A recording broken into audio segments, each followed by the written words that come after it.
Agatha Christie's Poirot.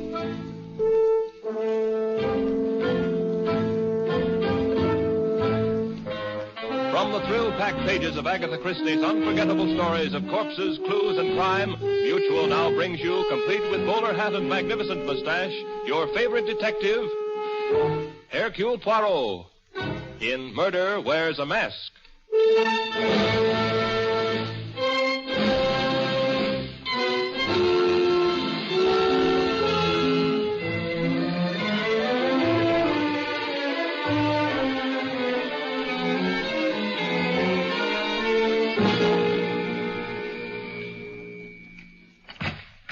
Yes? I'd like to speak to Mr. Poirot. Won't you come in? Your name, please? Richard Fields. Mr. Poirot's busy at the moment. Please sit down. I'll tell him you're here. Thank you. There's some magazines on the table at your left. Mr. Poirot, it's a Mr. Fields. Eh? Well, he can wait. He's a very patient man. He only rang the bell once. Here, Abigail, I want you to taste this sauce now. It's good. Good? Oh, ma foi, Abigail, it is superb. There are only 3 people in the world who know how to prepare this sauce. And you are about to become the 4th. Now, you take 2 tablespoons... Chief, there's someone waiting. Ah, oui, this Monsieur Fields, eh? Eh bien, I suppose we must see him. Come. Mr. Fields, this is Mr. Poirot. Oh, how do you do? Bonjour, monsieur. Well, it must be an important matter which calls you away from your business at the moment when it is most active. Well, as a matter of fact, I don't recall mentioning my business. But it was not necessary, monsieur. The Journal of Wall Street in your pocket tells me you are a stockbroker. Since it is only now 3 o'clock, it is obvious you left your office shortly before the closing of the exchange. Oh. Now, you would not do this for a minor matter. Oh, you're right. I've come to you on a matter that affects me very deeply. It concerns my daughter's welfare. Uh-huh. You see, Mr. Poirot, she's quite young, not quite 18.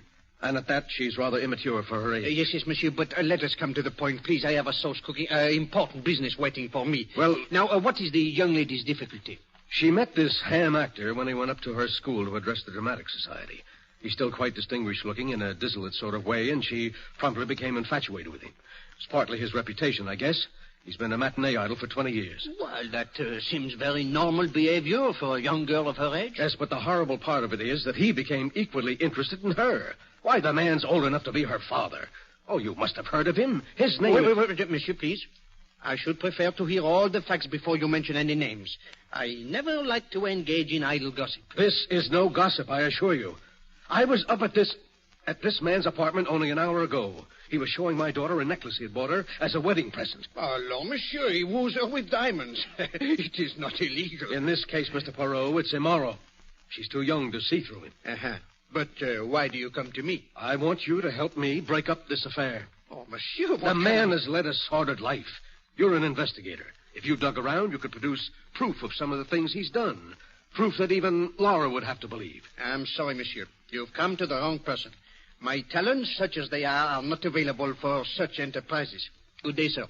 I can afford to pay you well. Monsieur, no one in the world is rich enough to buy Hercule Poirot. Now, you will excuse me, please. I have important work in the kitchen. All right. I can't force you to do it, but I want you to know that you're leaving me no alternative. Eh? What do you intend to do? Something very simple, Mr. Poirot, and at the same time, very conclusive. Good day.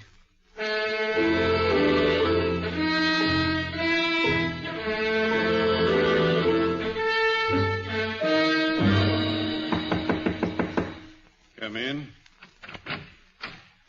Oh, Hackett, you got here fast. I was worried, Mr. Tremaine.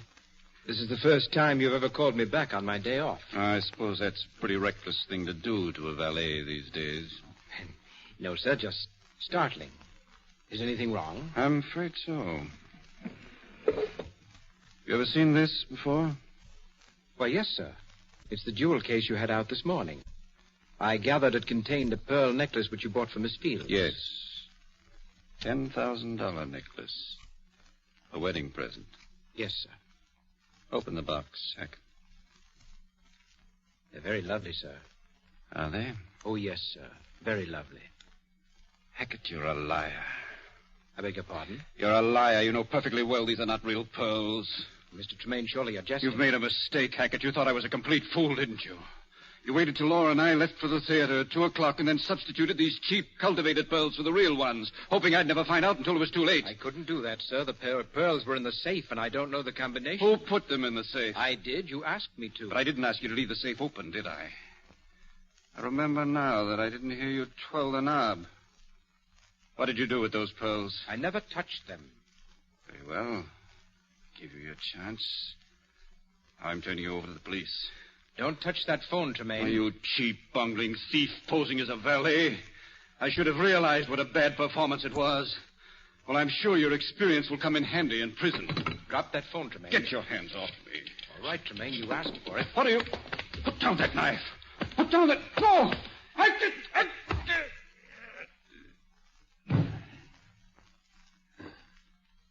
Exit. Mr. Tremaine.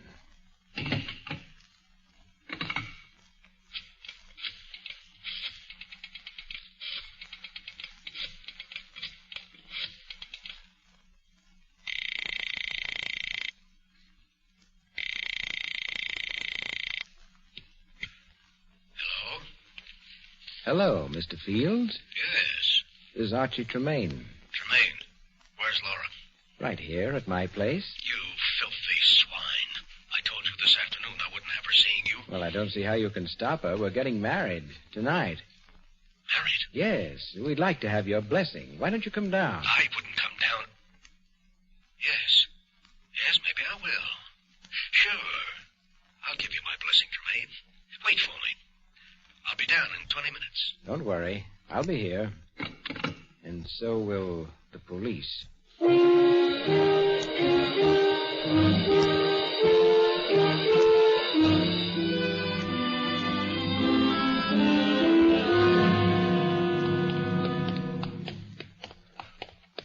Inspector Stevens, I tell you, the next time we have dinner together, it will be in a place without a telephone.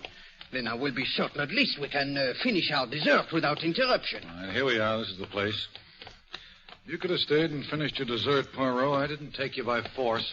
It is the same thing. Why, you very slyly tell me you have received an anonymous call reporting a murder. Alors, you know I cannot resist such a situation. He has excellent taste, this Monsieur Archie Tremaine. Me, I like very much these brownstone houses. Nobody home. Place is dark. We're probably on a wild goose chase. But the door, it is open. Oh. And the light switch, I presume, is here. So, and now? Oh, we better start looking around just to make sure. Now, let's try the library first. It should be... There's no doubt down this hall here. All these brownstones, you know, they are very much the same. Yeah. Inspector, flash your light around, please, eh? All right. Uh-huh. Here's the switch. Tremaine. Tremaine. Yeah, he's dead, all right. Stabbed through the heart. Stabbed once, Inspector, with that letter opener. He must have dropped on the spot. There's no other blood around, just that one big pool he's lying in. And these bloody footprints all over the floor. They must be the murderers, Poirot. He stood over the body to make sure Tremaine was dead and didn't notice that the blood was oozing around his shoes. Then he went over to the desk here, maybe to make a call, then into the bathroom to wash his hands. He came out, headed for the door, And, what, Inspector? Well, the footprints stopped suddenly. I don't get this. Inspector, have you observed this newspaper? Half the front page is torn off. You think the murderer dried his shoes with it? No, Inspector. I believe this is what happened. He did all the things you have described. Then, when he reached this point where the footsteps stopped, he realized that his shoes were bloody. Well, he could not go out wearing such shoes, and he could not carry them in his hands. Now, he looked down, and voila! He sees another pair of shoes. Fine, clean shoes, free of any blood. Where? On the feet of the dead man. You mean these shoes belong to the murderer? But obviously. They are covered with blood, and the laces are open because the shoes are a trifle too small. Mm-hmm. Now, the murderer put on the dead man's shoes. He finds they are too large. So, he tears up part of the newspaper and stuffs it into the shoes in order that he may walk with more comfort. By Jove, Poirot, I believe you're right. Now all you have to do is to find the owner of these shoes. We'll try it through checking the manufacturer's code number. Wait, perhaps I can make the task easier, Inspector. I think you will find that the owner of these shoes is a stockbroker named George Fields. Now, look, Poirot, this is too much. You've been working your little gray cells overtime. How can you... No. I will explain, mon ami. I will explain. You will notice that the heel of the right shoe is worn down considerably more than the left.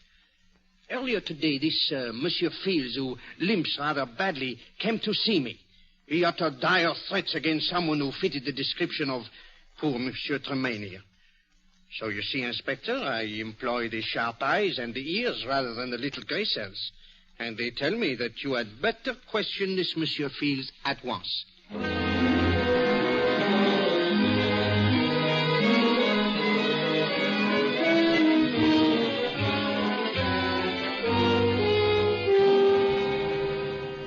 Well, Poirot, you were right.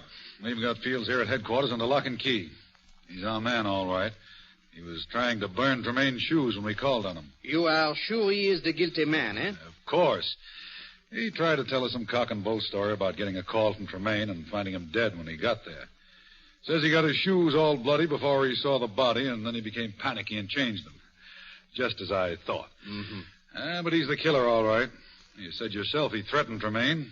It's an open and shut case. Myself, I always mistrust the open and shut cases.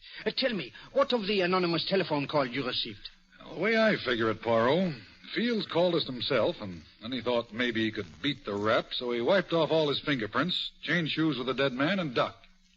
Oh, a very intelligent reconstruction, Inspector. Very intelligent. Alors, I must return to my office now. If anything new develops... I'll let you know. Good. Bonjour, Inspector.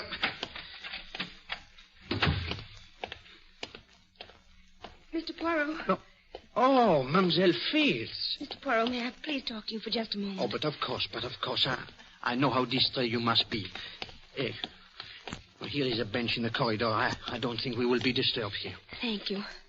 Mademoiselle, let me assure you of my great sympathy if there is anything I can do. There is, Mr. Poirot. You can prove my father is innocent. Oh, that would be extremely difficult, Mademoiselle. All the evidence seems to point to his guilt. Well, I don't care about the evidence. He didn't do it. He couldn't. He was in my office, Miss Fields, and he threatened to take desperate measures. He lost his head, but he didn't mean what he said. And he was there in Monsieur Tremaine's apartment about the time of the murder. He admits this. Well, of course he admits it. He has nothing to hide. But at first, Mademoiselle, he did deny it. And the exchange of shoes, the removal of the fingerprints. No, these do not seem to be the acts of an innocent man. Mr. Poirot, he was trapped. Someone lured him down there and planted the evidence to convict him. That is what he tells us, and I will not say it is impossible, you know, but there must be proof. Don't worry, I'll find it somehow. George will help me. George? Oh, that is Monsieur Hackett, eh? Yes, Archie's valet. He knew a lot about Archie. He's downstairs now talking to the detectives. I'll go and get... Oh, here he comes. George! I beg you... Oh, Miss Fields. How are you? George, this is Mr. Poirot, the great detective. Well, how do you do, sir? I've heard of you, of course. Enchanté, monsieur. I have heard fine things about you, too. Oh, thank you. George, you've got to help me find the murderer. Well, Miss Fields... Go on, say it. You think my father's guilty? No, I won't say that, but I don't see how I can help you. Well, did Mr. Tremaine have any enemies? Anyone who hated him? Enemies? I don't think so. Of course, there were many people who disliked him. Why, monsieur? Well, frankly, sir, he was rather an egomaniac. He couldn't stand being in the background for a minute. It was always top billing for Archie Tremaine. But as I told the police, I can't think of anyone who'd want to kill him. Well, maybe some woman who was jealous about the necklace. The necklace? Yes, the pearl necklace he was going to give me. You were there, George, when he showed it to me that afternoon. Oh, yes, miss. I heard some conversation about it. Of course, I didn't see it. Mr. Poirot, the police found the necklace, didn't they? Matched pearls with a small diamond clasp. No, mademoiselle, I do not believe so. I myself saw everything that was found in the house, but this is the first I have heard of a necklace. Oh, Monsieur, I hope you will not be offended if I ask about your movements on the day of the murder. That was the first thing the police asked me, Mr. Poirot. It was my day off. I left Mr. Tremaine's apartment shortly after he did and spent the rest of the day and the whole evening with my parents. Oh? I do that every week on my day off. I see. Your parents, they live here in this city, huh? Yes, of course. They share a flat with me. Eh bien, I was merely curious, you know. Mademoiselle, I do not know where this matter of the necklace may lead us, but it gives one furiously to think. What say you, Monsieur Hackett? I think Miss Fields has brought up something important. Something very, very important.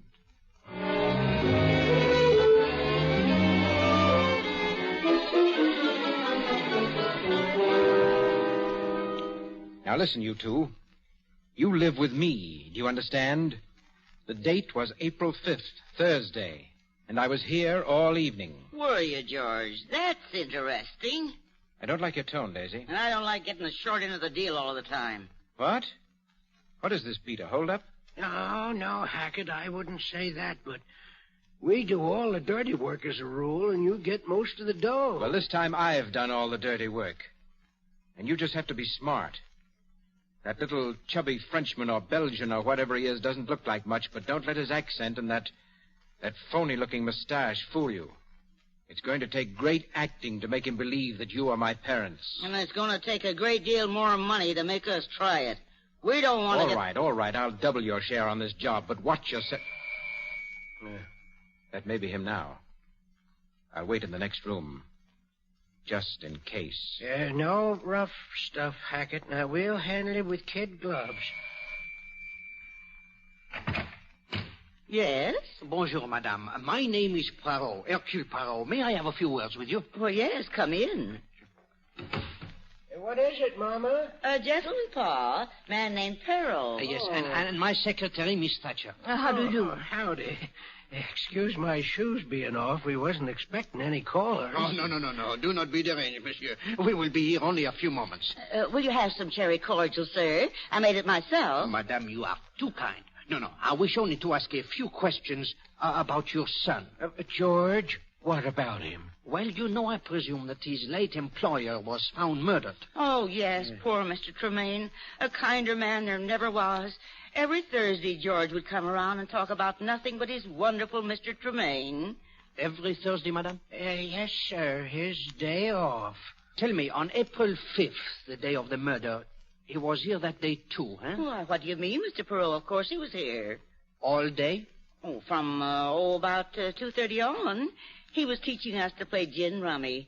Do you play gin rummy, miss? No, I'm not very good at cards, and I don't drink. Tell me, madame, where is your son now? I believe he's over at Mr. Tremaine's place, straightening things up, you know. I see. Eh bien, you've both been very kind. Oh, must you go so soon? Well, I said it would only be a moment. Come, Abigail. Well, I'm sorry George wasn't home. We'll tell him you were here. Merci bien, madame.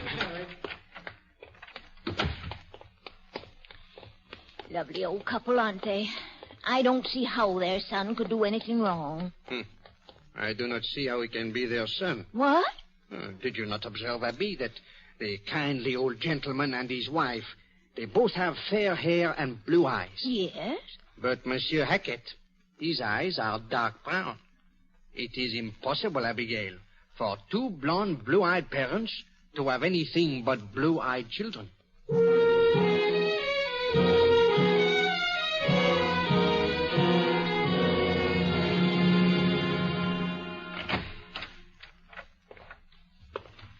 May I help you, sir? Oh, yes, if you don't mind.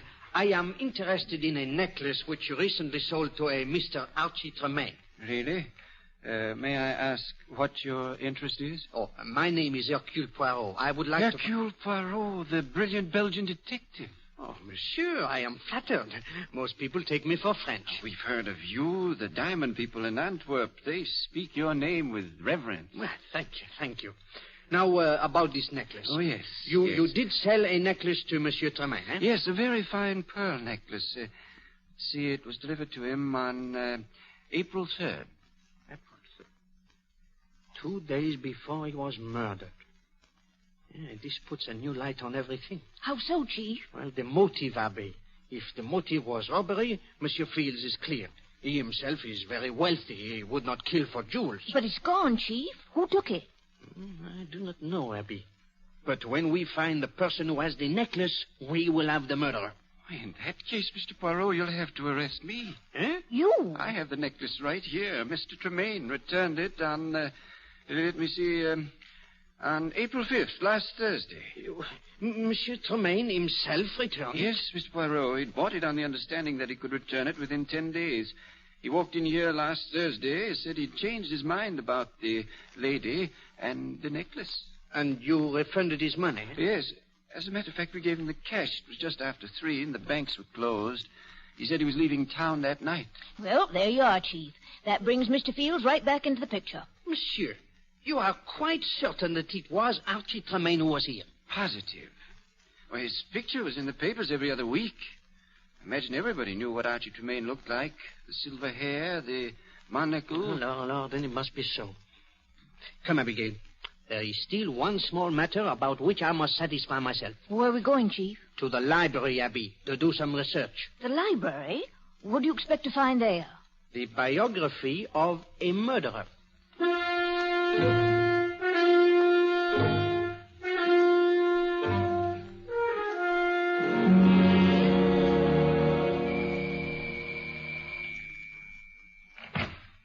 Why, Miss Fields, this is a surprise. Hackett, I had to come here to Mr. Tremaine's house. I had to come and see for myself. Is there anything... I'm terribly sorry, miss. I've gone through all of Mr. Tremaine's belongings, and there's not the slightest clue, not the slightest suggestion that anyone else could have killed him. Oh, it's horrible. Horrible. They've indicted him, Hackett. They're going to try my father for murder. Yes, I know. They were about to let him go because of that missing necklace. And then they found out that it had been returned. I can't understand it. I can't believe that Archie returned it. We were going to be married. It was all agreed. Well, miss, your father was so set against it that perhaps... Oh, no, that would have made Archie more stubborn. If I could... Wait. I've just thought of something. What time was that necklace returned? A little after 3, according to the jeweler. At least that's what the papers say. A little after 3? Yes, miss. But that's impossible. Oh, why didn't I think of it sooner? It's impossible, Hackett, because Archie was with me at the theater from 2:30 until 5. He couldn't have been at the jeweler's. You must be mistaken, miss. Oh, no, I'm not. The necklace was returned. Well, then someone else returned it. Someone else returned it and got the money for it. But no one had access to it except Mr. Tremaine. Oh, no one but Mr. Tremaine. And you. Me? You, Hackett. You had access to the necklace, and you knew my father had threatened Archie. You're the murderer. Sit very quietly, Miss Fields. I don't want to shoot you unless I have to. You killed him. You stole the pearls, and you framed my father. I'm going to call the police. No, you don't. Tremaine tried that. Now he's dead. No, that won't do either. The door is locked. I locked it as you came in. Get away from me. Get away! I'm sorry, my dear. Now I'll just gag you so that you're not tempted to scream again. There we are. Now.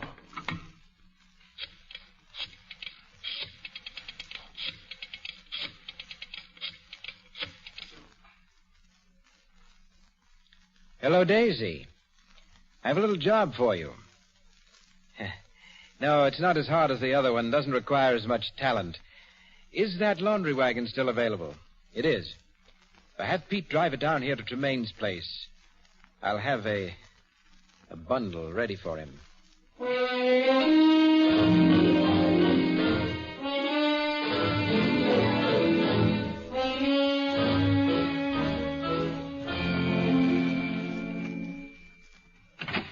Pete. Oh. Bonjour, Monsieur Hackett. May we come in? Why, the place is topsy-turvy, Mr. Poirot. I'm in the middle of packing. Good. I may be of some help to you. You know, I have a very orderly mind. Come, Abigail. Hey, Oh, but monsieur, this is not the middle of the packing. It is barely the beginning. Yes, the other rooms are all done. I've left this one for the last. And after this room is packed away... The curtain will ring down on Archie Tremaine. Ah, oui. You phrase it so well. Of course, there is still the small matter of punishing the murderer. Yes, I know. You know, I feel sorry for him. For whom? For Mr. Fields. He's not really a murderer. I mean, say he's not the criminal type. He was driven to do what he did. Oh? You know, that is very interesting, Monsieur Hackett. Very interesting. I see that you are quite a student of criminology. Well... Oh, come, my friend. Do not be so modest. You have many accomplishments. Have I? But of course. For example, I would suggest that you have at one time been an actor. What? Oh, do not leap so, monsieur. Look, you frightened my secretary. She has dropped your glove. Hmm? Oh, yes, my glove. You startled me, Mr. Poirot. I didn't think that anybody would remember me. I gave up the theater some years ago. Au contraire, monsieur. I do not remember you. I never saw you. But you still use the expressions of the theater. Did you not say, Monsieur Tremaine always wants top billing? You see? Tell me, what was your thought on the stage? Impersonations, n'est-ce pas? I did some impersonations. Why? No, I was merely wondering if your experience as an actor could have something to do with this case. I'm afraid I don't understand. Well, by a strange coincidence, monsieur, this case involves a very clever impersonation. Really? Oh, that's the back door. You're expecting a delivery, eh? No, it must be the laundry wagon. I'm sending out all the soiled stuff. Wait, Monsieur Hackett. I will go with you. You will... What? I will go with you. I have a tremendous interest in this laundry. Why, there's no need for you to go. The bundle is already at the back door. Nevertheless, I should like to see it. You know, I have developed an overwhelming curiosity about the laundry ever since I picked up this glove from the floor. Glove? Oui. One solitary, unaccounted-for lady's glove. It was careless of you, Monsieur Hackett, to leave it lying about. You were much more methodical when you did away with Archie Tremaine. What? You don't know what you're talking about. I assure you, my friend, I know precisely what I'm talking about. You are a thief, Monsieur Hackett. You have been one since you gave up the acting 5 years ago. Ah, yes, monsieur. I looked it up. You have plied your trade by posing as a valet or butler and stealing from your employer when the opportunity presented itself. In this case, the opportunity came on the day you saw the necklace Monsieur Tremaine had bought for Miss Fields. You stole the necklace and went to the jeweler's impersonating Tremaine and received the cash for it. Why, you're mad. Unfortunately, Monsieur Tremaine found you out the very same day. He threatened to call the police. So you killed him. And then a delicious thought occurred to you, monsieur. The thought of implicating an innocent man. So you called the police to tell them of a murder. That was a mistake, monsieur. That was when I started to believe... All right, Poirot.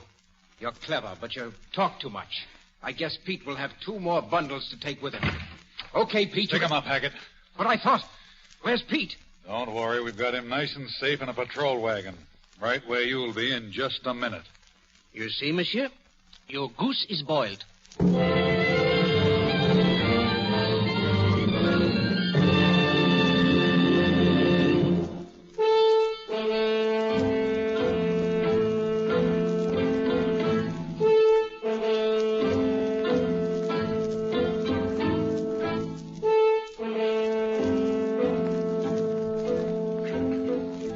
Be sure to listen next week when Agatha Christie, America's favorite mystery writer, brings you her favorite detective, Hercule Poirot, in the case of Death Points a Finger.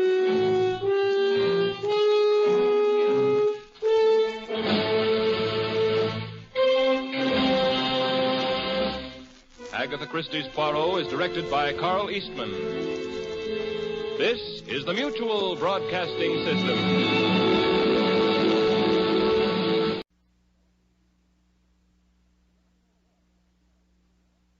Partially transcribed. The National Broadcasting Company presents Earl Stanley Gardner's A Life in Your Hands. Was the car running? How did he die? Where was the body? listen while we place a life in your hands. You never know when you step from the safety of your home when you may witness a violent death and be called upon to testify as to what you saw and heard. Murder is a dark enigma that strikes fear into the heart of man. Strange, baffling, mysterious. But the darkest crime one man can invent, another man can unravel. Such a man is Jonathan Kegg, created by Earl Stanley Gardner, the world's most popular writer of mysteries, creator of Perry Mason, Doug Selby, and other outstanding characters.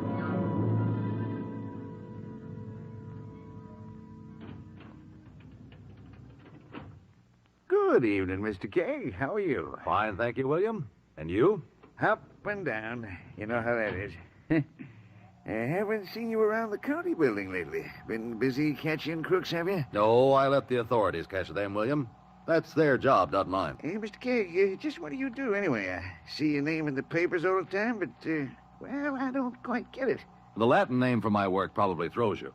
Amicus Curiae, friend of the court. Not a private eye, huh? No, indeed. In some cases of murder or larceny or whatever it is, I try to help the authorities find the guilty person through cross-examination. Can you stay working at a job like that? There's more work than I'll ever get around to. An act of violence comes suddenly. The witnesses aren't expecting it, so they fail to notice details. Well, if I saw a guy knocked off, I'll bet I could tell you what went on. You may have a chance to prove your powers of observation someday, William. You never know when you may be called upon to testify to an act of violence in which you have become involved quite innocently.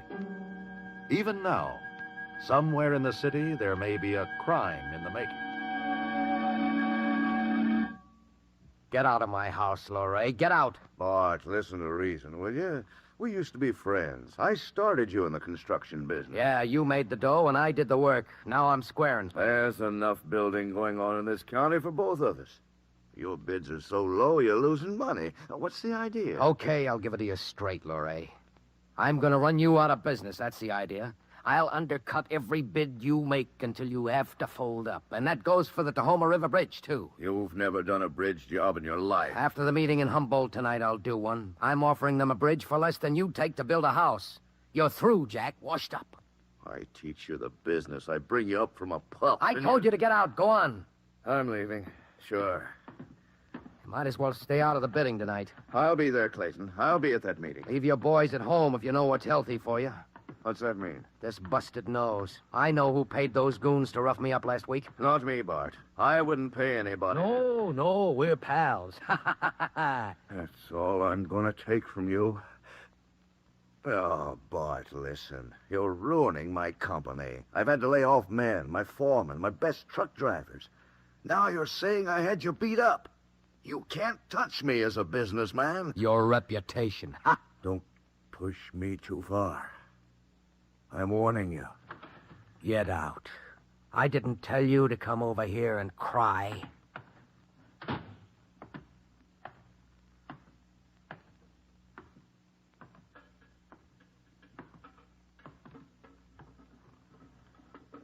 Well, you hear me tell him? I heard you. That's the last of Jack Lorray. You did a swell job, Bart. What's the matter with you? Lorray's tough. You know he's tough. You can't stand up to him like that and expect to... You're begging for trouble, Bart. I can take care of him. Look at you.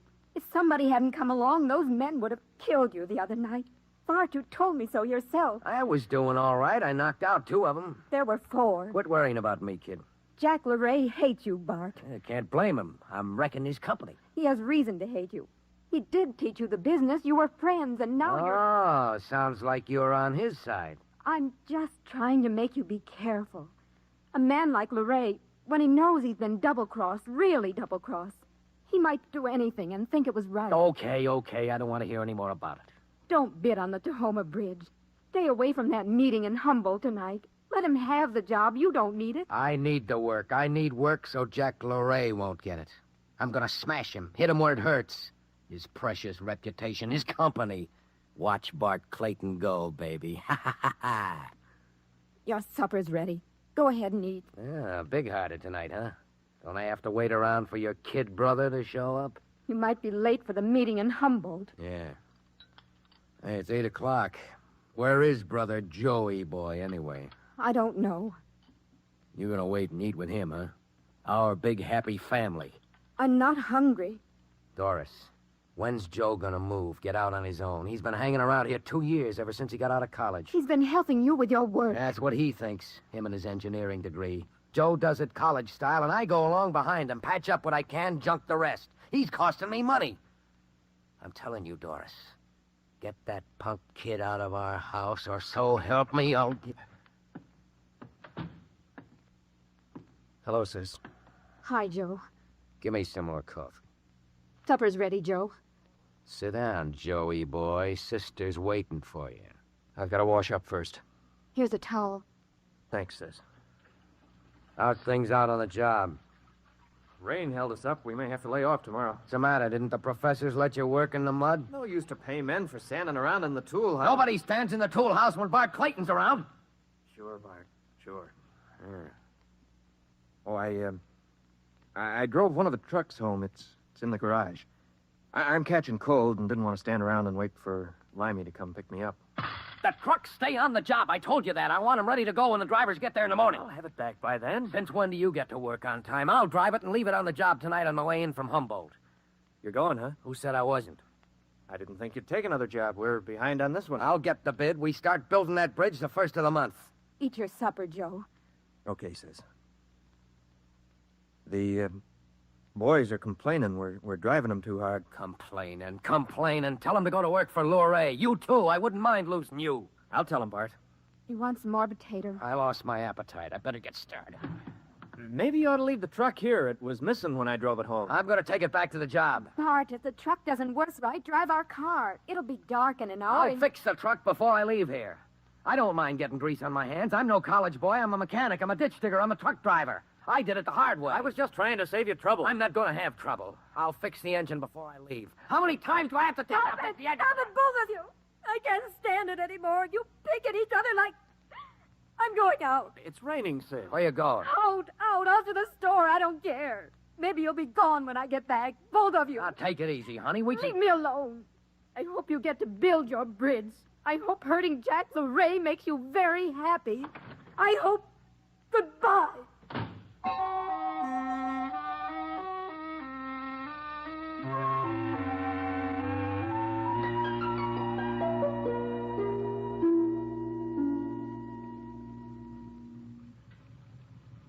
More coffee, Faye? I haven't finished this cup yet. Oh, the rain sounds pretty. Nice to be under a roof, so wouldn't want to be out walking in it. Like poor Miss Clayton. We can see real good living next door. Yeah. She ran out the back door kind of sudden. She slammed it hard, crying, too. Oh, I suppose they were all fighting again. Poor little thing. Yes, poor thing. I think it's the brother. Two's a family, unless they have youngsters. Oh, that's different. You just said two's a family. I think it's the brother. But I don't suppose he has any place else to live, poor thing. Oh, it's a pity. Oh, how I would hate to live with that man, Barton Clayton. Hey, well, you know what I mean. Well, it just sounded funny. Well, he is a terror when he gets riled up. I've heard him say terrible things to Mrs. Clayton and her brother, and he does work hard. Yes, that's a strain on a man. Poor thing. Yes, it's just too bad. Oh, here. Want to put your feet up on the chair? Might be comfortable. They say it helps to circulation, too. Oh, look. There he is. Oh, he's mad, too. Going in the garage. Maybe he's going to leave her. Didn't take a suitcase. Probably wanted something out of the tool shed. He's starting his car. Sounds big. Maybe it's the truck. We don't know much about trucks. Don't know about cars at all. Oh, I always wanted one. Well, maybe someday. Always wanted one with white spokes in the wheel. They don't make them that way anymore. I thought about driving right up to prayer meeting in a car with... Ooh, there she is. Oh, came back through the alley. Sack in her arms, went to the store, I guess. It's a wonder she stays with him the way he talks to her. Oh, no way to understand why people love each other. No. It's nice, though. It is. It is nice. Somebody else back there in the alley. Oh, I don't see anybody. I'm gone now, I guess. Where were they? Oh, the garbage can? Oh, probably a stray dog. Well, I know somebody when I see somebody. I don't mistake stray dogs Hard to understand why people love each other. Yes, it is. Dear, more coffee? I haven't touched this yet. Well, you just tell me when you're ready. I'll tell you, Lou. Rain sounds pretty. Nice if you're inside. I never was one to go peddling around like a dust when... No, she's coming out again. Oh, my, she's mad, too. Going to the garage. Oh, they're going to have a terrible fight. I just know it. Maybe we can hear. No, say, something terrible. Something awful. Doris, what is it? Say, somebody's running up the drive to a man who was here earlier as Mr. Clayton's friend. Jack Lorraine, I heard Doris scream. But you killed Bart. Dad, you said it. I know it. I know it. Don't let her get away, Joe. Stop him. Hold on to him.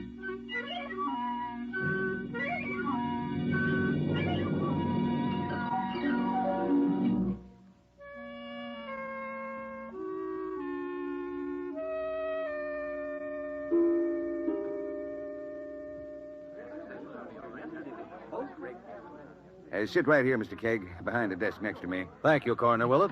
I don't mind telling you this inquest is wearing me down. 3 days, same stories over and over. I still think there's more to Bart Clayton's death than accidental. Carbon monoxide's so tricky, I don't know whether... We'll see what we can find out. Oh, I sure do. Thank you, Mr. Kegg. I debated with myself all night about calling you and having you drive way out here to Caney County, but I'm glad to help if I can, Coroner. Oh, it'll be a big help, all right. I don't mind telling you that I've been... what are they all jabbering about? Quiet! Quiet in here! The minute people heard I called you, they started piling into the room. Some here at dawn this morning. I don't know... Are you ready to begin? Sure. Quiet! Now, this is Jonathan Kegg. You all know his reputation. Those of you who don't, I'll explain. Mr. Kegg isn't here to represent any side. He's not for or against anybody. He's what they call an amicus curiae, a friend of the court. In this case, friend of the coroner of Caney County. He's after truth and justice. You want to take over, Mr. Kegg? I'd rather you'd ask the questions, if you don't mind. All right. Joseph Kerwin. Kerwin, come up here where we can talk to you. Take a chair. I've been over this so often, I feel... your full name? Joseph Harlow Kerwin. Brother-in-law of Barton Clayton? Yes, sir. Describe your activities the night of the murder. Well, I came home from work, drove the truck into the garage. I went in the house, washed up. I was finishing my supper when my sister screamed. You and Clayton quarreled that evening, didn't you? Well, it wasn't exactly that. I'd been working for him. He told me I was fired. Might as well go somewhere else to look for a job. He was kicking you out of his house, in other words. I guess that's right. You know whether it is or not? That's what he was doing. You'd had a lot of fights before. Maybe motive enough to kill a man. I didn't go out of the house. My sister told you I was there when she came back from the store. Calm down, Sandra. Calm down. Now, you didn't like the way your brother-in-law treated your sister, did you? No. He was mean to her, talked rough. If he ever laid a hand on her, I would have... Would have killed him. Quiet. Now, you're a graduate engineer, aren't you? Yes, sir. And the night of the death, Excuse me, Mr. Coroner. Mr. Kerwin, was Mr. Clayton also a college-trained engineer? He was a self-made man. Made it the hard way, and he never forgot it. And he probably never let you forget you made it the easy way. Is that correct? Yes, sir. You resented this, didn't you? Yes, sir. You're excused. Mr. Coroner, Clayton died from carbon monoxide poisoning. Could that be the sole cause? Well, there was a lump on his head, but the carbon monoxide killed him. Then it might have been accidental death. I don't think it was. Clayton got beat up by goons a week or so ago. They broke his nose, but there was a fresh lump on his head when I examined him. I think somebody knocked him down, and the carbon monoxide finished him. It couldn't have been suicide? Not Bart Clayton. Who's your most logical suspect? Jack Lorraine. Let's talk to him. Lorraine, come up here. Mr. Lorraine, why were you at the Clayton house that evening? I wanted to find out why he was bidding low on every construction job in the county. So low that he lost money. Bart told me why. He was out to ruin my company. What did you plan to do about it? Clayton drove a truck for me 15 years ago. I taught him everything he knew about the construction business. I helped him start his company. Do about it? Well, I left, but I was mad. I drove around a while, thinking. Then I went back to talk to him again. You were supposed to be going to a meeting in Humboldt? That's right. Weren't you going to see Clayton there? I wanted to get to him first, try to talk some sense into his head. Like I say, I drove back to the house, parked, and then I heard Doris scream. I ran down the driveway. She and her brother saw me. Doris started to yell. Joe said I'd killed Bart. Mrs. Clayton says you engineered a beating for her husband sometime last week. Oh, I didn't. Bart thought I did, but I didn't. I'm a businessman. I wouldn't do a thing like that to a competitor. You hated him. You know you hated him. You'd have done anything. Mrs. Clayton, I've warned you before. Another outburst like that, and I'll have you taken out of here. Let's talk with Mrs. Clayton now. I'd like to hear her story. All right, Mr. Keg. Go on back to your chair, Larray. Up here, Mrs. Clayton, please.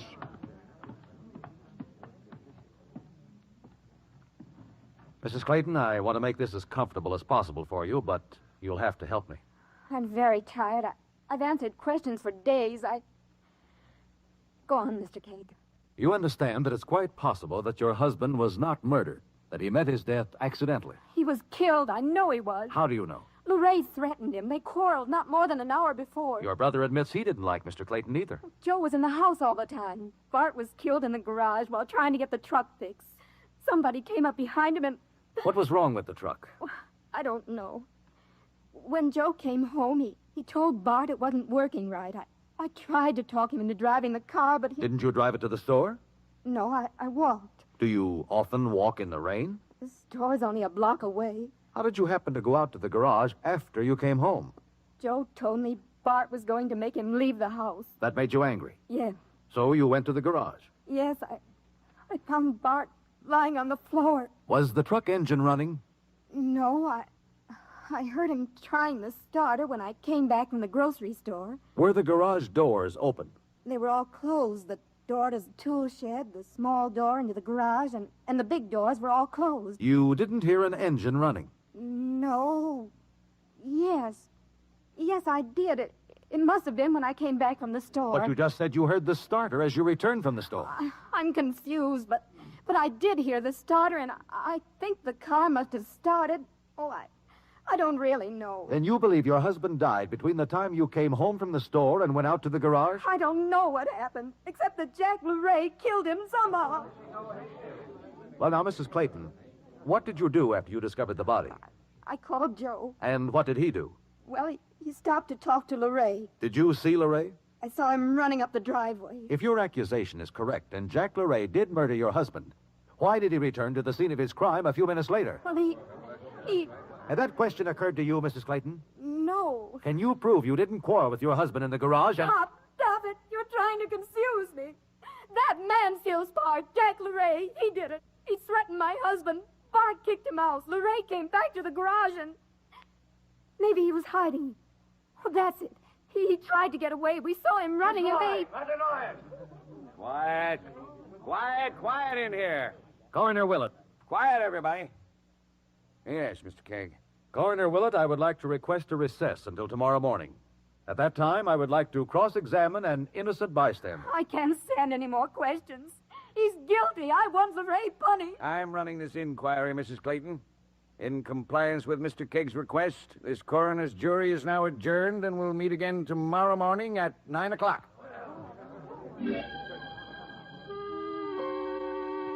Jonathan Kegg is about to call another witness. That witness could be you. If it were, could you remember what you have heard? It would be vital that you do, for in this coroner's inquest, you would hold a life in your hands.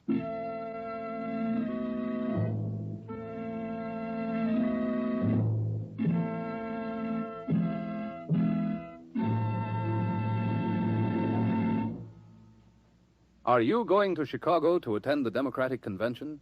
You can, you know, just by dialing your NBC station. For NBC will bring you right into Convention Hall. by giving you the most comprehensive coverage ever accorded the nomination of a Democratic presidential candidate. From keynote address to final ballot, the NBC microphones will be listening. You'll hear the speakers, the delegates, the reaction of the onlookers in the gallery, and all in the comfort of your own home. Remember to dial your local NBC station, and you too can be right in Chicago, listening to history as it is being made.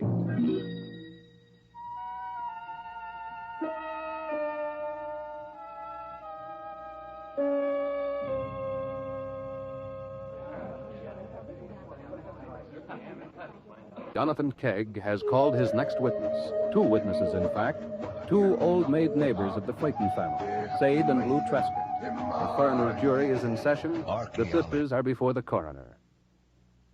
But, ladies, it's not proper practice. We couldn't, Mr. Willett. We just couldn't do that. We go every place together. I wouldn't know what to say if Lou wasn't with me. One witness testifies at a time. That's the standard procedure. Then we'll just have to refuse. Why, I'd be too nervous up here alone. Nervous and upset. Under the circumstances, Coroner Willett, I'd recommend that this inquest grant special privileges to these ladies and allow me to cross-examine them together. They both heard sounds surrounding the death of Barton Clayton. Sounds that I believe have an important relationship to the death of Bart Clayton. Quiet.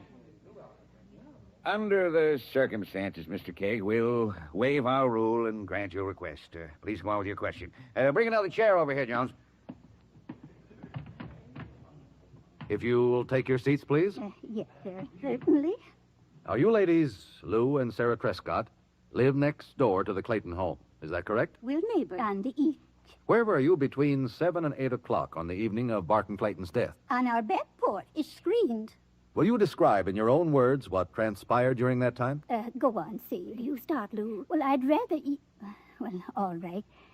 Well, right after we'd finished supper, Joe drove in the driveway with a truck. Did he usually bring a truck to the house? Not often. Once in a while. According to other witnesses, the truck was not performing properly. Did you notice any indication of mechanical difficulty? I beg your pardon? He means, was the truck running all right? Oh, we don't know much about cars. We've never had one. Did you notice the engine coughing or sputtering? No. It was all right so far as I could tell. Joe left it going when he got out to open the garage doors. Then he drove it inside and closed the door. And we heard it running fine after that. Will you describe the Clayton's garage? It's big, and there's a tool shed on the west side. Do you know the construction material of the building? Well, it looked like cement before it was painted. Coroner Willett, such a building is practically an airtight room, entered through double doors from the outside, through the tool shed. Now to continue. When did you see Mrs. Clayton? After Joe went in the house. A few minutes later, she ran out the back door. How was she dressed? In a light coat and no hat on her head. She looked very angry. Was it raining? Well, we thought it was strange that she'd go for a walk. She always did that when they quarreled. Go for a walk to cool off. When did you see Mr. Clayton? Just before Mrs. Clayton came home.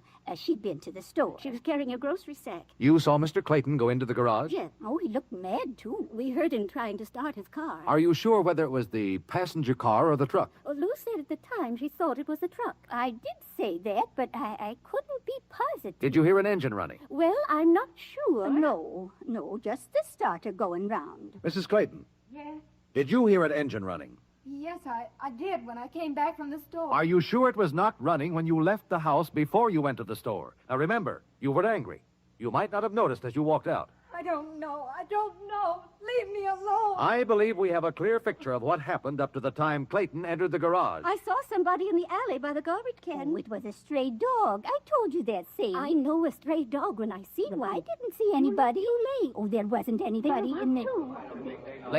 Ladies, please. Oh, we're very sorry. We apologize. Now tell me when you saw Jack LeRae. He ran up the driveway from the front after Doris and her brother were out in the backyard. And Joe yelled, "You killed Bart." Then she said, "He's dead. You murdered him." It's true. He's guilty, and you're... LeRae threatened Bart. That ought to be enough for any jury. Quiet, both of you. A few more questions, ladies. Yes, Mr. Kegg. In this inquest, the sounds you heard are important. I'll try very hard to remember accurately. We certainly will. Joe Kerwin drove the truck into the garage. He closed the big doors. Then he walked out through the tool shed. Is that correct? Yes, it is. Did you hear a car engine running after Joe Kerwin entered the house? Oh, yeah. It ran quite a while. The motor was running after he entered the house. You're sure of that? That's why we thought it strange that Mr. Clayton had trouble starting the truck. It had been going quite well. Thank you, ladies. We're now on the track of a killer. Yes, Mr. Keg? Bart Clayton died of carbon monoxide poisoning. The garage was a lethal chamber before he walked into it. Deadly fumes had come from the truck engine. He was working on the motor when he was overcome and fell to the floor, injuring his head. What's your evidence, Mr. Keg? The Trescott sisters have told us they heard the engine running and heard it stop before Clayton went into the garage. I heard it running, too, on my way home from the grocery store. No, Mrs. Clayton. On your way to the store, you were upset, angry when you left the house. If you had not been, you might have noticed the engine running in the closed garage. If you had noticed, you could have saved your husband's life. Oh, no! Coroner Willett, the only way the testimony of our innocent bystanders, Sade and Lou Trescott, can be interpreted is that Joseph Kerwin planned the death of his brother-in-law, Bart Clayton. You better be in the fruit, man. Joe, you knew Clayton was to leave the house a few minutes after you came home. You left the truck running in the garage with just enough fuel to fill the room with gas before the engine stopped. You hated your brother-in-law. You wanted to take over his construction company and knew you could if your widowed sister asked you to. Joe wouldn't do When that. you saw Jack LeRae running toward you, it was your brother who shouted, "You killed Bart." Yes, that's right. Until that moment, you had no idea your husband was dead. Only the murderer would have known. Oh, Joe. Don't try, sis.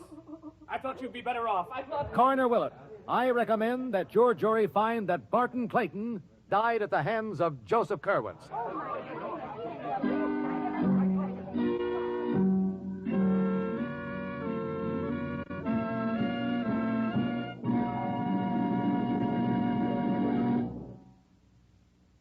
Mr. Keg, now that it's all over with the trial, there's one thing about this case that still bothers me. What is it? The Trescott sisters, one of them anyway, was sure she saw someone out in the alley just before the murder was discovered. That's right. Sade saw it and Lou didn't. What do you think it was, Mr. Keg? I didn't bring it out in court. But for the rest of my life, I will believe sincerely and without question that what Sade Trescott saw... Yes, Mr. Keg? ...was simply a stray dog. Oh, well. Mr. Keg. Yes, Coroner Willett? As coroner of Caney County for the people, I want to thank you for finding the real murderer of Barton Clayton. I appreciate that, Coroner. When will we see you again, Mr. Keg, as amicus curiae? I don't know just where I'll be, but whatever crime occurs, you may be sure I shall again offer my services as amicus curiae, whether it be in criminal court, at a coroner's inquest, or in the judge's chamber. Good night, Mr. Keg. Good night.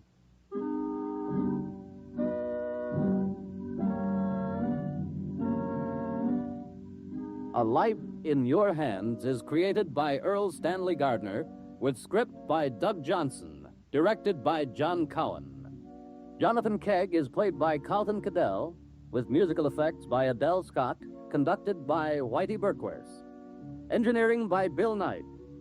This has been a partially transcribed Bell production, and this is George Stone, extending a cordial invitation for each of you to be with us again next week, when the National Broadcasting Company will again place A Life in Your Hands.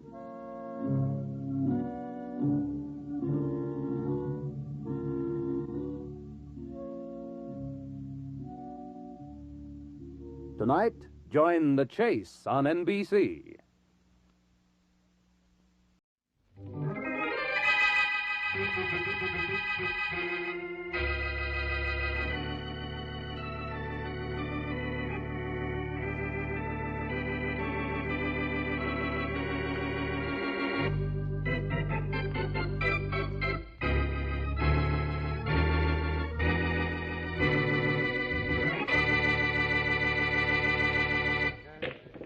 Excuse me. I beg your pardon. Huh? What's on your mind, mister? Can you tell me where I can find Bill and Harry Reese? What do you want to find them for? Well, I talked to Bill Reese on the phone. He said to come down here, and he might do business with me. This is 819 Brewster Street, isn't it? Yeah. And you'll find Bill and Harry in that room back there. Oh, thank you. Come in. Reese? Yeah, come in. Well, thanks. My name is Otis, Mr. Reese. I talked to you on the phone No, about... you didn't. You talked to my brother Bill. He's not here now, but he told me about your call. Sit down. Thanks. Yeah. Now, what's the proposition? A very simple one, Mr. Reese. Simple for you to think up, maybe, Mr. Otis, but maybe a little harder to carry out? Well, I don't think you'll find that at all. Now, my wife has a diamond necklace worth $50,000. How do you know it's worth $50,000? Because 10 years ago it was insured for that amount. In fact, it still is. Uh-huh. So? So I need cash. A lot of it. Right now. Say, $50,000, huh? Yeah. Mm-hmm. Well, what do you want us to do about it? I want you to steal my wife's necklace. For how much? Well, the necklace is worth $50,000. Yeah, I know you said that. Only we won't get that much for it. And anyhow, we like some sort of payment in advance. Well, I don't have much with me. How about $100? Make it $100 each for me and my brother, and we'll see what we can do. All right. Now, the best time to steal this necklace... Don't bother, Mr. Otis. Thanks, just the same. Bill and I'll decide when and where to steal the necklace. You don't trust me? Oh, sure, we trust you, Mr. Otis, but you see, stealing things is our business. We don't try to tell you how to run yours. Now, do we?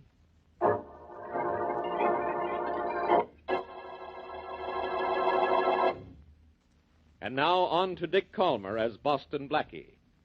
Enemy to those who make him an enemy, friend to those who have no friend.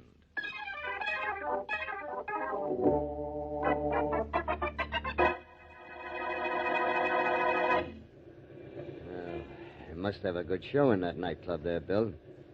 Otis and his wife have been in there for 4 hours. Yeah, here it's a good show, Harry, but it can't be going on all this time. They ought to be coming out soon. Yeah, and alone, I hope. Well, if they're not alone, we just let them go. We'll do it some other time. Yeah, I know.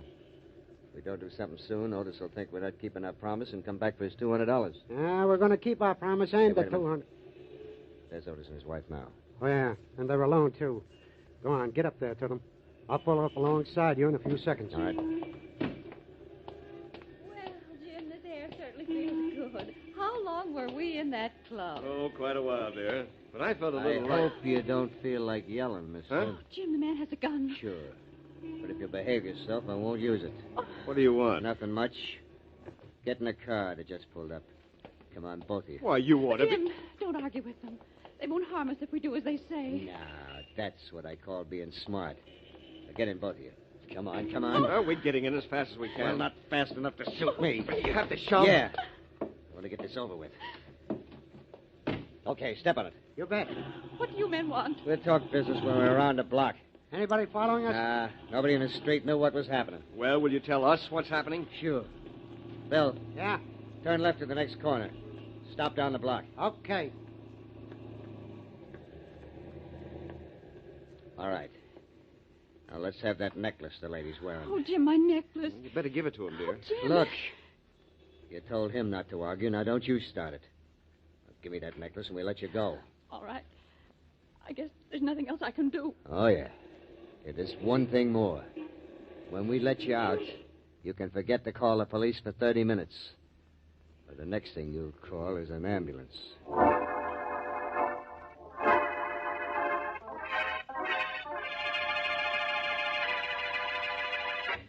We were held up by those two men just a little after midnight last night, Inspector Faraday. A little after midnight, huh, Mr. Otis? Yes. And you didn't get a good look at the men, huh? No, it all happened too fast. Those planned things usually do. You think this was planned, Inspector Faraday? I sure do. They had a car waiting for you, didn't they? Yes, they did. And all they asked for was your wife's necklace? Yes. Then it was planned, all right. And there's probably a third person involved, too. Somebody who spotted you in the nightclub and saw your wife wearing the necklace. Well, I don't know about those things, Inspector. All I know is that necklace is worth $50,000. And even though it's insured, I want it back. Don't worry, Mr. Otis. You'll get it back. And fast. You mean it'll be easy? Sure. From the description you gave me, that necklace is going to be hard to get rid of. And, I have another reason for thinking this will be easy. What's that? Boston Blackie isn't mixed up in it. And when Blackie's not around to bother me, nothing bothers me.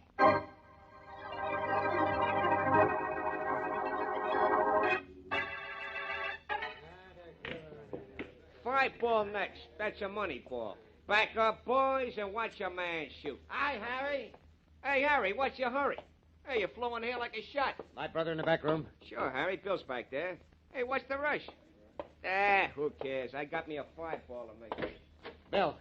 Hi, Harry. Hey, what's got your head up? Did you take the necklace we heisted down to Mike's? I sure did. Bill, I got news for you. Good news? Figure it out for yourself.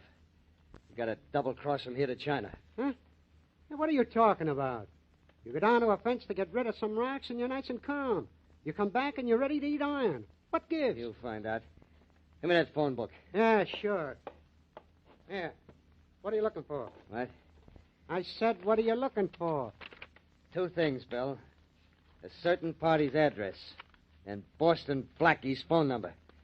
I got to call him in an hour.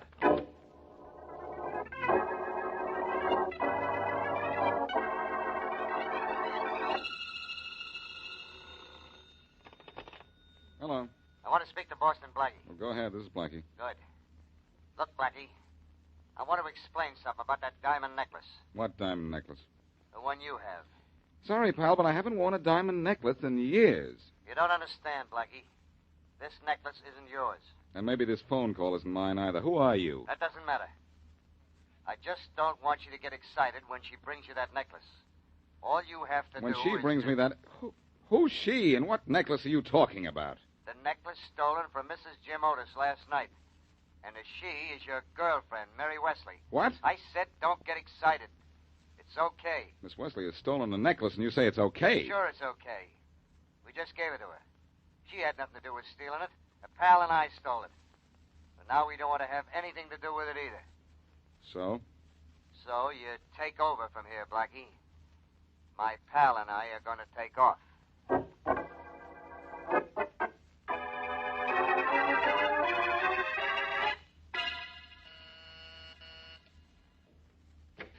Hello, Mary. Oh, hello, Blackie. Come on in. Thanks. I didn't expect you so soon. Our dinner date isn't until 7:30, is it? No, it isn't. But I didn't come to take you to dinner just yet. Well, let's have it. Have what? That necklace. What necklace? That diamond necklace. What diamond necklace? The one they gave you. They gave me? Yes, 2 men. Blackie, do you feel all right? Fine, but I'll feel a lot better when I return the necklace to Faraday. I don't know what you're talking about. 2 men gave you a necklace, Mary, a diamond necklace. I don't know why or when or where or how, but they gave it to you. Maybe to give to me. So now suppose you give it to me. Blackie, what's the matter with you? Has this been such a dull week that you're trying to dream up some excitement? I didn't dream that phone call I had a little while ago. Well, then somebody else has been doing the dreaming. I don't have a diamond necklace. You sure? Now, you know I wouldn't lie to you. No, but you might tell a little fib. You can't tell a little fib about a diamond necklace. I think somebody's trying to kid you. Oh, maybe. That somebody isn't you? Mm-mm. Well, I guess you'll just have to believe me. Oh, all right. You have an honest face. And a date tonight? Sure. I'll be back at, 7:30. And not to ask me about a necklace I don't have. Forget about the necklace. I think you're right. Somebody was trying to kid me. See you later, Mary. Bye. Bye.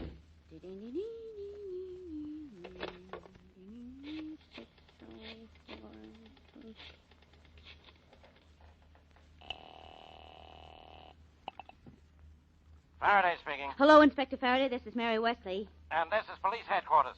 Don't bother me. I'm not going to bother you, Inspector Faraday. I'm going to help you. Oh, you are you? Well, I'm looking for a $50,000 necklace that was stolen last night.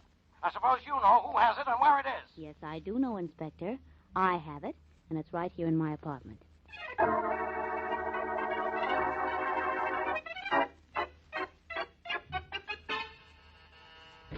Miss Wesley! Miss Wesley, open up! It's Inspector Faraday. Oh! Well, it's about time. Oh, come in, Inspector Faraday. You bet I'll come in, Miss Wesley. Say, what's the matter with you? You look as though you've been in a fight with a wildcat. Well, I did have to put up a struggle, Inspector. Yeah, with what? Your conscience? Where's that necklace Blackie gave you? Blackie didn't give it to me, Inspector. I found it here when I came home this noon. Well, no matter who gave it to you, let's have it. I can't give it to you. No? Why not? It's gone? Oh, I see. It found out it was in the apartment, so it just walked out. Come on, Miss Wesley, give me that necklace. I don't have it anymore. That's no reason. Now, look, Inspector Faraday, just a half an hour ago, the doorbell rang.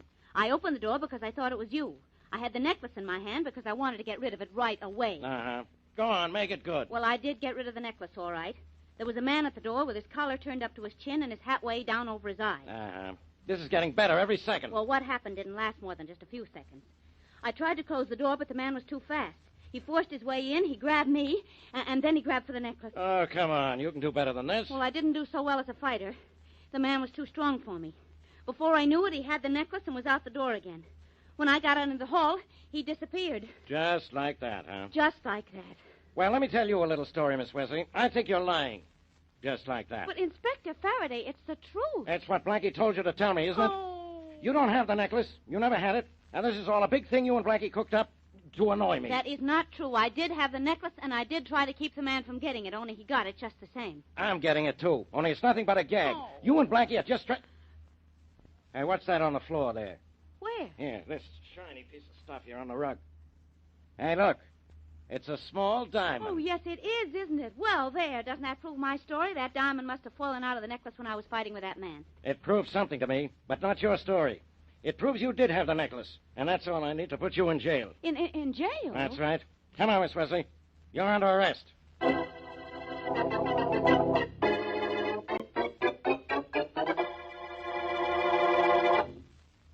And now back to Boston Blackie.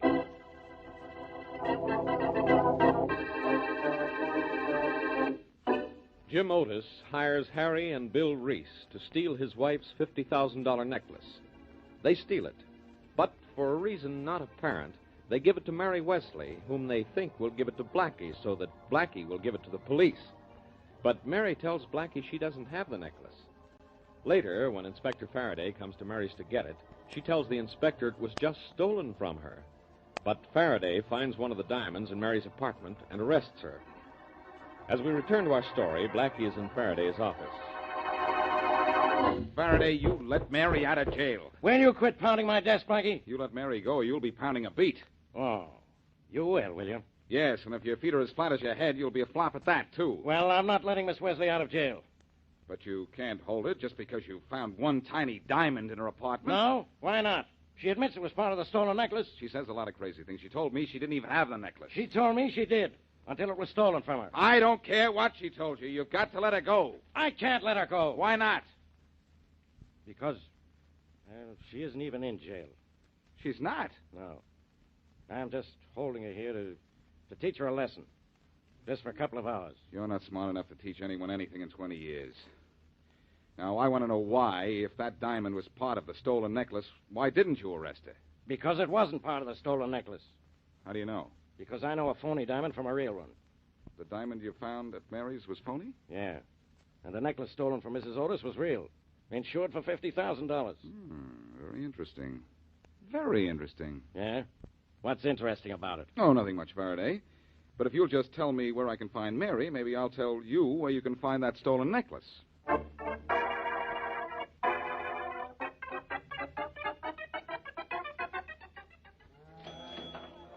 Blackie, did you like it in that phone booth? Or did Shorty have a lot to say? Shorty said enough to give me a start, Mary. Oh, Blackie, you aren't going to get mixed up in this, are you? I'm not in it far enough to be mixed up in it yet. But Mary. I lied to you about having that necklace just to keep you out of trouble. Now, please don't. Get into trouble? I won't. And don't you ever lie to me about anything again. Or you'll end up with Faraday again. Yeah, I guess I did do wrong, didn't I? Well, you didn't do right. Shorty says he's sure the Reese brothers stole that necklace, but he doesn't have any idea where I can find Well, them. good for Shorty. Now we can go home and just forget all about the whole thing. Mm-hmm. You go home. In fact, I'm sending you home. Oh. Because Shorty told me something that gave me an idea. What? He told me where to find Grace, Harry Reese's girlfriend. Well, if that gave you an idea, then I don't like it. Never mind what you don't like. You go home. I'm going down to see Grace. See if I can get some information gracefully.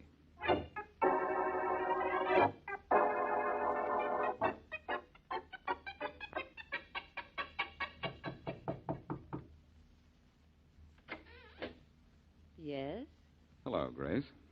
Hello yourself. Handsome? You don't know me, do you?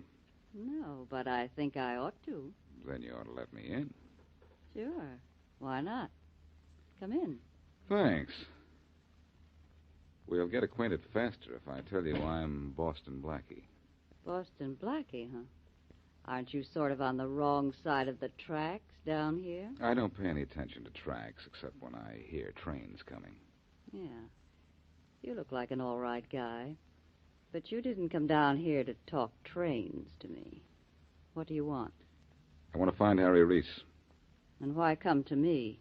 Because you used to be Harry Reese's girlfriend. Wait a minute.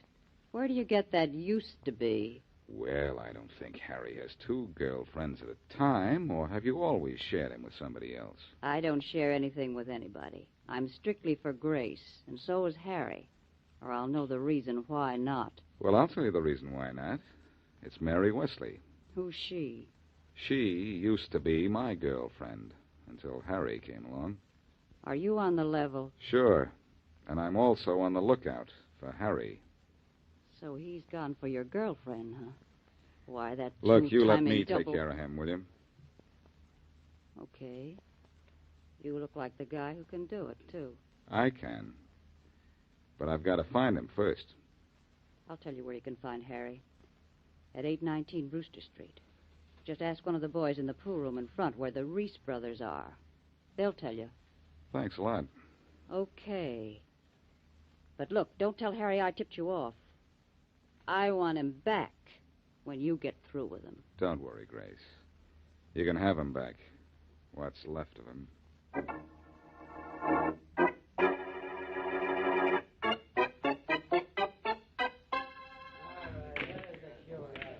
Say, you. Huh? Where can I find Bill and Harry Reese? Who's looking for him? I am. Who are you? Someone smart enough not to answer foolish questions. Where'll I find him? In that room back there? Thanks. Yeah, sure. Back the 6-ball, cross side.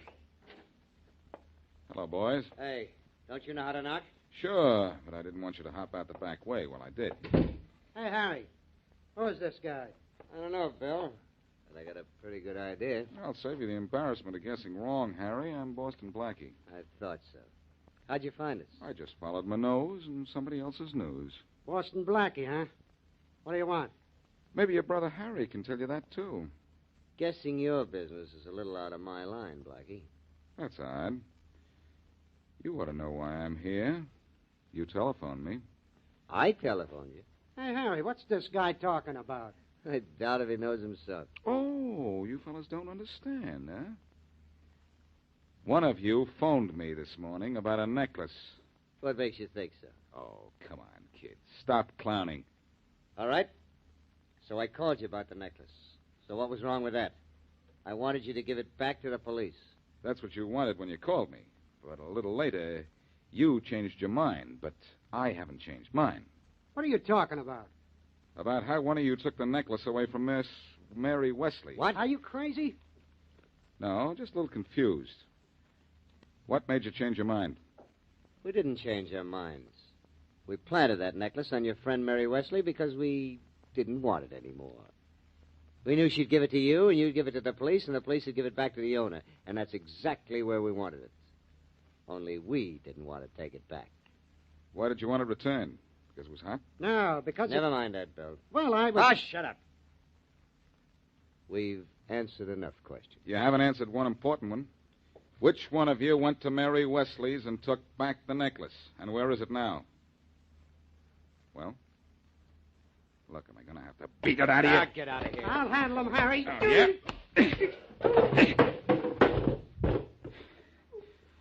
When you get up off the floor, be a good boy, Bill, or I'll have to knock you down there again. Yeah, what are we going to do with this guy, Harry? Not what you're thinking, Bill. We don't have the necklace. Why should we do anything we'd be sorry for? Look, Blackie, if you want to search the place, go right ahead. No, never mind. Somehow you seem to be on the level. Maybe you don't have the necklace. But when I find out who does, he'll get it in the neck.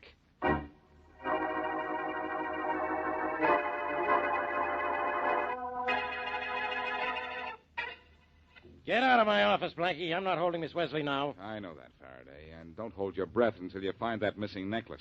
Oh, so all of a sudden you're worried about my health. Yes, I was just thinking how dull life would be if you got sick and a smart cop got your job. Well, you listen to me, Blackie. No, you listen to me. We'll both hear something worthwhile. I know who stole that necklace from Jim Otis. Oh, you do you? Yes. Bill and Harry Reese. Oh, they did they? I suppose they told you all about it. Yes, but they don't have it now. They got rid of it by giving it to Mary. Well, now, isn't that nice? Two professional crooks lift a $50,000 necklace, decide they don't like it, and so they just give it to Miss Wesley. Now, what kind of sense does that make? It makes a lot of sense if you can guess why they didn't like it. I don't make dumb guesses. Well, they aren't originally. They just come out that way. I guess you're going to let me use your phone, aren't you? No. All right. So once in 30 years, I guess wrong. Pick up the receiver on that other phone there. I want you to hear this conversation I'm going to have. Who are you calling? Listen and find out. Okay. But if this is another one of your... Quiet. In case you want to know how I know this fellow's number, I looked it up in the phone book outside. I don't want to know anything about you. Good. Then you won't care if I pretend to be Harry Reese for a few minutes. Harry Reese? Why do you want... Shh. Just listen. Hello? Hello, Mr. Otis. Yes? Mr. Otis, this is Harry Reese. Reese? I told you not to call me again. Sorry, we aren't through doing business yet. Oh, yes, you are. Oh, no. I think the police would like to know why Bill and I wanted to get rid of that necklace and who has it now. What is this, Reese? Blackmail? Now, that's an unkind word, Mr. Otis. You shouldn't treat us that way. After all, Bill and I lifted that necklace for you, and then we told you we slipped it to Mary Wesley, didn't we? You wouldn't have wanted the police to have seen that necklace, would you? You know I wouldn't. But I wouldn't have had to go to all the trouble I did if you and your brother hadn't been such fools and tried to return it. You paid us to steal a necklace worth $50,000, but the necklace we stole was a phony, and you know it. You crossed us up. We didn't want any part of it. Well, what are you going to do about it now? Go to the police and tell them you stole it? No. But I could call and tell them you hired somebody to steal it, and it was a phony, and that you stole it from Miss Wesley so the insurance company wouldn't find out it wasn't real. Look, Reese, what do you want?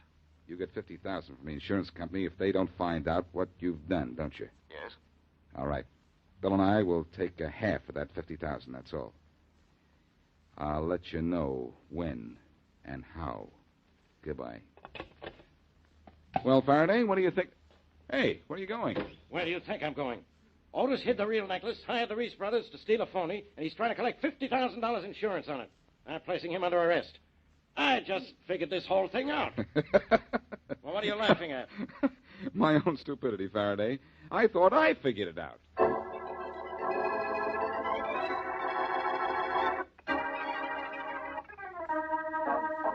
So once again, Inspector Faraday claims that he figured it all out, Blackie? Yes, Mary. But even I was wrong in one respect. You were? Uh-huh. I thought Otis had hidden the real necklace, actually. He'd broken it up and sold it a stone at a time over a period of years. Oh, I see. And his wife had been wearing a paste copy for a long time. Uh-huh. Too bad. Otis neglected to tell the Reese brothers they were going to steal a phony necklace. When they discovered it wasn't real, they thought Otis was double-crossing them. That's why they decided to turn it over to the police, through us, so they wouldn't be involved. I understand you did quite a job imitating Harry Reese's voice, Blackie. Adequate, my dear. Just, adequate. You know what I was just thinking? I'm not that smart. What? I was just thinking that because Mr. Otis fooled with a phony necklace, Faraday put the bracelets on him.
Rinso. New Rinso with Solium presents Call the Police. Between you and the evil outside the law stands the policeman of your community.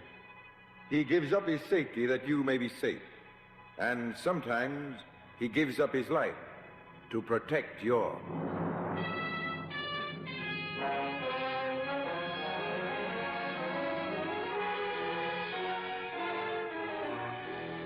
New Rinso, the soap that contains Solium, the scientific sunlight ingredient, brings you Call the Police, a new series of realistic radio dramas inspired by the courageous work of police departments all over America.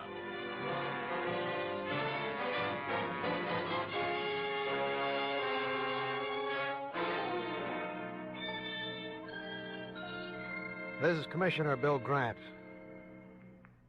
Putting the cuffs on a Jack the Ripper takes plenty of hard labor and all the breaks, as was demonstrated in number 3461 from the Ashland files. Never to be forgotten is the case of the unknown strangler.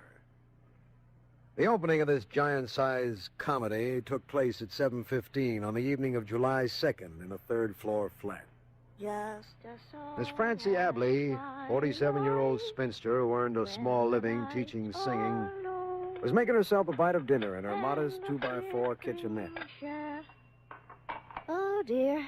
There goes the doorbell. Probably somebody to inquire about lessons. Just a moment, please.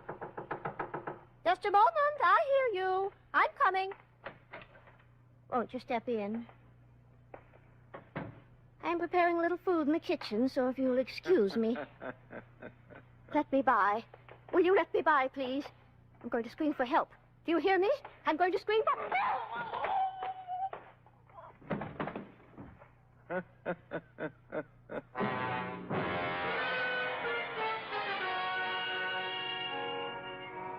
That was the curtain raiser. We found the dead woman 2 hours later, and nothing, absolutely nothing, to give us any insight into the motive behind the crime. 56 hours later, the curtain went up on the second chorus of the Dance of Death. On the night of July 6th, an aging lawyer by the name of Joel Crocker creaked up the steps to his ancient office. What? I didn't know there was anyone waiting for me. I'm terribly sorry, sir. If you'll just come along into the inner office, leave the door open, if you please. It's cooler that way. Now, just have a seat. Now, how dare you? How dare you strike me in my...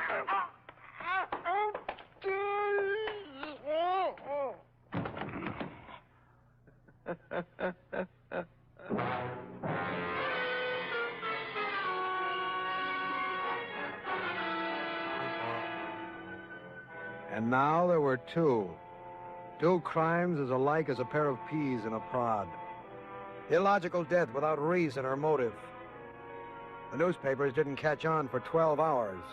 Then suddenly they made the tie-up between the Abley and Crocker murders, and every sheet in town was off to the races. Unknown strangler takes double toll. Police helpless to stop homicidal murder. Where will the killer strike next?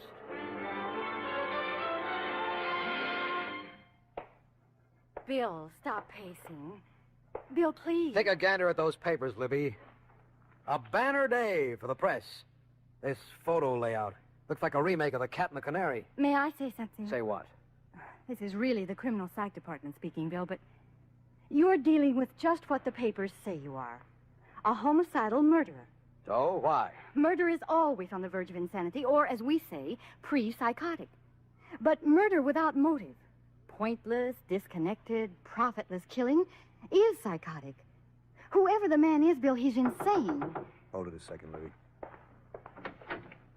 Well? I'm sorry, but I had to come. I couldn't wait any longer. I had to come. What is this? Who are you? My name is Liz Porter. You've got to help me. He's been missing for days. Who has? Leonard Walker, the boy I'm engaged to. Look, missing persons you report at your local precinct. I did, but all they've got on their minds is this unknown strangler scare. Oh, please help me. I'm so worried. How long has your fiancé been missing, Miss Porter? Since the evening of the 2nd of July. Yeah, very interesting evening. And what's the last you saw of him? Well, we'd been on a date. He brought me home. He drove away in his car. What kind of a car does he drive? A small sedan. License plate?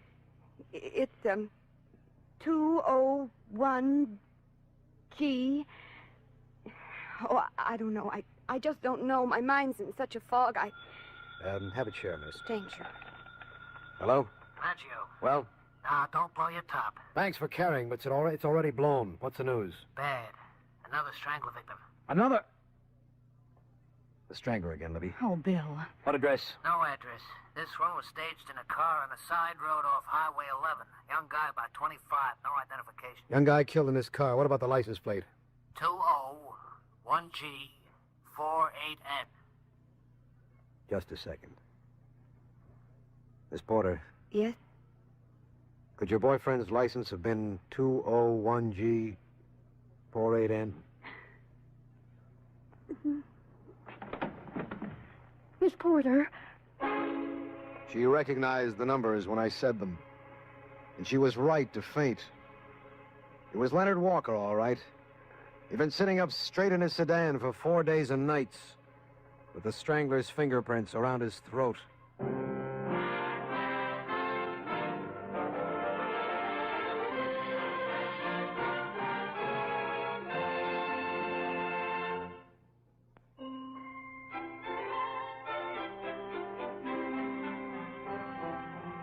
When I get out of the office these hot summer days, I shed my coat the moment I get there, and the rest of the boys do the same. Everybody knows that a man looks fine without a coat if he's careful to wear a clean, nicely washed shirt. But, I'm kind of proud of the way my wife washes my shirts. But the credit's only partly hers. The rest belongs to Rinso. New Rinso, that's the new Rinso with Solium, actually gets white clothes whiter than brand new, and washable colors even brighter than new. So I go around every day wearing a shirt that's whiter than a new one. And that's a fact. New Rinso with Solium, the scientific sunlight ingredient, puts sunshine in your wash.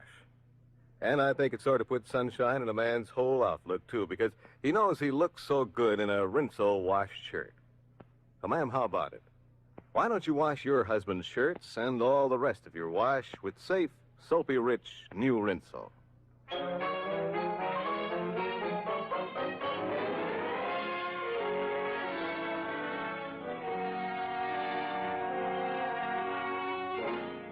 Number 3 for the unknown strangler was a young man named Leonard Walker. 3 motiveless, clueless murders in as many days. I channeled every available man into the hunt for the strangling maniac, but got nowhere until... Bill. Yes, Libby? Remember I told you yesterday I thought I knew the way out of this? Well, now I'm sure I do. I'm all ears. I want you to meet someone, Bill. He's outside now. His name is Dr. Bernard Rayburn. He's an expert on abnormal psychology. What can I lose? Show him in. Won't you come in, Dr. Rayburn? Thank you. Dr. Rayburn, this is Commissioner Grant. How are you, Doctor? How do you do? Miss Tyler seems to think you can give us a lead on this strangler, Doc. I can tell you that he's an obviously schizophrenic type. Meaning? Among other things, that even he, very probably, doesn't know that he's the strangler. How does that work, Doc? On a principle of phasial changes. 1 minute the man may appear quite rational, whereas at the next he can become a monstrous personality and remember nothing at all of his actions when he shifts back again to the rational phase. Yeah, I get the picture. And it's a tough one to deal with. Yes, I agree, Commissioner. But I think by an analysis of his crimes, one might arrive at something very like an identification. And you? Could you make that analysis? I can't promise you anything, but if you'll give me your records and notes covering the murders, I'll try to assemble some facts. They may even include a fairly dependable sketch of the killer's physical appearance.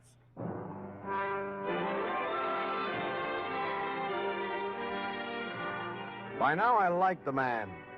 And I knew also that he'd deliver.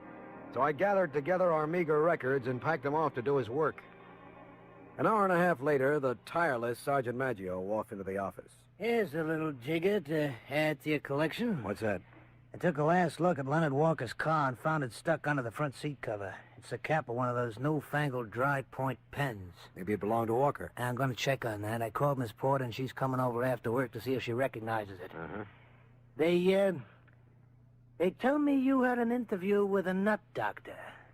I talked things over with Dr. Rayburn. Where's he now, laundering his straitjackets? getting his work done, which isn't a bad idea for everybody on this case.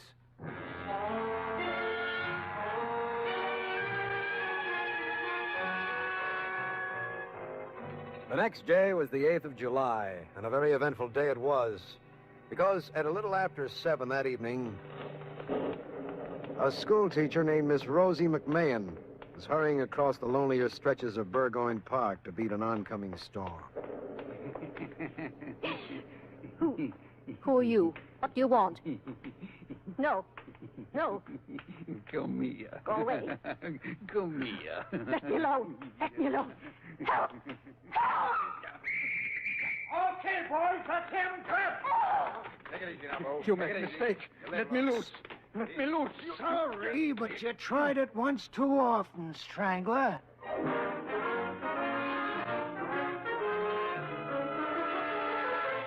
When they brought him in, I took a look at him, and I was amazed.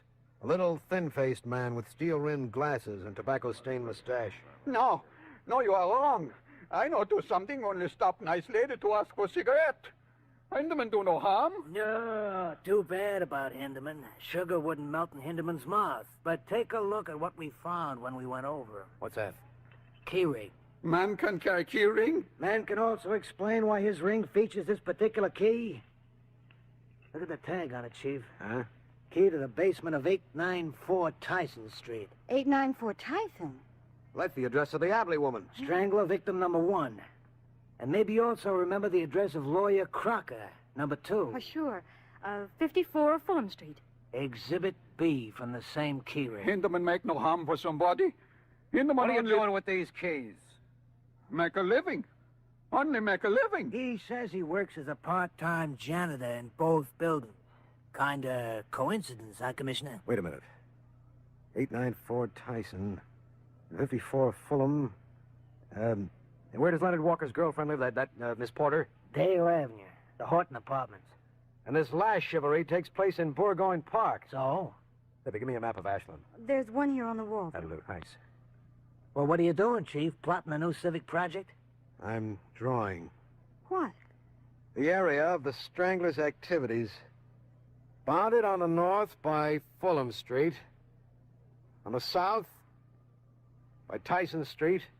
On the east by Dale Avenue. And the center of the territory is Burgoyne Park. You got something. I got at least geography. The Strangler has operated in this penciled section. Every murder has either occurred in this area of these 3 blocks or has been tied up with it one way or the other. Hinderman? Yeah, mister, yeah. You're under arrest for the murders of Francis Abley, Joel Crocker, and Leonard Walker. No, I know do something. I know do something. You can't tell me I do something. We lifted the hysterical Hinderman into my office. And Libby pointed out that we get nowhere with him until he had recovered a little. According to her, an injection of liquid Nembutal would tide him over his panic. And this she brought from the lab. I don't hear you. Can't do All right, nothing Bill. to me, I know. Help him onto the sofa. No, Okay, that's right. Get the needle ready. He's in bad shape. All right, I will. Commissioner? Miss Porter. Sent for me? Oh, just a minute, Libby. It was about this fountain pen cap found in Walker's car. Was it his? No. No, that wasn't Leonard. Okay, thanks. Obviously, it belonged to the Strangler here. Now, if you just wait outside and... Strangler? Hinderman. You know him? Know him? Why, yes, of course I know him. He insulted me once outside my apartment house. He killed Annie. He did it. He did it. Hey, Miss Porter. He did it, I tell you. Get out of here, Libby, will you? Come on, Miss Porter. Now try to calm down, please. Maggio, help Miss Porter downstairs and put her in my car. I'll drive her home myself as soon as we finish inside. Okay. Come on now, Miss Porter. Everything's gonna be all right. Let's get back to Hinderman. All right. Where were we, Bill? About to give him a shot. I don't want you to Okay. get me. No. Now, here's the needle. Hold his wrist. I don't want you. Okay. There we are. There we are.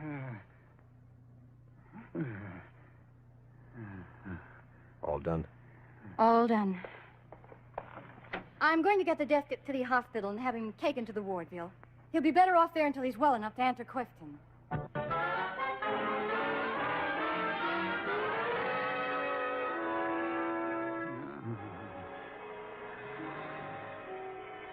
He was sleeping peacefully, this man whose one love was murder. I looked down at him, fascinated by the sheer evil of his face. And then... I leaned forward, hovering over him to catch an unconscious confession. When suddenly, his head came up under my chin, the bony skull catching me square on the button with the power of a mule's kick. My eyes bugged as the room started to do a swirling tarantella.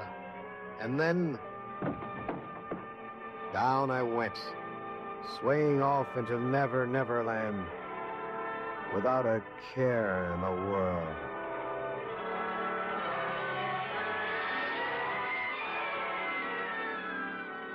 When I came to, the couch was empty. Hinderman had been on his way for who knows how long. And then I saw it, a spot on the carpet not 3 feet from my nose. I smelt it, Nembutol.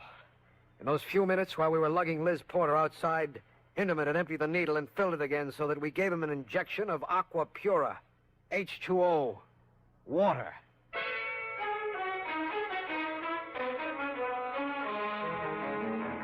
When the full impact of what had happened hit my muddled brain, I grabbed the phone and began to shout, turning every able-bodied gun-toting man in the force into the chase and hem-stitching the borders of Ashland with a ring of squad cars. After that, Libby and I staggered out for something to revive us. He was trying to cheer me up, I remember, telling me not to despair when suddenly, just as we neared the car... Bill. Huh? Bill, look. Look. I looked. Through the window of my car, I saw Liz Porter smiling out at us. On second glance, I saw that the smile was really the toothy grimace of her last attempt for that final gasp of air that hadn't come. Elizabeth Porter had met the Strangler, face to face.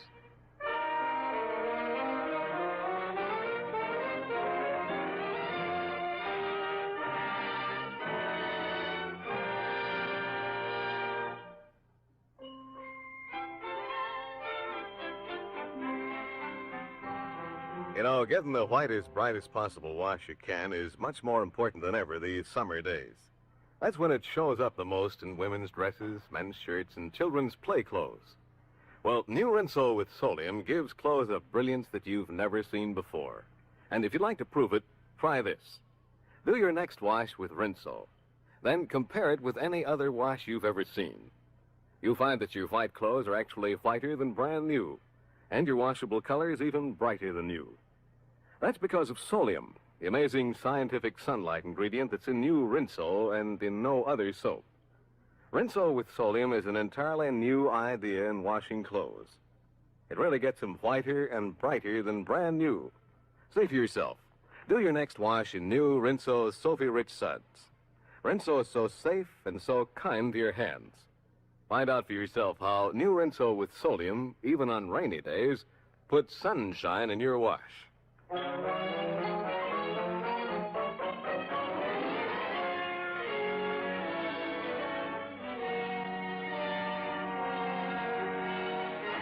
There was no reviving Liz Porter. 4 days, 4 murders, and the Strangler was still ranging the town with his fingers curled like the talons of a buzzard. What are we going to do, Bill? Call the governor. I'm putting this in his lap. It takes 1,000 more men to cover this city. I need the militia. Bill. Bill me no bills. Death has come to stay, baby. Hello, State Capitol? No, Commissioner. This is Dr. Rayburn. Oh, hello. Oh, how you doing, Doc? Fine. I've got some material for you, as I promised. On the Strangler? Yes. We know who he is, Doc. Congratulations. But he slipped us. Now, this may help you pick him up again. Come on over.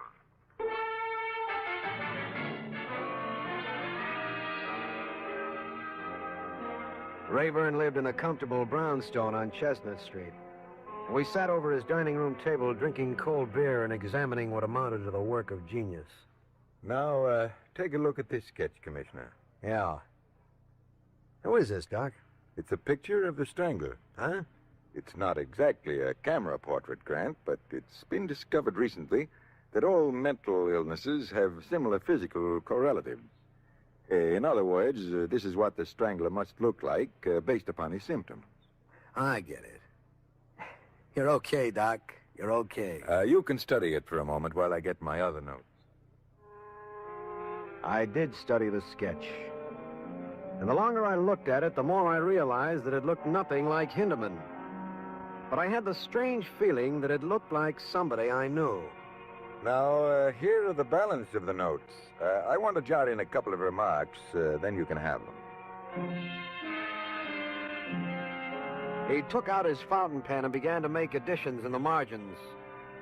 And as I stared at him, the short hairs on the tender part of my nape stood up as sharp as quills. It's a nice suit, Doc. This one? Yeah. You could damage it, you know, carrying that pen in your pocket without a cap. I know.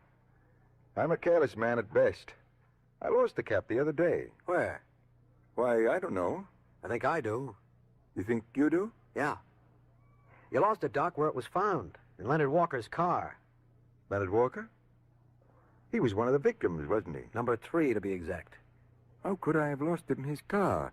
I never laid eyes on him. Here's the cap. Maggio found it yesterday. I'm afraid you laid more than eyes on him, Doc. I'm afraid you laid hands on him. Let me see that thing. Thanks. It is mine. There's a crack down the middle. I dropped it and stepped on it the day before it disappeared. Grant. I know, Dr. Rayburn. Me? This street, Chestnut Street, comprises the 4th side of the square in which the Strangler is operated. Also, take a look at the picture you drew. Yes.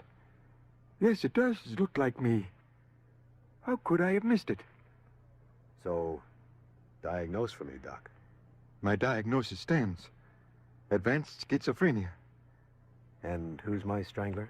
I can hardly believe it. I am. Prescription, Doc? Get me to headquarters. Quick.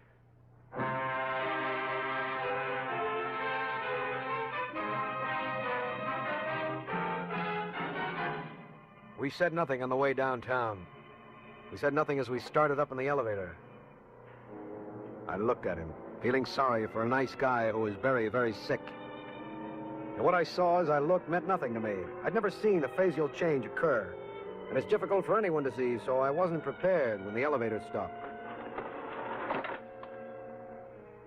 After you, Doc. Turn loose. Turn loose.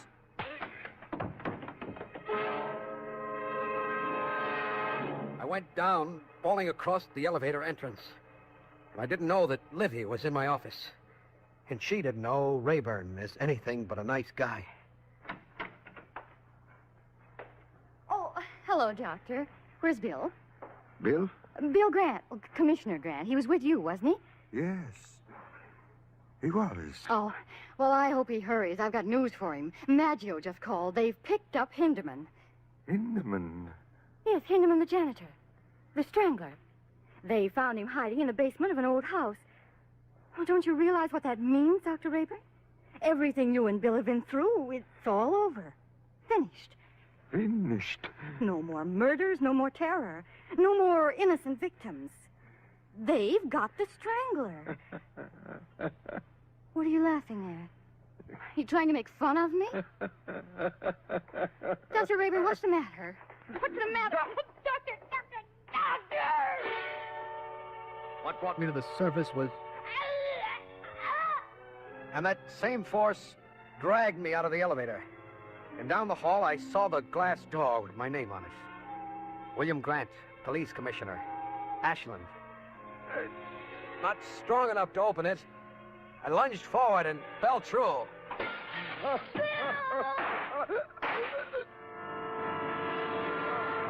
He swung around. And in that moment, as he tottered back, a change occurred. Dr. Rayburn snapped back, himself again. And there was more surprise than accusation in his eyes as he said, Why did you do that, Grant? Why?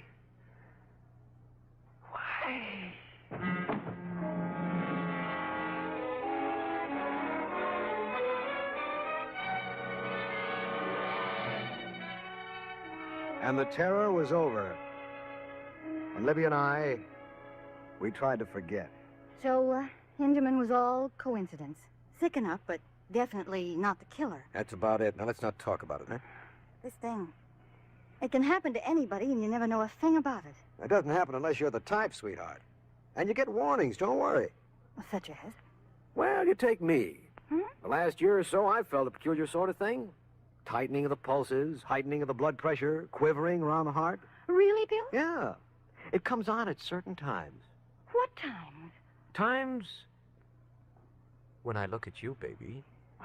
Bill. Oh, now stop. Stop. Oh, Bill Grant.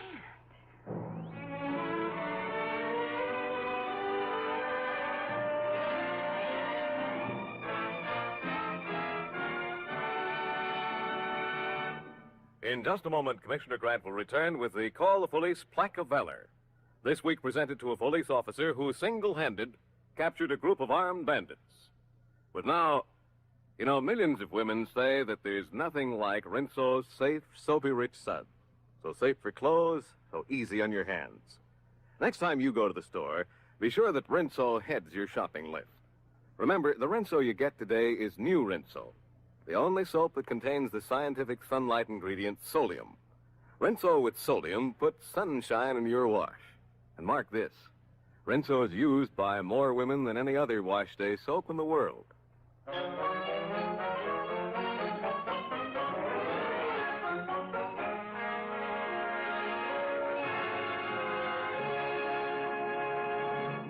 This is Bill Grant. It's with considerable pride that I present this week's Call the Police Plaque of Valor and Cash Award to an heroic Deputy Inspector of Police, James MacArthur of Cleveland, Ohio. MacArthur's deed of valor was reported by San Giaimo, chief police reporter of the Cleveland Press. Shortly after midnight, the police broadcast announced that a robbery was in progress in a coffee shop in downtown Cleveland. MacArthur, who was cruising in the district, sped to the scene of the holdup. Without thought to his personal safety, he ripped open the door and confronted a group of armed bandits. As MacArthur stepped into the room, 3 bullets whizzed past his head. He drew his revolver and fired. One of the gunmen went down, wounded. The other 3 tried to escape, but MacArthur blocked their exit at gunpoint. The 4 bandits were sentenced to 10 to 25 years in Ohio State Penitentiary. His swift action, his cool courage and gallant devotion to duty are in keeping with the highest traditions of the police forces of America. Congratulations to Deputy Inspector James MacArthur, Chief George J. Matowitz, and the entire police department of Cleveland, Ohio.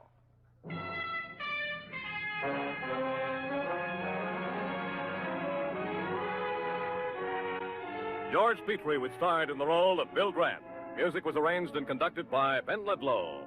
This is Hugh James reminding you to be with us again next week when Lever Brothers Company, makers of new Rinso with Solium, bring you another exciting police case. Listen next week to... The Case of the Mandarin's Macaw. Doctors proved it. Lifebuoy Health Soap with its purifying ingredient gets skin cleaner. Stops BO as no other leading soap can. Doctors compared Lifebuoy and other leading soaps in 820 tests.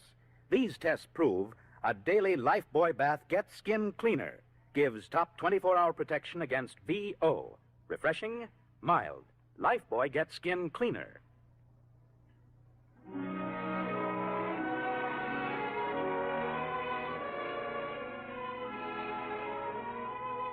Be sure to listen next week to Call the Police.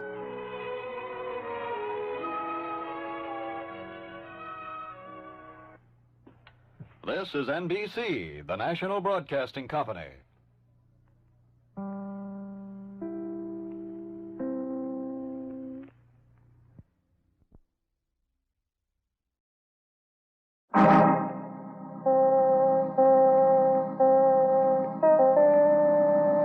My name's Regan. I get 10 a day on expenses from a detective bureau run by a guy named Anthony J. Lyon. They call me the Lion's Eye. With Jack Webb as Jeff Regan investigator, stand by for hard-boiled action and mystery and thrilling adventure in tonight's story of The Lost Lady.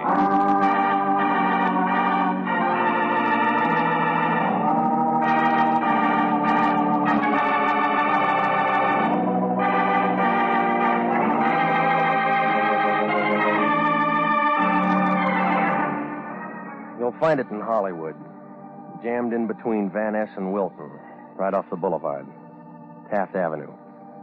Starts at a furniture store, runs for about a block, and then crosses Franklin. What happens to it after that, I don't know. I only go as far as the gray apartment building on the even number side. About the first thing you see. Figures that the guy who built my place never read the earthquake laws. A good crap game and shake it loose. Well, that's where I live. Apartment 308. In the back, where I can keep an eye on a brass drain pipe and a tired-out palm tree. I got a coffee pot and a bed that comes out of the wall. It isn't much, but the phone company had to have an address. That's where I was last Monday night, about 8 o'clock.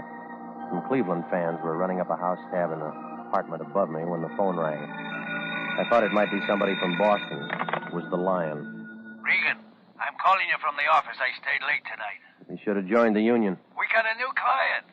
Yeah? Her name's Isabel Sanchez. I just talked to her. Did you make a date? She flew in from Mexico City tonight on American Airlines. She needs help. They're saying that about the Democrats. Comes from a fine family. Lots of influence in Mexico. Try the State Department. She came all the way to Los Angeles to see her sister, but she's disappeared. Did you tell her about the Missing Persons Bureau? I told her about you. What do you mean? You're going to find her sister. I'm no St. Bernard. You'll do till I can feed one. Besides, she could go to the Mexican Council if she wanted to. What's that got to do with it? Remember the Pan American Conference? We gotta be nice to this dame. Yeah, well, don't make up a contract. I already did. She gave me $200. What else did you get? She'll tell you the rest. Don't you ever ask questions? That's your job. She's got a room at the Belmont. Hop over there and see her. She's expecting you to find her sister. That all? That's enough. Call me after you talk to her. I hope her check bounces. Don't worry. She paid cash.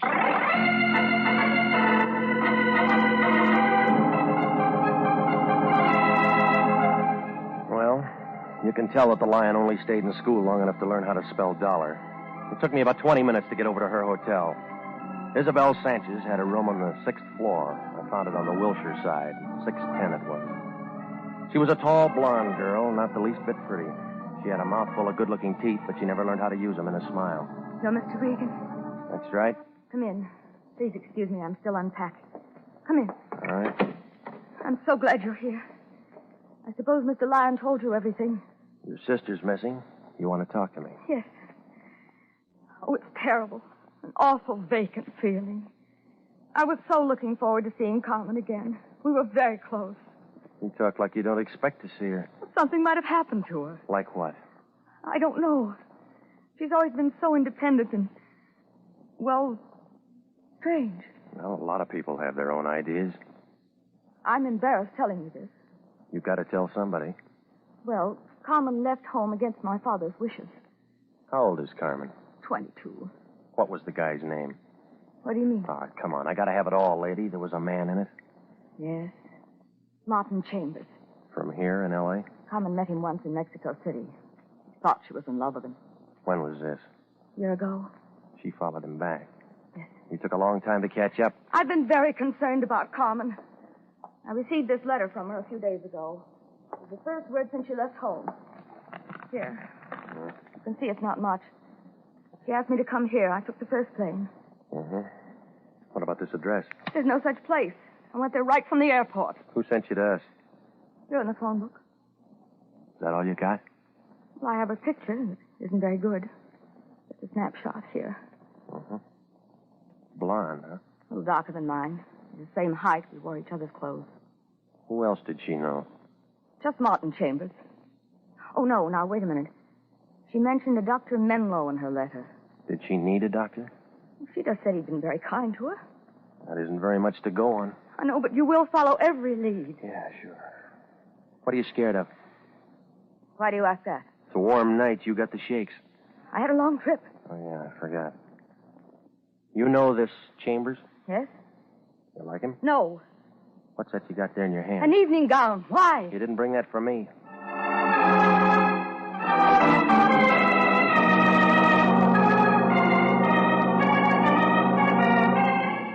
Well, our story was smooth, but the clothes didn't fit. All the labels that showed said New York City. I went downstairs to a phone booth, and I got a hold of a friend of mine in the CAA. He checked into it, and he told me that nobody named Isabel Sanchez came in on that Mexico City flight. The whole thing looked phony, like a fan dancer in long underwear. Well, it was about 11 o'clock when I got over to the Lion's place. It was a cold night, but the Lion looked warm. What do you want, Regan? I'm busy. So am I. I've been looking at that Sanchez dame. Tell me about it in the morning. No, I'm going to tell you about it right now. It's no good. What do you mean? It's another bum client. She gave me $200. Her clothes are out of New York. Maybe she came the long way. She didn't come in on American. So she's got a donkey. All you got to do is find her sister. I just told you she's a phony. Let me worry about that. Well, you can start now. Here. What's this? It's a letter and a picture. That's all the lead I got. Now, wait a minute, Regan. What about our contract? New Year's is coming up. You'll need confetti. I can't do a thing like that. We got a moral obligation. And $200. I'm thinking of our reputation. I've given our word. Take it back. That girl's a stranger in a foreign land. She came to us for help. Oh, stop it, will you? If there was a quarter in the bay, you'd drop your mother overboard and tell her to hold her nose. You're getting out of line, Regan. If she came up with kelp, you'd ring her out for iodine. That's enough. We got a case, and you're going to handle it. You're going to handle it. I quit. And I know this girl looks suspicious, but we have to give our clients the benefit of the doubt. Why didn't you send her to missing persons? I'll keep this picture and check with them first thing in the morning. You follow up that Menlo in the letter. Well, a guy named Chambers has got priority. Who's that? The girl's got a love story. It's getting cold out here. Check me in the morning. I'll do that. Remember, Regan, we always work hand in hand. Yeah. That's why I never wear a ring.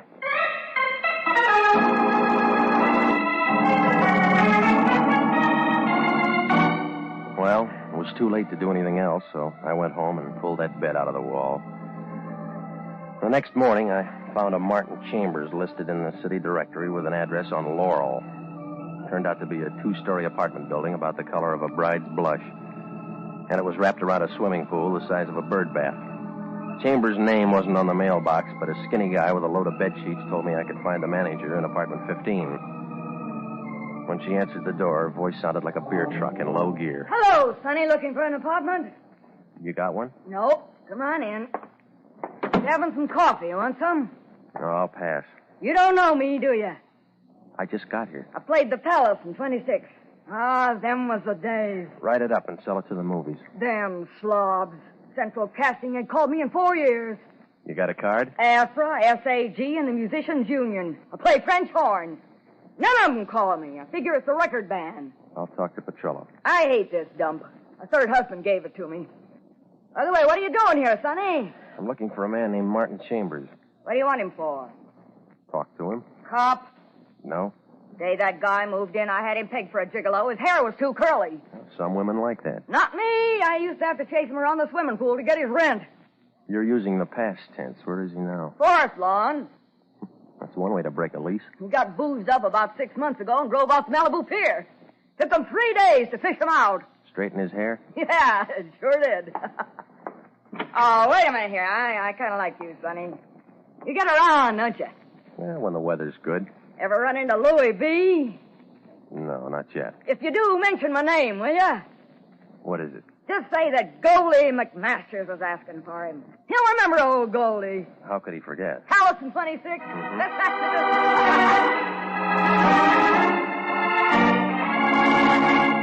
this. When I left, she was thumbing through an old variety. She looked unhappy, like a banjo player with a paper pick. Well, what she told me about Chambers took the leading man out of the picture, but there was a bit player named Menlo. Well, I called the office of a Paul Menlo, but they said he wasn't in that day, so I drove out to his address in Encino. It was a ranch house poured all over the top of a hill.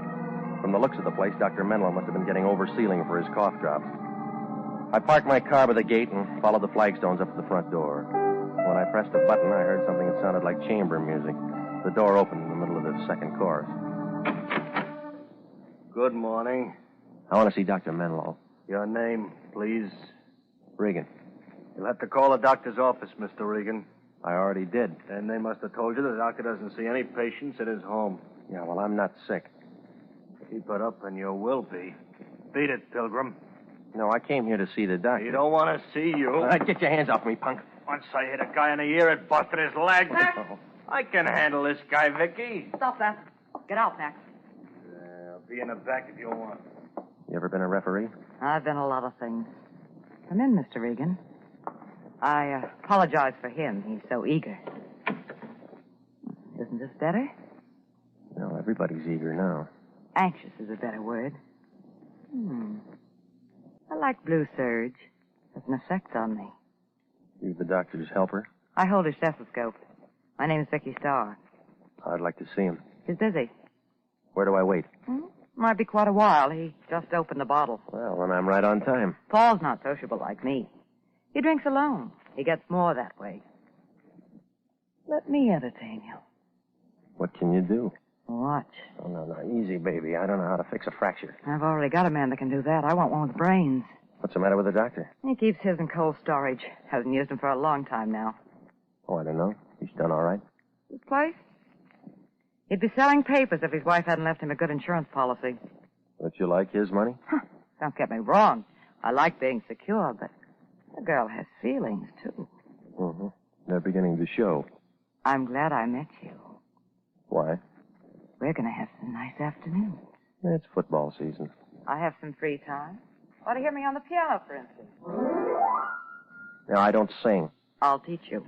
Paul says I should have an outside interest. Well, keep looking. You'll find one. You smile good, but you talk nasty. You started this conversation, sis. Max is still in the kitchen. I came here to see Menlo. You didn't say what about. I'll tell him. There's the phone. Call and make an appointment. Yeah, I'll be... Hello, Vicky. Who is it this time? His name's Regan. He hasn't got a business card. Have Max show him out. You Dr. Menlo? Yes. Should I turn all my patients over to another doctor? Yeah, well, I know one you forgot. Tell me who. Carmen Sanchez. Go ahead, Vicky. I'll talk to him. Watch yourself, Paul. He doesn't know how to be nice. It'll only take a minute. I'll crack some ice. Good nurse. She's out of uniform. We're casual. You said I had a patient named Carmen Sanchez. Who told you that? Somebody she knew? Your relative? Friend. You heard some wrong information, mister. I never heard of Carmen Sanchez. I read about you in a letter. Must have been another Menlo. No, there's only one with a license. You peaked, too. 25 a day? 10. I work for another guy. Who? Lion. Lion's Eye. Okay. You're still at the wrong house. You want to show me your files? Why not? Come on. Okay. Hey, keep a duplicate at home. Help yourself. Want a drink? Too early. You don't mind if I have one? No. Anything? Not under Sanchez, no. Now do you believe me? She could have used another name. Got any ideas? Blonde girl, 5'4", brown eyes. Means nothing. Do you ever know a man named Chambers? Yeah. In high school, back in Denver. Drove a truck. That doesn't help. I'm sort of retired now. Yeah, that's what Vicky said. Nice girl. Talks to everybody. You satisfied? Not yet. Don't mention. Always glad to help out. There's easier ways to make a living. Yeah, I haven't got a wife with an insurance policy. A year ago, I'd have broke you in half for that. Now it doesn't matter. You can find the door. I'll be back. Don't bother, Regan. Doctor will be out. I left him sitting there with a glass of rye in his hand. It wasn't much of an interview, but there was a story somewhere. What Menlo didn't have in his files, he was keeping in his head, and figured he might open up if I showed him that snapshot in the letter. Well, I drove back to town. I put in a call to the Lion. Nobody answered at the office, so I went home. When I opened my door, I caught a load of taboo. Isabel Sanchez was wearing a dress she must have put on with a shoehorn. You've got the nicest janitor. He thinks I'm your sister. Where'd you meet him? He was in the lobby when I came in. I've been waiting for you. Yeah, well, we got an office, you know. No one answered when I rang. I wanted to be sure and see you before I left. Taking a trip? I leave for Mexico City first thing in the morning. Well, it was a short visit. It was long enough. What about your sister? That's what I came here to tell you. I found Carmen. Oh, you did? Or rather, Carmen found me. I feel foolish now, calling in a detective service and all that. Why? Well, Carmen came to my hotel about noon today. And you imagine she's been looking for me. Last night you said she didn't have an address. Oh, that was another silly thing. Only it was her mistake. She's not very good at details. Where is she now? She's out buying a few things and packing. I've convinced her to come home with me. All right. Now you want to know what I found? Why on earth should I? I have my sister. You were worried about a man named Chambers last night. Carmen told me she hasn't seen him for months. Did she tell you about her doctor? No. I met him. Only he said he never saw her. Oh, is that so? Well, Mr. Regan, I do appreciate your services. Please thank Mr. Lyons for his kindness. I'm sorry I won't be able to see him. He's going to be sorry, too. You'll give him this envelope. There's $100 in it. You're paid up. It's for all the unnecessary trouble I've caused you. And, Mr. Regan, it's all confidential. You read the contract. I wouldn't want any of this to get back. It's wrong. You know some of the wrong kind, do you? Doesn't everyone? Thank you, Dan. Bye.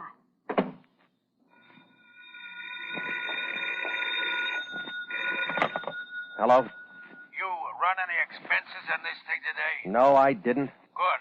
It's all over. Isabel said she didn't see you. There's a guy named Gallagher in missing persons. Got an eye like an eagle. He took one look at that snapshot and opened a file. What kind of file? Dead and unclaimed. What do you mean? Carmen Sanchez has been dead a year, and the county buried her. You are listening to the story of the lost lady, tonight's adventure with Jeff Regan, investigator.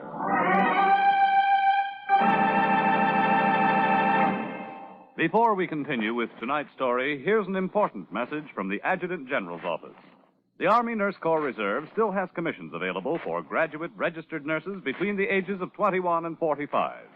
If you believe you qualify for a commission in the Army Nurse Corps Reserve, apply to the Adjutant General, Washington, D.C. And now, back to the story of the lost lady and Jeff Regan, investigator.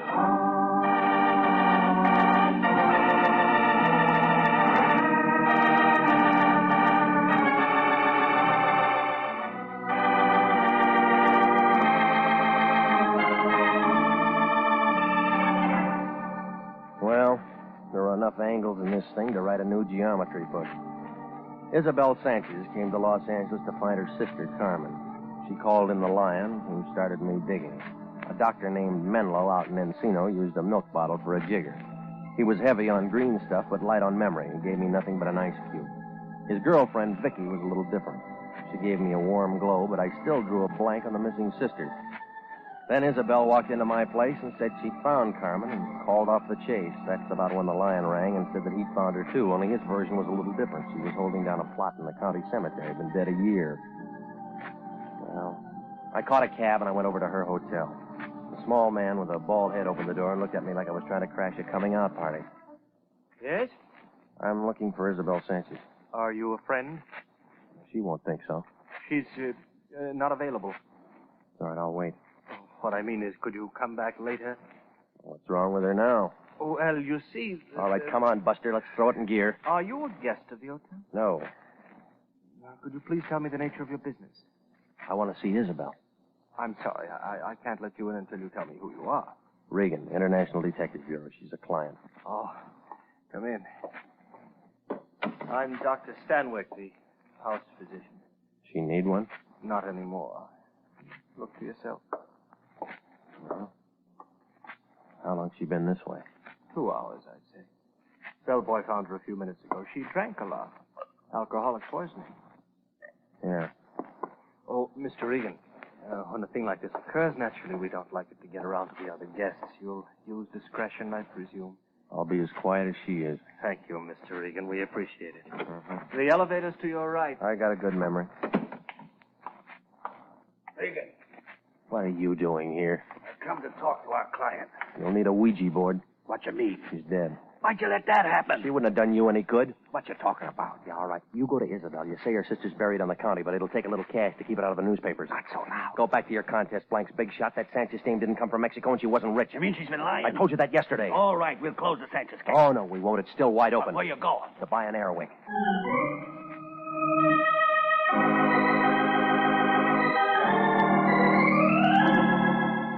Well, I went down to the Hall of Records. It's a brown building off Temple that leans over like an old lady with a short cane.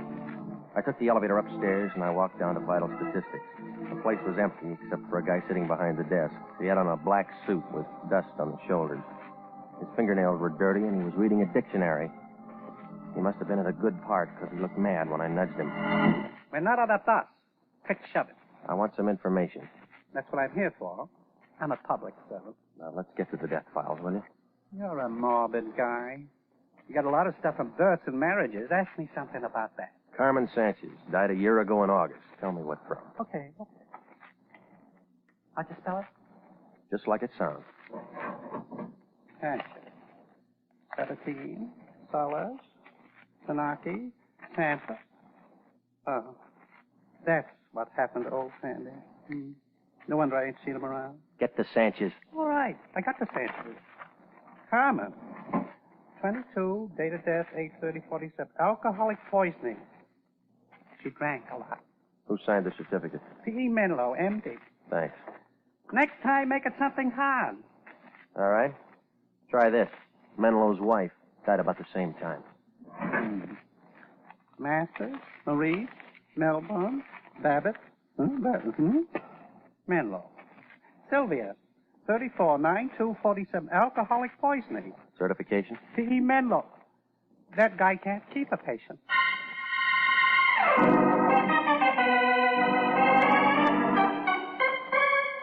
Well, I left and I went back out into the street. It was almost 5 and the traffic was heavy. I started to cross the street to a sandwich shop on the corner. A yellow cab raced me to the sidewalk, but I won. I went inside and a skinny waitress with peanut-colored hair brought me a cup of stale coffee and a burnt hamburger. I sat there and I tried to figure it. It was like swimming through a tidal wave in hip boots. 3 deaths from the same thing and Menlo's name on every one of them. Well, the answers weren't in the coffee cup, so I went home, picked up my car, and drove out to Menlo's place in Encino. The drive was nice, and so was the reception. I built a fire. I forgot the marshmallows. And we'll think of something else. You know, I'm not mad anymore. I'm still looking for your doctor. Let me take care of it. No, I want to see him. And you'll have to wait again. When's he going to climb out of that bottle? We had dinner at a place on Ventura. Paul found the bar. He'll stay till it closes. I better go there. Questions again? Maybe. I know some swell answers. I'll bet you do. I've worked for him a long time. 1 year. How did you know? This is my night off. You here all alone? Isn't it terrible? Anything could happen. How do you like it? Your way? It's better. Now, let's have a nice, quiet evening. Just you and me. I had a feeling you'd be back. That why you wore that? Like it? Well, you got talent, lady. Discover me. It's been a famine of men like you. You don't look underfed. Why didn't I meet you sooner? We didn't travel in the same crowd. Let's start over. Do you keep his files? What's that got to do with us? They'd never pass inspection. Are you talking about something I should know? Carmen Sanchez. What about her? She died. Menlo signed her death certificate. Paul's lost a lot of patience. He's not very good. Did I tell you I played the piano? He told me some other things. Did I? They make a good story. I don't like stories. Well, I'm going to tell you anyway. I thought we were going to have a nice, quiet evening. A girl walked in his office one day and dropped dead. Good opening. Why'd she do that? Alcoholic poisoning. She was a nobody named Carmen Sanchez. Story's getting dull. There was a snapshot in her pocketbook. Not much else. When does the action begin? Right now, lady. The doctor's wife had an insurance policy. He convinced her to take a trip. Why'd he want to do a thing like that? So he could pull a name fix and collect his wife's insurance. He had a body. No one will ever believe this plot. He buried an empty box. How do you know? I'm going to have somebody dig it up. What about the body? He turned that over to the county. Everybody lives happy ever after. Don't you like my music? You're going to have to take up the harmonica, lady. Why? The gas chamber isn't big enough for a piano. Who's going to the gas chamber? You, maybe. An insurance fraud's one thing. Murder's a longer rap. You haven't touched your drink. I don't like mine that strong. Now, come on, lady, get your coat. Max! I thought you were alone. I lied. Hello, Regan. You look excited. It's tough, Max. Yeah, that's easy. Soften him up. Oh!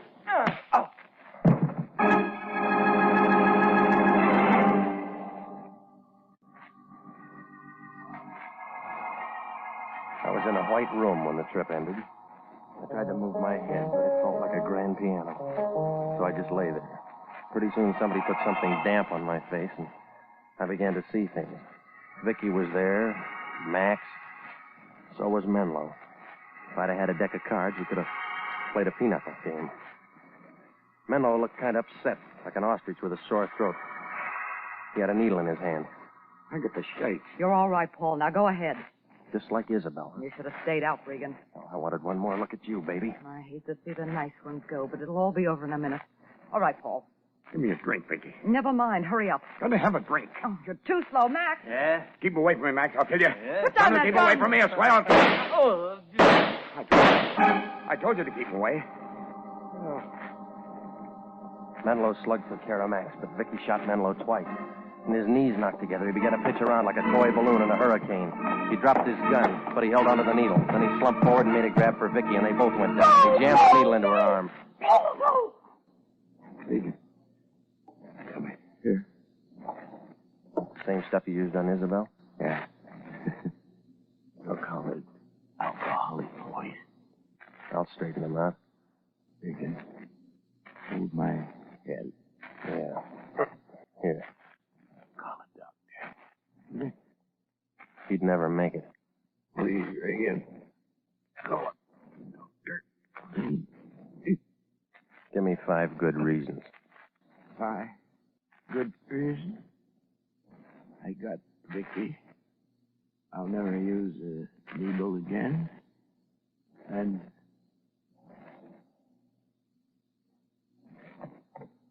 You only gave me 2.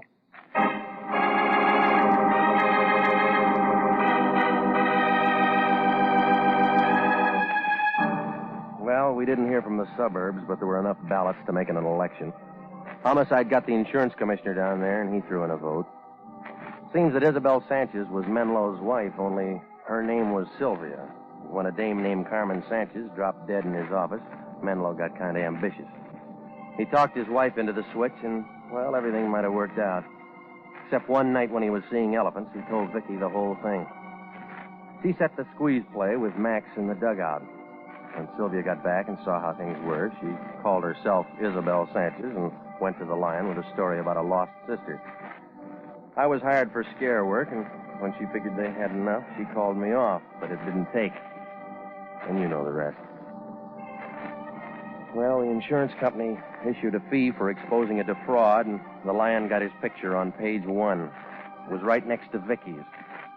She was wearing one of those French swimming suits. The Lion said that'd do us a lot of good. It did. We each got a free bathing suit.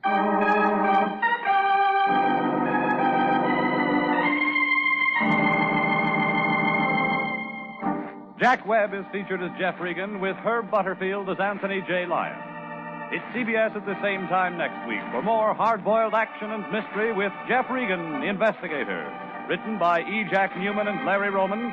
Produced by Sterling Tracy. The role of Vicky Starr was played by Yvonne Patey. Lorraine Tuttle was Isabel Sanchez. Ken Christie played Dr. Paul Menlo. And Larry Dobkin was Max Brenner. Original music for this program is by Milton Charles. Bob Stevenson speaking. This is CBS, the Columbia Broadcasting System.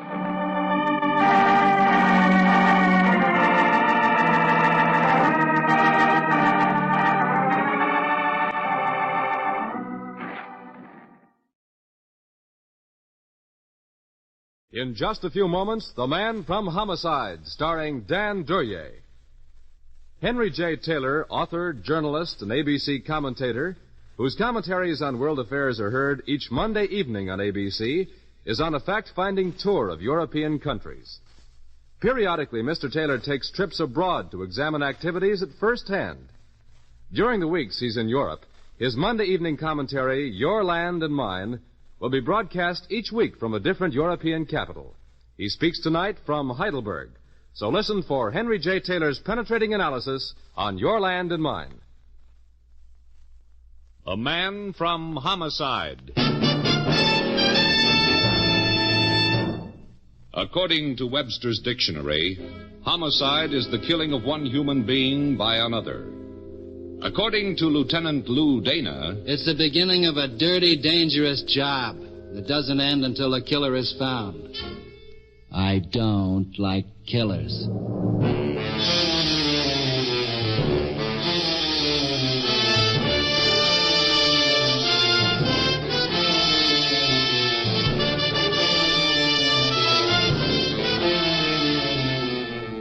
Every week at this time, the American Broadcasting Company brings you transcribed the star of stage and screen, Dan Duryea, as Lieutenant Lou Dana, the man from Homicide.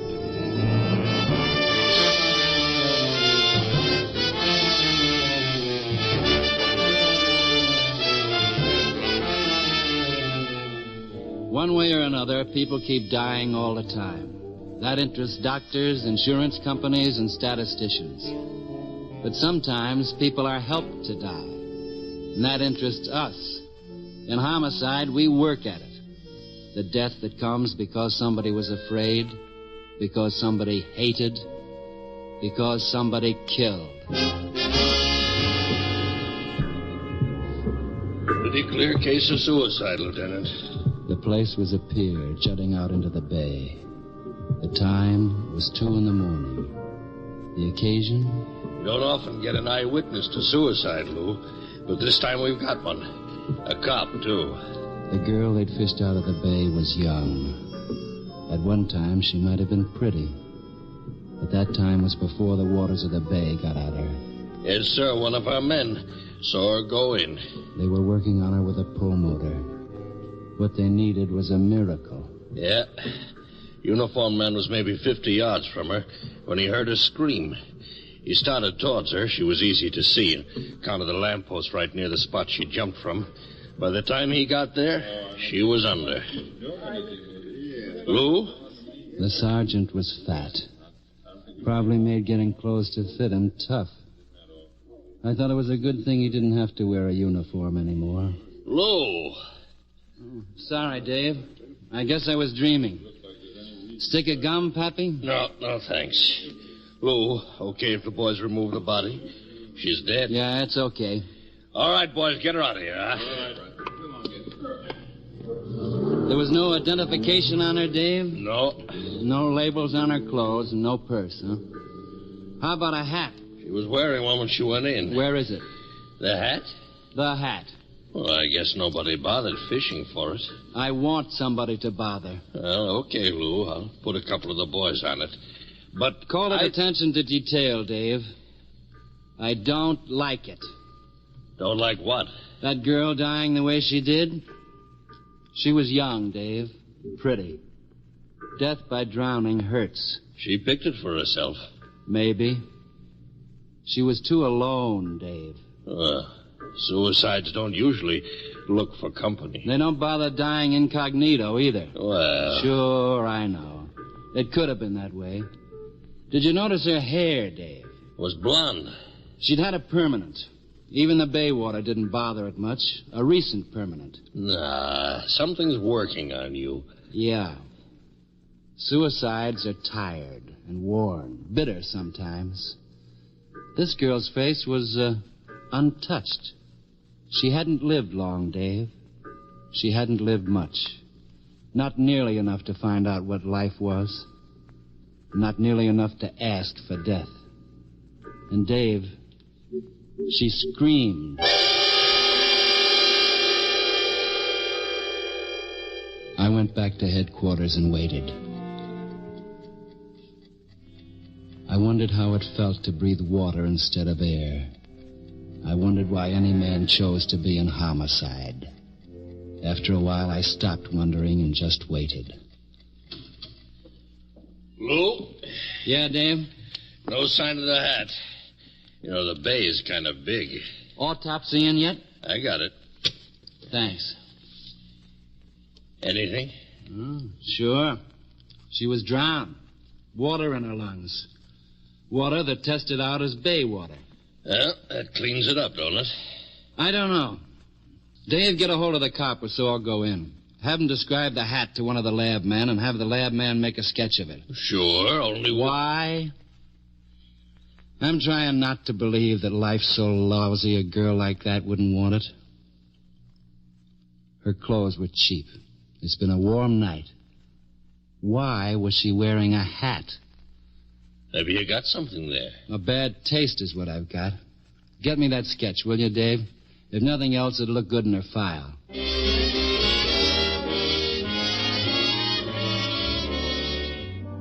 The rest of the routine went along fine.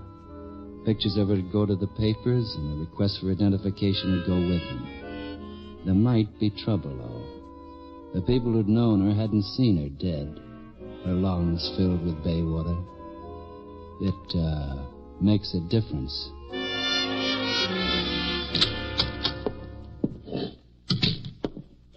Here's your sketch, Lou. Thanks. Wow. That's quite a hat. Yeah. Designer must have just heard about the birds and the bees, not to mention the fruit. Elaborate and expensive. It's a wrong note, Dave. Too much hat. Oh, you're a stubborn man, Lou. Maybe the girl just blew a week's salary on that hat. Kind of a splurge. Just before she decided to die? Yeah. No one's come in to identify her, huh? Not yet. Not ever. You're guessing wild. No, I'm not. Why were the labels on her clothes removed? Dave, have copies of that sketch made. Put a few policewomen on the job. A hat like that means a designer. It's not mass production stuff like the girl's clothes. I want that designer found. Okay, Lou. And if we turn him up? Make sure our people don't get spotted as cops. Yeah. And then what? And then I'll go visiting. I never heard her scream, Dave. Just a report about it. But somehow that screams in my ears. I want to get rid of it. It took time, but the dead girl had all the time there was. Finally, I got an address. And a name. The name was printed large in gilt letters on a shop window. It read Vogue Millinery. Underneath, in small letters, Martha Wayne. I went in. Hello. Hello. I rather like to have a man stop in. I get so tired of... Well, women are fine. They're the ones who buy my hats mostly, but... Oh, you did want to see me about a hat. I did. You're, Mrs. Wayne? Miss Wayne. You design all these hats? Yes. Guilty as charged. They're manufactured here? Manufactured is such a large word. They're made here. I usually have someone help me. Oh, isn't that a lot of work? Well, not really. You see, I make only one of a kind. Not very many at that. Then, any hat bought here... would be absolutely unique. You're thinking of surprising your wife? I'm not married. Well, you're thinking of surprising someone? In a way. I have a picture here. Oh? Look at it. I see. Oh, she's very pretty, of course, but the photograph isn't terribly good, is it? I mean, well, it looks distorted. Maybe. You, don't recognize her? Recognize? Oh, she must be a celebrity, and I'm very stupid, but... No, I don't recognize her. No, she's no celebrity. She bought a hat here. She did? That's why I thought you'd recognize her. Oh, I have a very bad memory for faces. Now, if you showed me the hat she bought... I've got a sketch that might help. Take a look at it. Oh, you're quite an artist, aren't you? This is one of your hats? Oh, I think so. Your friend told you she bought it here? No. Well, then however you put labels in the hats you make, don't you? Oh, of course. I'm terribly dense. All you had to do was look inside the hat. You keep records of the sales you make? Well, naturally. The kind of clientele I have. And besides, there's so many taxes we have to pay. I want the name of the girl you sold that hat to. The name? But if she's a friend of yours... I didn't say that. Well, no, but I assume I'd that... like her name. I'm sorry. I don't think I can give you that information. Why not? I don't know that the lady would want you to have it. The lady's wishes don't matter very much. Not anymore. I beg your pardon? My name is Dana, Lieutenant Dana. My credentials. Oh. Well, there isn't anything wrong about... Your hats? That wouldn't be my business. I'm homicide. Homicide? Oh, then you'd be Lou Dana. You're the celebrity. Well, the papers run out of copy every once in a while. I didn't recognize you. Although I've seen pictures of you. You look younger and... The name of the girl?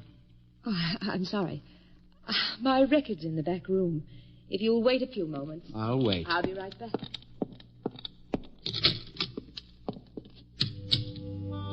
It was a long distance from the cold waters of the bay to the warm, perfumed shop where Martha Wayne made hats. I wondered how the dead girl had got from one place to the other. It kept me from wondering about Martha Wayne and the things that had nothing to do with death. Martha Wayne was taking a long time. Too long a time. Miss Wayne? Miss Wayne? Miss Wayne!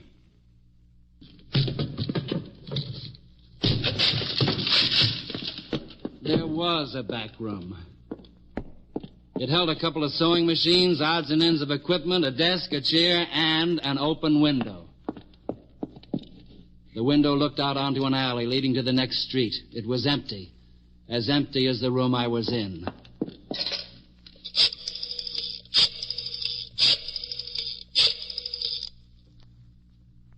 Lieutenant Dana, I want an address for a Martha Wayne. She's not in the phone book, but she runs a hat shop on Miller Avenue. Yeah, that's right. Sales tax people that have it. Make it fast and call me here. The number's Arden 48747. I'm in a hurry, and I don't know why.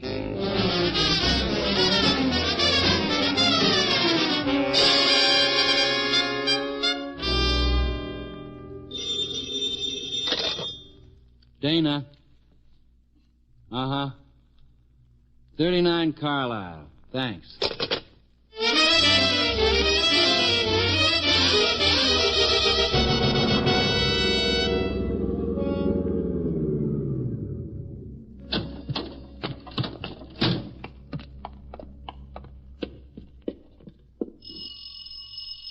The house was an old brownstone. The steps were worn that led up to the stoop. The windows were shuttered. No one was in a hurry to answer the doorbell. The door was locked.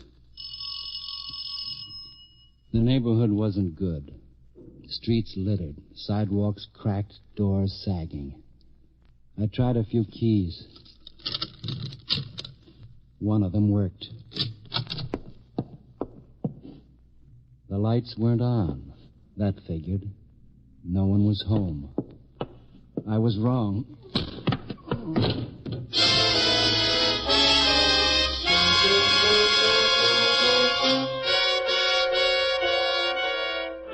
For a while, I felt fine.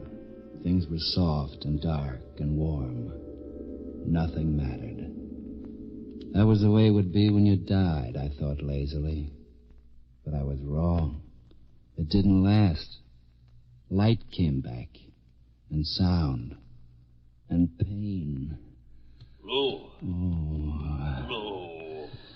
Oh. Lou, wake up, will you? Lou. Wake up. What? Oh. Oh. Hello, Dave. Oh, you had me worried. I seem to be lying down. Yeah. On the floor. Dirty floor. Help me up, Dave. Okay. Thanks. For a minute there, I was scared. Nobody kills Dana. Now, that could be wrong. Sure, but I don't want to know about it. Why did you... phoned in for this address, and then you didn't check in. I got worried. How long is it? It's 11, Lou. 11? Yeah. I must have been out for a good 4 hours. Correction, a bad 4 hours. Yeah. Dave, did you see anyone when No. Now, let's go look through the rest of the house. Now, you feel all right? I feel lousy. We'll look anyway. For what? A dark-haired girl named Martha Wayne. A girl who runs a hat shop. Right now, maybe. Just a girl who runs.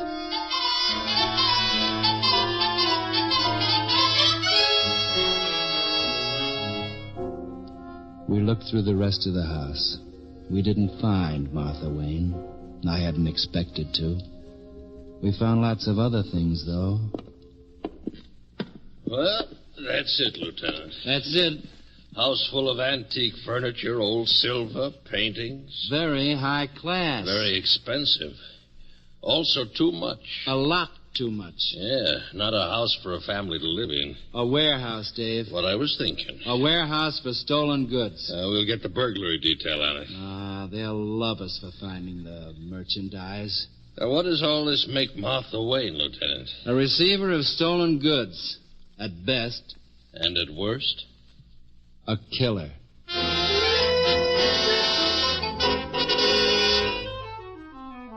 The burglary detail came and loved us. The house that Martha Wayne had lived in was filled with the loot from half a dozen big robberies. That took care of that. We put out an alarm for Martha Wayne. That didn't take care of that.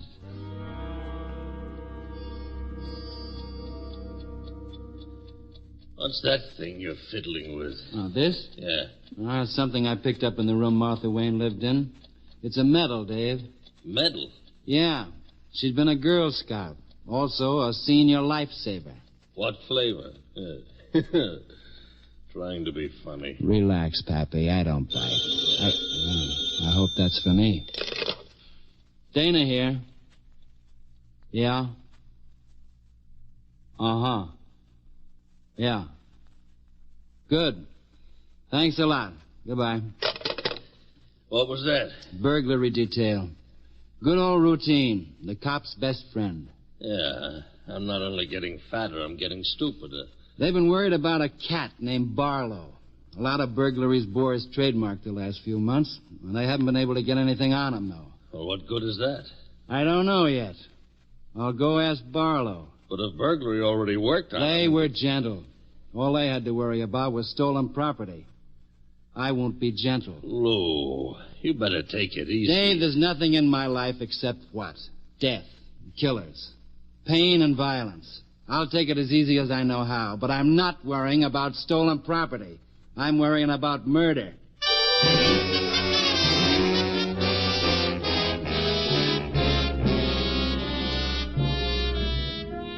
Burglary had mentioned the yellow disc. It turned out to be a saloon with a girl singer, an out-of-tune piano, and a tough doorman. Yeah? I'm coming in. Mention a name. Ralph Waldo Emerson. I don't like that name. I'm still coming in. Look, mister. Nobody gets in the yellow disc without an invitation. You ain't got one. I got this. A badge. A real badge. You know what? I bet you're a cop. You win the bet. You still ain't coming in. Let's find out. You know what this is? Yeah, a sap. Technically, a concealed weapon. Well, it ain't concealed now. You're frightening me. You're gonna get it. I've been sapped before tonight. I'm getting used to it. Well, you must like it. My arm. Hey, you could break it. Don't suggest things to me. Drop the sap. Okay. Well, it won't do you no good taking me. You did a nice job.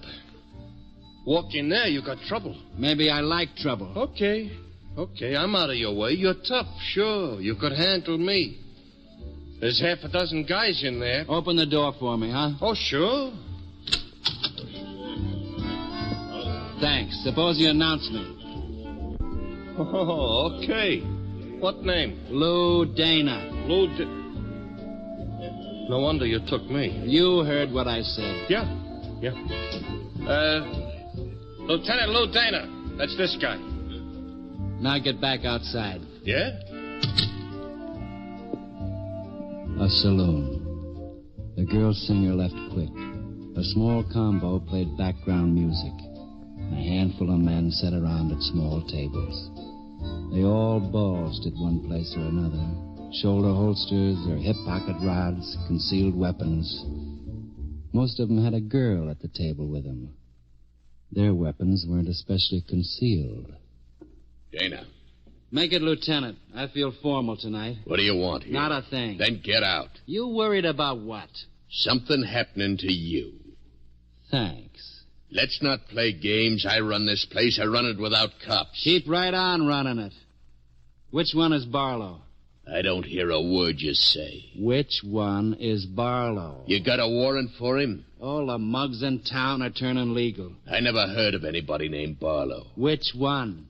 Move in on me and you'll stop asking questions. You'll get an answer. You won't like it. I'm crazy about answers, any kind. Point 'em out. Okay. He's the one at the corner table. Thanks.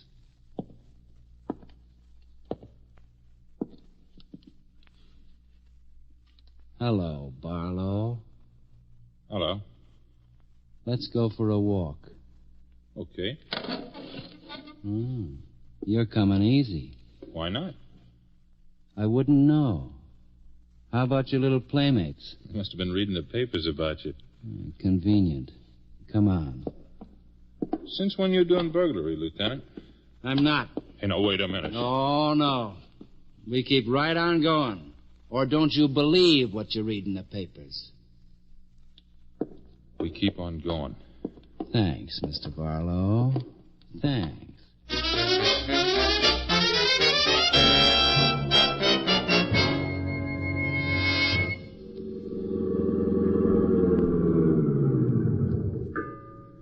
Hey, what are you stopping here for? This time of night, I'm crazy about the bay. Get out. I ain't interested in sightseeing. Get out. Okay, but under protest, see? Under protest. Come on. I want to get a closer look at the water. I don't know what you got in mind. I'll let you know in time. Right here ought to do. Up above and to your right, Barlow. That's a pier. Oh, thanks for telling me. Down here, we've got more privacy. Funny thing about that pier. Yeah? A kid jumped off it last night right into the bay. She drowned. What's that got to do with me? A cop saw her go over. With a little luck, she might have been saved. If somebody went into the bay from down here, nobody'd see him, Barlow. Hey, now, wait a minute. Oh, no, you're staying right here, Barlow. What do you want from me? An introduction to Martha Wayne. Martha? I don't know nobody named that. From down here, you'd go into the water smooth and easy. Can you swim, Barlow? No. Too bad. Hey, let go of me. Ever try breathing water instead of air? I said let go. We're right near the edge now, Barlow. One push and... Who'd hear you out here at this time of night? Okay. I'll take you to her. Why, thanks, Barlow. Thanks very much.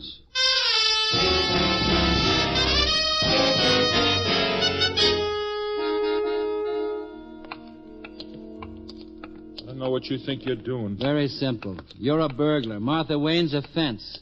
You steal the stuff, she disposes of it. The millinery store's a front. Oh, that's guessing. And besides, what's it got to do with homicide? That's what we're going to find out. Knock, Barlow. Okay. Who is it? Barlow. What do you... We're both coming in, Miss Wayne. Lieutenant Dana. You remembered. You're not an easy man to forget, Lieutenant. Thanks.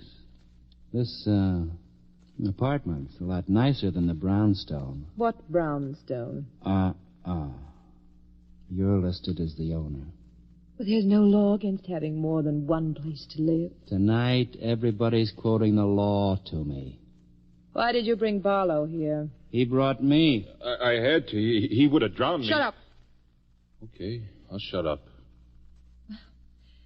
You were really anxious to meet me, weren't you? I still want the name of the girl who bought that hat from you. You're very persistent. So? Why not forget her, Lieutenant? Wouldn't be hard. I'd help. All this for a burglary rap? That's an act, Lieutenant, isn't it? Because you do respond when I'm close to you, like this. I respond, all right. I remember the kid who went into the bay. The kid who what? Last night, a girl wearing one of your hats jumped into the bay. A cop on duty heard her scream and looked around. She was near a lamppost. He saw her go over. Well, that's very sad, but... It's more than sad. It's murder. Murder? But you yourself just told me she jumped in. She did. But she wasn't the one who died. She wasn't the one who... You're confusing me. No, I'm not. You run a millinery store. In that store, you have an assistant. Let's suppose that assistant is a girl. A girl who finds out by accident what your business really is. A receiver of stolen goods. Suppose that girl is young, naive. Tells you she's going to inform the police. What would you do? You're the one who's supposing all these things. You'd have to make sure she wouldn't go to the police. One way would be to murder her. But that's dangerous. People get executed for murder. So, with a little help, Barlow's, for example, you get the girl down to the bay and drown her. That would be murder anyway. Besides, the policeman saw her jump by herself. You drown her in the bay, in the water underneath the pier. Then you go up on the pier yourself. You're dressed exactly the same way she is. You wait until a policeman's around, some little distance away. You pick out a place near a lamppost. Then you scream. The policeman sees you. He starts towards you, but you jump into the water. The harbor detail dredges, comes up with the body of a drowned girl. The policeman would swear it was the same girl he'd seen go over. It wasn't. Very, very clever, Lieutenant. But only a guess. You could do it. You were a senior lifesaver. You swim well. The dead girl was already in the water under the pier. You hit the water, you swim away, climb out of the bay a few hundred yards from the pier. A perfect murder setup. A guess. Why would a suicide pick a lamppost? Why would a suicide scream before jumping? Not a guess. You'll never be able to prove it. Barlow isn't a very strong character. He brought me to you, and he'll testify, hoping he might get away with a second-degree murder rap. Won't you, Barlow? Well, she did it all. I didn't know what she was planning. You see? I have nothing to say. No, you haven't. Not anymore. Not in this life. And it all came from a hat. The hat that was wrong. But the dead girl was blonde. You're brunette, Miss Wayne. You had to wear a hat for a masquerade. That hat will hang you.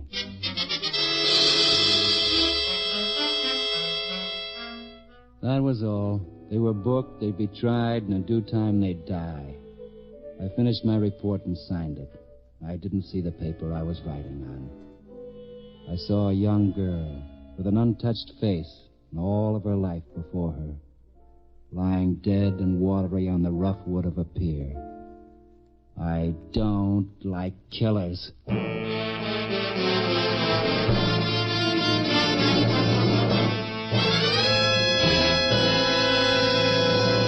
You have just heard another in a transcribed series starring Dan Duryea as the Man from Homicide. The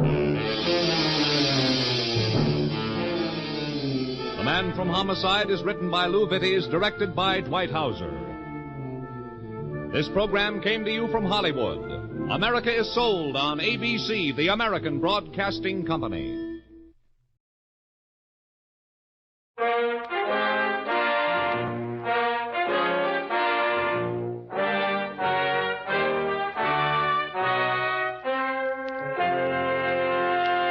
Kreml Hair Tonic and Kreml Shampoo present the new adventures of Sherlock Holmes, starring Nigel Bruce as Dr. Watson and Tom Conway as Sherlock Holmes.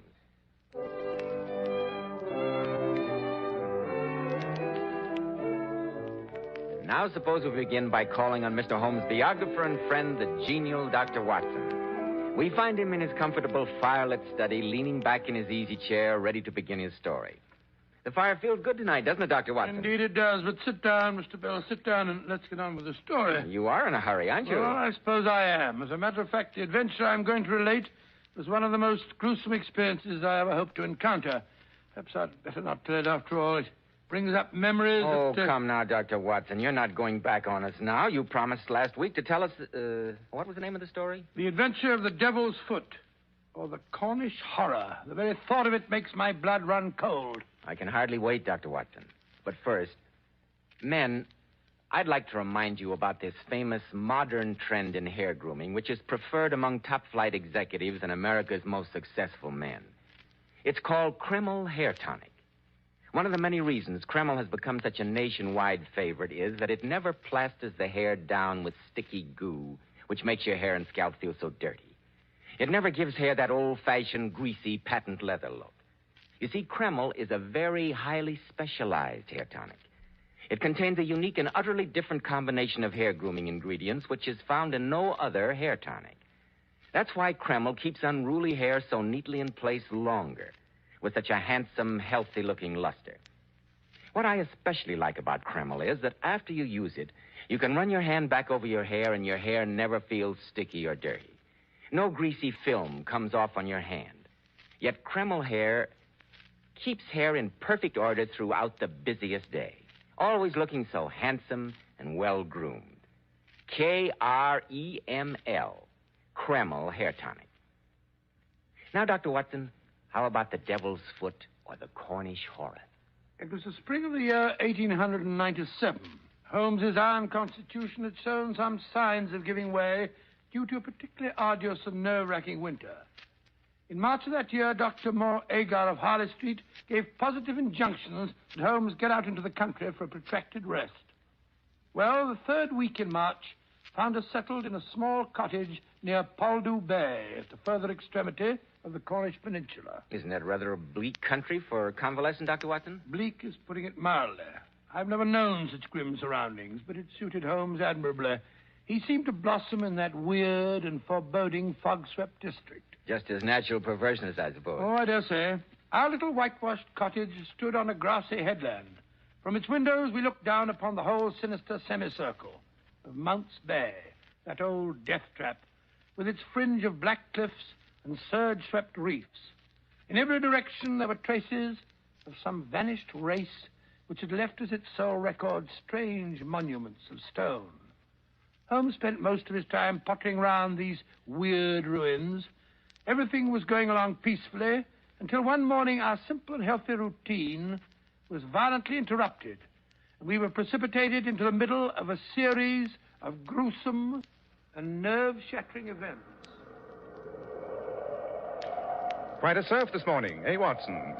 You can see the spray flung up against our windows, and we're a good 100 feet above sea level. I don't think I shall venture out today. Bad weather. Old boy is certainly lashing himself into a fine frenzy. What do you mean, the old boy, Holmes? The devil, Watson. The devil himself. Oh, what are you raving about? Didn't I tell you that the natives hereabouts refer to that seething death trap down there as the Devil's Cauldron? They think the old gentleman himself lives there. How unsettling. Yes, a very interesting superstition. You know, Watson, this locality is supposed to have been the last resort of devil worship in England. Oh, really? Well? Many scientists believe that those huge prehistoric monuments of stone were part of a temple given over to the Prince of Darkness. Preposterous. Oh, I don't know. It's as logical as most of the theories that endeavor to explain their existence. The superstition goes on to say that when the devil was finally driven from his temple, he took refuge in the bay down there. Yes, they claim that on stormy nights you can hear his hoofbeats as he races up and down the rocks. Holmes, what are you trying to do? Give me a case of nerves? Hello, what's this? What's this?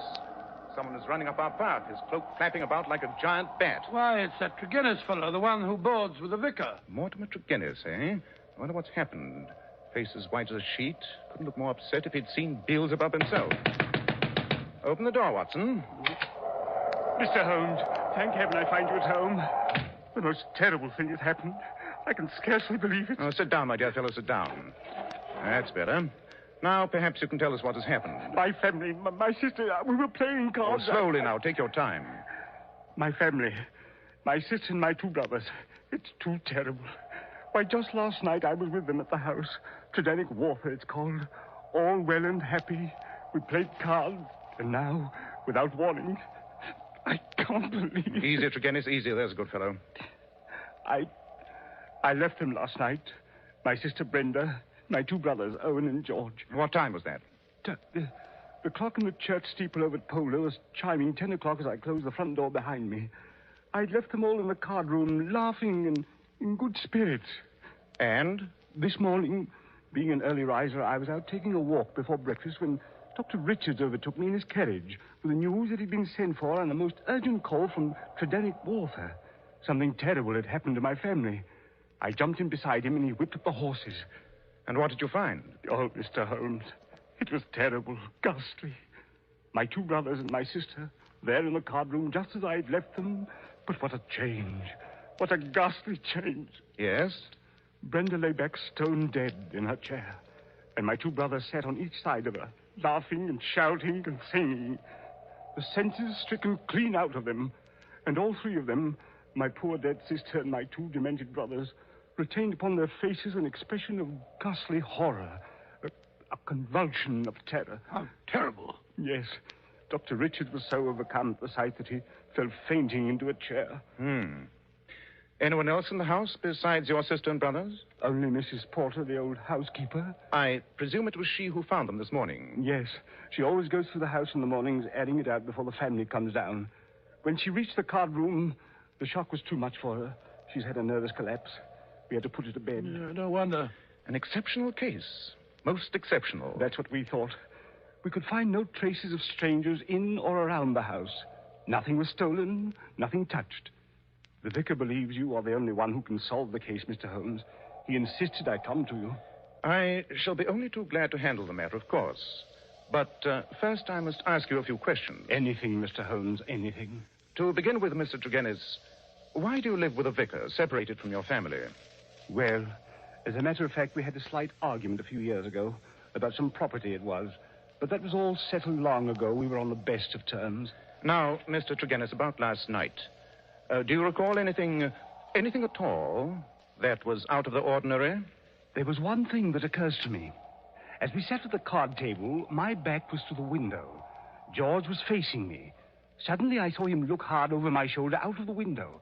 I turned quickly, and just for a moment, I thought I caught a glimpse of something moving. Man or animal? I don't quite know. My brother said he had the same feeling. It's uncanny, that's what it is. Something came into that room, and that something killed my sister and dashed the light of reason from my brother's mind. Something devilish it was. If that should prove to be the case, I fear I shall be of very little assistance, Mr. Tregennis.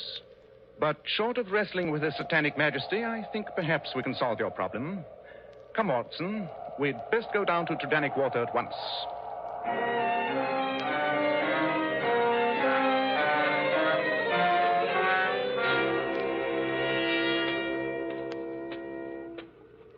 This is the house, Mr. Holmes. Whose carriage is this coming down the drive with the blinds down? There's somebody in it. Listen.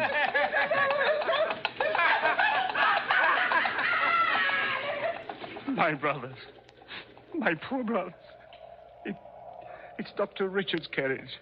He's taking them to Helston Asylum. It's too awful. My poor brother. Easy, Tregennis, easy. Pull yourself together. I'll do my best. Good man. Which are the windows of the card room? This one here. Oh, look out, Holmes. You've upset the watering can. Dear, how clumsy of me. Sorry, Tregennis. I'm afraid I've drenched your boots. No matter, Mr. Holmes, no matter. Shall we go in? Yes. I have seen all I need to see out here. This way. The card room is over here. Do you notice anything, Watson? No, I can't say that I do. This is the card room. I see the window's still open. The housekeeper left it that way, I presume? Yes, she says it was locked on the inside when she came in. Quite so. I think we may close it now. Well, I'll do it, Holmes. No, let me.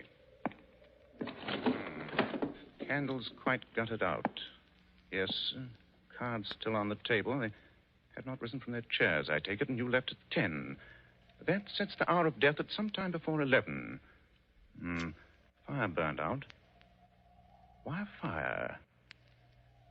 Had they always a fire in this small room on a spring evening? It was cold and damp last night, Mr. Holmes. The fire was lit shortly after my arrival. I see.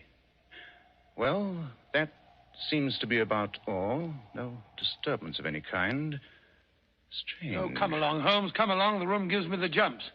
There's something about the atmosphere, as though death was still hovering in the air. I wonder. Come, Watson. We will return to our cottage. Should anything occur to me, Mr. Tregennis, I shall communicate with you.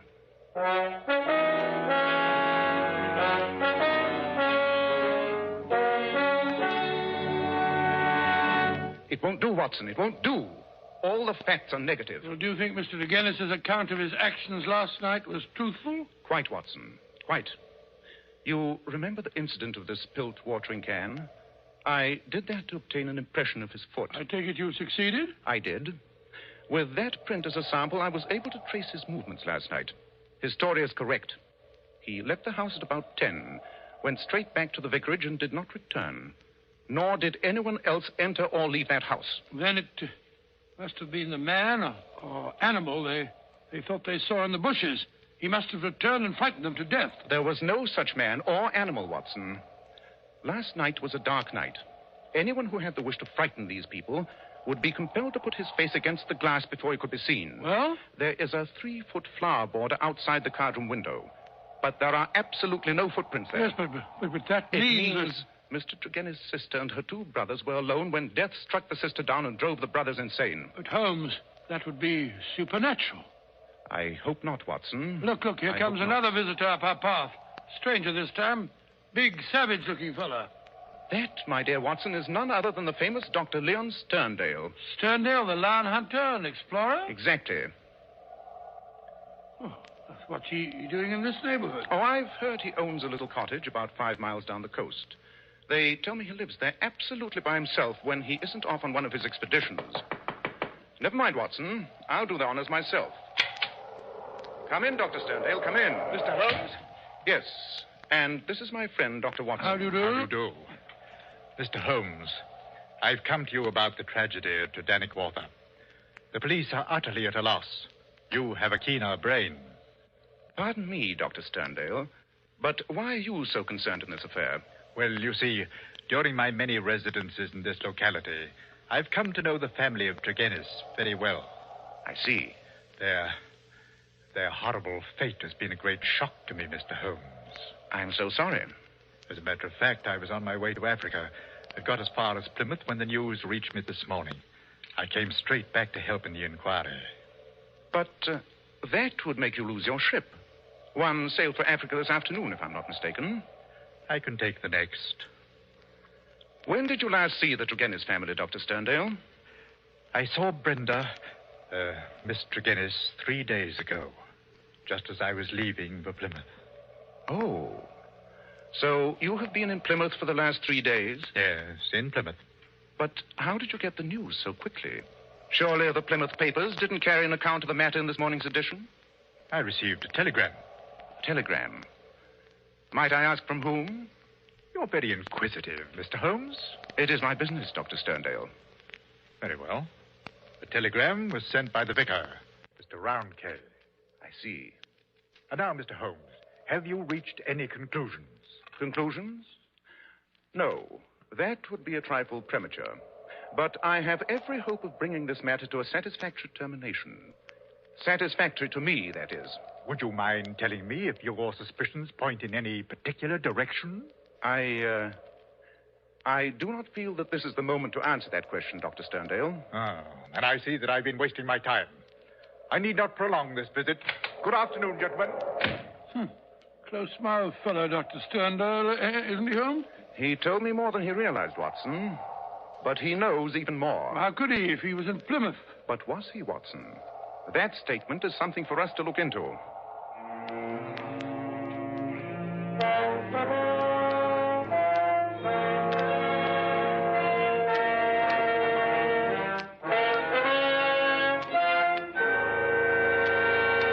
In just a moment, we'll rejoin Sherlock Holmes as he endeavors to solve the strange mystery of Dannywater. But first, men, remember, if you want to keep your hair handsome and healthy looking, one of the first requisites is a hygienic scalp. So why settle for just any hair dressing when you can enjoy the extra advantages of a highly specialized hair tonic like Kreml? Kreml contains a special combination of hair grooming ingredients which is found in no other hair tonic. This is why it keeps unruly hair neatly in place longer with a rich, healthy-looking luster. Yet Kreml never gives hair that cheap, greasy patent leather look. It never leaves hair feeling sticky, gummy, or dirty. Your hair and scalp always look and feel so clean with Kreml. And if your hair is so dry it breaks and falls when you comb it, start using Kreml at once. Let it make your hair feel softer, more pliable, and look as if it had some body to it. Kreml is also fine to lubricate a dry scalp. At the same time, it removes dandruff flakes. A quick massage with Kreml helps stimulate the cutaneous circulation of the scalp. Notice how alive, how invigorated your scalp feels. So for better groomed hair, a more hygienic scalp, change to Kreml at once. Buy a bottle of Kreml at any drug counter. Ask for an application at your barber shop. Kreml, Kreml Hair Tonic.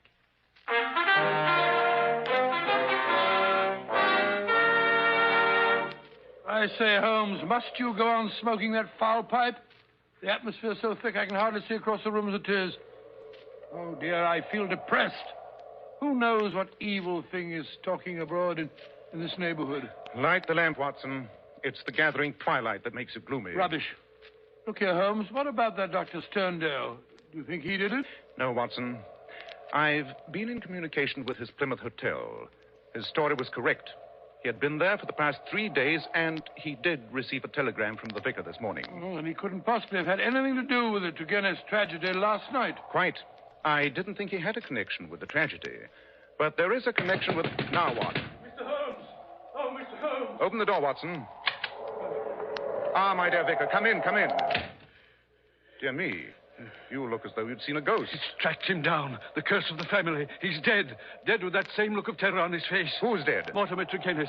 In his study at the vicarage. Great Scott. My servant found him there, sitting beside his table, his face turned toward the window, and distorted with that same convulsion of fear that marked the features of his sister. Oh, my poor parish. Satan himself is loose among us. We are devil-ridden, Mr. Holmes. Devil-ridden.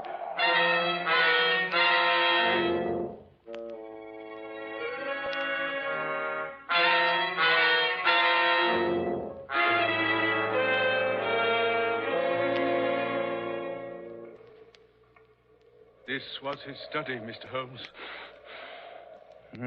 Depressing atmosphere. It was worse. I had the servant open the window. He's quite ill from shock, poor fellow. What a terrible look on Turgenev's face, Holmes. The whole body is contorted and convulsed in a very paroxysm of fear.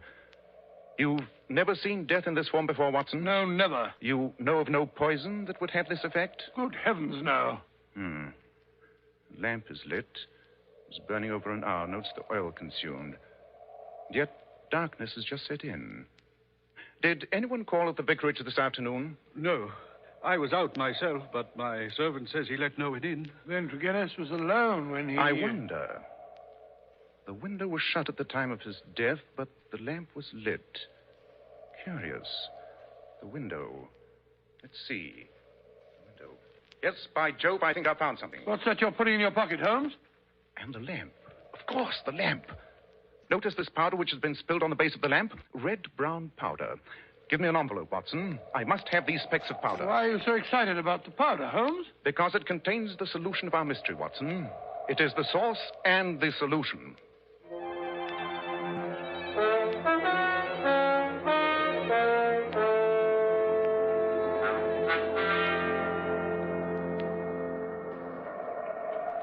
Holmes, you haven't touched your supper. What a foul night. The wind's rising again. Oh, have another cup of tea and be quiet, Watson. I don't want to be quiet. I want to talk. I'm tired of waiting here listening to that blasted wind and the roar of the water down there below. Why did you send for Dr. Sterndale? Because he is an authority on obscure African poisons. Poisons? Why are you interested in poisons? Watson, there are two striking points in common in both cases under observation. Yes? In both cases, the atmosphere of the room had a curious effect on the persons who first entered it. The housekeeper and the vicar's servant were both overcome, as was the doctor who was called in. That's right. I hadn't thought of that. The room was still stuffy when we entered it. Right. And in each case, there was combustion going on in the room. The fire in the first case, the lamp in the second, and the lamp was not necessary. It was still daylight when it was lit. Yes, but I still don't see what... Something was burned in each case which produced an atmosphere causing strange toxic effects. An unknown poison. Good heavens. I believe we have a sample of that poison in the brown powder spilled on the base of the lamp. Well, how are you going to prove it? I'm going to burn some of that powder. Notice its effect. Just a small pinch of powder.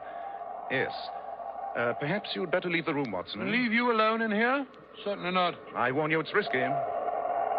Confound that wind. Come along. Let's get it on with it and get it over. Very well. Place your chair opposite mine. Then we can watch each other for developments. If anything alarming happens, we can end the experiment. All right. Come on. I'm ready. Good. I put a pinch of the powder into our lamp. Oh, I say, what a filthy smell. Musky, subtle, nauseous. Listen to the wind, Holmes. I'm afraid. I don't know why. That wind. I can feel my hair rising. Holmes, do you see it? That cloud bank, whirling, black and sinister. It's monstrous. It's concealing something too wicked to imagine. Holmes, it's coming nearer and nearer. Can't you smell it? Sulfur and brimstone. You hear that, Holmes? It's hoofbeats. Hoofbeats. I know what it is. I can see it. I can't stand this. It's too terrible. Holmes! Watson, for the love of heaven, don't give in. Don't breathe. I'll smash the window. I'll smash... There. That's better. Breathe in, Watson. Breathe it in. It's good, clean air. Whew. By Jove, what a narrow escape. I had no idea it was so powerful. I thought I saw... I know. It's a poison that affects the nerve centers of the imagination. The strain is enough to kill a man or drive him crazy. Hello, there's someone knocking at the door. Oh, so that's what I heard. Air seems cleared out. Good thing there was a high wind. I'll close the shutters and draw the curtains. Watson, can you open the door now? Yes, I think so. Phew, my knees are still shaking. Good evening, Mr. Holmes. You sent for me? Yes. Come in, Dr. Sterndale. Come in. You look rather pale, both of you. Yes. We've just been conducting a little experiment with the poison that killed Tregennis. You? Yes, Dr. Sterndale. Perhaps you'd like to tell us why you killed Mortimer Tregennis. I? Preposterous. You can't prove it? No. Let me tell you how you did it. You came over to the vicarage late this afternoon. You didn't want anyone to know you'd visited Tregennis. He was to let you in himself. But how could you attract his attention? You brought some pebbles with you, pink pebbles from a heap beside your house. You threw these at the study window, where you knew Tregennis was working. I found some of these pebbles on the windowsill. Tregennis came downstairs, let you in himself. You had a talk with him, made him light his lamp, placed a pinch of the poison powder in the flame, and left. You're right, Mr. Holmes. I did kill Mortimer Tregennis.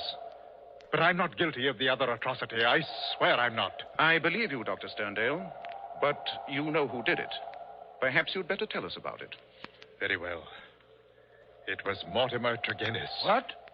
He admitted it before he died. Mr. Holmes, I've been in love with Brenda Tregennis for many years. We were to have been married when my work in Africa was finished. I've lived so long in places where man is a law unto himself. He killed Brenda in cold blood. He killed her. I have nothing else to live for. By heaven, I'd do it again. How did Mortimer Tregennis get hold of the poison? It was something unusual, almost unknown. Yes, it was powdered pes diable. Pes diable? Devil's foot, eh? Yes, a root found in Africa. Shaped like a foot, half human, half goat-like.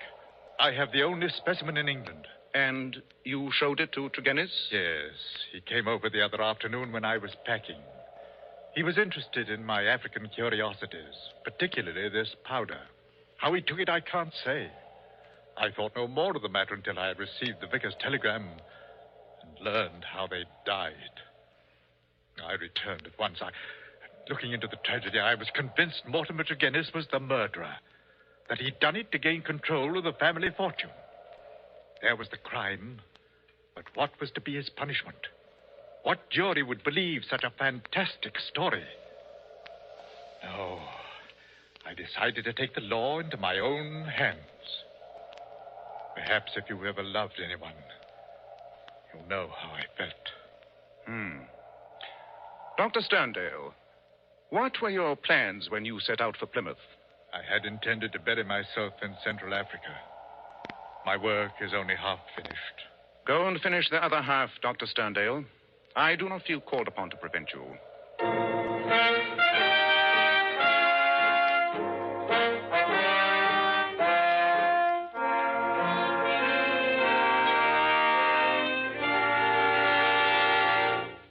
gruesome story, Dr. Watson. Yes, next to the famous Hound of the Baskerville adventure, that was the most gruesome experience that we ever had. There's just one thing I'd like to know. What did you think you saw in that cloud of smoke? Mr. Bell, you will have to believe me when I tell you it was too horrible to mention. Just to think of it is enough to make my blood run cold. Ladies and gentlemen, in a moment, Dr. Watson will be back to tell us about next week's story. Girls, Powers models are famous for their beauty and charm. And one of their most outstanding characteristics is their glorious, shining, bright hair. Now, here's how they keep it so shining. Powers models use Kreml shampoo. This amazing beautifying shampoo has been especially developed to actually glamour bathe each tiny strand of hair, revealing all its natural glossy luster. Yes, and don't forget Kreml shampoo is wonderful for washing children's hair, too. Of course it is, because there are no harsh caustics or chemicals in Kreml shampoo. And its luxurious active foam thoroughly cleanses scalp and hair of all loose dandruff as well as the dirt. Girls, if you could only see how Powers model's hair fairly radiates natural glossy highlights, I'm sure you'd want to try Kreml shampoo right away. You can get a bottle at any drug counter. Kreml, Kreml shampoo. Now, Dr. Watson, what about next week? Well, now, let me see. Next week, I think I'll tell you about the adventure of the unfortunate brides. Well, sounds intriguing, Dr. Watson. It was, Mr. Bell. It was indeed. Intriguing. It concerned a honeymoon in Scotland and a bridegroom who turned out to be a cold-blooded and ruthless killer.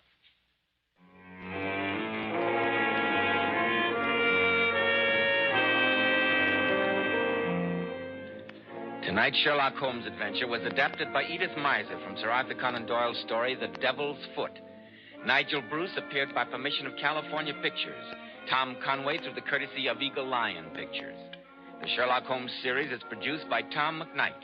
This is Joseph Bell speaking for Kreml Hair Tonic and Kreml Shampoo, and inviting you to be with us next week at this same time, when Dr. Watson will tell us about the case of the unfortunate brides.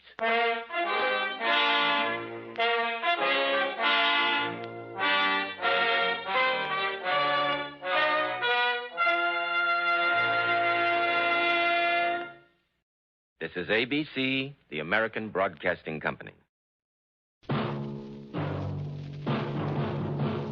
Night beat.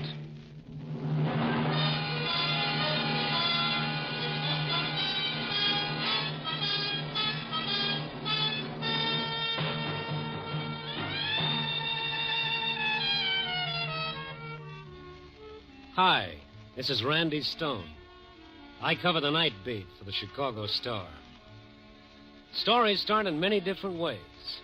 But tonight's story began when one man tried to destroy another with the strangest weapon of all, darkness.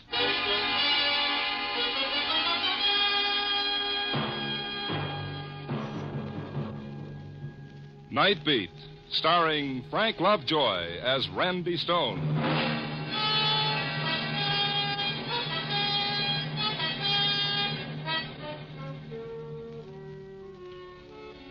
When your job is to walk into the darkness and discover what makes a city tick, you pick up some mighty strange friends. The winos dreaming of a muscatel paradise in cold, dark doorways. The petty larceny boys with their fast deals. The painted little dames defying the world with their brassy laughter. The homeless, the hopeless. In the city, night is for the lost.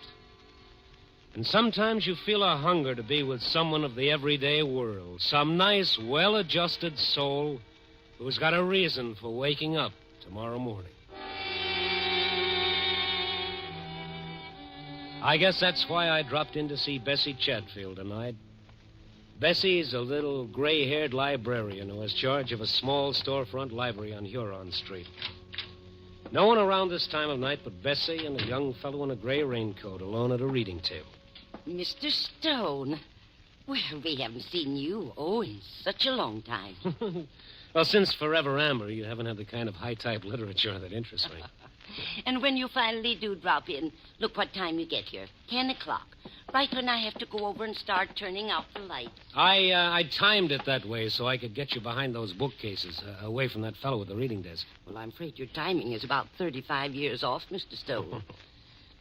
These light switches. Why do they always put them up so high? Aren't you going to tell that fellow it's time to go home? This is the way we tell them.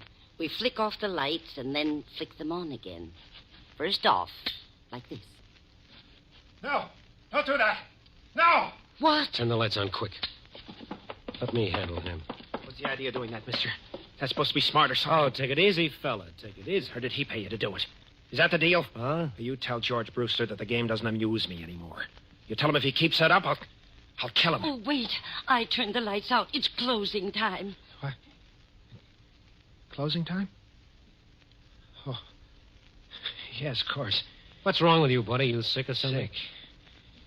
Sick, yes, that's me, sick. Only mine's a childhood disease. Childhood. No, what in the world was that? I don't know. Ever seen him before? He's come in a couple of times this week. Spent all his time reading some reference books at the table. Seemed to be such a nice, polite young man. Considerate, kindly. Let's take a look at those books. Oh, my heavens, my heart is beating a mile a minute.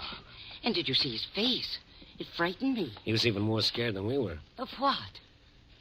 These are books he was reading? Yes. The Mind in Limbo, Abnormal Psychology, Modern Psychiatry. Why would he want books like this? Maybe he was looking for somebody in these books. Who? Himself, Bessie? Probably himself.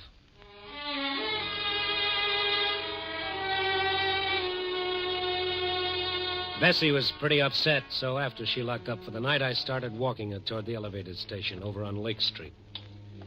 We'd walked a couple of blocks through the dark, empty streets when suddenly Bessie grabbed my arm. Mr. Stone, that man down the street, looking in that store window. That's him. Oh, yes, same gray raincoat, same lad. And look, Mr. Stone, what's that in his hand? That's a piece of pipe or something. He's breaking that store window. Yeah, you wait right here, honey. Be careful, Mr. Stone, be careful. The fellow was reaching through the broken window glass for whatever it was that had struck his fancy. He heard me coming and turned toward me. The wan streetlight did something to his face. It seemed twisted and torn. Blood was running down his hand where the glass had cut it. Then I saw what he'd taken from the window. A gun. What's the idea, pal? He spun around and started running for the elevated station down the block. And in the best tradition of the Rover boys, I stayed right on his tail. He turned back to see how I was doing. He stumbled over a trash can near the curb. I caught up with him, grabbing his arm. Go of me. Leave me alone. Let go of me. He slashed the gun across my face and began running again. I stopped long enough to take a quick inventory of my teeth. Up above, I heard the elevator train coming into the station. The young fellow had reached the station steps and was going up fast, trying to make that train. I reached for one of his legs. He turned and gave it to me right in the stomach. I folded up, and I just sat there. I listened to the train pull away with the fellow on it, and remembered what Bessie had said about him being such a nice, polite young man.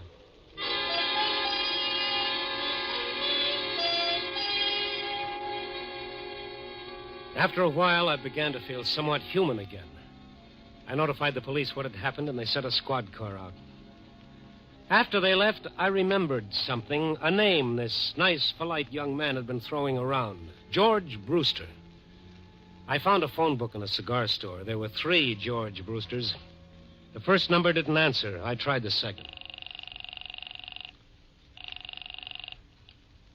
Hello? I'd like to speak to George Brewster. Oh, he's not in right now. Is there any message? Who is this? I'm his sister. Is anything wrong? Well, if this is the right George Brewster, something is wrong. Is there any reason why a young fellow should want to kill your brother? Oh, that would be Morrison. Oh, I warned George. Morrison, huh? Tom Morrison. Where does he live? Our old apartment, 612 Hamlin Avenue. What makes you think he wants to kill George? Well, this character broke into a store tonight and stole a gun. I sort of think he had your brother in mind when he did it. Oh, no. What am I going to do? Well, lady, I know what I'm going to do. As fast as I hang up and get another nickel into this phone, I'm going to call the police. Oh, I feel so bad. It's not really Morrison's fault, poor man. Oh, no. He's just a prince of a fellow. Goodbye, lady. I've got to make a call. But then it turned out that I didn't have a nickel. And on the way to the counter for change, I started wondering why the sister of the man he was going to kill felt sorry for Morrison. And why Bessie thought he was such a sweet character. And, well, the night was young, and 612 Hamlin Avenue couldn't wait, and I could call the cops later.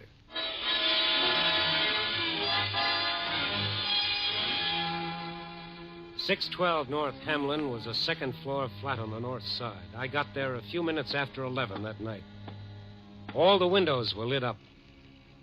I rang the bell, and I waited. I felt a little bead of sweat zigzagging down my face like it didn't have any place to go. Yes? Oh, it's you. No, let's not close the door just yet. In fact, let's push it open all the way. What do you want?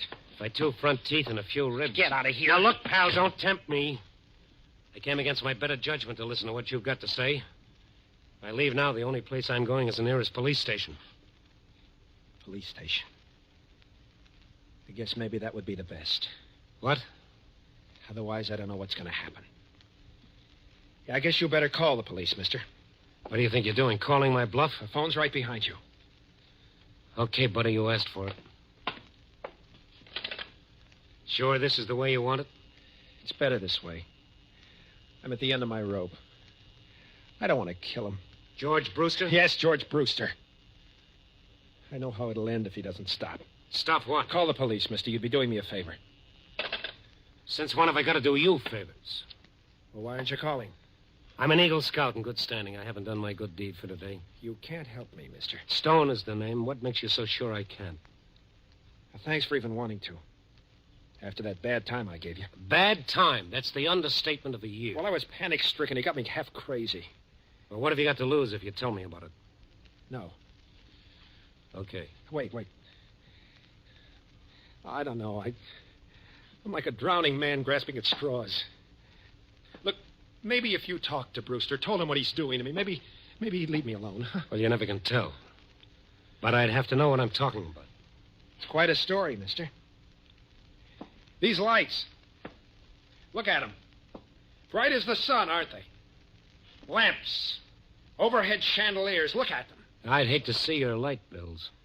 Like some men need drugs. That's how I need these lights. Come again? My sanity depends on it. My very sanity. On these lights? It's a sickness. You've even got a name for it. Noctophobia, it's called. Fear of darkness. Fear of darkness? That's for kids. No, I take that back. I'm sorry. Don't be. I quite agree. Kids. Or neurotic women. But in a man of my age, it's quite ridiculous. Only when the day starts drawing to a close, when the night starts crowding in. Have you been to a doctor? Sure, I've been to doctors. They tell me I shouldn't feel too badly. Plenty of people with my trouble. A hangover from childhood. An illness. Like heart trouble is an illness. I'll take the heart trouble. Maybe you haven't gone to the right kind of a doctor. Maybe psychiatry could help you. Nothing's going to help me. George Brewster's going to see to that. What about this, Brewster? He's trying to destroy me. With the strangest weapon of all. The strangest weapon of all? Yes. His weapon is the night.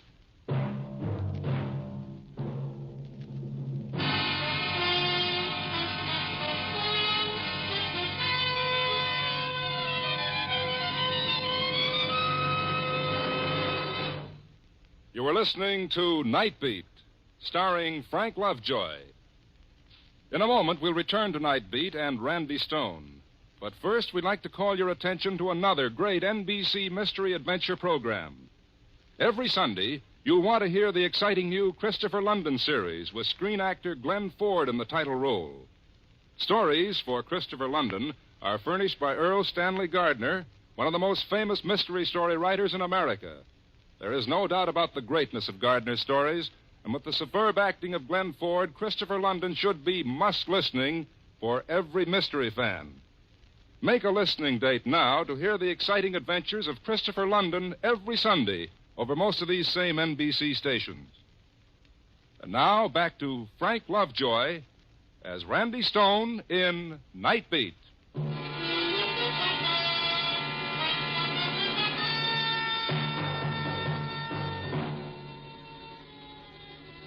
It was a weird feeling standing in Morrison's brilliantly lighted parlor, listening to him tell me about his terror of darkness. A sturdy, healthy-looking man trapped by a childhood nightmare. I felt guilt listening to him, like I was eavesdropping into a dark corner of his mind that was nobody's business but his own. And yet he had to tell me because he needed help.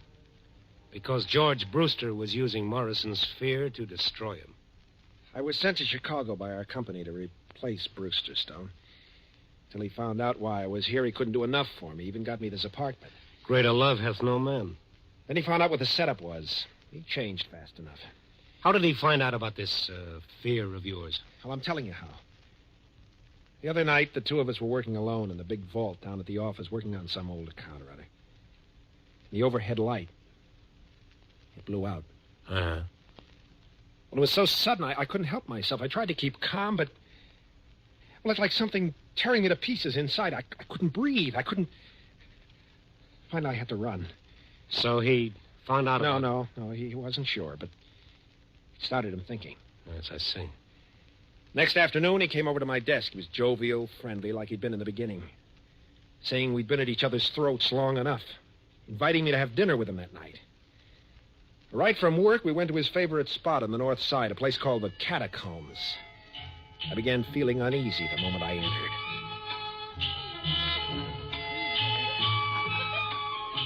How do you like this place, Tom? That's okay. It's fine. It's been a favorite of mine for years. One spot in particular, the wine cellar. How do you feel about wine? Oh, I like it all right. Come along with me.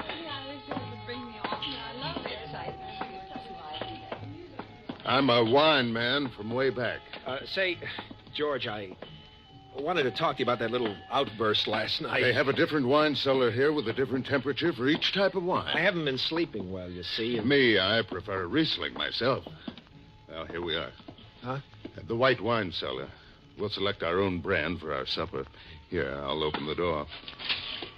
Yeah, this is a privilege only an old customer like me can get away with. Come on. Dark down there. That's why they've got this candle here on the ledge. Got a match? Why, A match, Tom. Yeah. Here. Okay. I'll get this candle going. Good. Now, let's go downstairs. George, you think we should do this on our own? Done it hundreds of times. Been coming here for the last 10 years. Well, now let's go down these stairs. And careful. Yeah. George, I was explaining about last night. The candle casts funny shadows, doesn't it? You notice how cool it is? 20 feet below street level here. Look, I want to talk about last night. I don't want any misunderstanding. Huh? It's just that I've been working pretty hard. Oh, Tom. Would it make you feel better if you showed me you're not afraid of the dark? Okay, you can show me. I'll blow out the candle. What are you trying to prove, Brewster? Nothing at all. It's your idea. Where are those matches I gave you? You gave me some matches? Well, I must have lost them. It's not going to work, Brewster. I'm not insane, you know. I can stay down here until you're quite satisfied. Funny, isn't it, about the darkness? The way it seems to close in on you. The way you start thinking you can't breathe. I know, I can see how someone could... What's the matter, Tom? This is ridiculous. Something so suffocating about a dark room. Stop it. Stop it. Only the heavy, smothering blackness. Stop it. Where are you going, Tom? Anything wrong? Anything wrong? Anything wrong? I ran out of that cellar like a kid scared to death, Stone. That was a rotten thing for him to do. Well, he's fighting for his job, Stone. He's not too young anymore. He can't start all over again, so he'll do anything. Oh, great. I'm sure he's told the people down at work. I'm sure they're all laughing at me behind my back. You don't know what that does to me. I can imagine. Today I found a new desk lamp on my desk, courtesy of George Brewster. Every day, something like that. Did you ask him why he's doing it? He won't admit he's doing anything. Says it's all my imagination. Maybe I ought to see a doctor. Or better still, maybe a change of climate would help. Well, I'd leave town in a minute. Only my future's at stake, too. Before I let him drive me crazy, I'll kill him. Well, I'm going now. I'm going to talk to this bird. Where does he live? Out in the suburbs, Lake Forest. He lives with his sister. All right, I'll give you a ring as soon as I've seen him. Mr. Stone, I hope you can do some good. Yeah. Oh. Say, I almost forgot something. What? That gun you made off with. Well, Maybe if we're lucky, we can talk the store owner out of pressing charges. I'll try it. That was a crazy thing to do. I was so desperate. Wouldn't have done you much good. When they put them in the window, they never loaded. I'll let you in on a secret. If I hadn't known that, I wouldn't have been such a hero coming here tonight. I'll let you in on a secret, Mr. Stone. You can get bullets without a license. The gun's loaded now. Oh, great. All right, go and get it for me. All right. Yes, I want to give it to you. It's in my bedroom. He started for the bedroom. And then it was almost like a comedy routine where, after the big build-up, the punchline comes right out on cue. The moment he entered the other room, every light in the house suddenly went out. What happened to the lights? Take it easy. Where's the fuse box? I don't know. Never had any occasion to use it. Besides, if it was a fuse, all the lights wouldn't go out. It wasn't you. Use your head. How could I do it? I'm getting out of here. All lights out, too. Stone, Well, maybe something went wrong with the central wiring. But why should it happen exactly now? Wait. Huh? The downstairs apartment. Their lights are on. If it was the wire... All right. Let's ask them where the fuse box is. Yes? Oh, Mr. Morris. My lights went out. It might be a fuse. Where are the fuse boxes for these apartments? Out in the back. I'll get a flashlight and show you.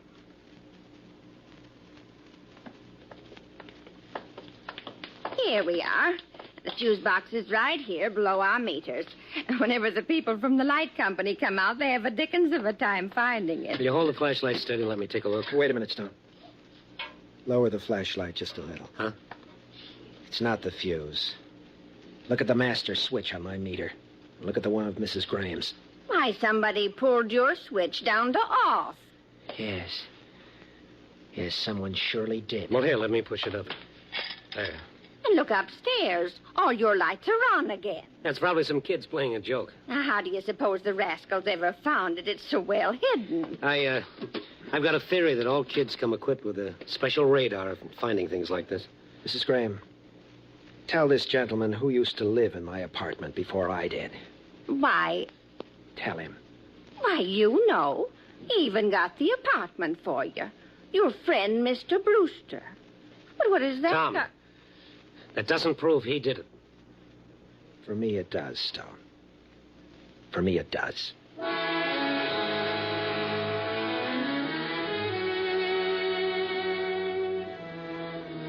Morrison went around to the front of his house and up the stairs to his flat. I waited in the hallway until he came down again. He looked different. His face was hard and set. His eyes were like chunks of glass punched into the flesh. What are you waiting for, Stone? When we were so rudely interrupted, you were going for the gun. I've got it now. Oh, yes. Hand it over. I'll bring it back. No, thanks.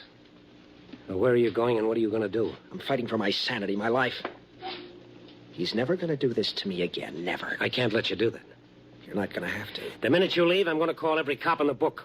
Yes, that's what you do, isn't it? Yes. Then I'd better give you the gun.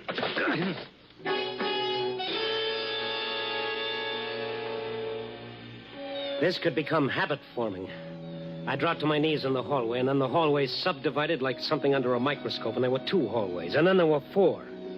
And then everywhere I looked, there were hallways. Morrison tried to push me aside and get by me, only it was a whole circle of Morrisons.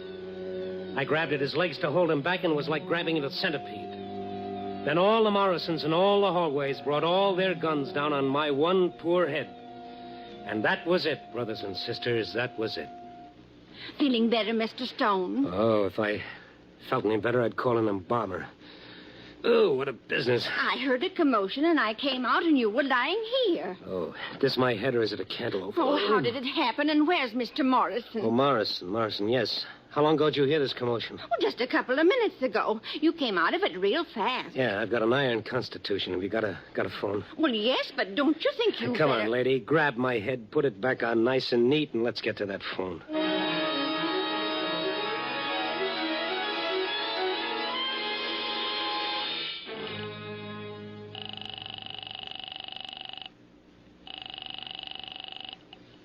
Hello? Hello, this is the fellow who called you before, Miss Brewster, about Morrison and your brother. Oh, yes. He's not there yet, huh? No, my brother's... I don't mean your brother. I mean Morrison. What? No. Is he... Oh, yes, he sure is. Now, give me your address, and the minute you hang up, get away from your house as fast as you can. Morrison's got a gun, and he's half crazy. Maybe we should call the police. Well, maybe we should, but I'm not going to. They'd throw the book at him 10 years for attempted murder. I think I can stop him before he does anything. Oh, I can't tell you how sorry I am about this. Lady, you and your brother should be.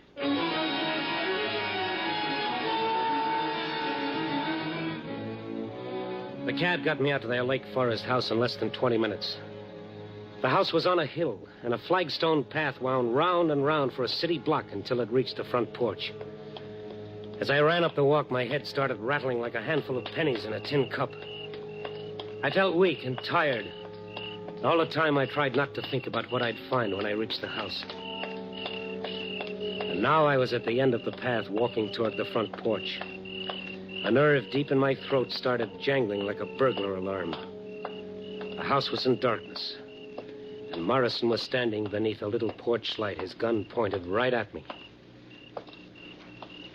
You won't quit, will you, Stone? What have you done with him, Tom? He hasn't done anything with him yet, Mr. Stone. Huh? Who is... I'm sitting over here at the end of the porch. I'm George's sister. Oh. I didn't see you in the dark. Why didn't you get away like I told you? See, I won't hurt her. It's him. He'll be coming along soon. George would never have done what he did. I begged him not to. To take advantage of a man's weakness. Well, Mr. Brewster is coming home. What? His car is stopping at the bottom of the hill. Now he's starting the long climb. Morrison, listen to me. You just sit there, the both of you. And I must insist that you be very quiet. Please, listen to me. Please. Please. Keep coming up that path, Brewster. It's a long, long way. You must listen to me. Morrison, You don't know what you're waiting doing. near the porch light, the gun in George his hurt hand. you. He shouldn't have done that. Far below the small But what figure you're of George doing is Brewster so making a wrong. long, slow climb. Realize that. You're going to kill George because he found out about your fear. But don't you see? George is afraid, too. Of bigger things.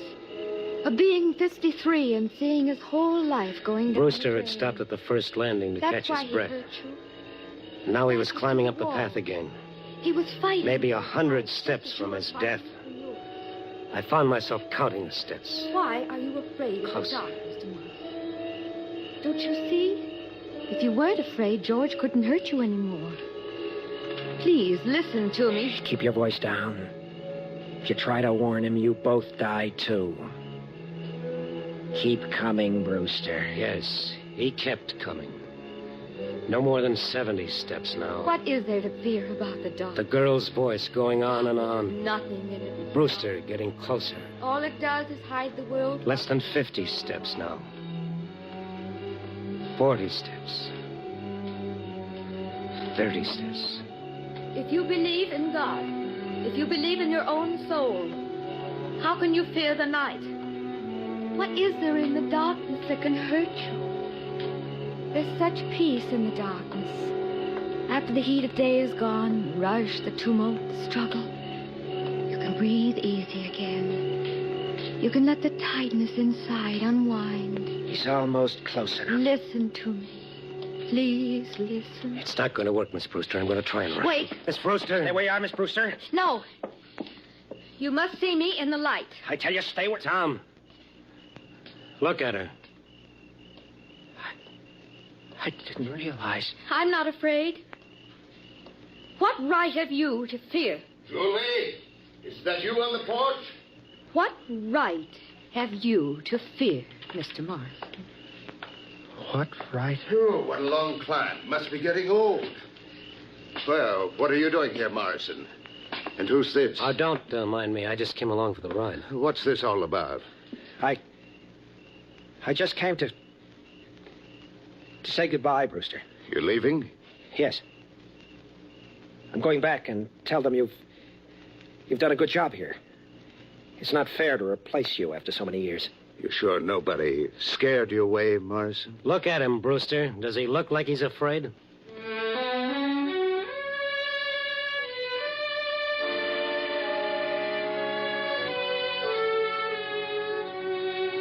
I don't know if Julie cured Morrison of his fear of darkness. Cure is a pretty strong word. But maybe she helped. I kind of think so. I do know this. It's going to be mighty hard for Tom to fear the darkness, knowing Julie is not afraid. But neither Tom nor I will ever forget what we saw as the porch light lit up her face. Julie Brewster, who did not fear the darkness, was blind.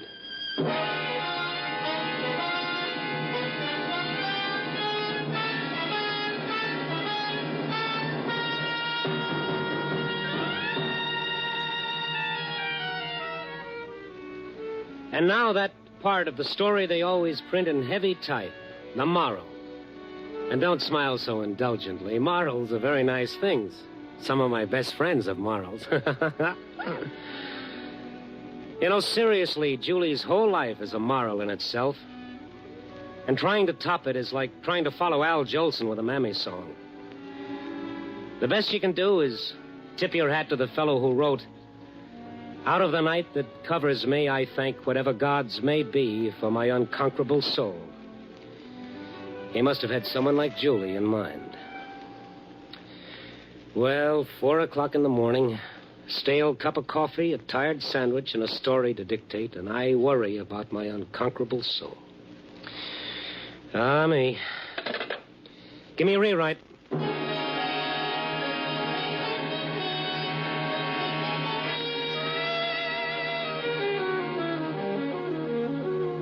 Night Beat, a new dramatic series, stars Frank Lovejoy as Randy Stone. Night Beat is written by Larry Marcus and directed by Warren Lewis. Music by Frank Worth. Listen next week at this same time and every week as Randy Stone searches through the city for the strange stories waiting for him in the darkness. The stories that come out of the shadows to find their way into Night Beat.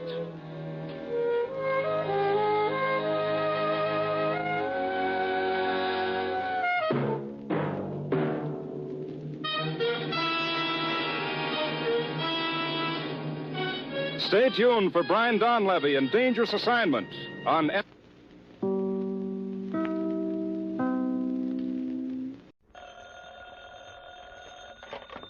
Hello? Yes, this is the Falcon speaking. Oh, Cora. Thanks for calling, Angel, but I have to take a rain check. Tonight I'm tied up with a guy who fell so hard for a girl, he never got up again.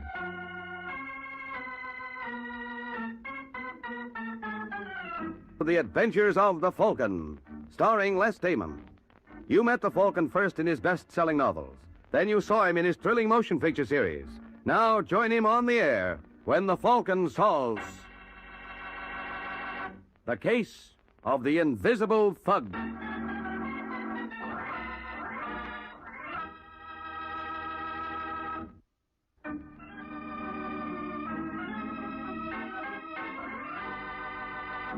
And now, the case of the Invisible Thug. It's early Sunday in New York, when terrified Vera Castro fumbles with the key to her apartment with shaking fingers. Finally, she locates the keyhole, unlocks the door, and... Hello, Dad. Vera, what's the matter with you? It's Pete. Pete? Pete Lloyd? Yes, I just saw him. What's he doing in New York? I don't know, but he's here. Did he see you? Well, I'm not sure. Honey, he did see me. There he is. What'll we do? Who is it? Ask Vera, she knows. It's him.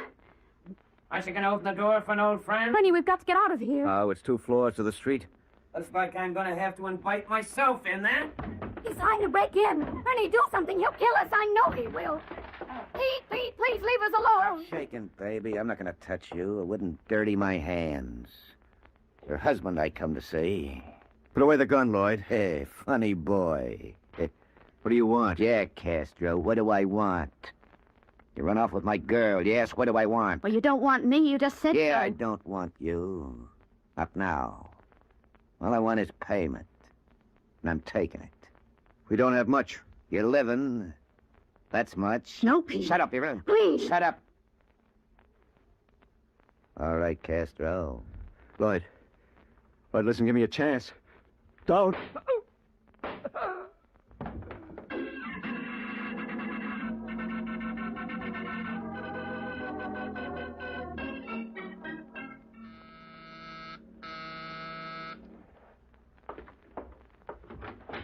Yeah?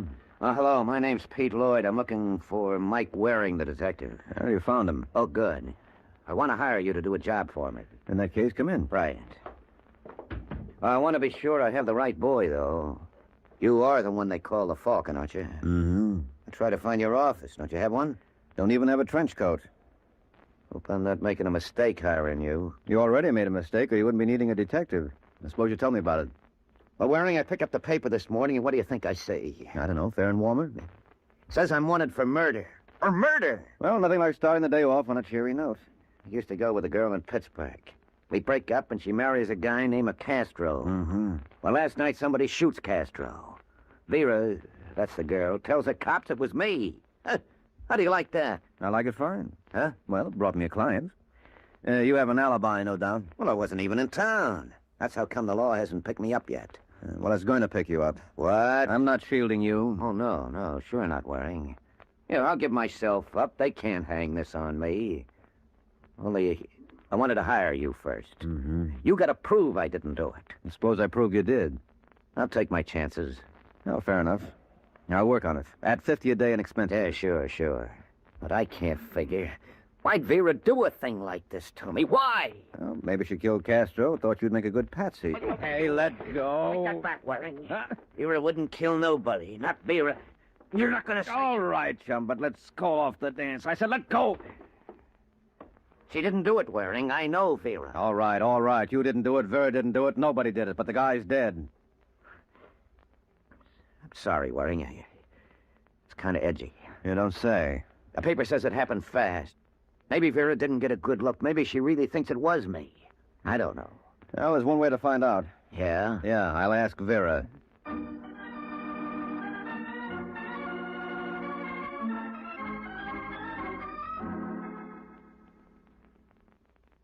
course I'm sure, Mr. Waring. It was Pete Lloyd. I know it. There can't be any mistake about it. I saw the whole thing. Mm-hmm. I talked to Pete. I begged him to listen to reason, but he wouldn't. He tells me you used to carry a gun. Well, yes, I had a night job. A girl out late, you know. Yeah, sure, I know. You still have the gun? No, I sold it when I got married. Well, told me you used to hide the gun in a blue urn you had on the living room table. Is this the urn? I told you that I sold the gun, so yeah, sure why... you did. But you kept the urn after you married, and... Well, what's this? Wait a minute. I never saw that before. That's not the gun I used to have. How can you be so sure? You've hardly even looked at it. But I don't have the gun You anymore. have this. It was in the urn. Pete must have put it there. Right under your nose. I fainted when he shot Ernie. He must have put it there while I was unconscious. Did you tell the police about fainting? No. Well, something new has been added. Well, it didn't seem important. I told him what I saw. That's what mattered. Mm-hmm. Look, I'm being framed. Don't you know that? Pete hired you just to find that gun. He was furious when I quit him and married Ernie Castro. He never got over it. So he killed Ernie, and he's trying to put the blame on me. Well, I hate to be unflattering, Vera, but I'm not sold on Pete Lloyd's mad passion for you. But it's true. Well, it's convenient for hooking Lloyd. But I happen to know that instead of crying in his beer because he was jilted, he's been booking a chick who has what it takes to make a man forget even you, Angel. And I know that Pete killed Ernie. I saw him do it, and he said that it was on account of me. All right, Vera. You don't believe me, do you? I don't believe anybody. In my business, betting on dishonesty is the best policy. And you think I killed Ernie? Did I say that? Well, what reason would I have? How about Georgie Richards? What? Pete Lloyd says you were sort of interested in Richard. Pete says. It seems that he's been making quite a study of me. I thought he just found me. Well, people knew Pete used to go with you. They've told him things. Oh, Mr. Waring, can't you see that he's just crazy jealous? Any man I ever spoke to he's going to make something of. Yes, I know Georgie Richards, but I'm not interested in him. He was interested in me, but I didn't want to have anything to do with him. Oh? Now, look. I loved Ernie, and that is the truth. Georgie Richards is just like Pete. Anything to make a buck. Gambling, stealing, whatnot. Well, I'm through with that, Tort. All they mean is trouble. Well, some people like trouble. I've had my fill. And now, if that is all, Mr. Waring... Yes, for now. Bye, Vera. Goodbye. I'll show him.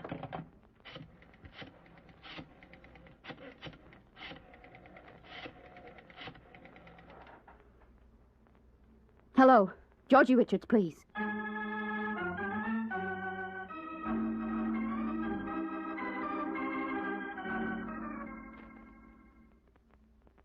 Action soon in the Triangle murder case. Pete Lloyd, sweetheart of Vera Castro and accused by her of the murder of her husband, surrendered to the police early today. He was grilled for hours, but the police were unable to shake his story, and he was released. It is believed, however, that he gave some important information, which, if confirmed, may lead to an arrest. The nature of... It'll be confirmed. The Falcon will see to that. Tell me something, Pete. Sure, Kay. What do you want to know? Did you kill Ernie Castro? Well, you heard what the man said, didn't you? Police couldn't shake my story. He couldn't shake it. You didn't answer my question. Now, stop worrying. They can't pin this on me. I'm not worried about that. Just want to know, is there blood on my hands? All right, Kay, look at him. Look at him. I just want to know, do you still have a case on Vera? That's all over. I told you. I wonder. Baby. Come here. I don't care what you do, Pete. I don't care how many men you kill, but not for another Will you woman. cut that out? I told you I'm through with Vera. All I want from her is for her to get what's coming to her. You hate her. I hate her. Well, that means you're still interested. Oh, no, I don't know. Hello. Hello, Pete. Vera. Yes, your address was in the newspaper. What does she want? Pete, I've got to see you. Can you come over here right away? Why? I'll explain when I see you. It's important. All right, Vera, I'll be over. You're not going to see her. The heat's on. She's squirming. I want to see her squirm. No, Pete. Forget her. Will you shut up? Pete, listen. I said shut up. My lip's bleeding. Here's a handkerchief. Now get out of my way, will you?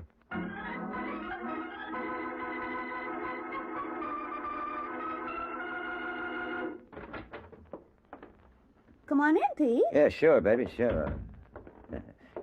And now, Vera? Why don't you come on over here? Sit down beside me. Sure, why not?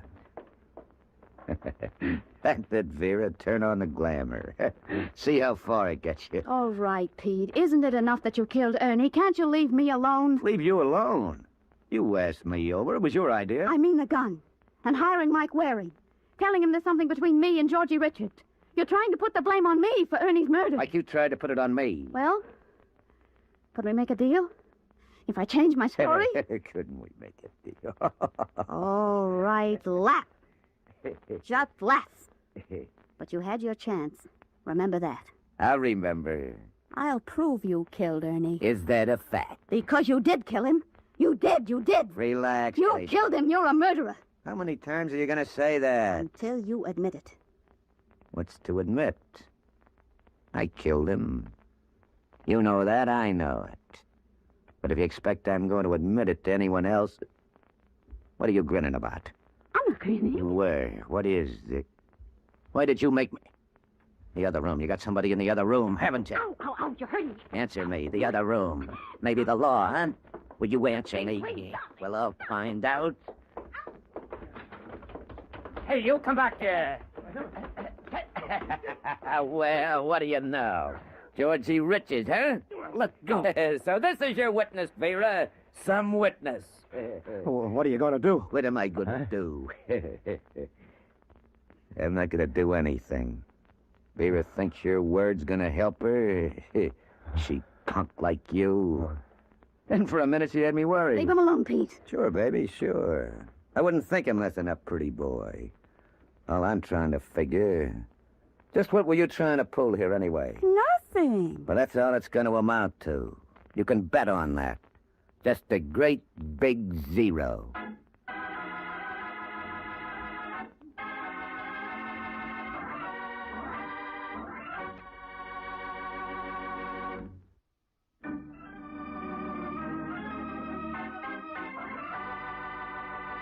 And now, back to the adventures of the Falcon. 20 minutes have passed since Pete Lloyd was tricked by Vera Castro into revealing his guilt in front of a third party. Now in Mike Waring's combination apartment office. Hello? Is this the Falcon? Yes, this is the Falcon speaking. Well, this is Vera Castro. Oh, yes, Angel. I'm glad you called. Just got a report on the gun. It's the murder weapon, all right. Oh, so now you're sure I killed Ernie? I didn't say that. Not in so many words. Well, it's not important. What do you want? An apology. When I see proof. I have proof, positive proof, that Pete Lloyd killed Ernie. That's why I phoned. Oh? If you will meet me at police headquarters in half an hour, I'll show it to you. You will see that... Ow! Vera. Hello. Hello.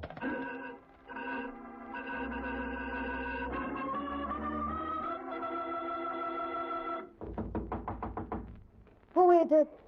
Me, Mike Waring. All right, just a second. Hello, Mr. Waring, come on in. What happened to you, Angel? I got knocked out. And that proof you were talking about? Gone. Surprise. You don't believe me, do you? You think I just faked the whole thing? Well, it does look phony. As phony as the gun in the urn. Oh, then you realize that was a plan. No, I didn't say that. I just said it looked like it. But you never can tell. Just what was the proof you were supposed to have had? A tape recording of a conversation between me and Pete Lloyd. How'd you get it? Well, I remembered that Georgie Richards had a tape recorder, so I called him. I thought Richards was nothing but trouble. You weren't going to have anything to do with him. I needed his machine. Uh-huh. You don't believe me, do you? You think there's something more to it? Look, why are you so concerned about what I believe? I don't know. All right, anyway, you made a recording. Yes, I did. Georgie hid the microphone under the pillows on the sofa. I got Pete to admit that he killed Ernie, and we got it on the tape. And then when he left, I called you. Mm-hmm. But Pete must have figured out that something was wrong, because he came back, heard me talking to you, and knocked me out. How about Richards? What about him? Was he here when you phoned me? No, he'd gone too. Oh, too bad. He might have seen. But he was here when we made the recording. He'll tell you. Yes, I'm sure he will. But I'd rather hear what Pete Lloyd has to say about it, so let's go, shall we?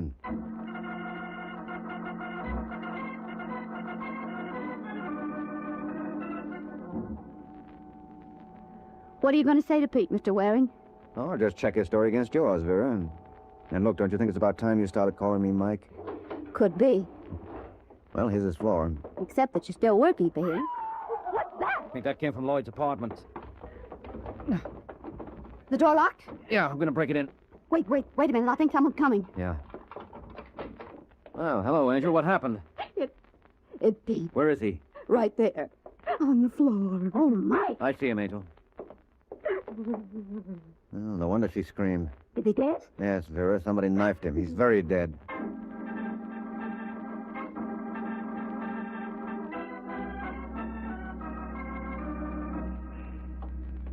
Mike, don't you think we should have stayed back there with Kay until the police came? No, I didn't want to waste time. I'll trek back.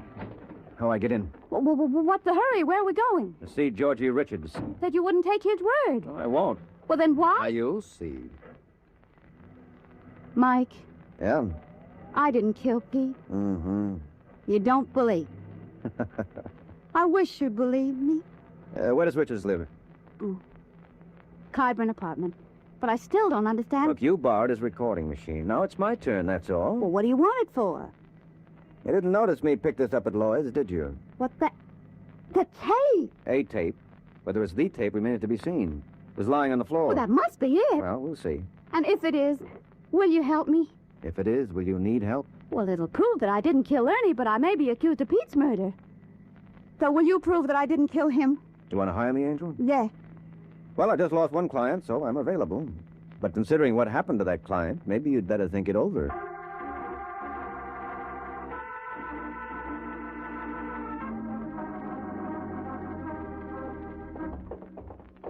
Here's Richard's apartment, 205. Hey, what's going on in there? Well, it sounded like something fell over. There goes some more. Must be a free-for-all. Come on, open up. What do we do? Well, I guess I'll have to... Wait a minute, it stopped. I was just about to break it in. Yeah. Anybody coming? Oh, I don't think so. Maybe they couldn't hear me during the fight. I'll try again. Wonder what that was all about. I wouldn't know. Seems we're always butting into something. Well, hello, Mike, not there. I got him. Wait till I get him into this chair. Close the door, Vera. All right. Well, I don't see anybody else in the apartment, Mike. But look, everything's all upside down. He's gone, the window. Who was it, Richard? I don't know. Big guy. I never saw him before. What was he doing here? When he was searching the apartment, he had all the drawers out. I came in, caught him, and right away started swinging. Uh-huh. Say, Vera, go in the kitchen, see if there's some ice in the refrigerator. Hey, what's that for? You should see your face, chum. It's all out of shape. Huh? And that shiner's a honey. Well, we patch you up, and then I want to try your recording machine, okay? I'll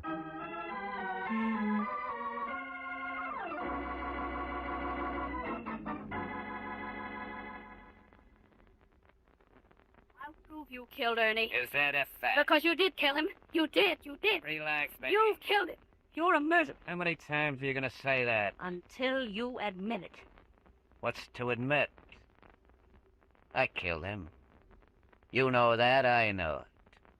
But if you expect I'm going to admit it to anyone else, Well, Mike, what are you grinning about?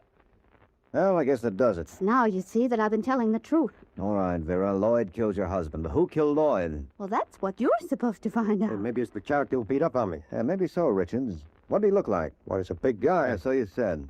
Blonde, straight hair. He had a pushed-in nose. Go on. A rugged jaw. He looked sort of like an ex-bug. How was he dressed? He had a gray pinstripe suit, a blue shirt, a dirty yellow tie, a two-tone shoes. Oh, and yeah, his belt buckle. What about it? It was initialed J.H. J.H., huh? Well, now we're getting somewhere. You think you know who it is, Mike? Think I know where I can find out? Where? Phone book. The phone book? Yes, I'm not the only private detective in town. I'll try all the J.H.'s till I land our boy. You think he's a detective? Think it's worth a try. This case is tightly knit. You, Vera Kay. I don't see an outsider fitting in, unless he was working for one of you. So a detective looks like a good bet. You could be right, Mike. No, sure, Angel. Why so surprised? Come on, I'll take you home, then I'll go to work on it.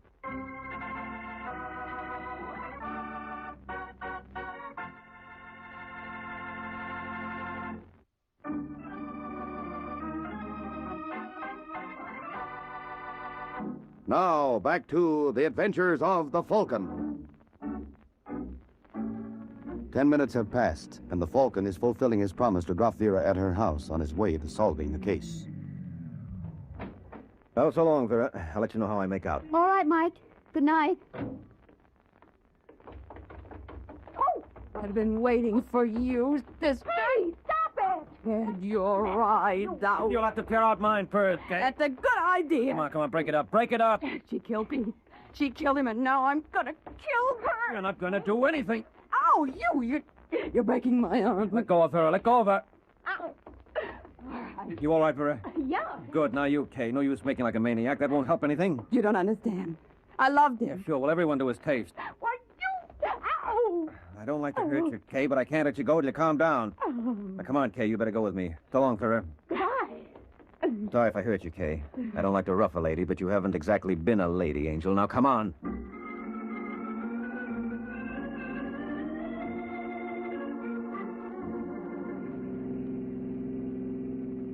How do you feel now, Angel? Rotten, thanks. And belligerent? No. Tired. Well, that's an improvement. Where do we go from here? You go home, I go to work. Let's see. Yes, and you stay home. If I don't? You'd just be wasting your time. I'm phoning Vera to keep her door locked until I get back. Oh, you're going back? Uh-huh, as soon as I nail J.H. Who's J.H.? He's the key to this case. And you know where to find him? I know where not to find him, and under the circumstances, that'll be just as good.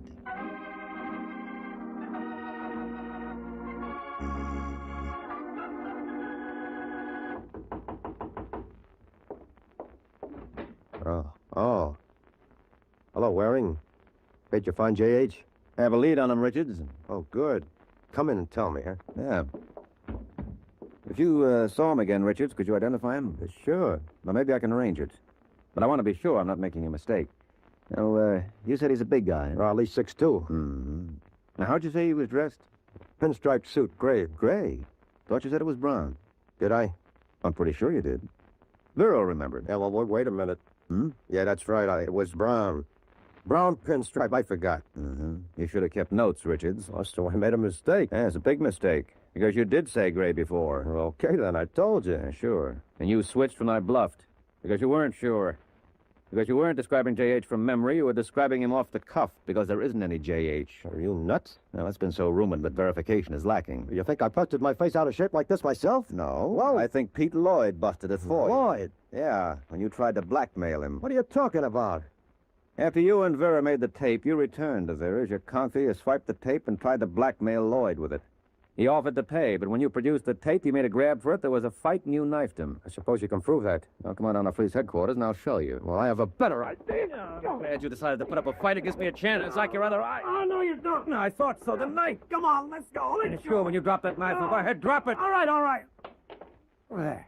Yeah. Thought if we got in a fight, you'd pull that knife again. I have an idea the police lab will find specks of dried blood on it, Lloyd's blood. That's the trouble with playing with knives, Richards. You're likely to get stuck.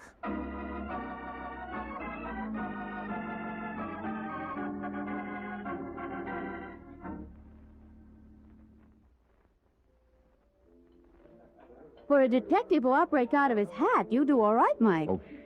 What's the matter?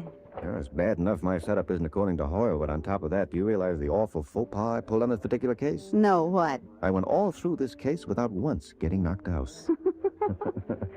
That's right. I took the lumps for you. Uh-huh. Well, don't you worry. I won't breathe it to a soul. That's my girl. Hey, but I know one way we can keep from being too unorthodox. What's that, Angel? Well, right now I can ask you, how did you know that Georgie Richards was the murderer? Oh, well, that business with J.H. The only time Richard saw that stranger was when they were struggling, yet he gave me a perfect description. Yeah, but what was the purpose of creating the mythical J.H. anyway? To explain Richard's shiner. Richards killed Lloyd in a fight. The fight left marks on him. He had to explain them away, so when we arrived at his place, he staged the sound effects of battle and invented J.H. to account for the condition of his face. I see. And I pretended to go along with the gag to give him time to forget some details. Well, he did, and that's it. Now you see that I didn't have anything to do with either of the murders. You didn't want to believe that at first. Oh, what gave you that idea? I could tell by the look in your eyes. You mean you can tell what I'm thinking by just looking in my eyes? That's right. Well, can you tell what I'm thinking now, Angel? I certainly can. Good night, Mike.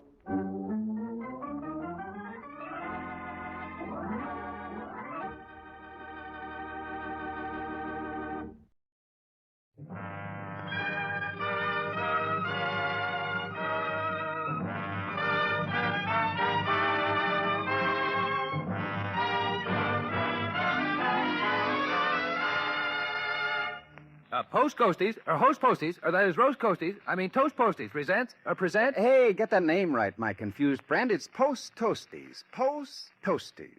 Crisp, delicious Post Toasties present The Adventures of the Thin Man, starring Claudia Morgan and Les Damon. A basic 7 food with whole grain nourishment, Post Toasties.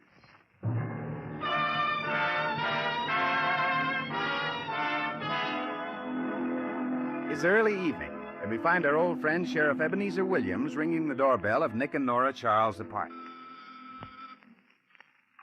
Becky, darling, I didn't expect... Oh, Eb Williams.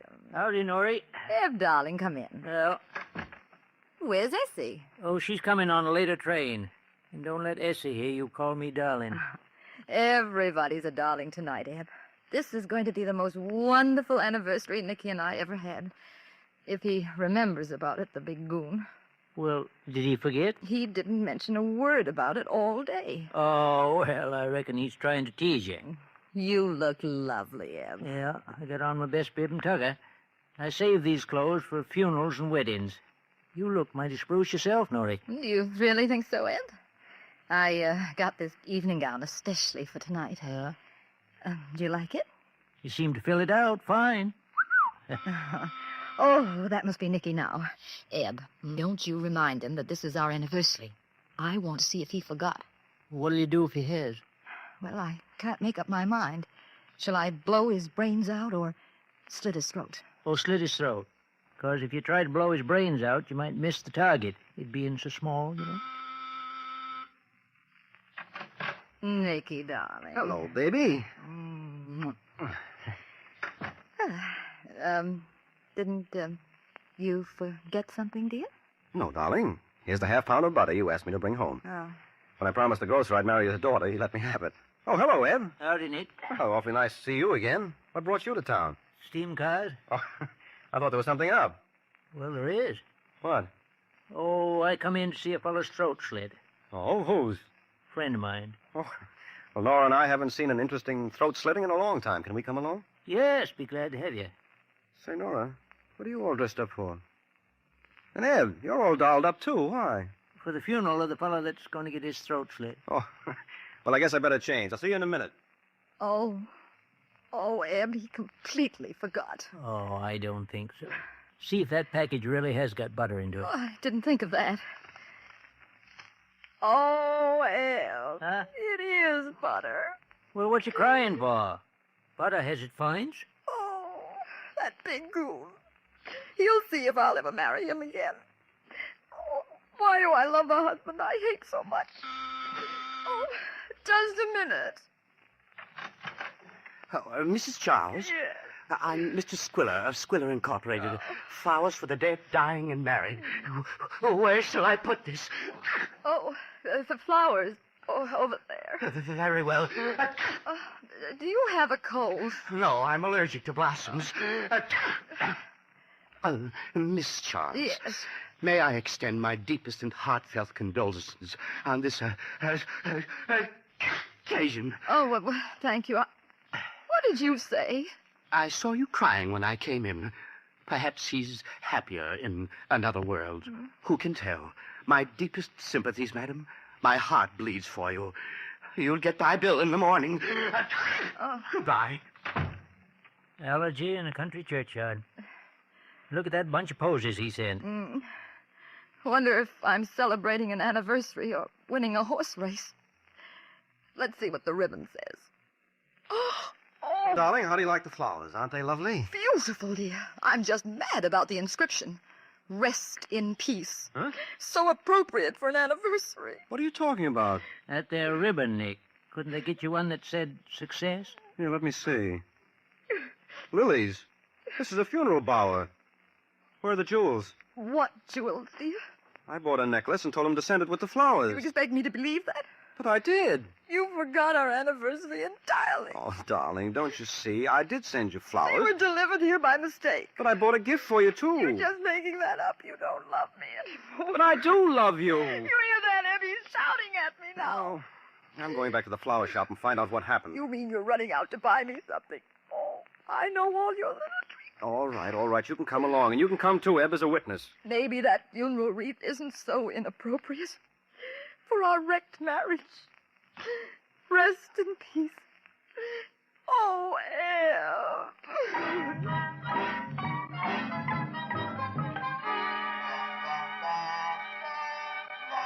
Oh, please, don't scream at me so. I can't bear it, Mr. Childs.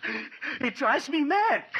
His son died. Oh, look, Mr. Squiller, all I want to know is who got the necklace I left with you. If he left any necklace. Which I'm beginning to doubt. Don't confuse me so, please. I'm suffering acutely from allergies. I'm sneezing my brains out. I hardly know what I'm doing anymore. All right, look, I'll make it simple. I got a funeral wreath. Now, you must have delivered my flowers and the jewelry to somebody else. Do you suppose that's what I did? Yes, I do. Probably you sent it to the person who was supposed to get the funeral wreath. Why, of course, I remember now. How perfectly idiotic of me. Yes, well, where did you send my jewels and the flowers? Let me see. Now, here's the card. Mrs. Gwen Gray Gilroy, 1408 East 86th Street. Gwen Gray Gilroy. Nicky, isn't she that showgirl who threatened to commit suicide when you married me? Which one do you mean, dear? The one you nicknamed Strikeout, because she had so many curves. She called you Sugar Man. Oh, I'm sure it's not the same person. She married a millionaire named Gilroy. I read it in the papers. Nick, have you been sending her flowers and jewelry? Oh, look, what am I getting into here? No, this is just a simple mix-up. Probably due to Mr. Squiller's allergy. I'm so sorry all this happened. My nose is just driving me crazy. Why don't you quit the flower business if you're allergic to flowers? Well, how can I quit when I'm losing money? It's a vicious circle, starting from my nose and ending with my bank account. Believe me, when I think of my troubles, I could weep. Come, Nicky. We're going to Mrs. Gilroy's. And if what I suspect is true, you're going to be dead before morning. Oh, was he really, Mrs. Charles? Yeah, you can depend upon it, Mr. Squilla. In that case, remember where to buy your flowers for the funeral, Mrs. Charles.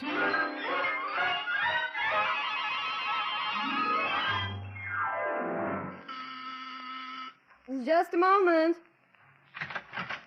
Why, Sugar Man. Strikeout. So, it is her, Sugar Man. You found out about poor Virgil dying and you came back to me. No, not exactly strikeout. This is my wife, Nora. Oh, how do you do? Not as well as you seem to be doing. And this is my friend, Sheriff Ebenezer Williams. Howdy, straight out. Does that coffin contain the remains of your late spouse? Yes. Now, look, Gwen. There's been a kind of mix-up. Did Mr. Squiller deliver some flowers to you? Yes, Nicky, they're at the head of the casket. Why? Was there a package with them? I don't know. I wasn't here when they arrived. Let's take a look, Nick. Maybe it's with the flowers. Yes, come on. How did he work out as a husband, Nora? Not badly. Don't seem to be here, Nick. I'll open the casket, Eb. Maybe that idiotic florist put it in there. Maybe he was playing treasure hunter. Say, look. The casket's empty. Godfrey, nobody home. What are you talking about? Strikeout, your husband's body isn't here. The casket's empty. Virgil gone? Say, that jerk can't do this to me.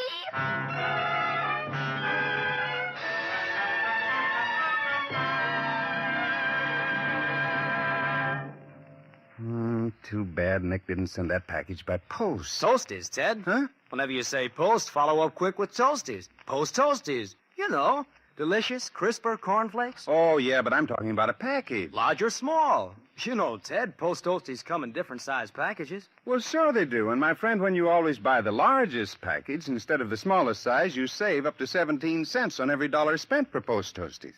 Now, that's something you can count on, a basic saving. Hey, did you say basic 7? But, you know, Post Toasties are a basic 7 food, one type of food our government urges us to eat for wartime strength and fitness. Post Toasties are a swell source of quick energy with whole grain nourishment, including iron, niacin, vitamin B1. Oh, what do you know? I've been eating Post Toasties just because they taste so good. Well, you keep right on, my friend. Enjoy that good ripe corn flavor, that toasty crispness, that valuable whole grain nourishment. Enjoy Post Toasties. A delicious, nourishing, crisper Basic 7 food, Post Toasties.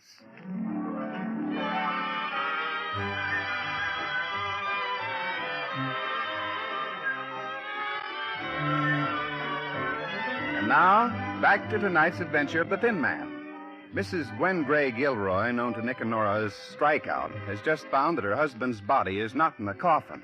We heard her say, Virgil gone? Say, that jerk can't do this to me. Maybe he stole the necklace and beat it. He couldn't. He was dead. Are you sure of that, Gwen? Sure, certainly. I saw him croak with my own eyes. well, somebody stole that necklace. Somebody stole my husband's body. Reckon there's a crook around here, by Godfrey. Yeah, well, come on, Eb. We're going to turn this place inside out. I'm sure it's...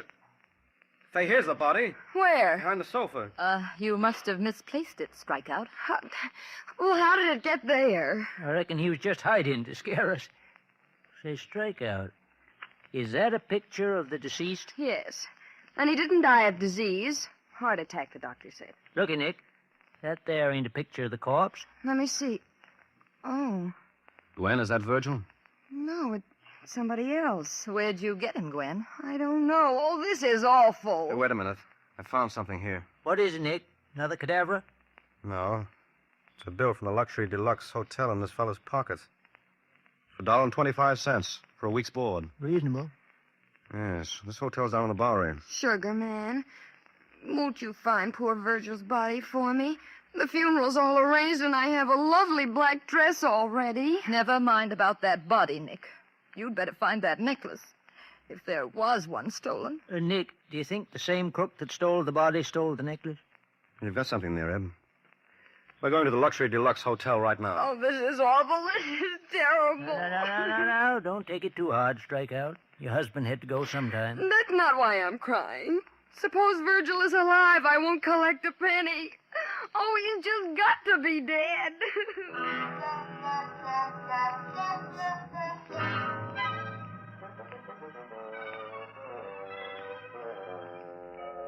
Good evening, friends. Welcome to the Luxury Deluxe Hotel. No opium smoking and no murder allowed. Oh, a respectable joint. I thought we was coming to one of these here low dives. Awful disappointing. Well, friends, would you like a room with a window or just a room? Not exactly. You see... Here, my friend. Where'd you get my watch? Oh, that's just to show how honest we are. Don't you recognize me, Nicky? Oh, Dippy Danny, the pickpocket. What are you doing here? Well, I decided to go straight for the duration. My contribution to the war effort. Danny, this is my wife, Nora. How do you do? Are you a very experienced pickpocket, Mr. Dippy? Nora, I've had me hands in some of the most well-greased pockets in this country. Here's your change, please. Oh, thank you. And this is my old friend, Eb Williams. Howdy, Dippy. Hello, son. Here's your wallet. Mr. Dippy looks so... Godfrey, how do you do it? I'll show you later if you want to know. Hey. How you got in that sheet over your shoulder, son? All right, Eb. Put him down there and uncover him. Okay, baby dokey. Easy does it. You recognize him, Danny? Kind of stiff, huh? Yeah, I know him. Who is he? Fellow named Joe Jones died here 3 days ago. We found him in a swanky apartment uptown. How'd he get there? Well, it's kind of a queer story. A dame come in and wanted a dead body. What? Yeah. She wanted to rent one. I told her I had one, so I rented them to her for $2. Is renting bodies part of your regular line of business here? No, but I don't mind picking up a little spare change now and then. A fella needs it, you know, what with taxes. Yeah, sure. Well, what else do you know about this woman? Well, she rented a room here. It's right down the hall. You want to see it? Yes, I certainly do. What's her name? Mrs. John Smith, she says. You think she was lying, Nick? What does she look like? I couldn't see. She was wearing a black veil. Here's the room. Oh, it looks like an ideal honeymoon suite for a couple of zombies. Oh, look, Nick. Well, say, what do you know? That's the body of Strikeout's husband. Yes, and he's been struck out, all right. But good. Here, look at the eyes, Eb. He's been poisoned. Murdered by Godfrey. I knew it. Can't we ever have an anniversary without a murder? Nora, you and Eb go home. There's some checking up I want to do. I'll be there in an hour. All right, Nick. I'll be glad to get out of this terrible place. Wait a minute. Did you say he was poisoned, Nick? Yes, Danny, why? He should have known better. It's against the rules of the hotel.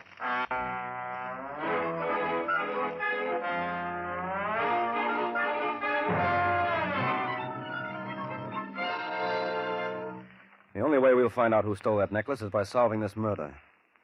I'd like to have a nice, cozy tour for Strikeout. Oh, no, you don't. Not on my wedding anniversary. But, well, Eb, you think you can find out what I want to know from Strikeout? Sure thing. You know how I handle women, Nick. All right, Eb. You get her to tell you everything she can about Barton Bellows. Yeah? She's been seen around with him. Find out if she's got a black veil and find out just what happened when her husband died. All right, I'll go right now. And be careful, Eb. Strikeout can be dangerous when she's cornered. I'll keep her away from corners then. See you later, Nick. Bye. Who are you calling, Nick? Barton Bellows, baby. Oh.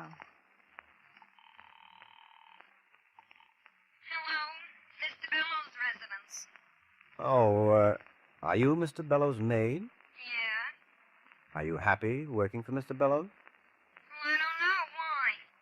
Well, my name's Nick Charles. And maybe I can offer you a better job. Do you like it there? Well, Mr. Bellows ain't married, so we don't have a wife who'll let me wear a fur coat like in the last job I had. Oh, well, my wife would let you wear hers. Can I speak to your wife? Oh, sure. No. Get her to quit her job right now. Not only is it necessary, but we can also get her maid. Oh, hello? Your husband says I can wear your fur coat if I work for you. Well, of course. What kind of a coat have you got? Persian lamb. Oh, Persian lamb. I can get lots of jobs with a Persian lamb coat. Oh, but I also have a mink coat. Oh, mink? That's more like it. How much will you pay? Well, how much do you get? $30 a week. I'll give you 40. 2 nights off a week, and can I use the telephone when I want? Yes? Also, can I have my boyfriend in Saturday night? Yes, of course. That's the kind of a job I want. Then you must quit right now and come over here. The address is 409 Park Drive. Okay, I'll be there right away. I hope you don't think it's odd, my stealing you from Mr. Bellows over the phone this way. Oh, no. That's how he got me. It's wonderful being a maid these days, Mrs. Charles. Goodbye. Goodbye. Well, we've got a maid. So now what? So now, Nora, you're going to find out a few things about Barton Bellows for me. You are going to be a Swedish maid applying for a job.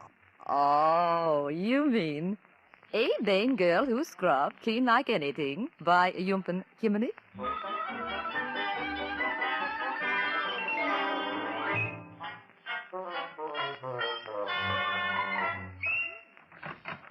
Good evening. Are you Mr. Bellows? Yes? A Dane expert Swedish maid, cook, housekeeper, nurse, a laundress, and dishwasher. Have you quit a job and told my madam to go to... maybe you have a job for me? Do I have a job for you? Come right in. You were sent from heaven. No, I come from Brooklyn. I mean, my maid just quit. I need someone to take care of my house. I'll pay you anything you want. Oh, is that picture of your wife? Well, no, not exactly. This beautiful woman, she right? To Barton, the one and only in my life, all my loves, Gwen. If she's not your wife, why does she love you? Well, she's a kind of a friend of mine. I'm not married. Oh, not married? I am not married, too. Well, I hope you'll like this job. I'll do anything you want to make you happy. Will you marry me? Well, no. But... I think I go home. No, please. I mean, I'll be nice to you. That won't be hard. You're very pretty. You think so? Ah. I think maybe I say. Ah, look at this drawer, so messy. Full of old letters. Oh, what are you doing there? I must see if you pay your bill. I don't work for a man who does not pay his bill. Ah, here is an interesting letter. Dear Barton, I don't think poor Virgil can live very much longer. The old goat is due to kick the bucket soon, and we can get married. Give me that. It is from that Gwen. So you want to marry her? Well, that's none of your business. Where I work, everything is my business. Aha. You have a little bottle here. A little bottle of pills. I wonder what they are. Here, don't open that. Take your hands off me or I'd smack your face. Here is your bottle of pills. I don't think they would be so good for me anyway. I think you'd better leave. I'm afraid I can't use Leave? You bet by Jiminy I leave. They will not work such filthy place. Look at these dishes. Get out of here. You hurt me. Hey, bitch. Look at this bar. Filthy. Ye are a pig. Good night.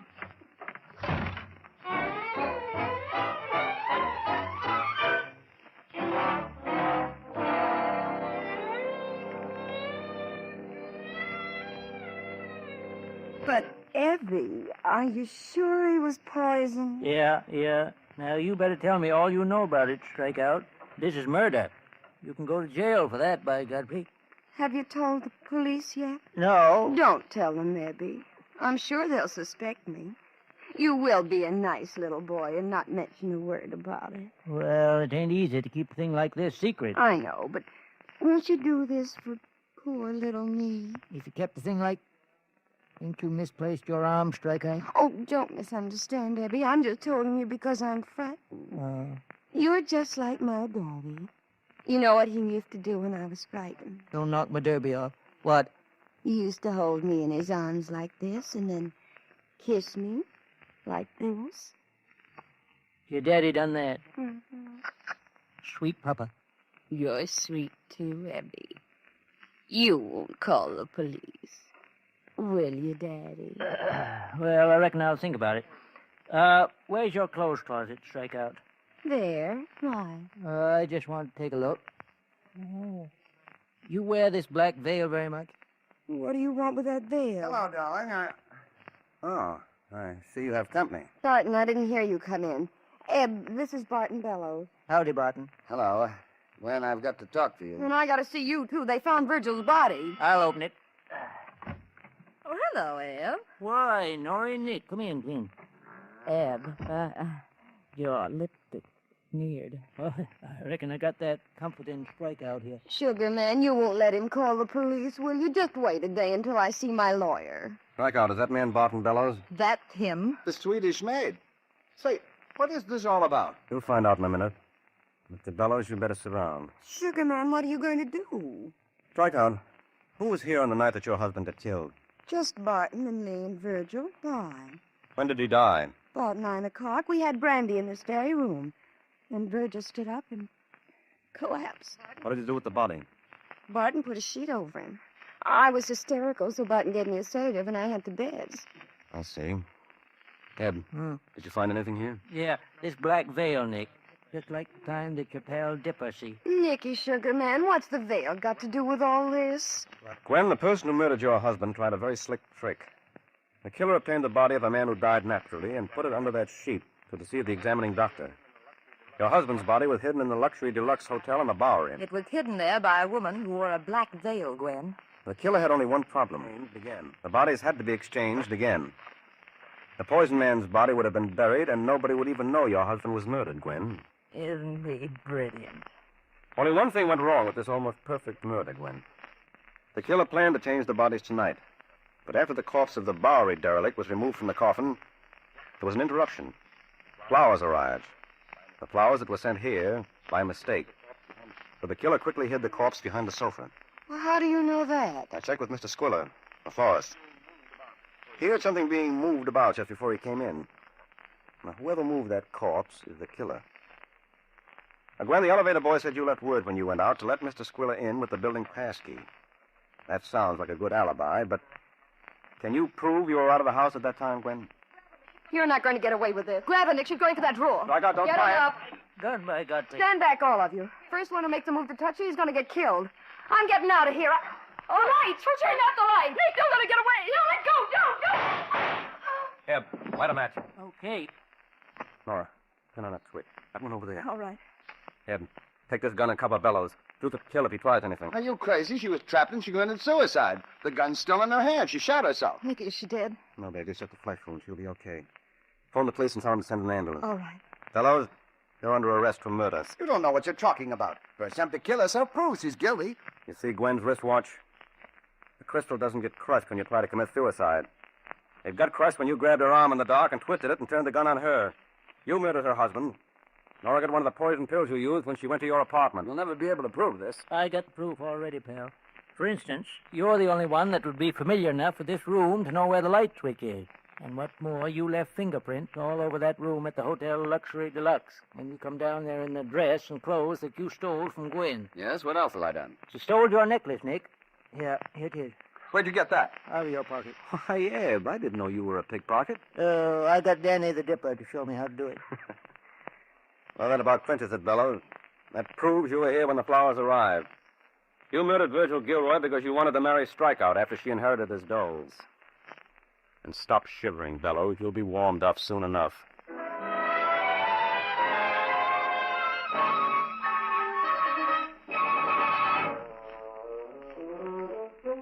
You fold the covers up, God. Get it silly. Okay. There, that better? Mm-hmm. What made Broughton Bellows steal the necklace? Well, he got cold feet when he was interrupted by Swiller. He figured it would come in handy if he had to clear out in a hurry and needed money fast. Why'd Strikeout pull that gun? Well, she thought she was being framed, and she lost her head. There, does that clear up everything? Mm-hmm. Darling, it was a lovely anniversary. Even if we did have to celebrate rather late. Uh-huh. Should we go to sleep, dear? No. Let's stay up and remember old times. That's what people should do on anniversaries. Oh, but Nora, I want to sleep. You didn't feel that way on our wedding night. No. You're getting old, Nick. Who's getting old? I have to stay awake forever if I want to. Me getting old? It's ridiculous. I can stay up all night for a week if I want to. I just don't want to now. And you're fibbing. You can't. Okay, I'll show you. Let's talk about anything you want to, as long as you want to. Nicky, you remember what you said when I first met you? Mm-hmm. What did you say? Well? Nicky. Nicky, are you sleeping? very good. Good night, Nicky, darling.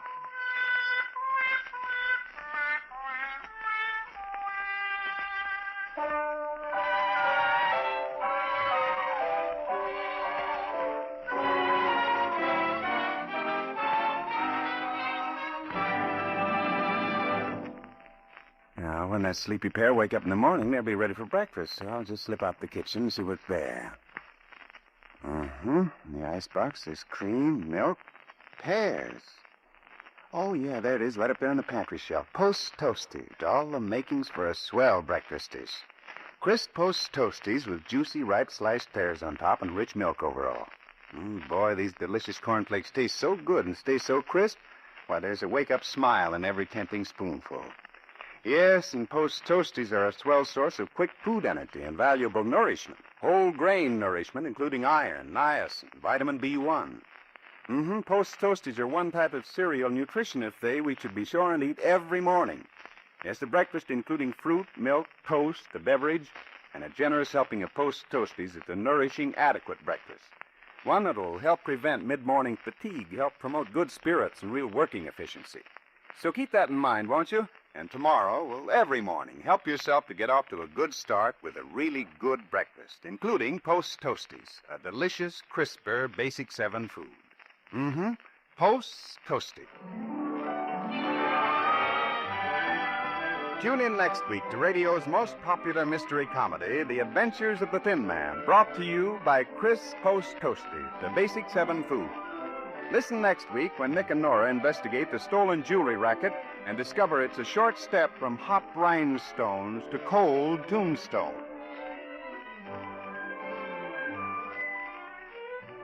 This is the Columbia Broadcasting System.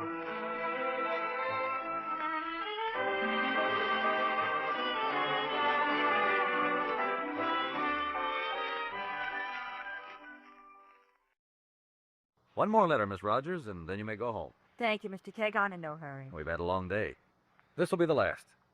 Telegram to Captain J.K. Hutchison, South Wind Lodge, La Rosa Key. There's a box number here. You can take it off this envelope. Yes. Dear Ken, thanks for letting me know the tarpon are going wild off the coast. Leaving tonight. Plan to join you day after tomorrow. Best regards, Jonathan. I guess that cleans up the desk. I can't think of anything else. You'll know where to reach me. I just hope you can get away this time. So do I. This will be the 4th try. Every time I plan a fishing trip, somebody murders somebody. That's the way with the city, trouble all around it. Won't be like this on a peaceful island in the Caribbean. I hope you're right. But I've found that murder isn't very careful about picking a place to happen. As you've heard me say, you never know when you may be called upon to testify to an act of violence in which you have become involved quite innocently. Even now, on one of those peaceful islands in the Caribbean, there may be a crime in the making.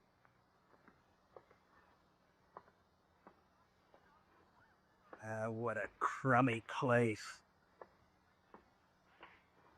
How I ever let you two drag me down here, I'll never know. La Rosa Key, Southwind Lodge, the end of the world. Chips, June, listen to me. Say something. What do you want me to say? Get your nose out of that movie magazine and pay attention. What are you reading that trash for anyway? At least I read. You read, sure. Travel quotas, beautiful Caribbean, alone on a romantic island. Yeah, this was your idea. You said it was smart, boss. You said we could hide out here, have the plane pick us up, and fly us on down to South America. You said... Sure, I said it. I think I'd see you the rest of my life. Mickey told you he might have trouble hiring a guy with a plane to meet us here, take us out of the country. Time and trouble. That's what Mickey said. Well, I paid him $5,000. That ought to take care of plenty of trouble. You gave him the dough, didn't you? Oh, sure, boss. Sure I did. Well, what told him up? I told you to get your nose out of that magazine. Hey, you don't have to knock it out of my hand. This joint's getting me down. Same people for 3 weeks. I'm sick of their faces. How that guy, that Rail Buckland, can live here the year round? He's not. He owns the place. So he's not. Nobody has run a joint like this. Not even a radio. How you figure he ever knows the track results? Maybe he doesn't care. Maybe he liked the peace and quiet and going out with guests like Captain Hutchison to fish. Captain Hutchison. Kind of like him, don't you? He's 60 years old. Well, so is the guy you were going around with when I married you. Older men know how to talk nice to a girl. Stay away from him. I can't read. I can't talk to anybody. Well, that's too bad. You sure have it tough, don't you? Listen, baby. You too, Chips. Both of you were punks when I found you. You'd still be nickel and dimes if it wasn't for Dan Wilmore. As long as I'm picking up the check, you do what I say. What are we supposed to do? We're waiting, too.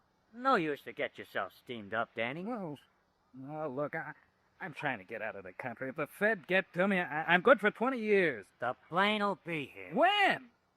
You two act like you're on a vacation. We'll have a good time. Get ready, go back home. I'm tired of you both. Mutual. All right, what's keeping you here? Want me to tell you? 50 grand I got stuck in behind that moth-eaten fish hanging in our bedroom. That's what's keeping you here. Nah, I couldn't shake you too awfully now. Hey, we helped you get that dough, boy. You think I needed you? You think you're smart, the two of you, to figure out a job like that? Somebody's coming. Go on, honey. Tell them you're a big shot. Quiet. They ought to know it by now. You've been bragging about it ever since you got here. Tell them to their face, Danny. The cops are after me. I'm going to South America, and I got $50,000 in my bedroom behind Danny, not now. Leave it alone. Afternoon, everybody. Oh, hi, Mr. Buckland. Hello, Pop. You folks enjoying yourselves, are you? Yeah, we're having a great time. I've been sitting here in the lobby all afternoon watching a bug flying around the room. That's all. Yeah, so much excitement I can hardly stand it. And it is pretty quiet in La Rosa Key. I'd be glad to take you out fishing tomorrow. Forget it, Pop. We'll be pulling out of here in a couple of days. Oh? In the meantime, how about a little service, huh? You have a complaint of some kind? Yeah, you might say that. The food is no good. I wouldn't eat it in a nightclub. The beds have rocks in them. The mosquitoes are... alone, Now, you Danny. stay out of this. He's doing the best he can for us. Okay. I'm sorry you don't like it here. Oh, don't mind him, Mr. Buckland.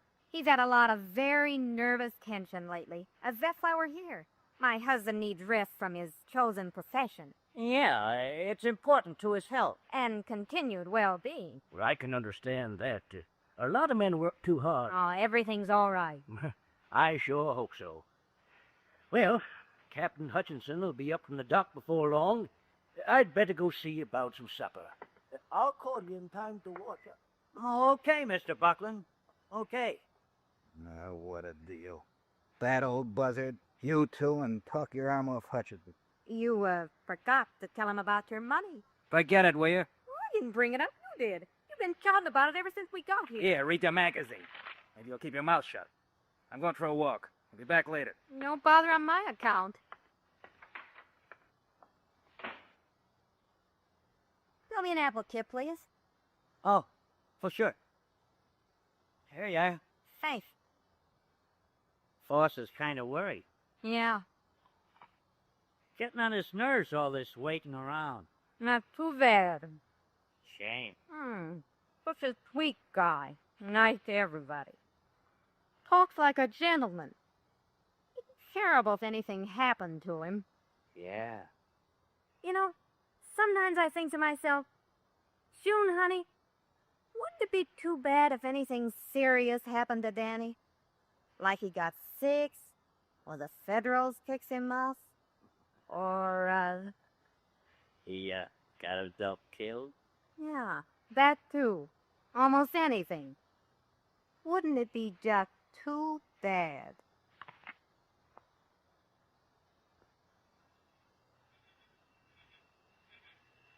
Captain? Yes? Captain Hutchinson. Who is it? It's me, Captain. Rail Butler. Well, fine. Say, I want to tell you that was a good supper we had tonight. I feel comfortable and very well fed. Well, I'm glad you liked it. Captain, would you mind keeping your voice down? They're right inside. They might hear us from the porch here. You mean the other guests? The Wilmores and their friend? I want to talk to you about them. You haven't paid much attention to them, have you? Well, try to be friendly. Mrs. Wilmore's been cordial, but the men don't seem to want my company. They don't like me either. To my way of thinking, people that don't like other people are usually trying to hide something. You think they're... I come in and out the door locked. I hear a lot more than my guests think I do. I imagine you do. A couple of times I've heard them fighting among themselves. They're fugitive criminals, Captain. Now, Buckland, your imagination... I heard them. Wilmore, he's the boss, and the other one helps him. They're waiting here for somebody to pick 'em up and take 'em to South America. I think the police are after the whole crew. If that's true, we'd better... Of course, we're 8 miles from the mainland, but they should be reported. That's why I'm talking to you now. You'd be curious if I tried to leave the island tonight. They don't think you suspect, do they? I wouldn't like to take a chance. Can't blame you.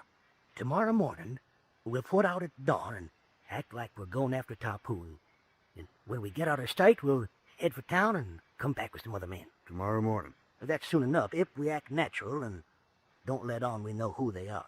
I suppose you're right. I'm going to bed early like I always do. I was going to sit up and read until midnight anyway. That's the idea, Captain. We go right on like we don't suspect a thing. Then tomorrow, we'll have the police over here and catch all 3 of them. I'm going up to the resort, Mr. Swenson. I'll be back in 2 minutes. I'll wait here for you, ma'am. Yes, Mr. Swenson, please do.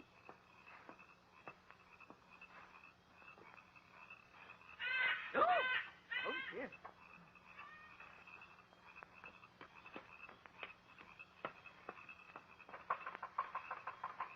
Hello? Hello? Yoo-hoo! Just a minute. Good evening. How do you do? I heard the boat, but I thought it went on by. Well, I had my guy tie up at your dock. I hope you don't mind. Not at all. I realize it is quite Glad late, to but, see you. Come right in. Well, we were passing, and I saw the light, and I hoped you wouldn't be disturbed. I was just reading. My name's Captain Hutchins. I'm one of the guests at Southwind Resort. Oh, one of the guests? Well, I suppose you do, but, What did you have in mind? well, I suppose you can tell me what I want to know. Glad to be of service. Have a chair, Mrs. Miss Irma May Jones. I'm a school teacher from Ohio. Keyville, Ohio. Biology. Very pleased to know you. Captain Hutchinson, I am after seashells. You've come to the right place. In the last 2 weeks, I have nearly completed my collection of known seashells found on the beaches of the Gulf of Mexico, found in this area, naturally. Naturally. I need 1 perfect Genonia and a perfect lion's paw, and I intend to find them. Very worthy endeavor. I am here to inquire if the beaches of La Rosa Key might be a good hunting ground. Well, I've seen a lot of shells lying around. You're not a collector? Oh, no. I fish. Tarpon, mostly. Yeah. Well, Captain, is there anyone on the island who could tell me about shelling conditions? Well, the owner of the resort, Mr. Buckland. Tell you the truth, everybody else is going to bed. I hate to disturb Mr. Buckland this late. If you come back tomorrow, I'm sure he'd be Well, glad. I had intended to try some of the islands south of here. No, I'm afraid I couldn't. Well, that sounds like someone's moving about. A shutter banging against the house. It was an off chance. A collector never likes to leave any stone unturned, so to speak. Quite true, yes. Well, you could ask the owner of the resort if the beaches might be productive. And then if I happen to pass by again, I could inquire. That's a good idea. You come back and I'll let you know what I find out. What is it you're looking for? A perfect Genonia and a lion's paw. Both are quite uncommon. Well, I'll try to remember the names and tell Mr. Buckland. Well, I think I'd better be going. Buckland should know if anyone would. He's lived around here 25 years. Yes. Well, thank you very much, Captain. I'm sorry to have disturbed you. Not at all. Glad to help.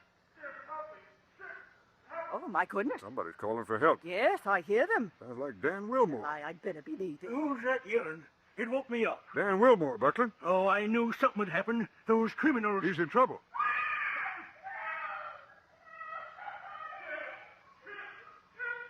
That's the boss.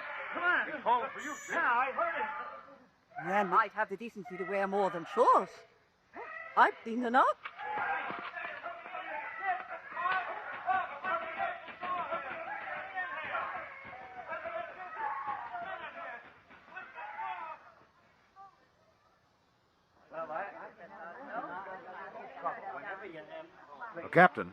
Captain Hutchinson. Jonathan King. Glad to see you. I got your telegram. Jonathan, I'm mixed up in a murder. This man was stabbed to death. He fell at the foot of the bed. His wife was asleep in it. The windows and doors were locked. Looks bad for her. I heard your testimony from the back of the room. Well, why don't you get up there and help that coroner Raleigh straighten this out? He'll keep us here for a week. Besides, I don't know anything about it. I was talking to a woman in the lobby. I'll see what I can do, Captain.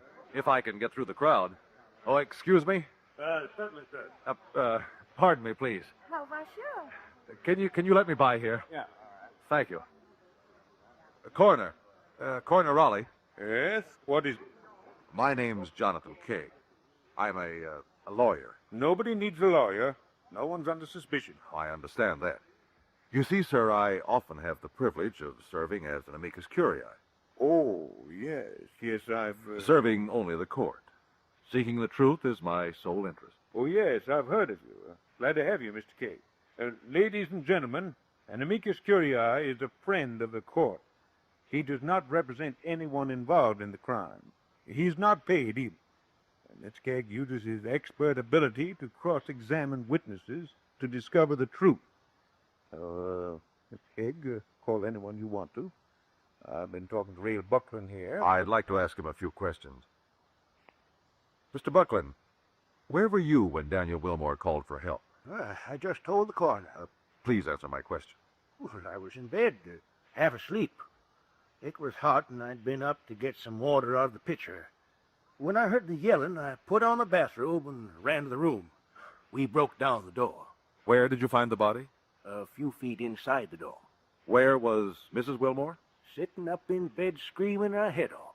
Where was the murder weapon? Well, right at the foot of the bed. The knife was a good 10 feet from Wilmore's body. Who found the knife? We all noticed it at once, I guess. Did you ever hear Mrs. Wilmore argue with her husband? They argued quite a bit. Was Wilmore friendly with Chips Larned?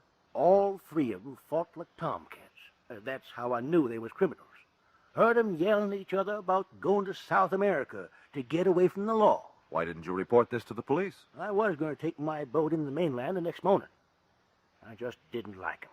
They were mean. He was the worst. Talked rough, ordered me around, wanted extra attention. They were a bad lot, and I didn't want 'em hanging around. Did you tell Wilmore you were going to report him to the authorities? Oh, of course I didn't. I'd have been the dead one if I had. Mr. Buckland, why did you say you broke down the door? Well, sir, we had to break down the door to get in. Like I said, it was locked inside, and we checked all the windows. They're locked from the inside, too. Thank you, Mr. Buckland. I would like to call Chips Larned. Mr. Larned, do you agree that the murder room was locked from the inside? Yeah, Mrs. Wilmore and her husband Danny were alone in the room? that's right. Why would Mr. Wilmore lock the windows and the door? Maybe he wanted to be alone. Answer my question, please. He was carrying a lot of money. 50,000 bucks. What was your connection with Mr. Wilmore? I was supposed to keep him from getting killed. Danny Wilmore was a swindler, a gambler, a racketeer. And the money was the proceeds from his, activities? That's right. Where is that money now? I sure wish I knew. Why? Well, you couldn't have made it without me. Where were you when Wilmore called for help? In bed, asleep. I woke up. I ran down the hall and helped Buckland and the captain butt down the door. Did you have a gun? I didn't even put on my pants. What were you wearing? A pair of shorts. Can't expect a guy to sleep in a fur coat on such a hot night. You were Wilmore's bodyguard. You heard him shout for help, yet you didn't even take time to pick up your gun? I can do all right with my fair hand. Did you get along with Wilmore? I worked for him, that's all. Did Mrs. Wilmore work for her husband? Yeah. Yeah, and the evening before, they had a scrap. Afterwards, she told me it'd be a shame if Danny got killed or something. The way she said it, she wished he would. That will be all. Mrs. Wilmore, please take the stand. Mrs. Wilmore, did you kill your husband? No, sir. Do you know who did? I don't have any evidence, but We I need know facts, not opinions. Why was your husband killed? his money. We hid it behind a tuck fit on the bedroom wall. Whoever killed him took the money. Mr. Larned says you expressed the feeling that you wished he was dead. I said what he told you, but I didn't mean it, honest. I don't know anything about who killed Danny. When I woke up, he was standing at the foot of the bed just yelling, and then he fell. Are you trying to make this coroner's jury believe you slept peacefully while someone entered the room, killed your husband, took his money, and escaped through a locked door or window? I don't know what happened. I didn't kill him. Mrs. Wilmore, did you dream at all during the night? Yes. Yes, I did. Why? Can you recall the dream? Well, it was a nightmare. There were guns going off, and I was trying to hide. I was scared.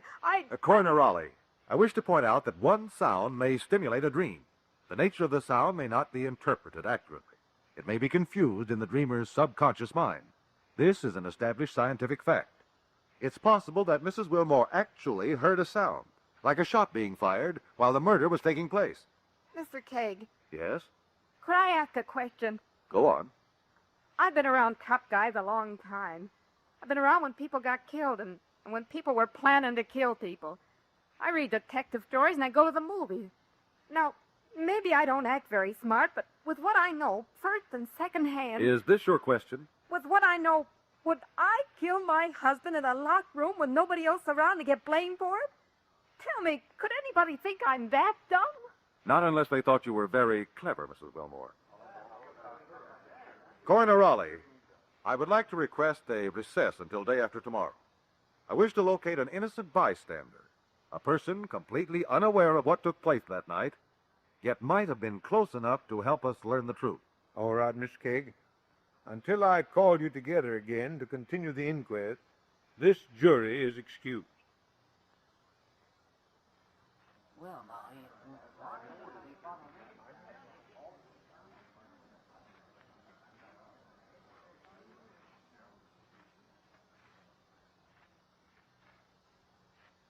Coroner Raleigh, I would like to publicly thank Miss Jones for returning from her home in Ohio to testify at this inquest. I considered it my duty.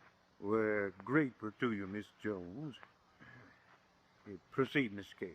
Miss Jones, you were present at Southwind Lodge on Arosa Key on the night the deceased Daniel Wilmore met his death? I was in the lounge talking to Captain Hutchinson, and then suddenly the most unusual things began to happen. So We'll come to that. Please answer my question. My answer is yes. You were present at the resort. I was. How did you arrive at the island? By boat. I chartered it for the day for Mr. Swenson, and he'd taken me to visit some of the islands in the vicinity. What did you do when you arrived? I walked from the dock to the resort. You saw no one? Only Captain Hutchinson. He was sitting in the lobby, or lounge, reading. What were the weather conditions? Oh, hot, in fact. It was not uncomfortable on the water, but on land it was muggy. The windows of the resort were open? The doors? Yes. Was the captain alone when you entered the lobby or lounge? Yes, yes.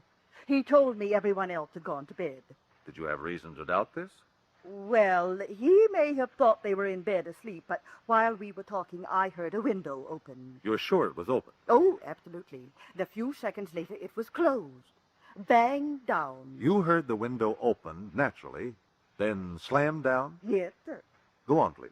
Well, I believe that's all I can tell you. I informed the captain that I was anxious to leave, and I was thanking him for his information. Just one moment. Why were you anxious to leave? But I was worried about, something made me concerned. I started for the door, Now, and think then... very hard, Miss Jones. Oh, of course. The banging noise, like... Well, I thought a wind must have come up suddenly. Did Captain Hutchinson notice the sound? He told me it was a shutter. You heard the window open? Yes. Then you heard it close. Then a man shouted. Shouted what? A name. Chips, I believe. I've been thinking about it on the plane trip there. Yes? I was frightened. A man shouting, a woman screaming, and that gentleman, Mr. Buckland, ran through the room in his bathrobe, and that one. Chips Larnard? He dashed by in just his shorts. What did you do? I blushed. Yes, of course.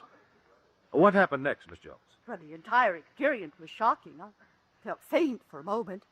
Then they were kicking at a door, so I ran to the dock and told Mr. Swenson my experience, and we headed for the mainland. On your way to the mainland, did the wind and waves toss the boat around? Oh, it was perfectly calm, Mr. Cake. Whatever gave you the idea there was a storm? Thank you, Miss Jones. That is all. Oh, well, I'm all right now. I did feel faint for a moment, but I'm sure I can go on. That will not be necessary. Your testimony as to what you heard has given us the truth.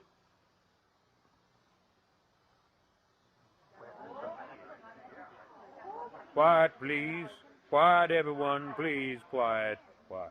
Coroner Raleigh, You are a physician, are you not? I am. As a doctor, do you believe it is possible for a man fatally stabbed to close a window, lock it, and walk 10 feet or more before he fell? Possible, but That is the answer to the locked room. Daniel Wilmore was stabbed by someone outside the window. He pulled away, leaving the knife in the murderer's hand. To keep from being struck again, he slammed the window down, threw the lock, and staggered toward the door, shouting for his friend and bodyguard, Chips Larnard. Don't try to hang this on me. I didn't do it. Here's a gun. careful now, everyone. All of you Careful. stay where you are. Careful, everyone. Careful. Larnard, don't be a fool. Don't move, Keg. You're not going to frame me. I'm getting out of here. Drop that gun. Drop it or I'll come get it. I'm warning you, Keg. The testimony of the innocent bystander can be interpreted in only one way. Stand still, Larnard. Daniel Wilmore's killer hid outside the bedroom. He was there when Miss Jones walked up to the house. He planned to enter and take the money, but the window was locked. Keep walking and I'll shoot. The killer attracted his victim by banging the shutter against the house. Miss Jones heard that sound.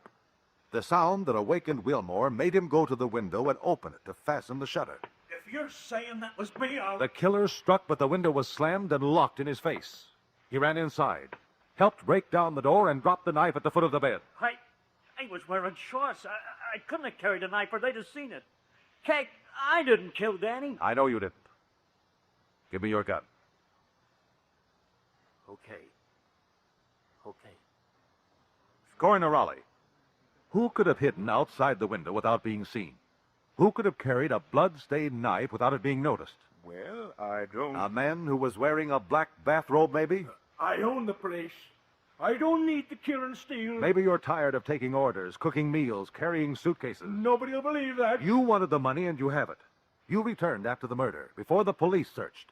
You removed $50,000 from behind He took that money from honest men. Men like me. He was a no-good criminal. I have more right to it than...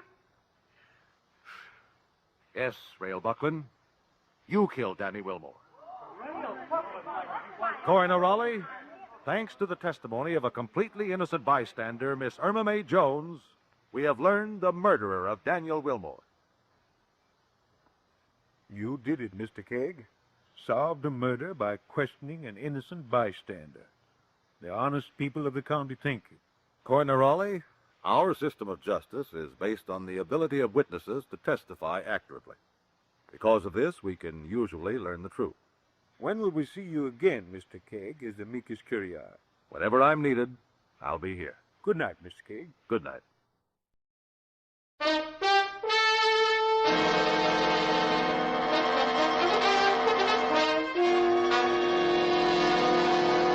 Kreml Hair Tonic and Kreml Shampoo present the new adventures of Sherlock Holmes, starring Nigel Bruce as Dr. Watson and Tom Conway as Sherlock Holmes.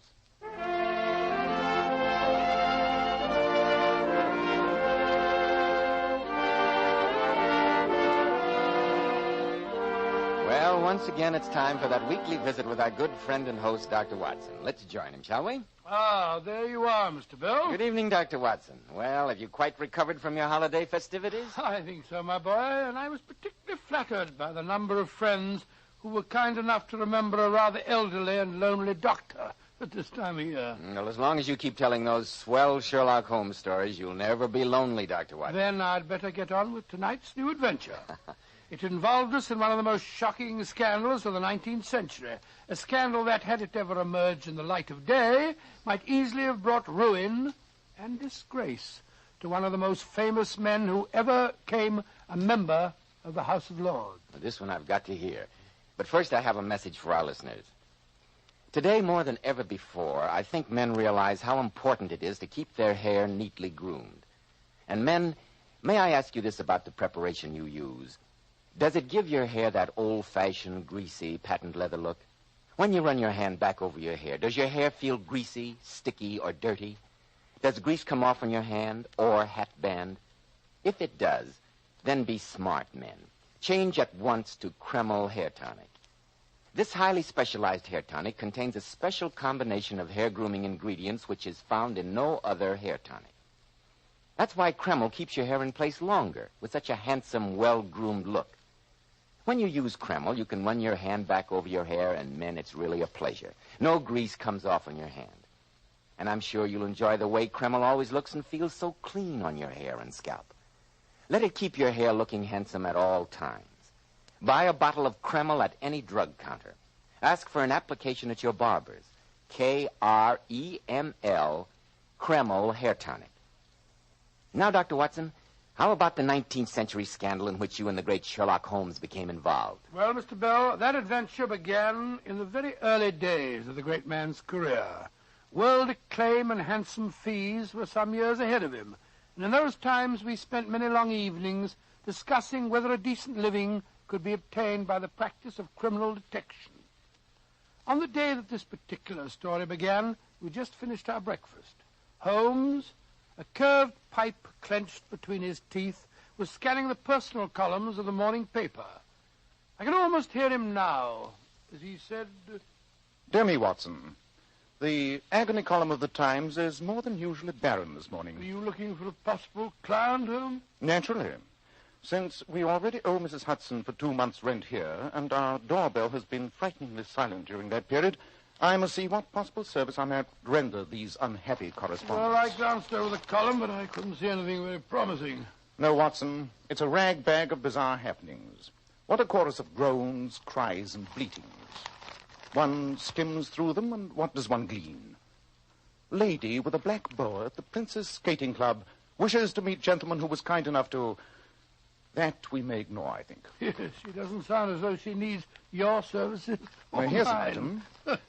Surely Jimmy will not break his mother's heart. That appears to be irrelevant. If the lady who fainted on the top deck of the Brixton bus... She doesn't interest me either, Watson. No, probably anyone else who wasn't on that bus. Every day my heart longs for... bleat, Watson. All this twaddle is unmitigated bleat. It's very disheartening, Holmes. You haven't had a case for over 2 weeks. Yes. Sometimes I think I chose the wrong profession. What do the public, the great unobservant public who can hardly tell a weaver by his tooth or a compositor by his left thumb, care about the finer shades of analysis and deduction? As to my own little practice, it seems to be degenerating into an agency for recovering lost lead pencils and giving advice to young ladies from boarding schools. Holmes, come over here to the window. What's wrong, Watson? Look at that man walking down the street. He's looking at the numbers of the houses. Let's hope 221B is the number he's searching for.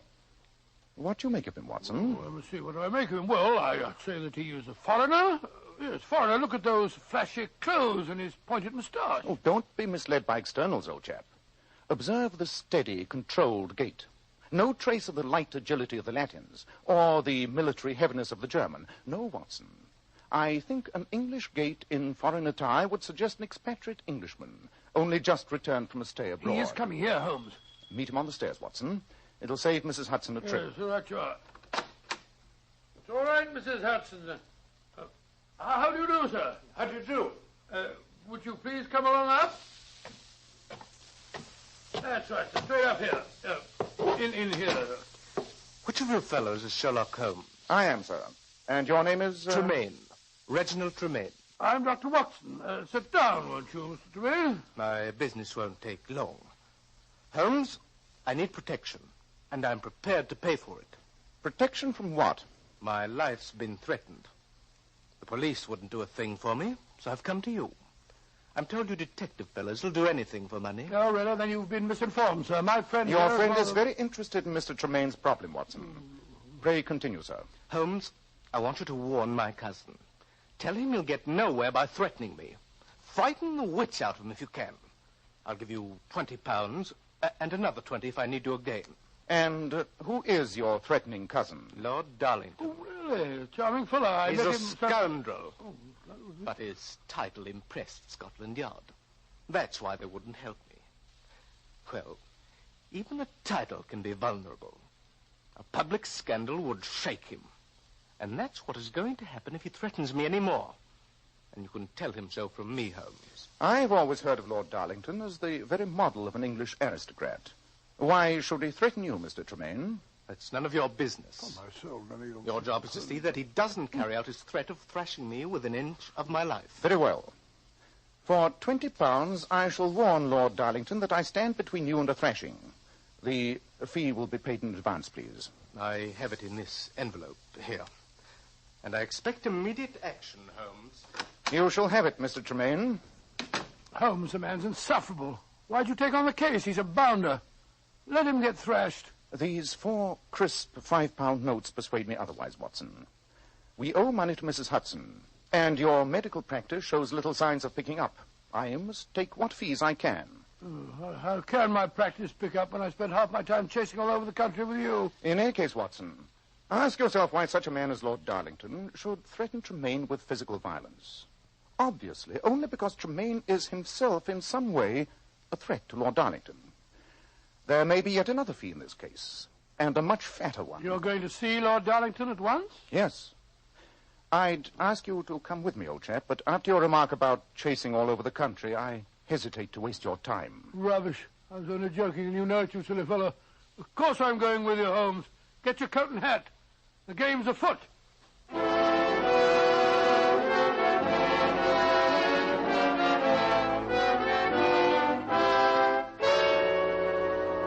£10,000, my dear cousin, or the scandal will be spread all over London. It's preposterous, Reginald. And I warn you that if you continue in this vein, you'll get that thrashing I promised. Oh, no, I won't.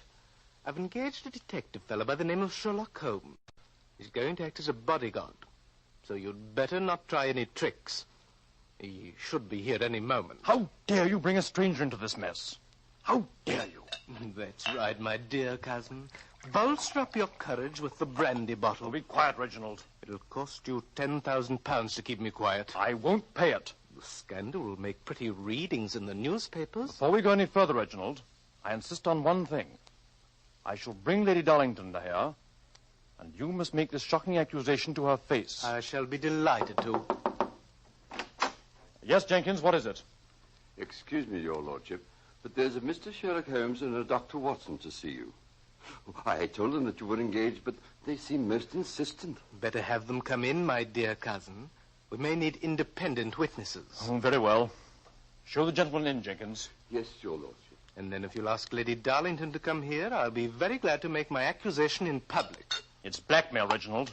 That's what it is. You'll never get away with it. Won't I? I think you'll be surprised. Mr. Sherlock Holmes and Dr. Watson. Allow me to introduce my cousin, gentlemen, Lord Darlington. How do you do? Jenkins? Yes, Your Lordship. Ask Lady Darlington to step in here for a moment. Yes, Your Lordship. Lord Darlington, I greatly admired your speech in the House of Lords on tax reform.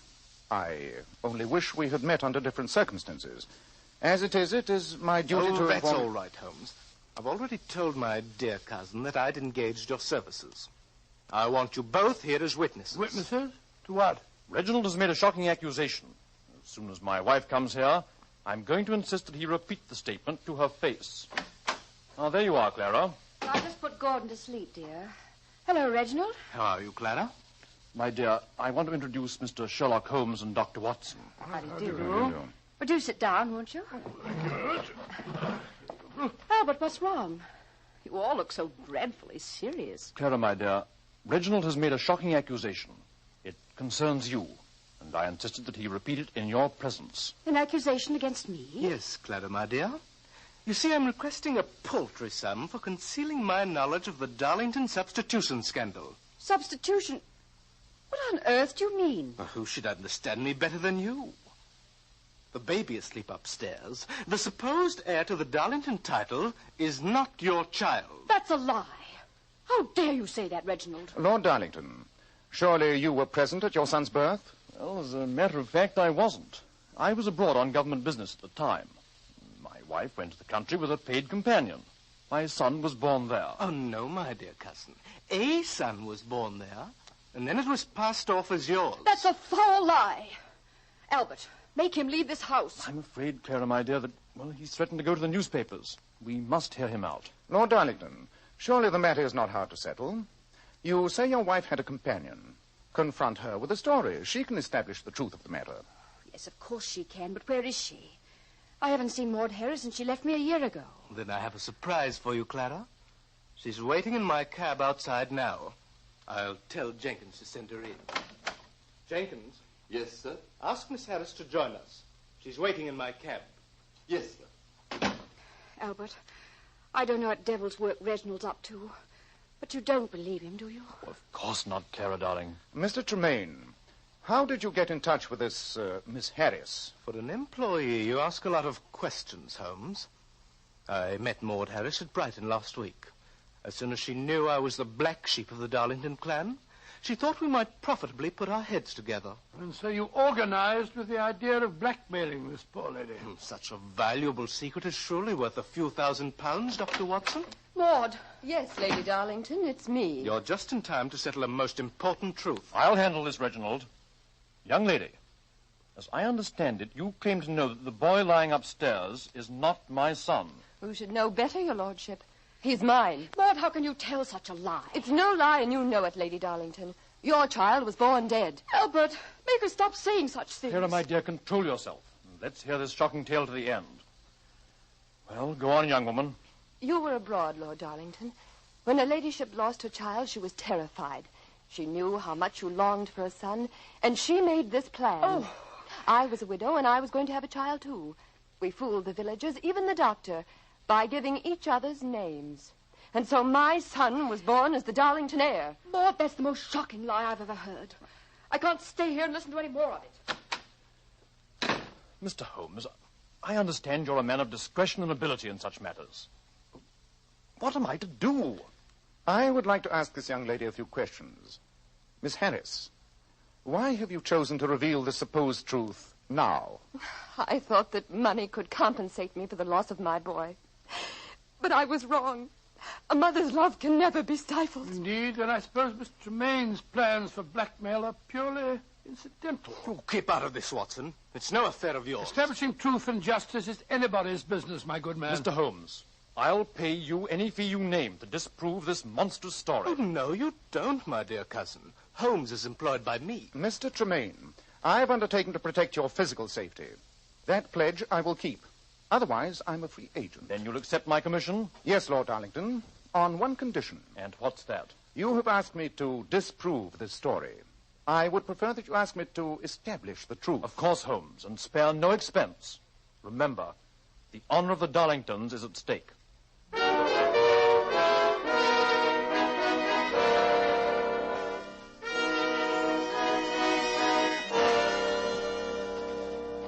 Well, Holmes, little did I think when Tremaine called on us this morning that we'd end up the day tramping a village lane in Surrey, looking for a Dr. Godfrey. And yet, that gentleman must surely be able to give us the final answer. Lady Darlington said that he attended Yes, her. but supposing the companion's story was true and they had changed names. Even so, the good doctor will certainly know whether the boy was born to a slight, blonde woman like Lady Darlington or a brunette Amazon like Maud Harris. Well, here's the doctor's house. They said in the village it was the one with the gabled roof. No lights visible. I hope the doctor's not out. Doesn't seem to be any answer. Confound it. I don't believe there's anyone at home. And you will observe, Watson, that this morning's delivery of milk still stands on the doorstep. Curious. Let's explore a little. Well, perhaps the doctor's gone away for a few days. If so, he's a very careless man. Look, that window's wide open. Do you think we might go in and look round? We not only might, we will go in. Too much is at stake to stand on ceremony. Strike a match, Watson. Right you are. I'll light that lamp. There you are. Holmes! Holmes, look! The figure slumped over the desk. Someone has reached the doctor before us. He's been shot through the chest. He's dead, Holmes. How long would you estimate he's been dead, Watson? About 24 hours, I say. So now we become involved in murder as well as blackmail. Well, the answer's perfectly obvious to me. Tremaine came here and shot him. He knew that he could never blackmail Lord Darlington while this doctor was still alive. Not necessarily, Watson. If the story of the substitution is true, you must realize that one other person would have an equal motive for murder. Great Scott, Holmes, who? Lord Darlington himself.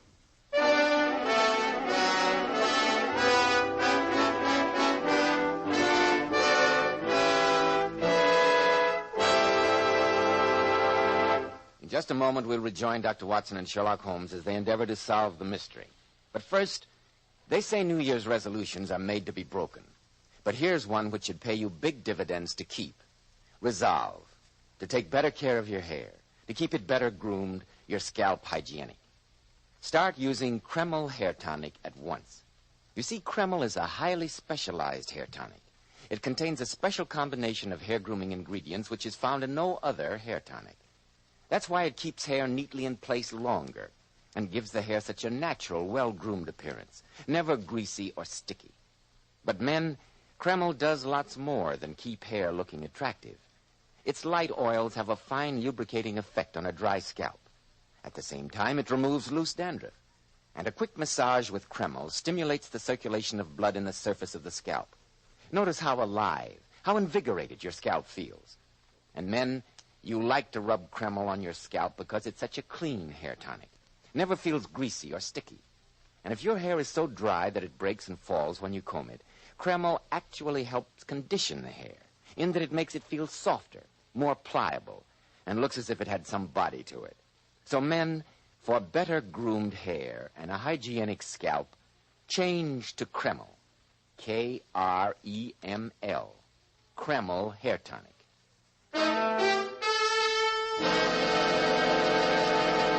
Well, Dr. Watson, so you went to interview that village doctor and arrived there to find him dead. Yes, Mr. Bell, but before we reported the tragedy to the police, Sherlock Holmes conducted an intensive search of the dead man's room. After a moment, he turned to me and said, Watson, we must see what the inanimate objects in this room can tell us. Aha. Here's the doctor's appointment pad. Let's see who his last visitor was. Look, there's the name of Darlington. Yes, but that tells us little. If the companion's story is true, the word Darlington could refer to either of the women or to Lord Darlington himself. But what are these letters scribbled before the word Darlington? Why must doctors have such illegible handwriting? Doctors don't have illegible handwriting. I disagree. In fact, I've often thought they train you to write badly in medical colleges. Yes. The letters are R-E, Ree. Ree Darlington. That means that someone was calling about the Darlington case. A fact we already knew. Yes, Let's see what else we can find. Hello. Look over here on the sideboard. Brandy decanter with a stopper left out. And one glass that has been drunk from. The killer must have had a drink after he shot the doctor. And in so doing, I think he gave us the clue to his identity. Oh, how? There's a speck on the rim of this glass. I think it's... Ah, the very thing, the doctor's microscope. Most convenient. What does it tell you, Holmes? Wait a minute. Uh-huh. I was right. This speck on the glass is wax. Wax? Then that means the murderer used a candle. Oh, no, Watson. Oh, didn't... Come on. We must go back to the village and report his death, and then we'll catch the next train to London. Aren't you going to stay here and help the police? Why should I? Beyond telling them the name of the murderer. You mean you know who did it? Of course. And so should you. Well, I don't. But we don't know the answer to the Darlington substitution scandal. That answer, Watson, still lies in London.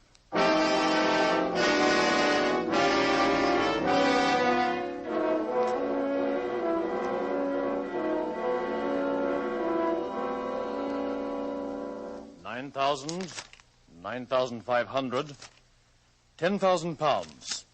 Well, there you are, Reginald. Thank you, my dear cousin. I'll put the money in my bag, Reginald. Mr. Sherlock Holmes and Dr. Watson. Lord Darlington, that sheaf of banknotes in Miss Harry's hand.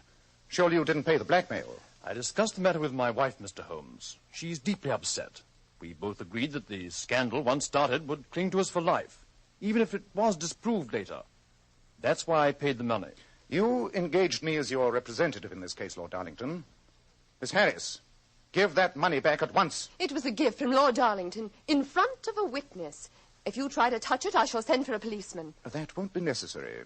2 of them are waiting in the anteroom now. Police? Oh, Holmes, you shouldn't have done it. I wanted no breath of this scandal to emerge from beyond these 4 walls. The fact that police are here has nothing to do with the problems of blackmail. I brought them here to apprehend a murderer. A murderer? What do you mean? Dr. Godfrey, your wife's physician, was shot dead during the past 24 hours. He was killed before he could tell us the true answer to the parentage of the child upstairs. Murdered? Oh, what a dreadful thing. Have you any idea who did it? Every idea, Lord Darlington. But before I expose the criminal, I'd be obliged if you'd bring Lady Darlington here. And also the child. Oh, very well, Holmes. This is going to be a terrible shock to her. You're suddenly very quiet, Mr. Tremaine. Am I? I was wondering who might have killed Dr. Godfrey. Fortunately, we don't have to wonder. The murderer left a clue. After he'd committed the crime, he made the mistake of taking a drink. Darlington's quite a drinking man, you know. And you have been known to take a drink on occasions, too, Mr. Tremaine. For instance, after you'd killed Dr. Godfrey. After I'd... What rubbish are you saying? You see, the murderer left a tiny blob of wax on the glass. Oh, what does that prove? Merely that someone had been carrying a candle. But this wasn't candle wax.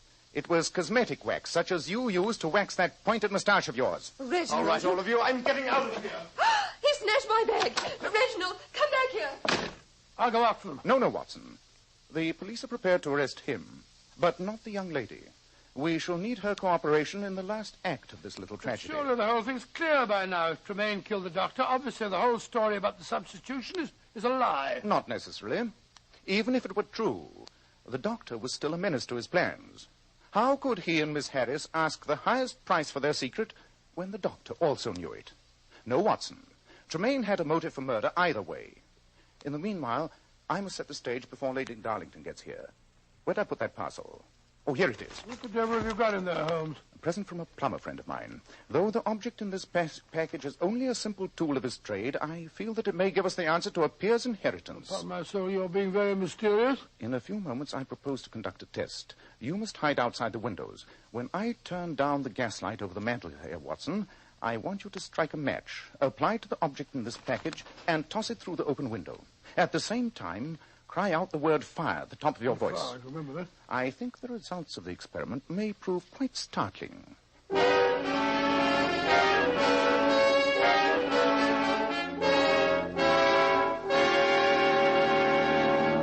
Lord Darlington, now that all the principals in this case are assembled, I shall conduct my experiment. Very well, Holmes. I don't see why I had to bring the boy down here. It's long past his bedtime. I assure you, Lady Darlington, that his presence is absolutely essential. Please place him in the bassinet on the sofa. All right. That's it. And you, Miss Harris, will you be good enough to place your handbag on the table? Very well, Mr. Holmes. But no funny business now. The police took it away from Reggie and gave it back to me. That money's mine. Each of you ladies claim to be the mother of that boy. Since scientific tests of parentage are notoriously unreliable, I shall conduct a simple experiment which I think may give us the truth in this matter. Now, I want both you ladies to come toward me with outstretched hands. That's it. I turn down the gaslight over the mantel, so. Fire! Fire! Oh, darling! It's all right. It's all right. If you look closely, you'll observe that this object is a perfectly harmless plumber's smoke rocket. Fire! Fire! You can drop the masquerade, Watson. The case is solved. Fire! Oh, is it home? Holmes, what on earth are you up to? You'll notice that on the cry of fire, Miss Harris ran for her handbag containing the 10,000 pounds. Lady Darlington instinctively rushed to her son. I think, Lord Darlington, that there can no longer be any question of the child's parentage.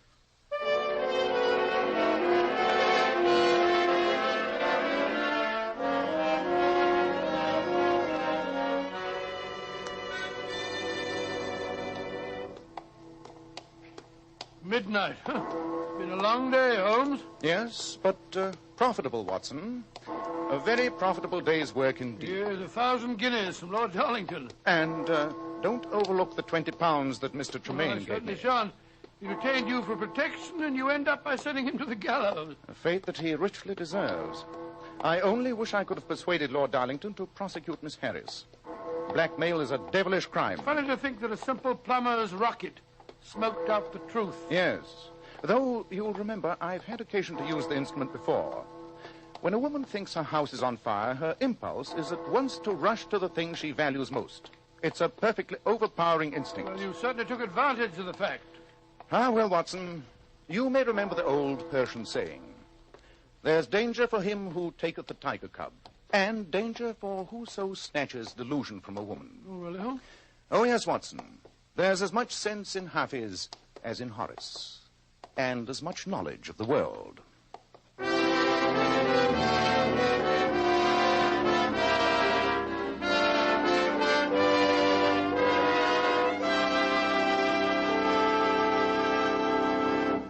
Well, Dr. Watson, that was a very exciting story. Thank you, Mr. Bell. Incidentally, don't you think you'd better tell our listeners about the change of day and time for our next meeting? Yes, of course. Ladies and gentlemen, our next broadcast will be on Monday, January 13th, over these same stations. And better consult your newspaper for the time. Girls, have you noticed how men can't help but admire the bright, shimmering highlights in a woman's hair? Then why not follow the advice of the famous $1 Million Powers models? Girls noted for their glossy, bright hair. Powers models wash their hair with Kreml shampoo. This amazingly beautifying Kreml shampoo actually glamour bathes each tiny strand of hair and uncovers all its natural radiant luster. Yes, and Kreml shampoo never dries the hair. In fact, it has a beneficial oil base which helps keep the hair from becoming dry or brittle. Its luxurious active foam thoroughly cleanses the hair and scalp and removes all loose dandruff as well as the dirt. So, ladies, buy a bottle of Kreml shampoo at any drug counter. See how easy it is to glamour bathe your hair to a vision of tantalizing loveliness. Kreml, Kreml shampoo. Now, Dr. Watson, how about next week? It's not next week, Mr. Bell. It's a week from next Monday. Yes, of course. Well, what story are you going to tell us a week from next I Monday? think I'll tell you about the Devil's Foot. The Devil's Foot? What was that? I won't tell you now, Mr. Bell, but I will say that Sherlock Holmes and I never encountered a more gruesome or a more horrible mystery.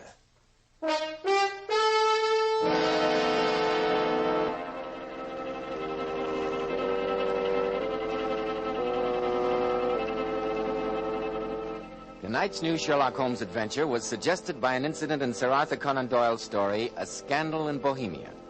Nigel Bruce appeared by permission of California Pictures. Tom Conway through the courtesy of Eagle Lion Pictures. This is Joseph Bell speaking for Kreml Hair Tonic and Kreml Shampoo and inviting you to be with us 1 week from Monday. That's January 13th, when Dr. Watson will tell us about the Devil's Foot.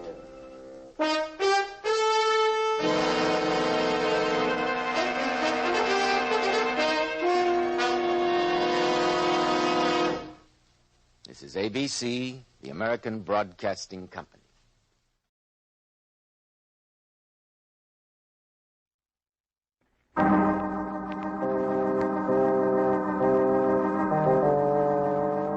My name's Regan.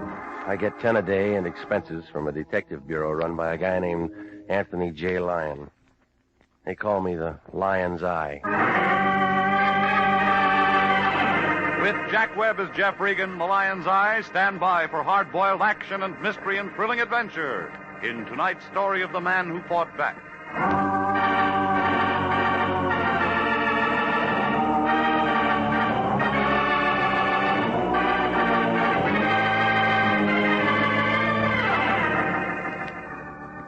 There's a street crammed in between Wilton and Van Ness in Hollywood. It's called Taft Avenue. It's a couple of blocks long, and it only got there because the city planners had a few tons of cement left over from the Coliseum. On the corner, there's a gray building poking its way up through a crack in the pavement. That's where I live. Apartment K. 2 rooms with a connecting door to a broom closet. Oh, the place isn't much. A couple of chairs and a bed that comes out of the wall. And a mattress that could pass itself off as a relief map of the High Sierras. Well, that's where I was the other night around 11, trying to catch some sleep. That's when my phone began making an impression. Turned out to be the Lion. Hey, Regan, I'm glad I found you home. Are you alone? What's the matter? Did you lose your voice? Just a precaution. I got a hold of a good thing, and I don't want to lose it by indiscreet talk. Well, then write me a letter. We've just been hired. You start tonight. It'll keep till morning. Her name's Alice Lafarge. She'll meet you in a bar called the Princess across the street from Pershing Square. Get going. What's her trouble? She'll tell you all about it when you get there. Can't you tell me? I haven't got the time right now, but there's nothing to it. I'd handle it myself if I didn't have a big deal on. Flirting with widows in Pasadena, huh? So I got a social engagement. It helps our business. Pays to be seen in high society. And besides, the liquor's good. You just get over to see the Lafarge dame. And give me a ring in the morning and let me know how you make out. All right, lover. Hey, Regan. Huh? What should I take to my Pasadena girlfriend? flowers, or candy? You better take both. You're going to need all the help you can get.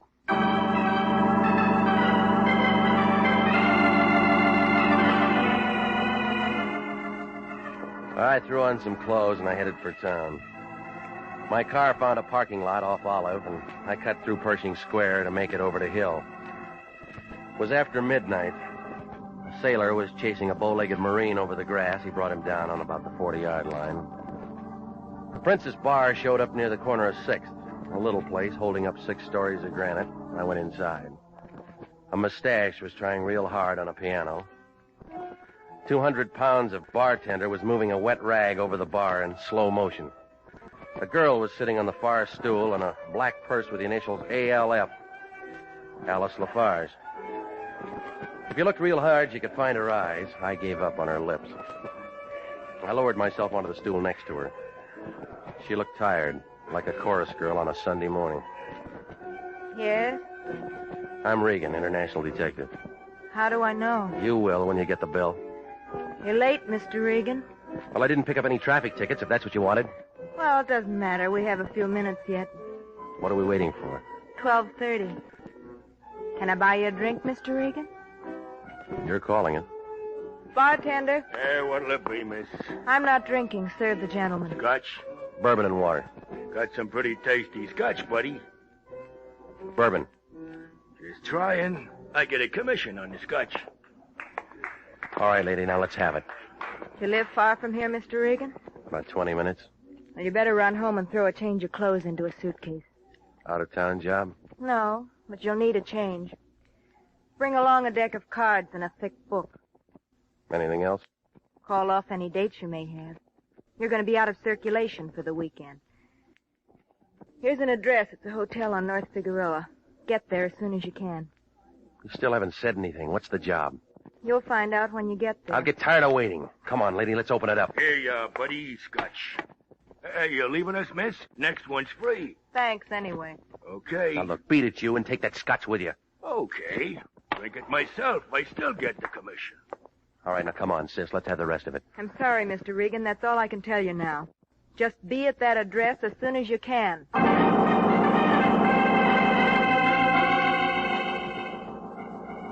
Now, she slid off the stool and moved for the front door. I caught a view of her in the mirror. There was nothing there to make a guy want an encore. Sandy hair, short, thin body that you could have slipped into a mailbox. Well, she threw the door shut behind her. A couple of seconds ticked by, and I moved out after her. I made the street just in time to see her climb into a cab and start up 6th. That's when I spotted the red Austin with an Illinois license. There was a Glen plaid sleeve sticking out of the left side, and that's all I got of the driver, except that he was doing a real bad tag job on the Lafarge girl.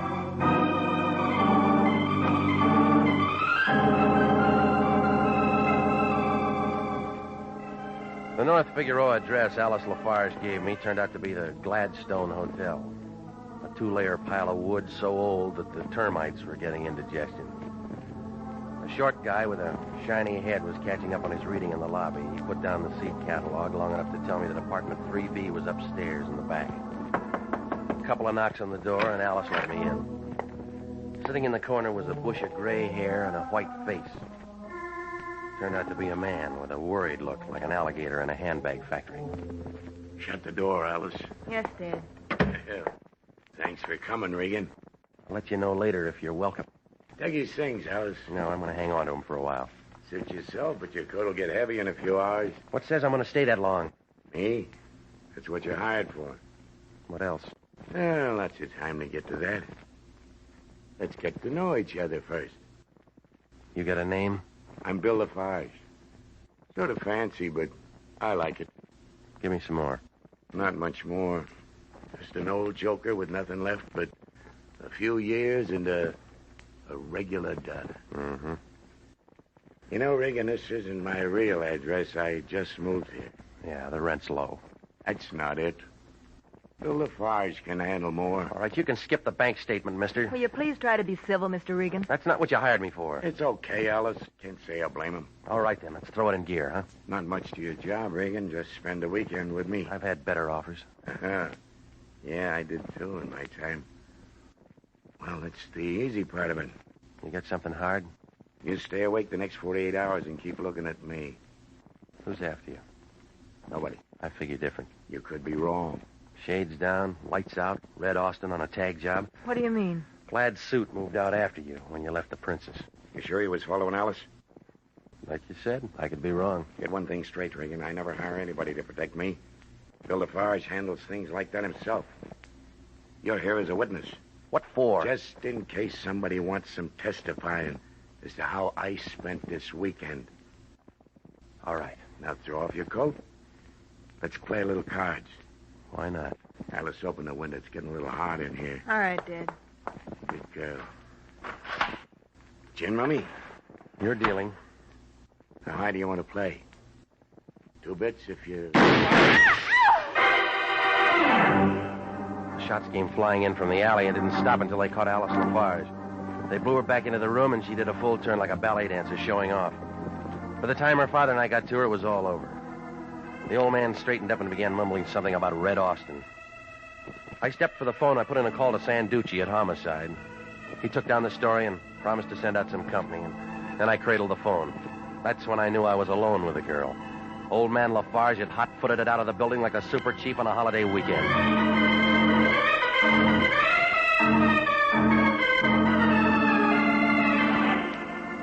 Well, the boys from Homicide showed in a couple of minutes, and they had a few questions. I gave them what I had, and Sanducci tabled the rest until the next day. So I went home to relax.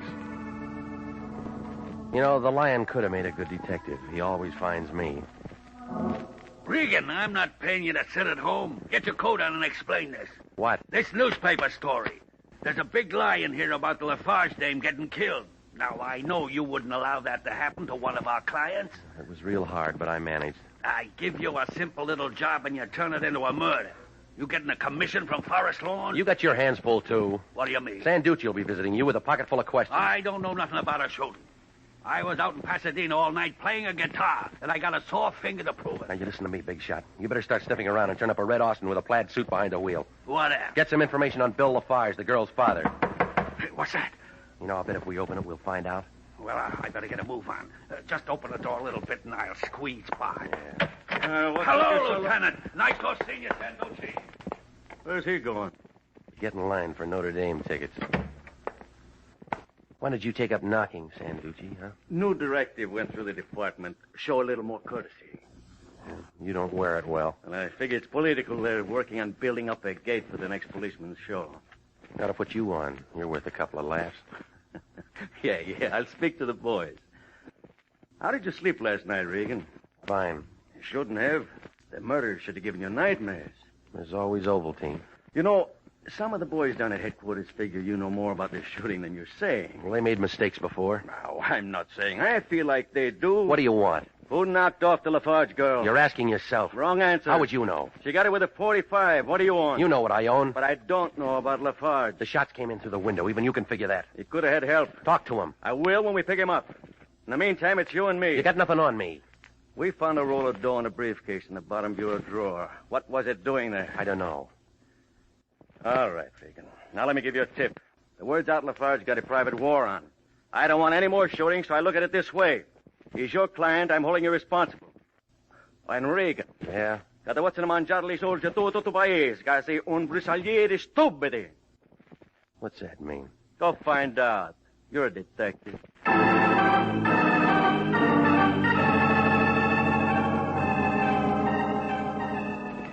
Well, I don't suppose I'll ever find out. He slid out of the room, and I washed up and had a short breakfast at the corner drugstore and went through the morning paper. The Lafarge murder rated a lot of big type, and there was a picture of Alice right next to the weather report, slightly cooler. After the bottom showed in my coffee cup, I went over to the Hollywood Library. The city directory gave William Lafarge an Orange Drive home address and occupation printer. The yellow phone book turned up a Lafarge Preston print shop on Santa Monica near La Brea.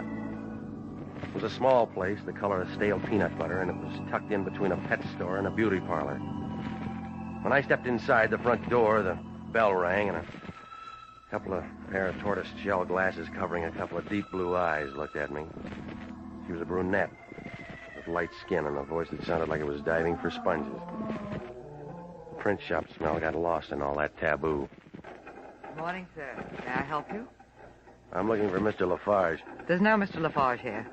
Sign outside says there is. It's an old one. Won't I do instead? Now, that's another chapter. Then turn the page. I think you'd enjoy it. You know, you ought to put out cards. Mr. Preston says business has picked up immeasurably since I started working here. Let's get back to Lafarge. I told you he's not here.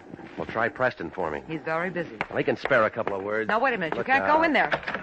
I'm sorry, Mr. Preston. I told him you were very busy. It's all right, Lois.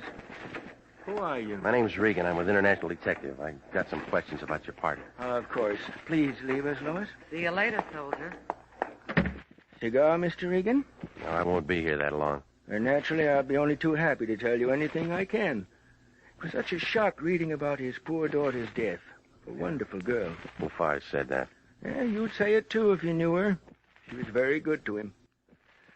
Well, Mr. Regan, what specifically can I tell you? The book calls this place Lafarge Preston. Somebody's missing. Well, you see, Bill and I were in partnership for years. When he decided to pull out, I just planned to leave the name the same. When did he go? Just a few weeks ago. They give a reason? I don't know exactly. Implied he had enough money or was coming into some, I'm not sure. But it happened so sudden, left me a little short-handed. Still having trouble finding a first-class engraver to take his place. I left him sitting there chewing a panatella, and I moved out fast like a sailor on shore leave. It was about 11 and getting warmer. I picked up my car and went home. It took me 10 minutes to track down Sanducci. Yeah? Regan, What do you want me for? Fix a traffic ticket? look, I got something for you. Make it good. I've been talking with Preston down at the print shop. Yeah? Lafarge stepped out kind of fast carrying a roll. Mm-hmm. Now, look, he knew engraving.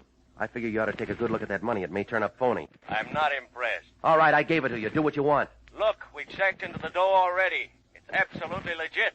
Now give up, Regan. Navy didn't. What's the matter, Regan? She turn you down? Who let you in? Stranger in town. Just catching the sights. Well, they're better outside. Ease off, Regan. You don't know who you're talking to. You know, the name's a blank, but you drive a red Austin. Yeah, it's not bad for a beginner. You got a drink around? Not for you, no. If I were you, I'd show a little hospitality to an out-of-town boy. Chicago. South Side, huh? You're not being very nice. You weren't invited. But now that I'm here, that changes some things, huh? What do you want? A drink. No sale. Listen, fresh Get guy. your hands off me, punk. Are you against this? 45 always stops him. Like it did that. How about getting old Gus a drink, huh? 3-finger will do. Skip the water. You better fix one for yourself. No, you're the type that drinks alone. Oh, you better have one, Regan. It's gonna be your last. How do you figure? Well, I look at it this way. A guy like me gets hired to do a job. Comes 2,000 miles for it, then pulls a boner. Like knocking off the daughter instead of Lafarge, huh? Yeah, that's it. Top that off with a witness sitting in the same room who spots my red Austin. Now, let me ask you something. Can I leave him around breathing good air? According to me, no.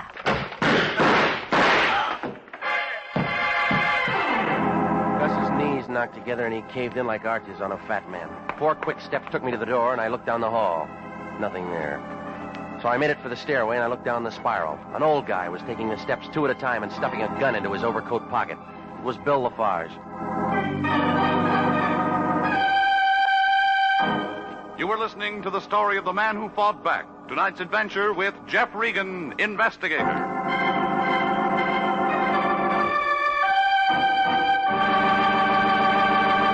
Commissions are still available in the Army Nurse Corps. Graduate registered nurses between the ages of 21 and 45 may qualify for service with this fine organization. Nurses may request active or inactive status. Those on active status enjoy the same privileges as regular Army officers. Those on inactive status may continue their civilian nursing duties, but stand ready to serve in time of emergency. If you are interested in joining the Army Nurse Corps and believe that you qualify for a commission, apply to the Adjutant General, Washington, D.C. And now, back to the story of the man who fought back and Jeff Regan, investigator.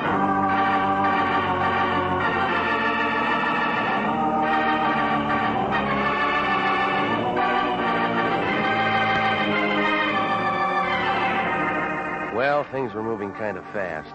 The Lion sent me out to meet a girl named Alice Lafarge. She took me to her father, who wanted a bonded witness to be able to testify to his whereabouts that weekend. That's when a couple of shots came through the window and cut down the daughter. Before homicide put in an appearance, Bill Lafarge was gone, and he didn't show again until Gus killed Alice and then came to see me. And then there was a big roll of money and a print shop in the picture, but it was all out of focus. Well, I moved back into my apartment. The Chicago hood was still there, lying on my rug, and I picked up the phone to call Lieutenant Sanducci. I'd just gotten a couple of numbers out when I caught a familiar smell. It was a load of taboo, and it was packing a .32. Put the phone down, Regan. Why? Because I'm asking you nicely. Put it down. Homicide can wait. Gus isn't going anyplace. You got a plan, lady? Mm-hmm. Well, get back to that print shop and you'll stay out of trouble. Mr. Preston's so nice. He gave me the afternoon off. I told him my mother got sick. All right, lady, tell me about it. I'm looking for something. Name it. The ignition key to Gus's Austin. Now move over there and get it for me. What's wrong with your car? I ran out of gas. Move. Okay. Kick his gun away. Now try the overcoat pockets. Throw 'em. All right. Good catch. So they tell me. So long, Regan.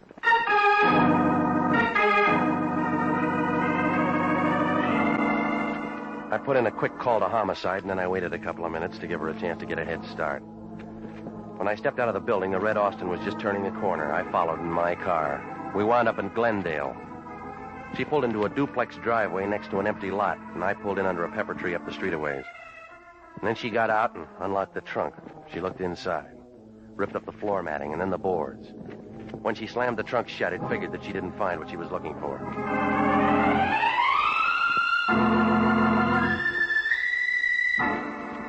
Well, 25 minutes later, I found the Lion sitting behind his desk down at the office. He had a bottle of beer in one hand and a package of Sen-Sen in the other. Spread out in front of him was a typewritten piece of paper that he'd just slipped out of his Remington. He had a puzzled look, like a little boy caught in a mixmaster. Regan, where you been? Around. I've been looking all over for you. Sanducci's been calling in every 3 minutes. What's he want? The story on how Gus got laid out in your apartment. Well, I'll drop him a note. He wants it now. He's got time. He doesn't come up for a pension for years. They turn up Lafarge yet? No, but I turned up something. What would you say if I told you Lafarge did time once? On a counterfeit rap? How'd you know? It figured. That Lois dame is scratching around for something. The feds put him away for 10 years for making up some phony bonds or stocks or something like that. Uh-huh. How's his daughter fit? She waited for him till he got out and then tried to help him play it straight. What'd you get on Gus? Who cares about him? Lois. Lafarge wasn't in on that bond job alone. Who else? He had a partner, the guy who runs the print shop, Preston. Oh, you're doing better. I figure it this way. Preston's got a new racket, and J. Edgar would be real happy to know all about it. Yeah. We're going to be the ones to tell him. How much is the reward? I don't even know if there is one. Oh, stop it. When gold went up to $35 an ounce, you pulled your mother's teeth. Regan, you're getting out of line. And then you bawled her out for not having more cavities. Now, you get over to Preston and have a talk with him. Yeah. Regan. Yeah? Remember, if we crack this thing, it'll mean more money in your pocket, too. There's no room for it with your hand there already.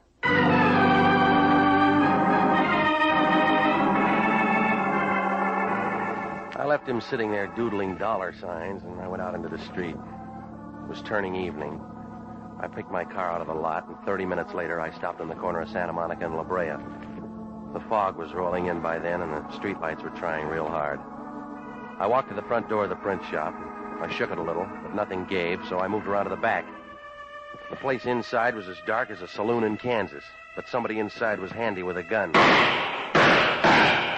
So I cracked the window with a rock, and I climbed inside. It smelled like target practice on a rifle range. Preston was curled up on the floor like a piece of wet tissue paper, and there were 2 holes in him. Well, the game wasn't over, but they were running out of players. I moved for the phone to call the police, and that's when I spotted Bill Lafarge. He was slumped down in a chair with a gun in his hand, and he looked tired. It took a lot of shaking to bring any words out of him. Hey, come on, Lafarge. Hey. Stop shaking. I'm up. He dead? Yeah? Yeah, he was a bum. You want to give me that gun? Sure. You got a call into the cops? No, not yet. We'll use my car. Any way you want it. It don't matter much no more. Things go easy for some guys. Other guys get all the rocks. You got a couple of answers? Why not? Preston did a tie-in with a gambling syndicate out of Las Vegas. Some joker had a hot idea. Keep going. Counterfeit 20,000 New Year's Day bowl tickets and sell them on the open market at $5 plus. That's big business at 100,000. But I didn't take. Preston got sore because I wouldn't do the engraving and he got somebody else. That doesn't add up to murder. Yeah. Did when his head got working overtime worrying I had too many answers. And he hired that Chicago boy with the bad eyes. Yeah. He got my daughter by mistake. Yeah. Where are the bowl tickets? Who cares? How does Lois fit? I don't know. All right. Front door's closer to my car. You drive, Regan. L.A. traffic makes me nervous.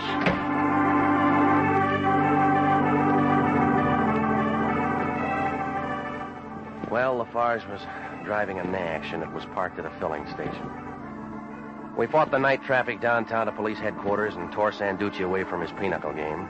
He sent a couple of boys out to clean up the print shop and then moved Lafarge into a room with a secretary to get the story on paper.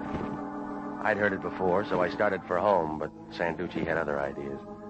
He put me in a private little room with white walls, and he told me to wait. I thought maybe he'd gone on his vacation, but he finally came in. Yeah, getting tired of waiting, Regan? Do you care? No. You got something to say? Maybe. Well, then spit it out, because I got a date. It'll keep. Why are you holding me? I had to do some checking. You got all you need? I didn't think so. Well, you got it now. Sit still, Regan. I'm not ready to let you go. Now, listen, Power. Just because you're wearing a badge inside that coat... Shut up and listen to me. It took me 18 years to turn in those overstuffed shoes for thin soles. I'm not letting a two-bit detective tell me how to handle my business. You could stand it. You and that crummy boss of yours are licensed by the state of California, and we can lift it for acts detrimental to public welfare. We got a whole blotter full. Tell that to the lion. I'm telling it to you. And that's all. Beat it. Okay. Oh, Regan. Yeah? One thing more. There's a big hole in Lafarge's story. What do you mean? Look at his gun. Well, what about it? Look at the caliber. It's a .38. That's not the weapon that killed Gus and Preston. You sure you don't own a .32?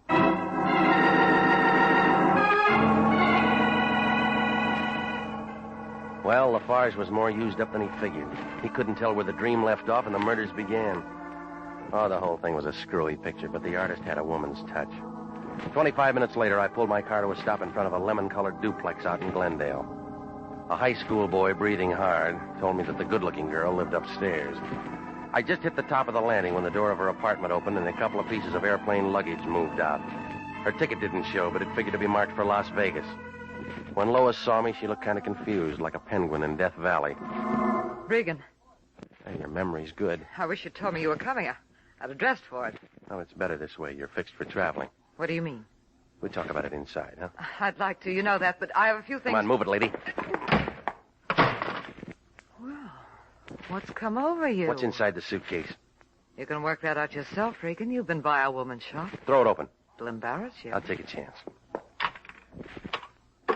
All right, now dump it over. Come on, sis. Your time's running out. Oh, yeah, sure. Preston had the tickets in an asbestos box hidden in the furnace. I finally turned them up. Regan, they're worth over $100,000. Yeah, that's what Lafarge said. I know where to unload them. It won't do you any good. What do you mean? There's no PX at Tehachapi. Come on, don't scramble for that .32. It's out of reach. Let go of me. You threw those holes into Gus and Preston, figuring homicide would stick Lafarge with a rap, knowing he was out for revenge. Let me go. Even the old guy didn't know what was going on. No, he didn't. No, but ballistics did. Regan. Yeah. This could mean a lot of dough to us, you and me. We form a partnership. Your forehead's getting damp. Don't be a piker. Here's your chance to really turn into something. Well, now you can check with me when you get out, lady, to see if I made it.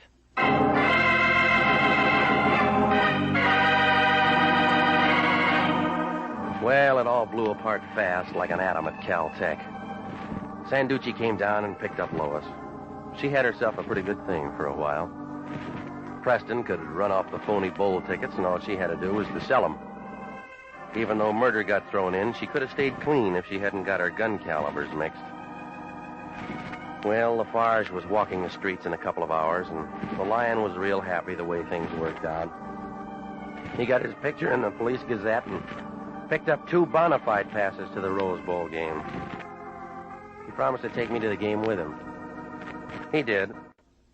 He let me have the ticket at the regular price.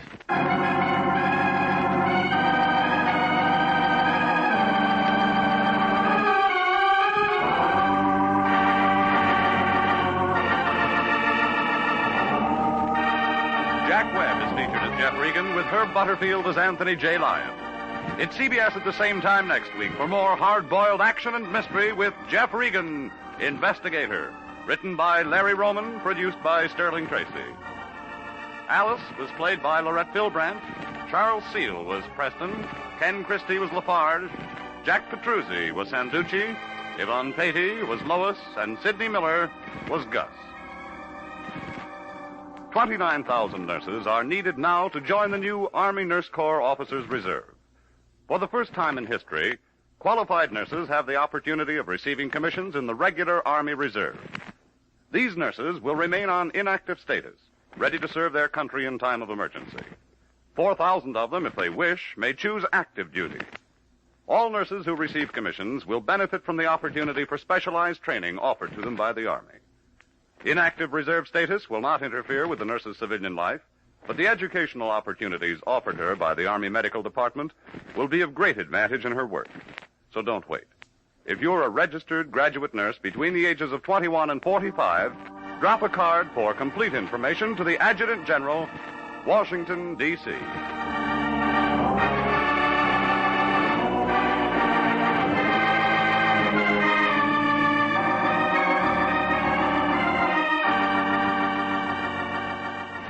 Original music for this program is by Milton Charles. Bob Stevenson speaking.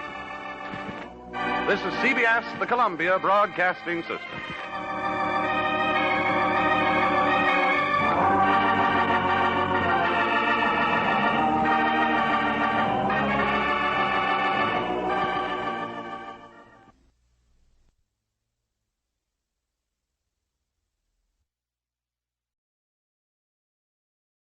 Stay tuned for The Man from Homicide.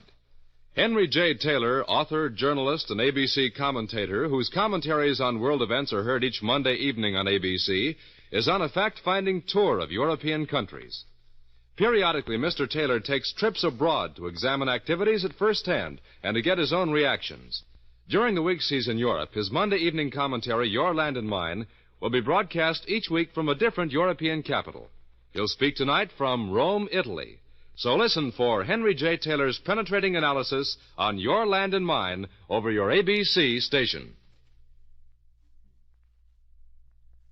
The Man from Homicide. According to Webster's dictionary, homicide is the killing of one human being by another. According to Lieutenant Lou Dana, it's the beginning of a dirty, dangerous job. It doesn't end until the killer is found. I don't like killers.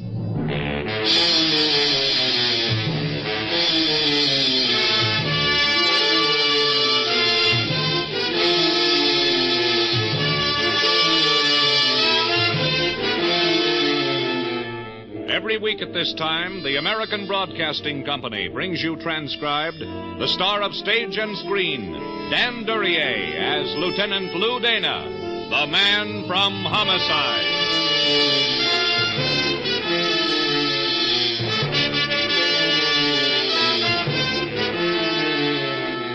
The dead are lonely people. They don't eat, drink, chase blondes, or hit the night spots. Nobody keeps them company. Their quarters are on the crude side. And when they've died violently, they don't look good. When they check in with homicide, they put in their time at the morgue. I wonder if the cold marble of the slabs ever bothers them. The sergeant standing next to me had surrounded himself with 300 pounds of fat, but even that couldn't keep the cold out. Lieutenant. Have a stick of gum, Dave? No, thanks. I don't like his looks. We willing? He ain't exactly in the best of shape. 45 slug? Yep, in the back of the head. Somebody wanted to make very sure. When and where, Dave? A couple of kids stumbled across him in the park around 11 o'clock tonight. Kids? At 11? 18-year-old kids. Boy and a girl looking for a quiet place. They found a quiet place. They also found Wee Willie. What's the medical examiner's guess as to time of death? Around 7 tonight, give or take an hour. Dinner time. But not for Willie.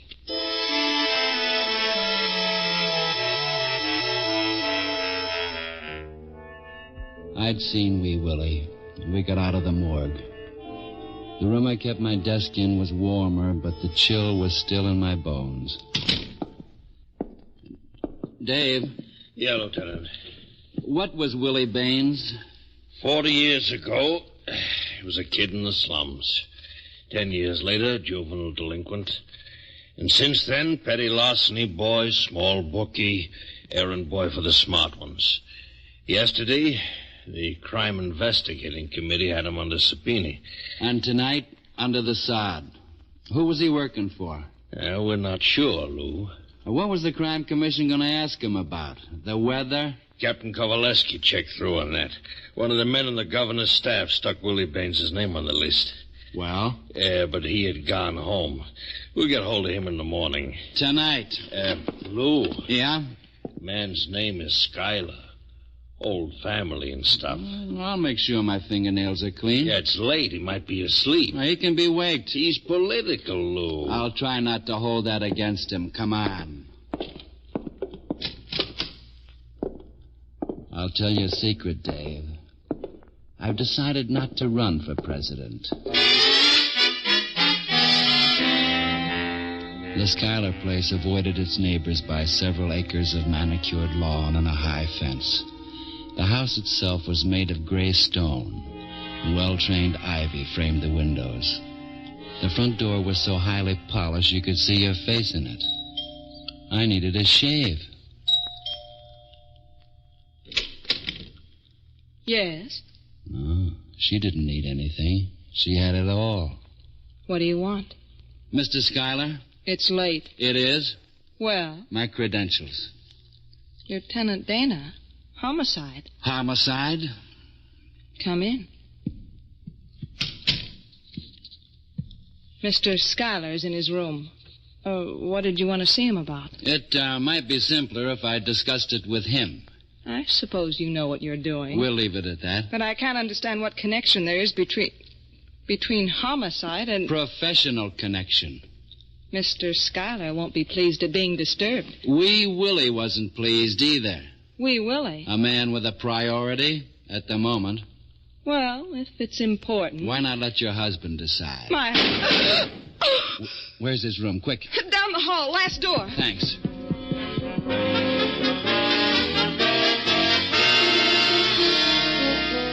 I went down the hall, quick. The last door was standing open. Mr. Schuyler was wearing a silk dressing gown, leather bedroom slippers, and what looked like a smile on his thin lips, but wasn't. And 2 bullet holes in the head.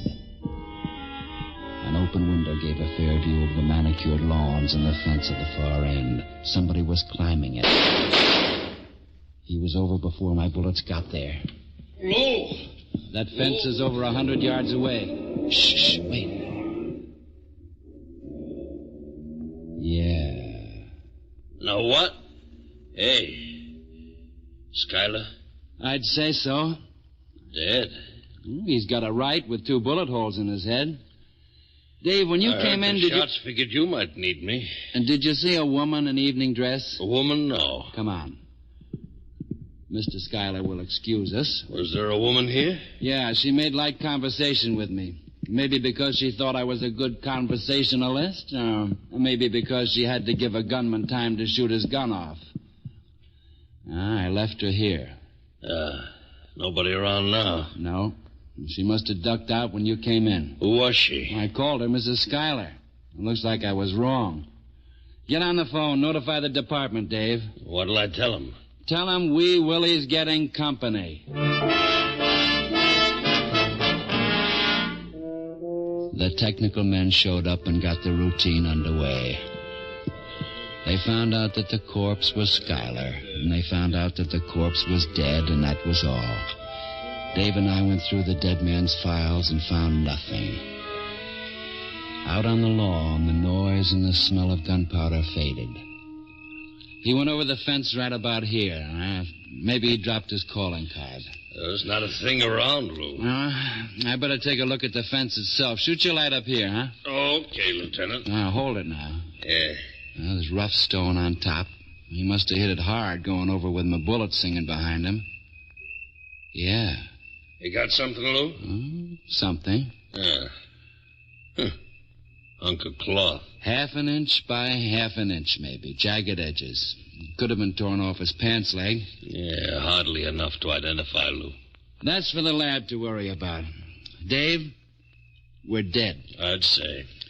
Baines was going to sing, and somebody objected to his solo and killed him. When Schuyler had picked Baines for investigation, he had something on his mind. Well, where's Schuyler's mind now? Well, son, you're being rhetorical. The girl. What's a description worth? She had nothing that'd make her different from 500,000 other girls except beauty. And that doesn't fit into a police report. None of it's any good, Lou. I know, Pappy. So let's feed this cloth to the lab. Half an inch by half an inch. I wonder if there's enough to make a hangman's rope out of it.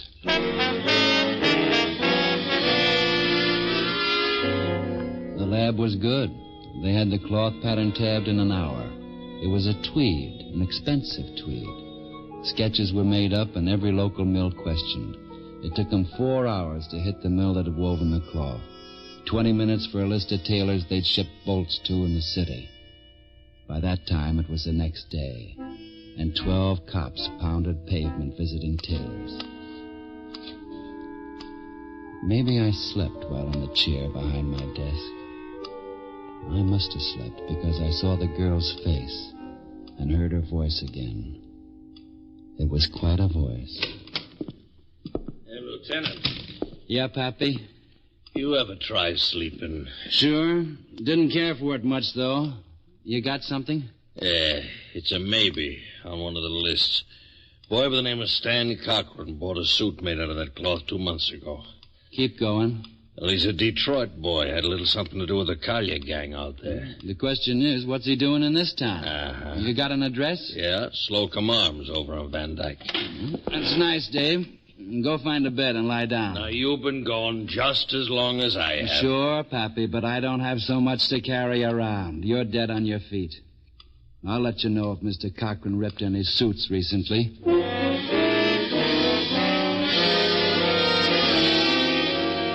Once upon a time, Van Dyke had been a nice street where people got married, had kids, and died in bed. That was a long time ago. Now, drunks and dirt, blind pigs, houses, and the Slocum Arms. A decaying palm and a cracked tub, cigar butts on the floor, and a quick turnover. Yeah? Stan Cochran. Who's that? Let's see your register. Give me a reason. I'm crazy about hotel registers. I don't like that reason. How about this? I don't like cops either. You and me both. The register. Okay. Thanks. That's funny. What is? All your customers got the same handwriting. Oh, I can explain that. Go ahead. They can't write. Hey, let me go. Stan Cochran. Look, I'm telling you, the name ain't familiar. Look, get your hands off I'll of wash me. him when I get home. Maybe he didn't feed you the right name. He's 28 years old, 5 feet 7 inches high, weighs around 160, brown hair, gray eyes, dresses a lot better than this dump would call for. Who is he? Oh, I don't recognize. What's the idea? Keep your hands away from that drawer. There might be a gun in it. Who is he? Well, Oh. Shut up.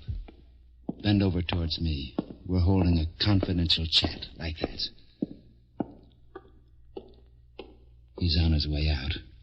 What name did he use here? I don't know. You gave it away. What name? Steve Carter. Yeah. No imagination. Same initials. Gargle when you get home. Your throat will feel better. Goodbye.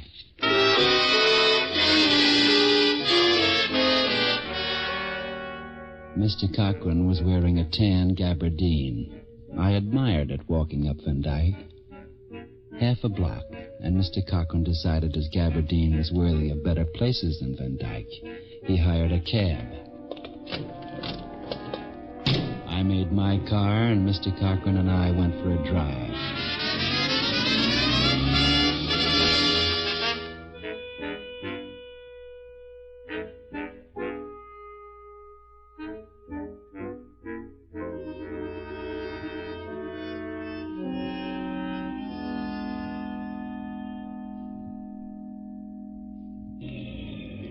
I parked. Mr. Cochran paid his cab off, and it left.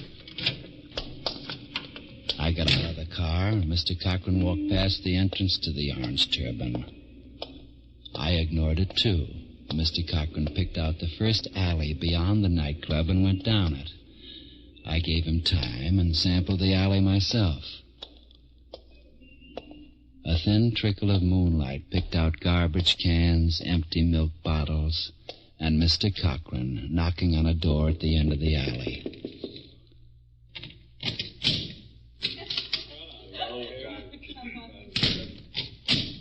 The door was solid and bolted. I decided I'd use the front entrance to the Orange Turban. It was the kind of a place that had a cover charge. I wondered how Captain Kowaleski would feel about a cover charge. And then I had thoughts about Mr. Schuyler, and I didn't bother wondering. The head waiter had his doubts, but the place was open to the public. The table he gave me commanded a very good view of the wallpaper and the entrance to the gents' lounge. The girl playing the piano was like 500,000 other girls, except she happened to be beautiful. The last time I'd seen her, we were in a gray stone house, and a man was about to die. This time... Good evening, Lieutenant Dana. If you say so. I'm Welsh. I own the Turban. Hope you like it. Oh, I'm crazy about the wallpaper. The head waiter didn't recognize you. Now, if you'd like another table... Oh, this one will do. Lieutenant, I hope you're not here on business. I wouldn't know. Who's the piano player? Claire Mason. Beautiful, isn't she? And she even plays the piano. I'd like to meet her. I'll ask her. You pay her salary, tell her. Very well, Lieutenant.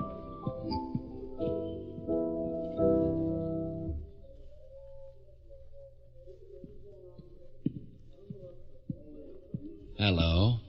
Mr. Welsh asked me to come. Sit down, Miss Mason. Thank you. It's even later. I beg your pardon? Than last night. I'm not sure I know. Last night was the night we met at Mr. Schuyler's. At Mr. Schuyler's? Who is Mr. Schuyler, Lieutenant Dana? Oh, like that, huh? You and I have never met before. I wouldn't have forgotten if we had. You're very beautiful. And how did you spend last night between the hours of 11 to 1, say? Why, Don't bother. You were here all the time. How many dead men have you ever seen? I don't think I've seen any. That's a shame. Everybody should see at least a few. Why? Then maybe more people than homicide would hate killers. Welsh got an office in the club? In the back of the building. Now, let's go visit him. I don't particularly want to. Your lawyer wouldn't be happy with your unwillingness. I don't have a lawyer. You will by the time you get to trial. I said let's go. I don't know what you're trying to accomplish, but... All right. I just want Welch to tell me that you were here all last night, too. It's through here. He'll tell you I was here. I know he will. But once he tells me, you see, I'll have a couple of accessories. You and Welch. Accessories to... Murder. That's what it always is, isn't it? Would you mind? Oh. I keep forgetting we first met in very high society. Sure.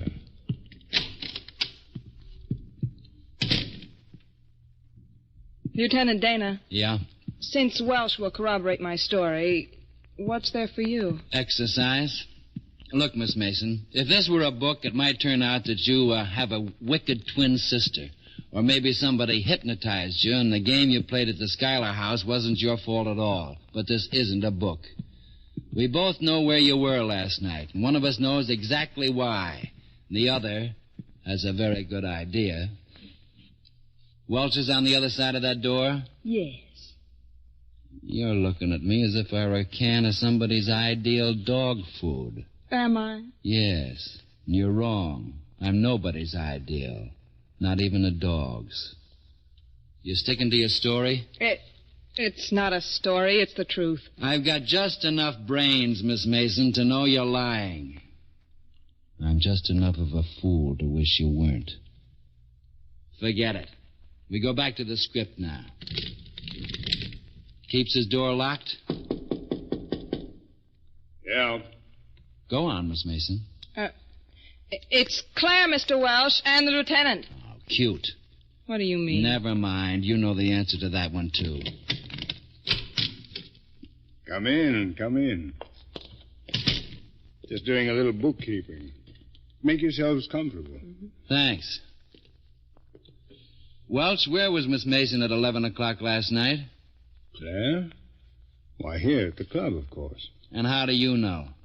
Well, because I was here myself. How about 7 o'clock? 7? That one you need a minute for. Take it. I don't know what you mean. At 7, Claire and I were dining together. But she told me me we were that dining together. Oh, neat. Very neat. What restaurant? No restaurant, Lieutenant. Claire happens to be a very fine cook, and she was kind enough to invite me to dinner at her apartment. Then she's got more talents than one. Why, you... Piano playing. Lieutenant, if you're going to be nasty... What else can I be? Look at the company I keep. Miss Mason, you're buying one alibi from Welsh. Know what he's getting in return? 2 alibis. 2? You know about Schuyler. You were there. I've already told you I wasn't. Save it. Welch offered to pull you out of that one by saying you were here. It'd be my word against the pair of you. You took his offer. In return for that, you've given him an alibi for 7 o'clock last night. We were together. What happened at 7 o'clock last night? A little man named Willie Baines had part of his head shot off with a .45. Oh, that one you didn't have down in your little book, huh? I didn't know. Claire, the man's trying to trap you. Shut up. I've got my right. How about Willie Baines's rights? How about Schuyler's rights? I had nothing to do with them. Remember, Dana, you're not a jury. I remember that all the time. That's why I don't kill you. All right, Miss Mason. I've nothing to say. You've got lots to say. It went like this. Schuyler was down here, saw you, decided your eyes held all the stars, and your lips were what a man dreams of. He also happens to be on the crime commission. He got hold of Willie Baines, and Baines decided to talk. About who? You know the answer to that one. Otherwise, you wouldn't have recognized Willie Baines' name when I threw it at you. I still have nothing. Let me. Baines was going to tie Welch in with the racket. Schuyler told you. You worked for Welch, you told him. Mistaken loyalty or a cut in the profits? I work here, that's all. Thanks. It makes it a little cleaner. You told Welch, and Welch started moving. He hired a gunman from Detroit. First, Willie Baines went at 7 o'clock, and then Schuyler at 11. You were with Schuyler at his house in evening dress. Or maybe you didn't know the program for the evening. I didn't. Claire, That was for obstructing justice, Welch. I'm confused. Say the phony alibis work. Where does that leave you the minute Welch stops worrying about you? Oh, I don't care Where about does that leave you? 2 dead men on your doorstep morning, noon, and night, waking and sleeping. Schuyler, who loved you with 2 bullets in his head. Willie Baines, dead in Potter's Field. Oh, stop! Please stop it. All right, Lieutenant. Claire. I was at Schuyler's, you know that. You saw me. It's 7. What? The lights. Claire, get down. Don't move.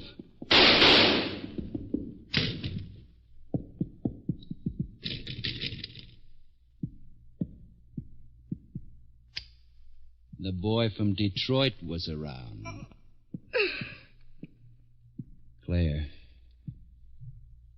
I don't feel good.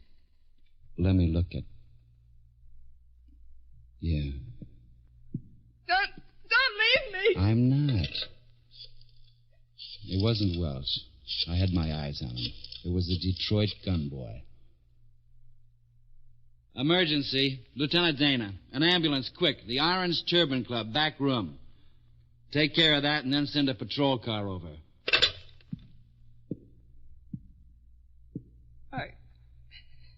Lieutenant, I don't feel... There'll be a doctor here pretty quick. What chance? You don't have to answer that one.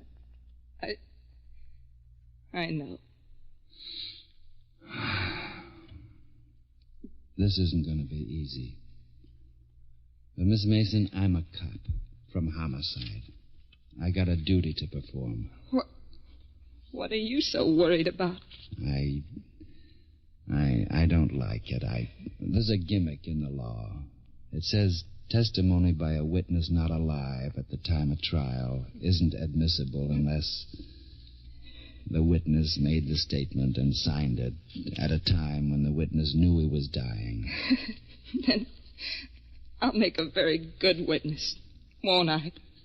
I'll write the dying declaration out. Name, Claire Mason. Where do you live? The Ardmore Hotel. Do you now believe you're about to die? Yes. Have you no hope of recovery from the effects of the injury you received? Isn't there any... No. I have no hope. I'll write the statement. You'll have to try to read it. All right.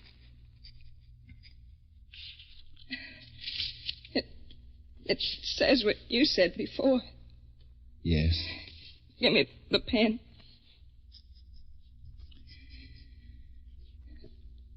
That'll make up for Skylar and Willie. It'll make up. Oh, I think maybe now, Lieutenant. Yeah? The way you figured it out, I wasn't so bad, was I? You weren't so bad. Lieutenant, you and I, we know, don't we, that really I was part of the... I don't know a thing except what's on the statement. Thanks, Lieutenant.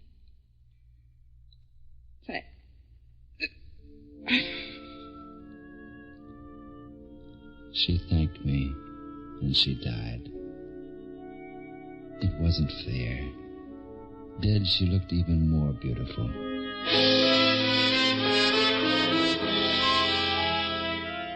I got out before the ambulance and the squad car. I got out of the room and down the hallway and to the door that opened out on the alley. I was late, but not too late. Welch and the gunboy Cochran would be waiting. They had to wait. Alive, I was their executioner. Dead, they'd be safe. I killed the hallway light, slid the bolt open, kicked the door wide, and headed for the dirt on the alley pavement. I picked number one by the flares of his gun. Welch. He hadn't expected me to come through the door that low. The gunboy had been smarter. He pulled in behind the stack of barrels he'd used as cover. We were going to have fun. Cochran, Welch is out. It's just you and me now. Come out. No? Then I'll come after you. You got the girl. A neat job, Cochran. Real neat. Not a word, Cochran? I'm coming after you. Not like Willie Baines, who tried to run. Not like Skylar, who didn't know it was coming. Me, you've got to take from the front, Cochran. But to do that, you know what, Cochran? You'll have to come out yourself. Stand up to it and take a chance. How about it, gun boy? How about it, killer? All right.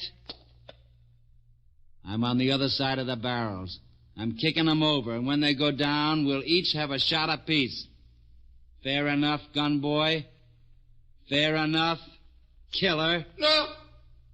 No! I'm coming out. Here's my gun.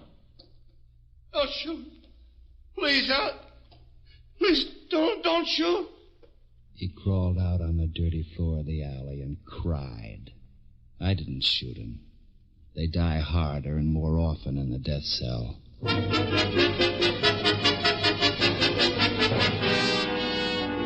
boys arrived and washed the thing up. I went back to headquarters. I wrote up my report with pen and ink on white paper. I attached Miss Mason's dying declaration to my report and threw it in the outgoing basket. In due time, the district attorney would use it in a court of law, and a murderer would die. Fair enough. And Claire Mason, with the lights in her eyes and the warm lips, was dead. And would be forever dead, with all her beauty. I don't like killers.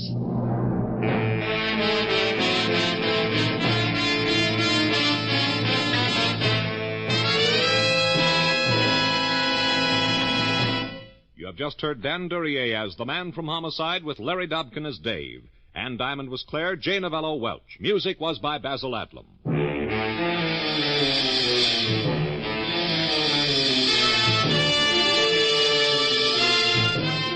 The Man from Homicide is transcribed, written by Lou Bitties, directed by Dwight Hauser. Be with us again next week, same time, over most of these same ABC stations, to hear Dan Duryea as the Man from Homicide. Orville Anderson speaking. This program came to you from Hollywood. America is sold on ABC, the American Broadcasting Company.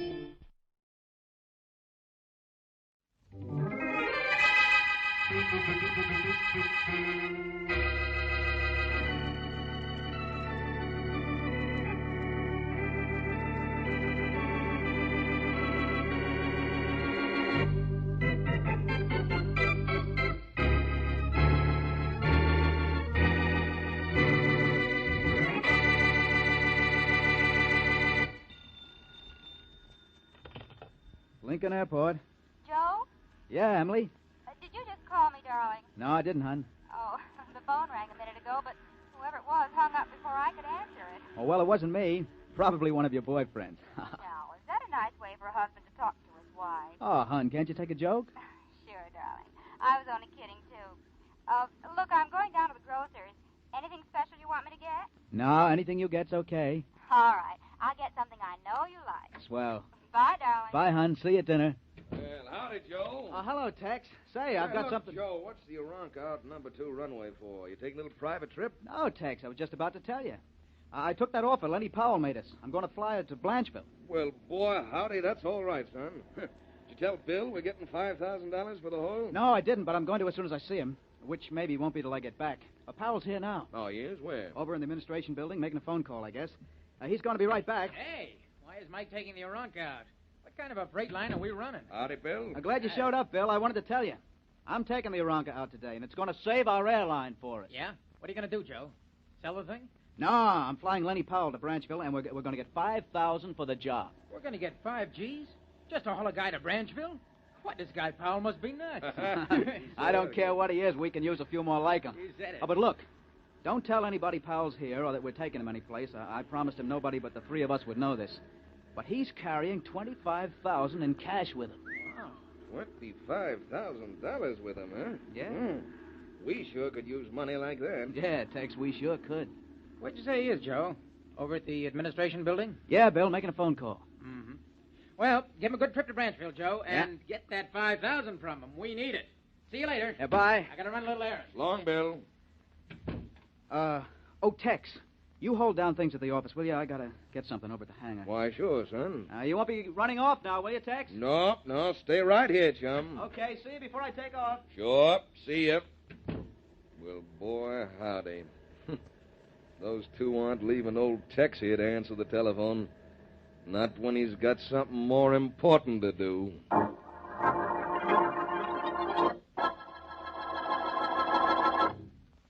And now, on to Dick Calmer as Boston Blackie. Enemy to those who make him an enemy. Friend to those who have no friend.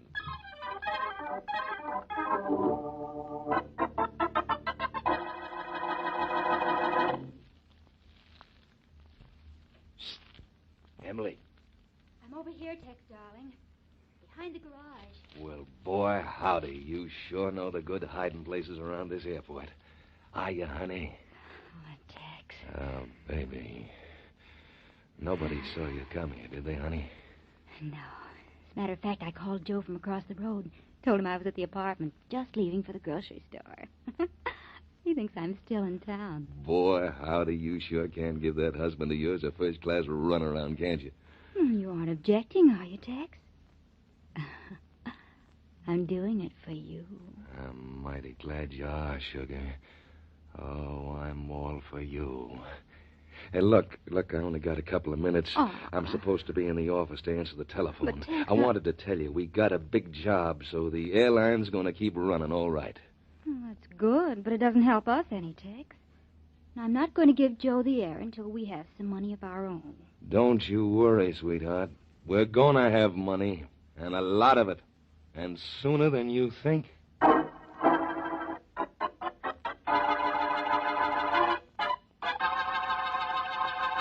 Hello, Avery. This is Powell, Lenny Powell. Oh, hello, Powell. Where are you? Still in the city, Avery. Been trying to phone you for 15 minutes. I'm just about to leave for Branchville. Oh, that's fine, Lenny, as long as you get here with that money in 2 hours. Look, I'll be there in less than 2 hours, Avery. I'm flying up.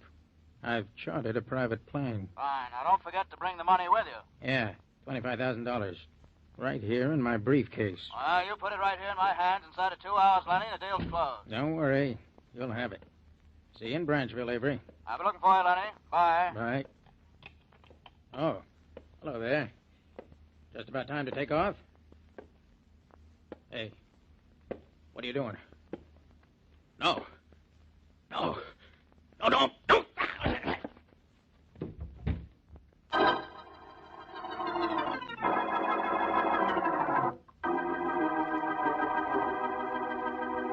Sit down. I said sit down, Joe.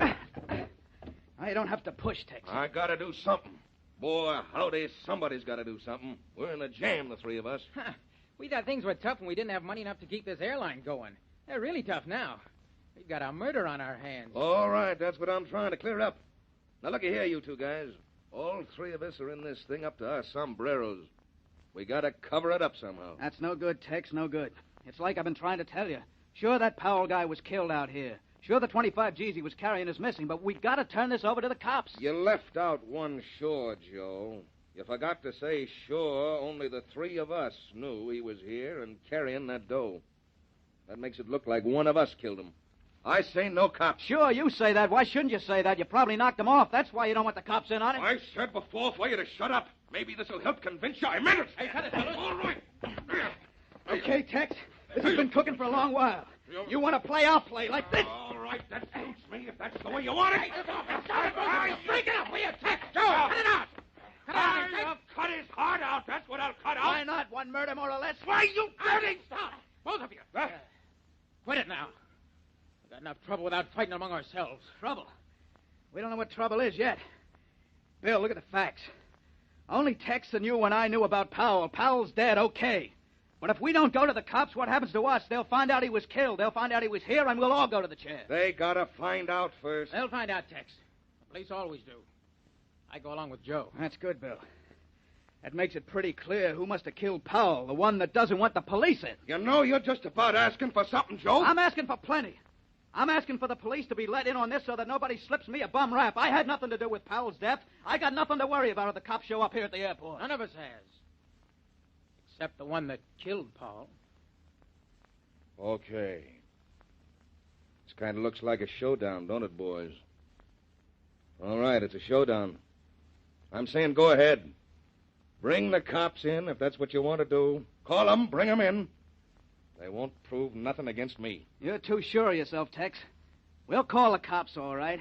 But I'm going to do something else, too. I'm going to see Boston Blackie. If the cops don't find out anything, I got news for you. Blackie will.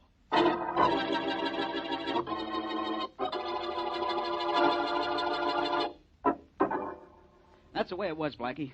Bill went on an errand somewhere, and Tex didn't stay in the office the way he promised. You sure of that, Joe? Yeah, Blackie. He was going to stay in the office while Bill and I were out, but he wasn't there when I got back.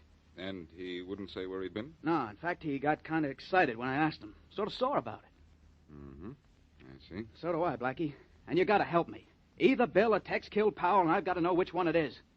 You will help me, won't you, Blackie? Don't you think you should go to the police for help? We called the cops, but we didn't tell them all the details. I knew you'd find the murderer before any cops. Thanks for the confidence. You say we found the body. Who's we? Bill, Tex, and me. We went to the administration building to get Powell, and boom, there he was. With the $25,000 gone. Yeah, it was gone.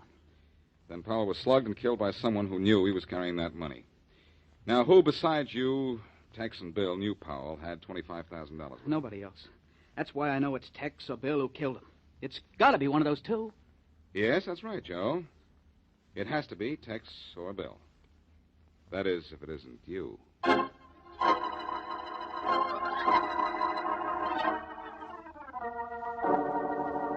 Tex, Bill, and Joe, all three found the body, Faraday. That's definite. All three of these guys found it, huh, Blackie? Well, according to what Joe here told me. And I guess Joe said it was me, huh, Blackie? Yes, I did. I said it was either Tex or you. Trying to pin this on me, are you? I don't have the daylights out of you. Well, boy, howdy, you better work on him soon, Bill, because I'm going to take a crack at him, too. Nobody's taking any cracks at anybody, kids. Right now, all of you listen. Nobody but you three fellas, Tex, Bill, and Joe, knew Powell had that $25,000 with him. That's right. So it's one of these three who killed Powell. Marvelous deduction, Inspector. Even they admit that. You mean Joe here admits either Tex or I killed him? Okay, Bill, relax. The point is that none of the three of you can prove where you were when Powell was killed. Anybody mind if I butt in a minute? Who are you? For me, I just work here. That's what I want to do, work. Oh, this is Mike, Inspector Faraday, head of our ground crew. Just stand by, Mike. Okay. See you later. Well, Mike, how's your dad feeling? Oh, not good, Tex. Got another wire this morning. Old man's pretty sick. Sorry about that, Mike. Thanks, Bill. I wouldn't worry so much, except he's stuck way up there in Kansas. The doc has to drive 50 miles to get to him. No hospital in the town, Mike? Hospital, Blackie? No town. Ever hear of a thing called Plainsville, Kansas? Can't say I did. Nobody else has either, except my dad and about 30 other landowners. Oh, well, I'll just sit tight till I get more orders, huh? Yeah, Mike, sit tight. This thing will be cleared up pretty soon. Don't you think so, Inspector Faraday? I sure do, Joe. I'll tell you what else I think. Maybe you're all guilty, so I'm going to arrest all three of you. You can't do that. No, Faraday, don't do that. Confine them to the field, if you like. But don't make any arrests. What? I'll tell you which of these three killed Powell, and I'll tell you soon.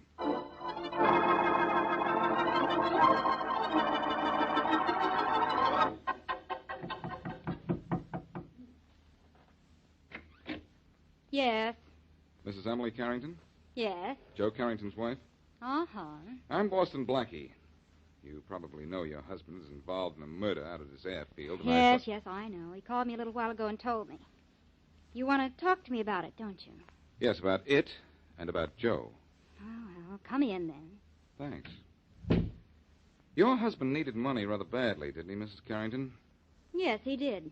To keep his airline or to keep you happy? I don't think I like that implication. And I don't like murder, Mrs. Carrington. Now, suppose you... Excuse me while I answer the phone. Go ahead. Thank you. Hello? Hello, Emily, honey. This is Tex. I Sorry, wanted to Joe. know... I can't talk to you now. Emily, I said this was Tex, not Joe. And I said I couldn't talk Here, let me talk to him. Let go of that phone. You let go of that Too phone. late. Hello, Joe? Boy, howdy, what's the matter up there? This isn't... Uh-oh. Uh-oh is right, Tex. When a man answers in a spot like this, you ought to hang up, especially if I'm the man. Hello? Hello? Well, I got what I wanted anyhow. Well, satisfied now, Blackie? Satisfied and surprised, Mrs. Carrington. Naughty, naughty. Married to Joe and in love with Tex. Tell me, did Tex kill Powell for the $25,000 by himself, or did you go out and help him this afternoon? Look, I never go out to the airport. No? That's funny. What is? That red on your shoes. That's a peculiar colored mud, Mrs. Carrington. There's only one spot around here where it's found. Oh? Okay, I was there today. I went to meet Tex, but I didn't have anything to do with killing that Mr. Powell, and I don't know who did. That's your story. Thanks for telling me that you were at the airport. You see, I don't really know what color mud there is out there. I never bothered to notice. Besides, I'm not very interested in mud. It's the dirty work of this case I want to figure out.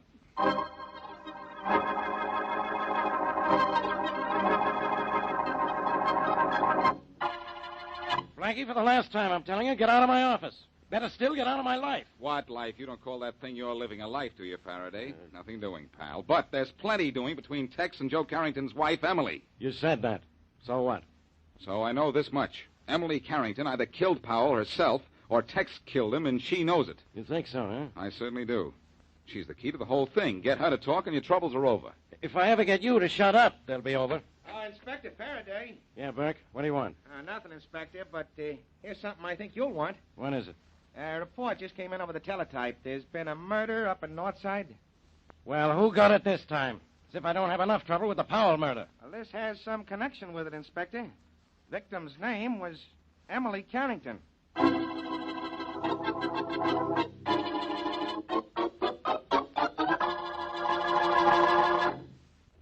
And now, back to Boston Blackie.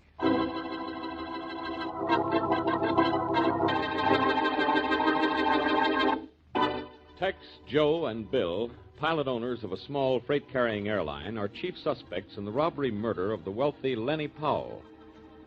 Each thinks one of the other two is guilty of the crime.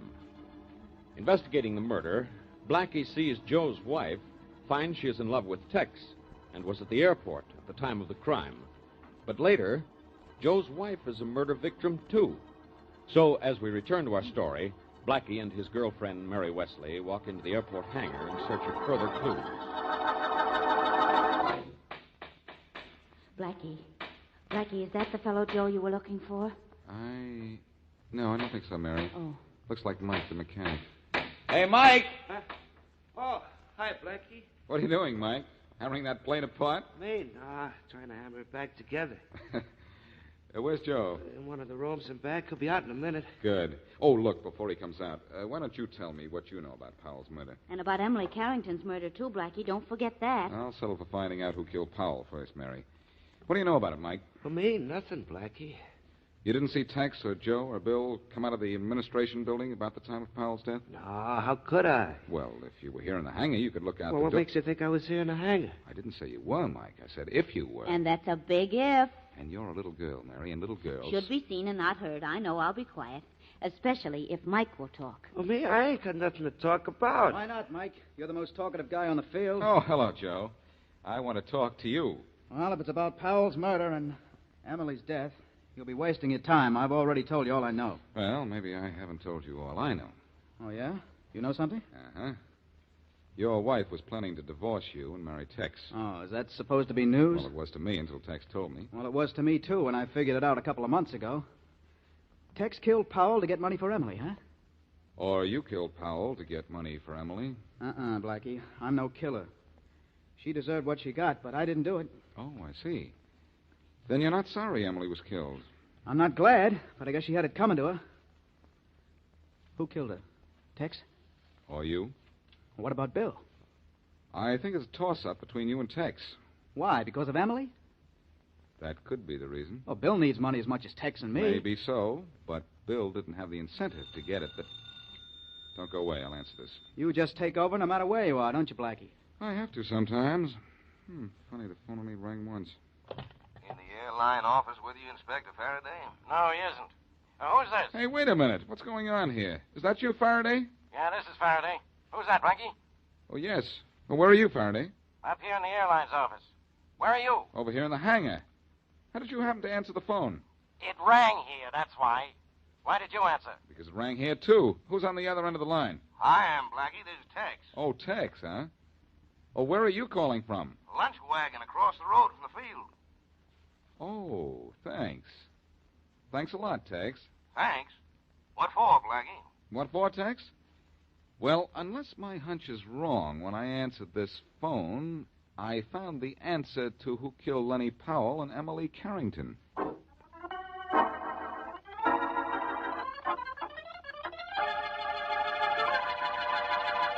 Look, Blackie, will you quit questioning the three of us blue in the face and find out which one of us did it? That's really what I'm trying to do, Joe. Now, I want to ask you each just one more question. You first, Tex. Where are you from? Well, boy, howdy, you can't tell that. I'm from Texas. Orangeboro, Texas. Uh-huh, and you, Bill. Where are you from? I'm from Halpern, Maine. You know, I have ways of checking this. Go ahead, check. Halpern's a small town. Everybody in the county knows me. All right, I'll take your word for it for now. Joe, where are you from? Right here. Local boy, huh? Yeah, and I figure on making good as soon as you tell me which one of these two guys killed Powell and my wife, and I can get back to work. Anxious to get in one of your planes and fly away, huh, Joe? You think I did it, huh? I've stopped thinking, Joe.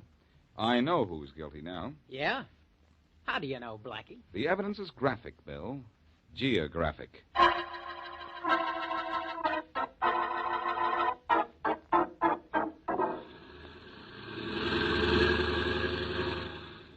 Look, Blackie, I got other things to do besides hang around out here on a flying field. What other things, Faraday? You haven't had anything to do since I came on this case, and you know it. I don't know anything. You're not kidding, pal. No. Faraday, my friend, you ought to do something constructive with that badge of yours. Use it to pin your suspenders together or something. Certainly doesn't mean anything where it is. Oh, yeah? That's what I like. Snappy answers. Now, if you'll be quiet just 1 second, I'll tell you what we're waiting for. Well, it's about time. Hey, here comes that mechanic, Mike. What you have to say is going to have to wait, Blackie. At least it gives you something to look forward to, Inspector. Inspector Faraday. Well, what is it, Mike? What is it? This telegram I just got, Inspector. Here, read it. I'll take it, Mike. You'll take nothing, Blackie. Give it to me, Mike. Thanks. What's it all about, Mike? It's from my old man, Blackie. He's pretty sick out in Plainsville. Plainsville? Where's that? If you could read, Blackie, you'd know where it is. It says here on the telegram. It's in Kansas. You're reading the telegram, Faraday. I'm not. Oh. Okay, never mind. What's the matter with your father, Mike? Well, I don't know. He's been sick a long time, and, well, he's getting old. I got to go see him, Inspector Faraday. I ain't seen my old man in 9 years. Okay, you can go, Mike. But keep in touch with us, and make sure you come back. Oh, don't worry, Inspector. I'll be back, I promise. Be sure you do keep that promise, Mike. But I'll tell you a little secret, something even Inspector Faraday doesn't know. Yeah, what? I don't have to worry about you coming back. I already know who killed Lenny Powell and Emily Carrington.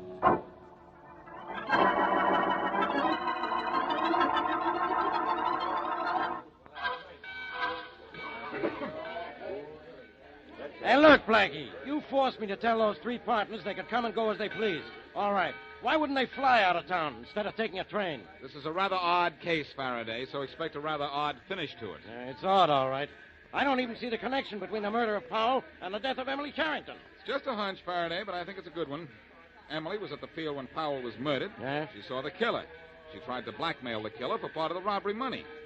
The killer wouldn't pay. So Mrs. Carrington paid, huh? Yes, with her life. Blackmail's a dangerous business. And so standing in a railroad station when we ought to be watching that airport. Oh, no. Hey, there goes our killer, Faraday. Huh? Where? There, getting into car 409. Come on. Hey, that's Mike. My, what a memory for faces. And names, too. But, Blackie, you said... Never mind what I said. Listen to what I say now. Hey, Mike! Huh? Wait a minute. Oh, Blackie, hello. Hello, Mike. Traveling rather light for a trip all the way out to Kansas, aren't you? Me, yeah, but I don't expect to stay in Kansas very long. You're not even going to Kansas, Mike. You're going to jail. Me? Jail? What for? Murder, Mike. The murder of Lenny Powell and Emily Carrington. Are you kidding? No, I'm not kidding, Mike. This guy committed those murders? You're nuts, Blackie. Yeah, tell him, Faraday. Let me have that suitcase, Mike. Let go. Grab him, Faraday, while I take this suitcase away from him. Can't get him, but I don't know why. There's nothing in there but my clothes. No. Let go. Well, yeah, now wait till I open it. You won't find anything. Hey, relax. Well, look what the well-dressed murderer is wearing this season. Folding money. Rather expensive material, isn't it, Mike? Hey, how much is in there, Blackie? I don't even have to count it. I think you'll find $25,000 in here, Faraday. The money he took from Lenny Powell. Well, Faraday, I close this suitcase and your case at the same time.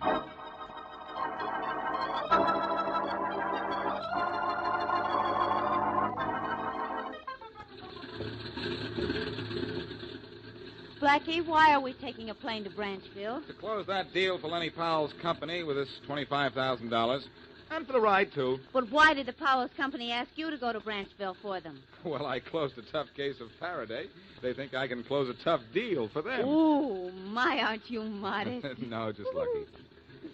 I had no idea Mike was the guilty one until Tex made that phone call, and I answered it in the hangar at the same time Faraday answered it in the office. Well, what did that prove? It proved the hangar phone was an extension phone, and any telephone conversation from the office could be overheard by Mike at the hangar. Oh, so Mike could have heard Lenny Powell making arrangements with the partners to be flown to Branchville, and so he could have known about the $25,000. Smart girl. Yes, cleverness must be catching. Thank you. Yes, Mary. Up until that one little break, I thought only Tex, Bill, and Joe knew about Powell and his money. And if only those three knew about it, one of those three had to be guilty. Catch on? That I do. Hey, look who's coming across the field. It's Faraday. And running, too.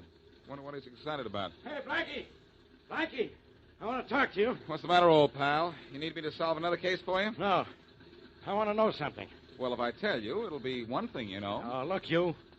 I called Plainsville, Kansas, where Mike's father was supposed to be sick. He didn't send Mike any telegram today. Oh, that's right, Faraday. I forgot to tell you about that. I figured Mike killed Powell and Mrs. Carrington, who saw him do it, so I sent that telegram myself. You sent it? But why, Blackie? For a very simple reason, Mary. I had to be sure. And one way was to find out whether or not Mike had stolen the money. I knew he was too smart to hide it here at the field or at his home, and I knew he wouldn't spend any of it here. Oh, I get it. All Mike needed was an opportunity to get out of town naturally. You knew that his father was sick and had wired him once, and you knew that even Mike wouldn't suspect it was a trick if he heard from his father again. That's right, Mary. So when Faraday here gave Mike permission to leave town, Mike felt it was safe to pick up the money and beat it out of town. Well, I'll be. So you tripped Mike with that wire, huh? Yes, Faraday, and because of that wire, you got a confession from him with no strings attached.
Here is another in NBC's great parade of new shows.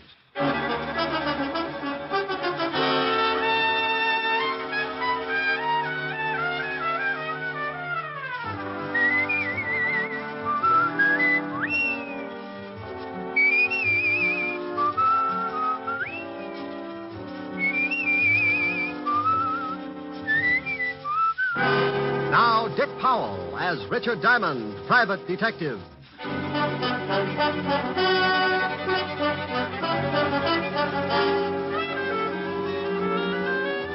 Hello there, this is Diamond. I'm a private detective. And as long as I've been in this business, I've found only 4 things that really make this racket worthwhile.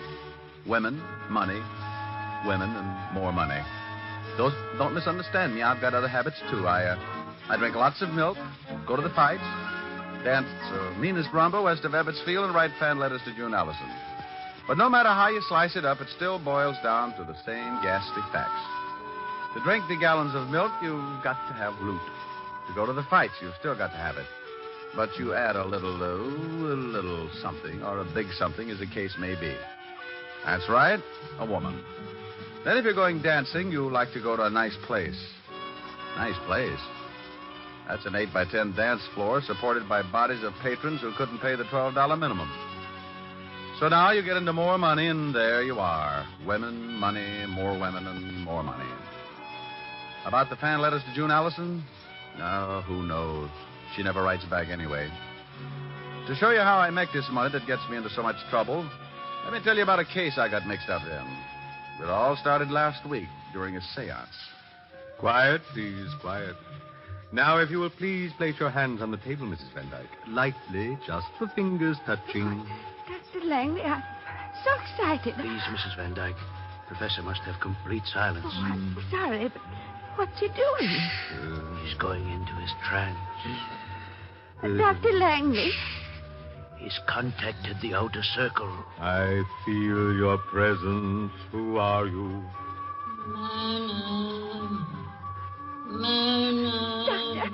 Doctor, that voice is calling me. Not too loud. You'll break the contact. But Myrna's my first name. Listen. Spirit, speak again. Who are you? I am Lillian Van Dyke. That's Mother. Mother! Mrs. Van Dyke, you must relax. If you continue to disturb the contact, your mother will leave. I'm sorry. Oh, Spirit, I feel that you have a message for someone in this room. Spirit, have you such a message? I have. Then speak. Oh, yes, Mother? You are in grave danger. Guard yourself. Rely on Dr. Langley. He will help. Yes, Mother. What else? Mother? Contact has been broken. Your mother will not return again today. Oh, will I be able to speak with her again, Professor? I must speak with her again.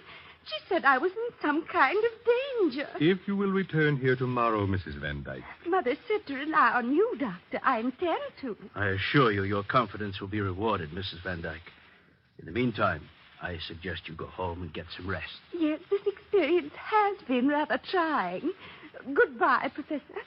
I shall see you tomorrow. Until tomorrow, dear lady. Coming, Doctor? I wish to consult with the professor for a moment. I'll be right along. Very well, Doctor. I'll wait in the car. Goodbye again, Professor, and bless you. Goodbye, and bless you, you old goat. Take it easy. Wait till she gets out the front door. Okay. Now, look, Langley. When are we going to pull the job? I'm getting tired of drumming up banshees for old moneybags. Let's get those jewels. Look, tomorrow her mother is going to tell her that someone is after her precious jewel collection. Tell her? She'll lock them up in Fort Knox if that happens. Oh, I'm surprised at you, Professor. What if her dear old departed mother tells her to leave them with me for safekeeping? I get it. By the time she gets wise, we'll be in Mexico. Right. I'll see you tomorrow morning before Van Dyke gets here. We'll plan what we want the voice to say. And for Pete's sake, tell that old witch to sound like a ghost for a change. She came on today like Apple Mary with a hangover.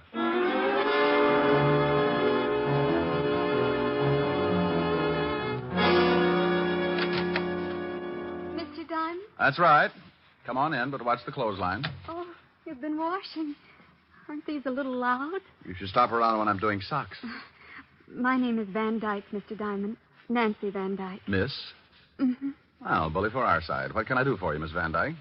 I'm worried about my aunt, Mr. Diamond. Why? Is she playing shortstop for Brooklyn?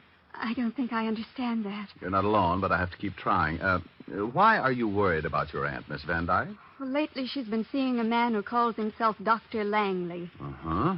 Are you of the Long Island Van Dykes? We used to live on Long Island. Why? Well, if you're the same family, you say piggy bank instead of U.S. Mint. We are quite wealthy. Uh-huh. That's like saying Scarface had a gun collection. You think this Dr. Langley is after your aunt's money, is that it? Yes. He's been taking her to see a clairvoyant, and she claims that he produced her dead mother and that she talked with her. Maybe she's been getting tips on the market. My aunt says that this apparition, or whatever it is, warned her of impending danger. What's the medium's name? He calls himself Professor Leonardo. Uh-huh.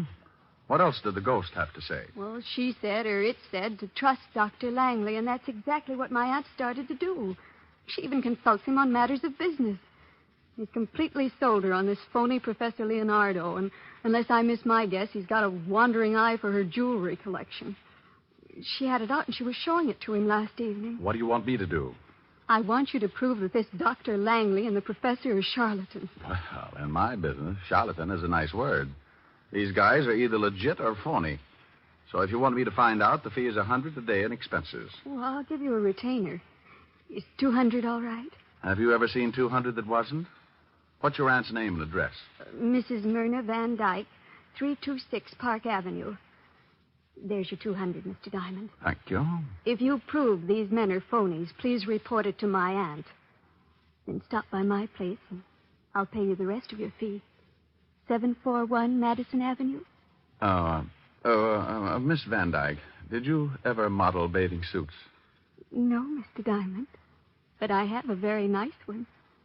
I got it in the south of France last season. I'll show it to you sometime. I hope it won't be on a hanger. Goodbye, Miss Van Dyke.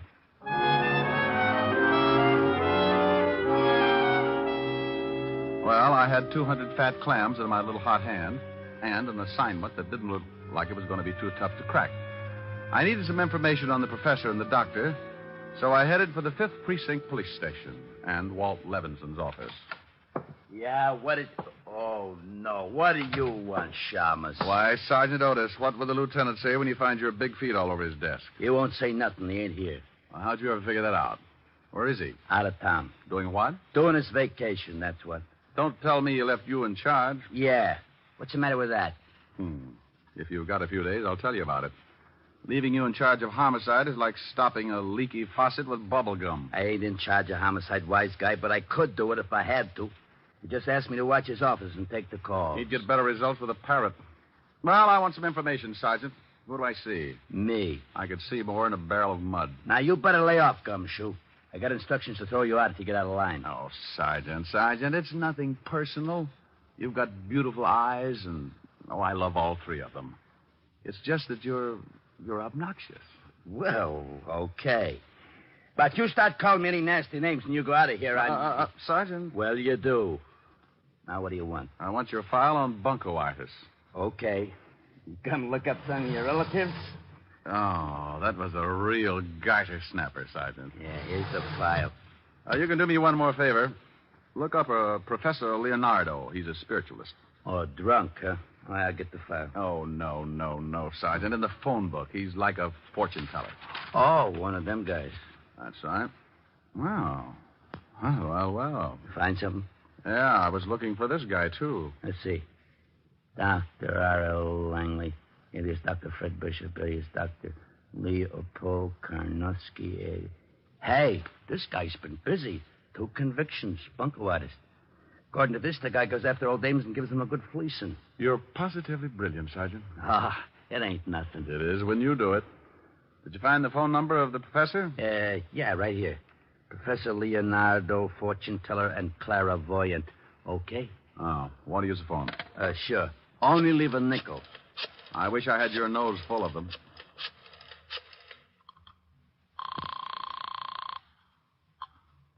Professor Professor Leonardo's psychic sanctuary? My name's Appleknocker, Harold Appleknocker. I'd like to make an appointment with Professor Leonardo. Just what seems to be your problem? Well, you see, it's like this. I have a 1,000-acre hog ranch in Kentucky, and last week my brother Oni got lit up on juniper juice and fell in a water. It was a pretty deep one, and he done drowned. I was wondering if you could fix it so I could talk with him. Who recommended you to us? Ain't nobody recommended nothing. I just looked it up in the phone book. Well, the professor is rather busy, and his time is expensive. I'm afraid... Oh, shuckins. I ain't worried about money or nothing. I make $40,000 a year just off in the hogs, not to mention the still I got going back on the hills. Still? Yeah, got it camouflaged. Only time a revenuer ever got suspicious was when he saw the moon on the door. It was backwards. The price is $50 a reading, and $100 if the professor is able to contact your brother. Fine. I'm going to be busy at the stockyards this afternoon, and I'd like to drop around this evening if I could. How would 8 o'clock be? Just dandy. Goodbye, then, Mr. Appleknocker. Bye, you all. Hey, what's going on? I'm going to have my fortune told, Sergeant. If you want to come along, you can put your shoes if you want to, and come along, George, come you're along. nuts. Oh, you're just lonesome. Bye, y'all.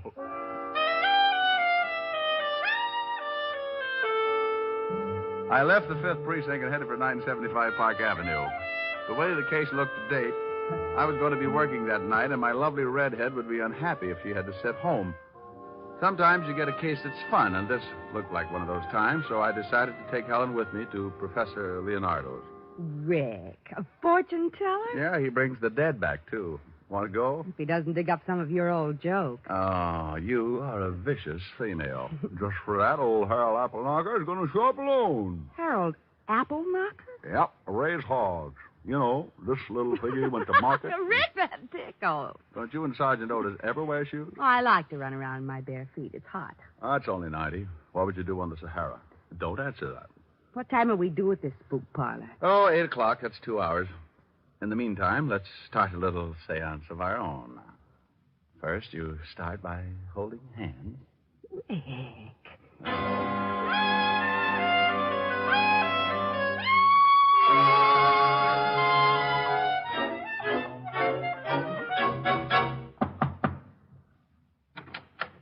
Yes. Oh, are you Mr. Appleknocker? Oh, yep, that's me, and this here's my girl, Lulabelle. Howdy. Yes. Well, won't you come in? Professor Leonardo isn't back yet, but if you'll just be seated in here, he should be in at any moment. Well, just look at this here room. What are all them figures all over the wall? Those are the signs of the zodiac. Hey, look at there, Harold. That's a goat. Well, so it is. Bless my little pointed head. Used to raise goats, too, along with the hogs. That's the professor now. Good evening, Professor. Good evening. Oh, this must be Mr. Applesucker. Appleknocker, Professor. And this here's my girl. Lulu Bell. Yep, that's right. Howdy. Yes. Well, Mr. Appleknocker, I understand you want me to contact your dear departed brother. Well, he wasn't so dear, but he sure done departed. Fell in a pig waller. Of course. Now, if you just take these chairs around this table... Where do you want him to go? No. I mean, sit in them. You right here, Mr. Appleknocker, and you right next to him, Lulabelle. Yes, Lulabelle. Howdy. Yes, howdy. I mean, if you please, turn off the light. Yes, Professor. Hey, Lulabelle. Yeah? This is fun, ain't it? Yeah. Now, I must have complete silence, please. Did you laugh, Miss... Lulabelle. Yes, Lulabelle. Howdy. Never mind. Now, silence, please. I'm going into a trance. I call to the world beyond. I wish to speak to the spirit of Oni Applehanger. Appleknocker. Correction, the name is Appleknocker. Lulabelle. Howdy. I feel your presence. Who are you, spirit? Speak. I'm Oni Appleknocker. Well, Oni, how the deuce are you? Please, you break the contact. Well, ain't it okay if I ask him a few questions? It's not the usual procedure, but we seem to be establishing a precedent tonight. Go ahead. Hey, Oni, you remember Lulabelle, don't you? Yeah, howdy, little Belle. I'm very happy to make your acquaintance again, Oni. Mr. Appleknocker, you must not laugh at the spirits. Apple Hunker. Apple Hunker? And Lulabelle. Yes, I know. Howdy. Now, wait just a moment. What's going on here? Turn on the lights. What's the matter? These two people are laughing. Oh, I'm sorry, Professor. But I think you've been taken for that well-known ride. You mean this is some kind of a practical joke? I don't know how practical it is, but it sure got a laugh. Professor, their accents. Yeah, they went out when poor Oni jumped up from the pig waller. Oh, I see. Well, look here, young man. I don't see the humor, and it's going to cost you just $100 for this laugh. Oh, it is, huh? Yes, so you're going to walk out of here on crutches. That's the funniest thing you said all night. What do you want, anyway? I just wanted to find out how phony you were. Now, you ought to be ashamed taking advantage of old ladies like Mrs. Van Dyke. Professor. Shut up. Who are you? The name's Diamond. Look me up sometime. I'm in the phone book under detectives. Come on, Ellen. I've got to go see the old girl and wise her up to this louse.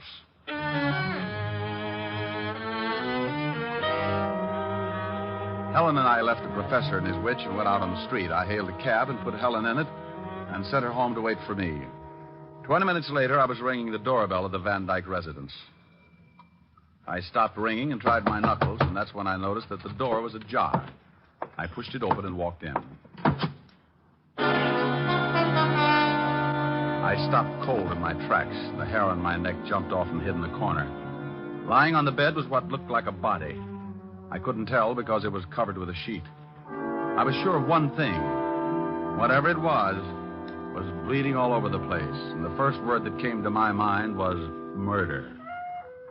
I pulled the sheet back and took a look at what could only have been Mrs. Myrna Van Dyke. She was about 60, and she was wearing a quilted housecoat. She didn't have to worry about trying to button it, because it was pinned together at the neck with a long knife. Well, Diamond, you sure can dig 'em up, can't you? Huh? Oh, Otis, how did you get here? After you left the station, I called Lieutenant and told him you'd been in and you was acting screwy. He told me to tell you. Now, I'm glad I did. Yeah, mess, isn't it? Yeah, stabbed in the throat.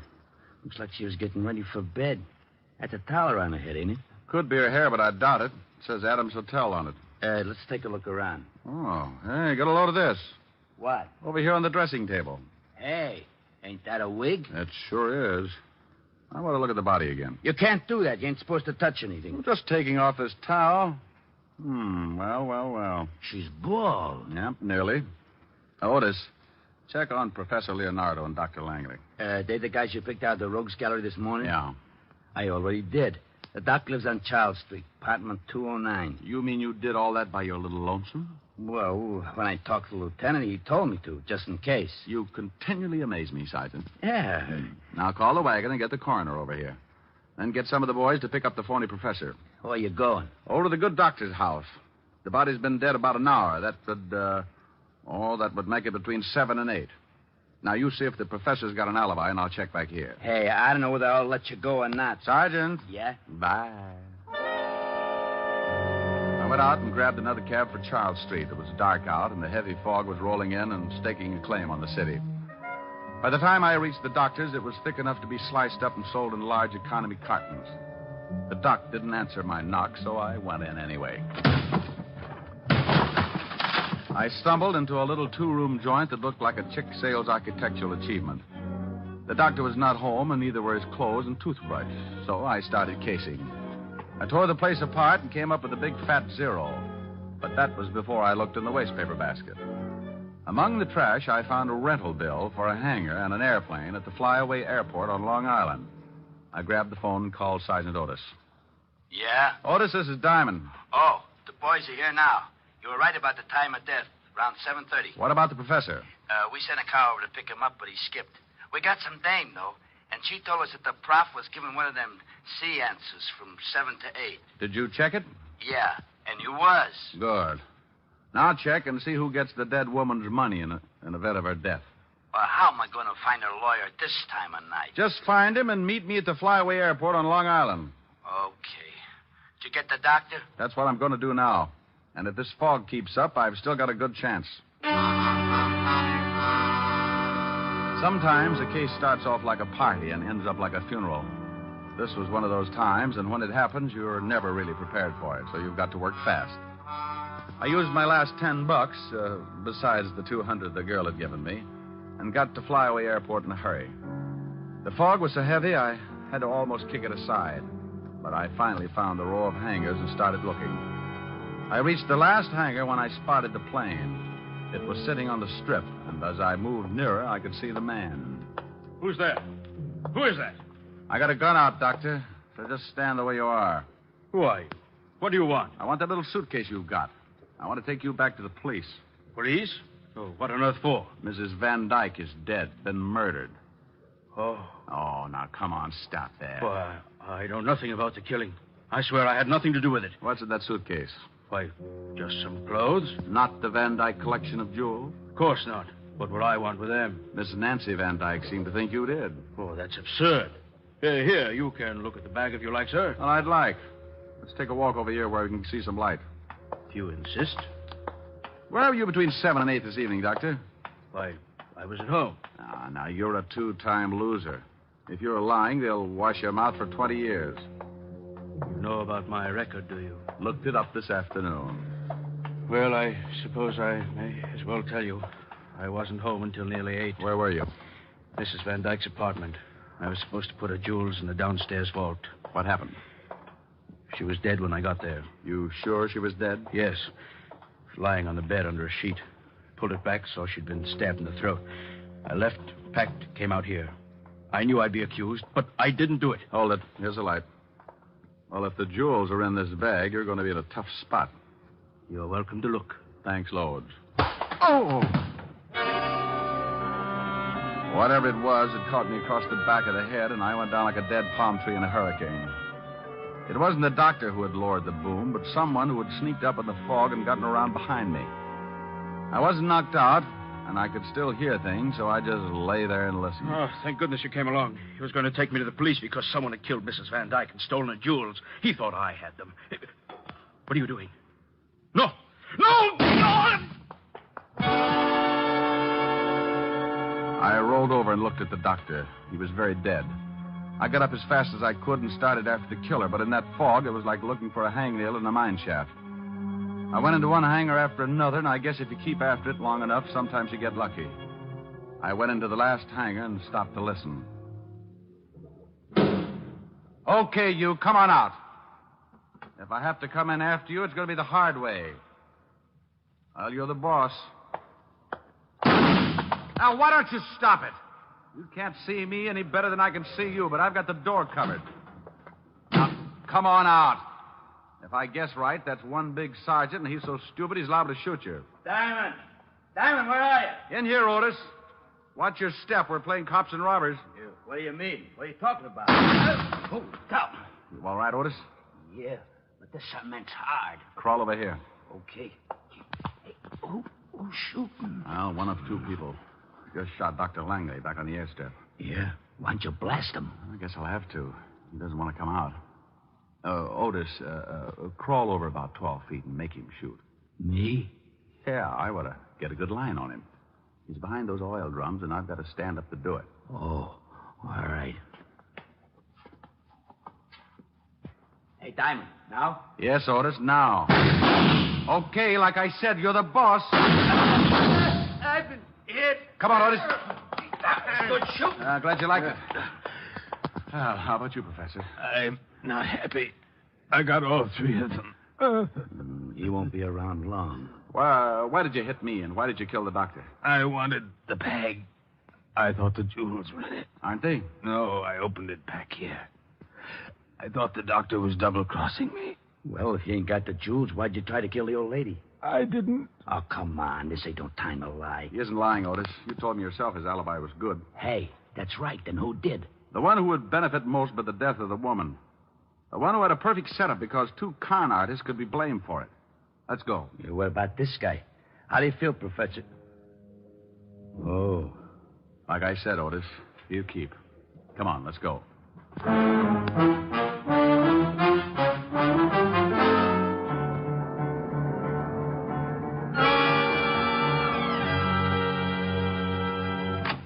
Well, hello, Mr. Diamond.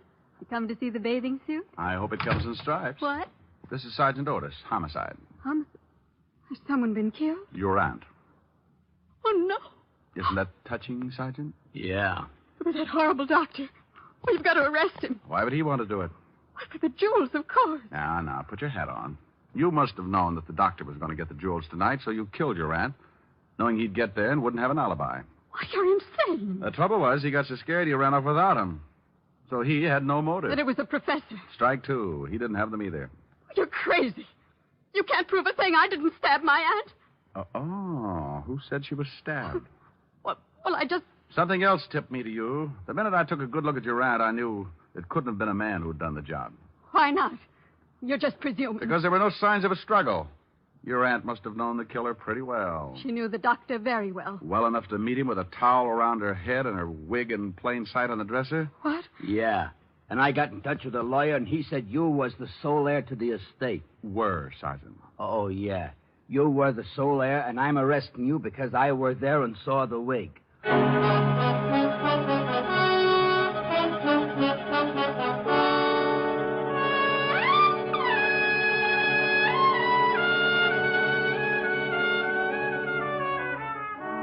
Rick, wasn't it fun at the fortune teller? Yeah, he's going to have to think up a new racket. Like contacting the living. What? No, forget it. What's to eat? I'll go look in the icebox. Bring some milk, will you, dear? Mm-hmm. If you'll play something. I'll try. Oh, no, not again! Oh, swell. Can't you get on the night shift or something? I can't get anything around here, especially sleep. Now, please, will you kindly shut your big fat face? What do you mean? I haven't sung anything yet. Oh, but you will. I just know you will. Well, if you insist. Oh, no, please, please. I'm a nervous man. Oh, it calms you right down. Don't blame me for falling in love with you. I'm under your spell, but how can I help it? Don't blame me. Can't you see when you do the things you do? If I can't conceal the thrill that I'm feeling, don't blame me. Oh, that's pretty. Don't stop. Oh, I must. Food looks too good. Did I hear you talking to someone? Mm-hmm. Listen. Don't blame me for falling in love with you. I don't hear anything. Oh, that's funny. He was there a minute ago. Don't blame me for falling in love with you. I still don't hear anything. Rick, who are you calling? Sergeant Otis. I'm afraid the guy next door has just cut his throat.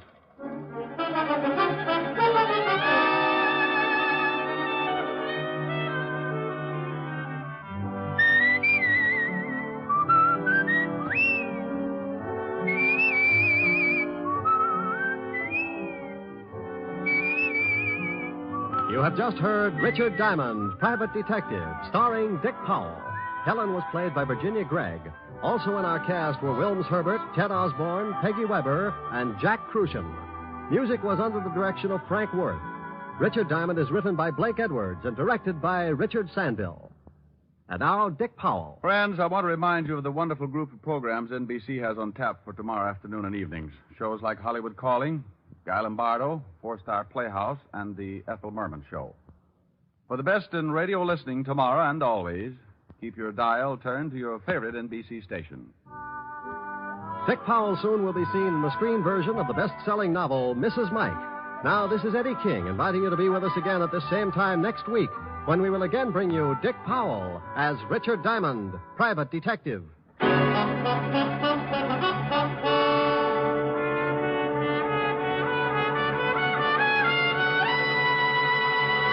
This program has come to you from Hollywood. Theater Guild on the Air returns tomorrow night on NBC.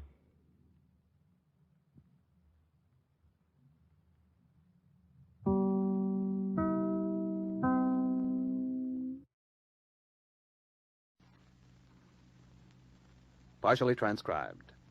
The National Broadcasting Company presents Earl Stanley Gardner's A Life in Your Hand. What was she wearing? Was the door open? Where was the weapon? Listen while we place a life in your hands. You never know when you step from the safety of your home when you may witness a violent death and be called upon to testify as to what you saw and heard. Murder is a dark enigma that strikes fear into the heart of man. Strange, baffling, mysterious. But the darkest crime one man can invent, another man can unravel. Such a man is Jonathan Kegg, created by Earl Stanley Gardner, the world's most popular writer of mysteries, creator of Perry Mason and many other outstanding characters. Here's your key, Mr. Kegg. Room 102. Thanks, Jim. I can always count on you to remember my room number. I guess so. Isn't often we have famous people staying at this hotel. How come you stay in a little town like this when you could go to someplace important? Well, when I'm on a vacation, Jim, I like to take it easy. Fly in the sun, swim, eat good meals, and relax. Most of all, I like to avoid crowds. I bet you like to get away from crime, too, don't you? Yes, Jim, but I've found, much to my dismay, that no matter where you go, crime is not far away. You never know when or where violence will strike, or when you'll suddenly become a witness to a crime and be called upon to testify as to what you saw and heard. Even now, somewhere nearby, there may be a crime in the making.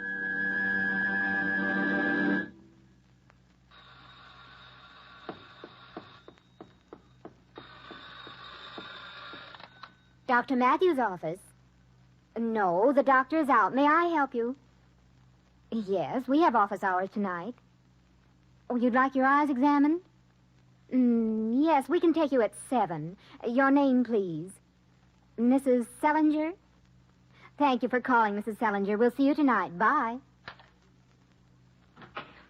What are you doing here? Dr. Matthews isn't in. I know. That's why I came. Why don't you leave me alone? How many times have I told you I don't want you around? My dear Miss O'Connor, being the owner of this building gives me every right to be here. Don't you dare come near me. I just want to talk to you. I wouldn't think of touching a hair of your innocent head. Don't forget, I know all about your pretty past. Take your hands off me. Don't pull that coy act on me. You let me go. Bite me. I'll teach you. Liz! Crane, get away from her. Well, Sir Galahad the Deathest to the rescue. We're just having a little fun. This is the first time she's objected. You ought to be chilled. Those are harsh words. Liz, are you all right? Yes, Paul. Please get him out of here. Crane, you get out of here. Temper. Your fair damsel isn't hurt, and she's not so fair. Get out. It's hardly the way to talk to a man you owe 15,000. You get your money, I'm sure I will. The next payment is due Tuesday. Either you pay or out goes your precious equipment. I don't know why. Beggars can't be choosers. I haven't had so much fun in years. Ah, the illustrious Dr. Matthews. What do you want here, Crane? Maybe your rent. I paid it yesterday. David, he's been bothering Liz. I have to get back to my office. I left a patient in the chair. Are you out of your mind, Crane? I'm just a bit taken with your assistant. Get out of here. Look, I'm the one who does the evicting around here, and I don't take a lot of guff from tenants. What did you come here for? Just to bother Miss O'Connor? This is a professional call. I want my eyes examined. Why don't you go to someone else? Because you're the best. I'll be here at 7. We have an appointment for 7. You'll take me first. You'll always consider me first. All right. Come at 7. I'll put drops in your eyes. By the time they take effect, maybe the other examination will be finished. Count the minutes, Miss O'Connor, until you see me again. How long has he been bothering you? Months. I haven't said anything. He could ruin me. He knows all about Paul and me. If it got back to Paul's wife, he'd lose his practice. It's none of my business, but you're playing with fire. No, it's none of your business. Oh, I'm sorry, Dr. Matthews. On edge, I guess. Oh, one of your earrings is on the floor. Oh. Here. Thanks. Good heavens, Liz. Was he so rough that he knocked an earring off? No, I always take one off when I answer the phone. These dangle kind get in my way. What are we going to do, Doctor? I mean about Crane. I don't know. But something has to be done.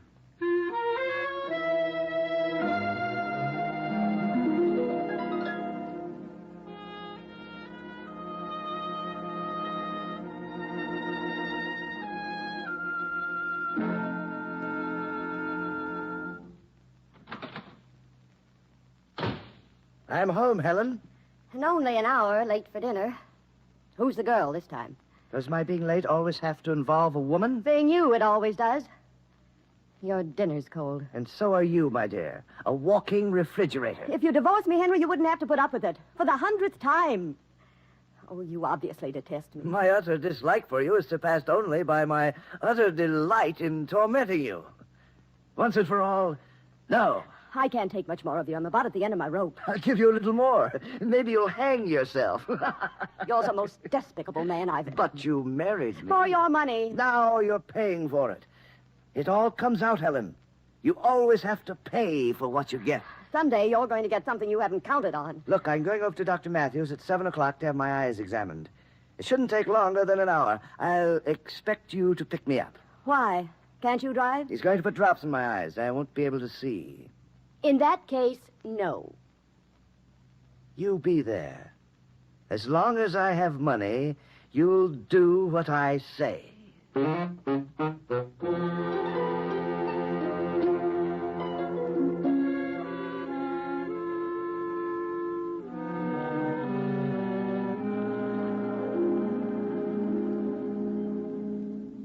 Good evening, Mrs. Salinger. Good evening. The doctor will be right with you. Oh, isn't he here yet? Oh, he's in the treatment room. I've never had an examination before. He won't put anything in my eyes, will he? Yes. Will it hurt? Will I be able to see? Oh, there's nothing to become alarmed about. The drops are merely to dilate your pupils so the doctor can better test your eyes. Oh, your sight may be hazy for a while, but you don't have anything... Mrs. Salinger, will you come in, please? Oh, thank you, Doctor. Now, if you'll sit in this chair. Yes. Now lean back. Please look up at the ceiling, Mrs. Salinger. That's it. There. Oh, oh. Cold, isn't it? Yes. Now look up. There. All finished. Just close your eyes. It'll only be a few minutes. I'll be back. Thank you, Doctor. Paul, are you working tonight? I want to be right across the hall if you need me. No telling what that fool Crane might try. He won't try anything tonight. I know. How can you be so sure? He wouldn't dare while I'm in the office. But you have another patient. That means you'll be in the other room most of the time. Don't worry. I'm putting drops in his eyes. He's so farsighted, he'll be practically blind. He won't even be able to find Liz. Oh, as long as I'm over here, could I borrow a hypo of sodium pentothal? I've got a wisdom extraction coming in tonight. Certainly. I'll get it for you. Thanks. Here you are, Paul. Thanks, David. Liz, as soon as I get the drops in Crane's eyes, you can go home. Yes, Dr. Matthews. Good evening. I hope I haven't kept you waiting. I'll be across the hall, Liz. Oh, I see you're here to protect your, interests. You try one more trick like this afternoon, and I'll beat you to a pulp. No, you won't. Because I dispossess you of your equipment and your office space so fast you'd be selling pencils in the street. I'm not afraid of you, Dr. Moore, because I have you right where I want you. Under my thumb. You go to blazing. The age-old battle of love versus career. Shall we proceed, Dr. Matthews? I'm ashamed to even treat you. Careful, your ethics are showing. Ethics should never show. Isn't that right, Miss O'Connor? I don't know what you're talking about. You've never let them color your life. Don't protest, please. I've followed your career, rather your past. Very revealing. I'm sure Mrs. Paul Moore would find it fascinating. Either you shut up and let me start the examination, or... Or what, Doctor? If someone doesn't kill you someday, it will be a miracle. Blow the other way, please. You must have had onions for dinner. Come on, Crane. Into the side room. Sit here. Now, look up. Oh.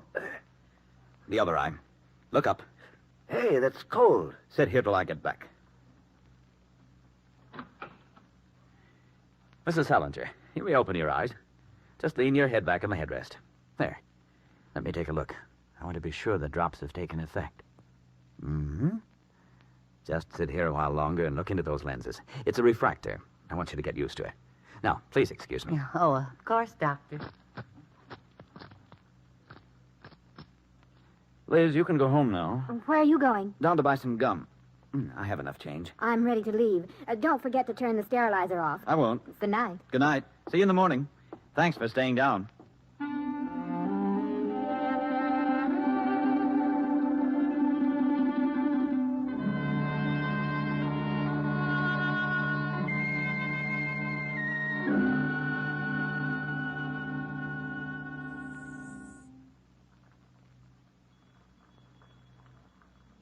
Matthews?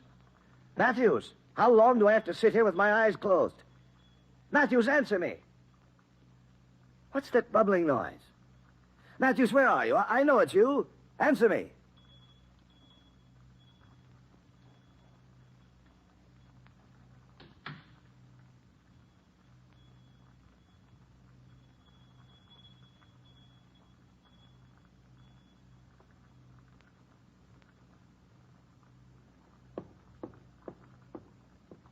Where's everyone?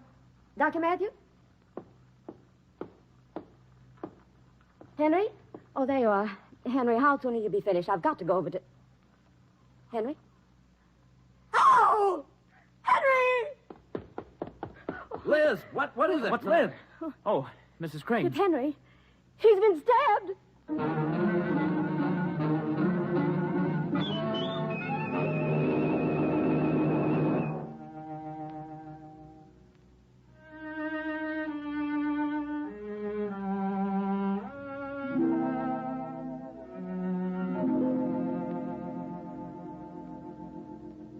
May I have my key, please, Jim?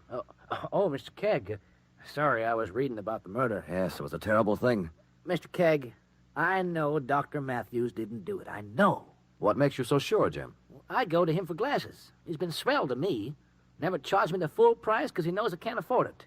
Mr. Kegg, he couldn't have killed Henry Crane. It seems like an open and shut case. Dr. Matthews had the motive, the opportunity, the weapon, and a flimsy excuse. Practically everybody in town had a motive for killing Crane. Nobody liked him.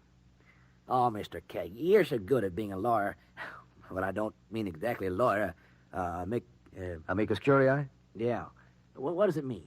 Well, amicus curiae, literally translated, means friend of the court.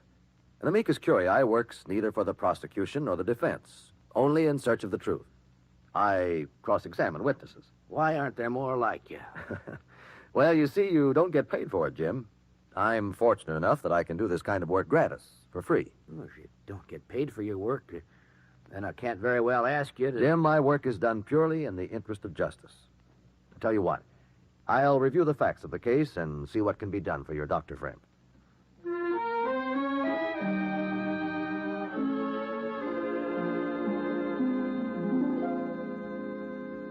You know, I'd be lying about this here. Quiet, please. Your Honor, there are certain weaknesses in the evidence against Dr. Matthews. In view of his fine reputation as a doctor, I should like to enter the case as amicus curiae. Your reputation as an expert in cross-examination is well known, Mr. Kegg. We are fortunate to have you with us. You may proceed.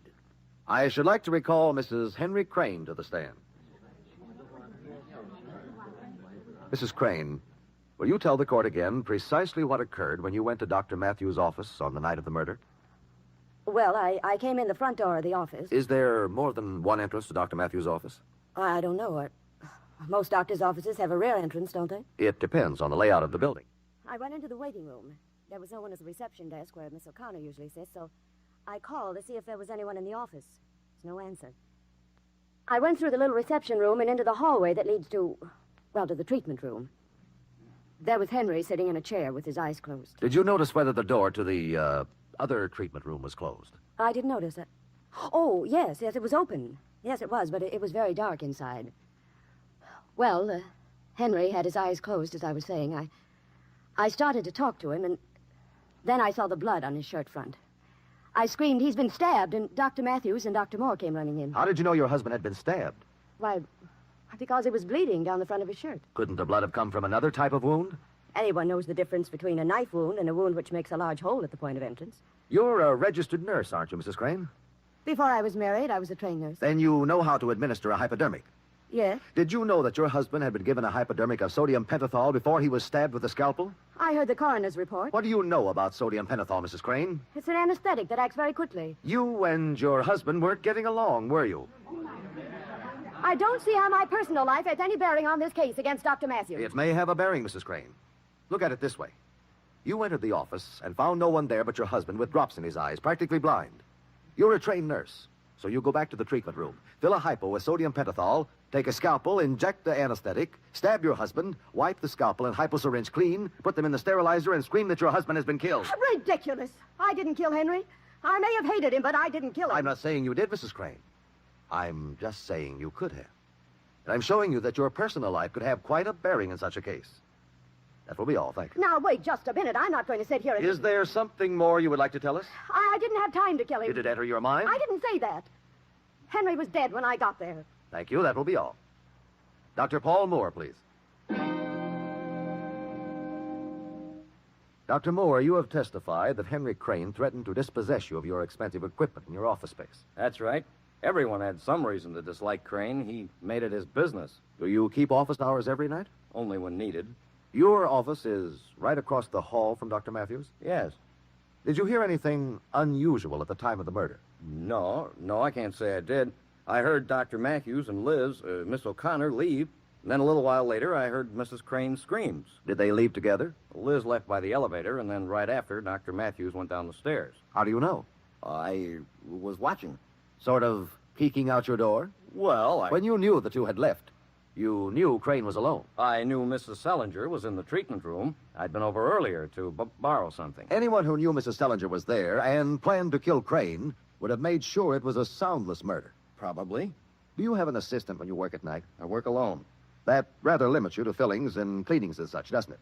Yes, I don't usually do Yet extractions. Miss O'Connor testified earlier that you had borrowed a hypodermic of sodium pentothal from Dr. Matthews for an extraction that night. I meant it for the morning. Couldn't you have borrowed it in the morning? I suppose so, but as long as I was there, You just stated that you went to Dr. Matthews' office to borrow something. Wasn't the something the anesthetic? I didn't mean that. What did you mean? I don't know. That will be all for now, Dr. Moore. I would like to recall Miss O'Connor to the stand. In your earlier testimony, Miss O'Connor, you stated that Henry Crane had made advances. He was unbearable. He seemed to enjoy frightening me. I see. Where did you go when you left the office? Home. I was quite tired. I'd had a hectic day. Do you live alone? Yes, I live in an apartment. Did anyone see you come home? I doubt it. I went right up and went to bed. No one saw you? I'll think. Dr. Matthews saw me leave. And anyway, why should there have to be anyone's word besides mine? When I leave the office every day, I don't think of establishing an alibi for something Very that true. Miss O'Connor, how long have you worked for Dr. Matthews? 4 years. Do you get along as employer and employee? Dr. Matthews is one of the finest men I've ever known. He hated Crane. We all did. But I feel sure he didn't kill him. Miss O'Connor, do you realize that if Dr. Matthews didn't kill Crane, the murderer made every attempt to make it look like he did? That's true. But I... That will be all, thank you. Will Dr. Matthews please take the stand? Dr. Matthews, you state that you left the office to buy chewing gum. Yes. I had onions for dinner and didn't want to offend my patients. Is it customary to leave a patient in the treatment room? After administering drops, I have my patients sit with their eyes closed for a while. That night, neither of the patient's pupils had dilated enough, so I left them for a while longer in the darkroom. I see. Where did you go for the chewing gum? There's a little old man who runs a candy stand on the floor below. Did the man recognize you? He wasn't there. I waited a few minutes. Then I heard Mrs. Crane scream and ran back upstairs. Did anyone see you? I'm afraid not. Dr. Matthews, why didn't you kill Crane? Well, I'd thought of it, but I knew I couldn't. I couldn't jeopardize my family, my profession. I never dreamed the insignificant act of buying chewing gum could be so important. Thank you, Dr. Matthews. Your Honor, there are many obvious aspects to this case, but I have found in my experience that with every murder there is a sound pattern. A sequence of sounds or absence of sounds that, when placed in proper order, must spell the truth. I ask the court to adjourn until tomorrow, at which time I shall recall a completely disinterested witness. Permission is granted. Court is adjourned until tomorrow morning at 10 o'clock. Jonathan Kegg is about to call another witness. It could be you. If it were, could you remember what you have heard? It would be vital that you do, for you would hold a life in your hands.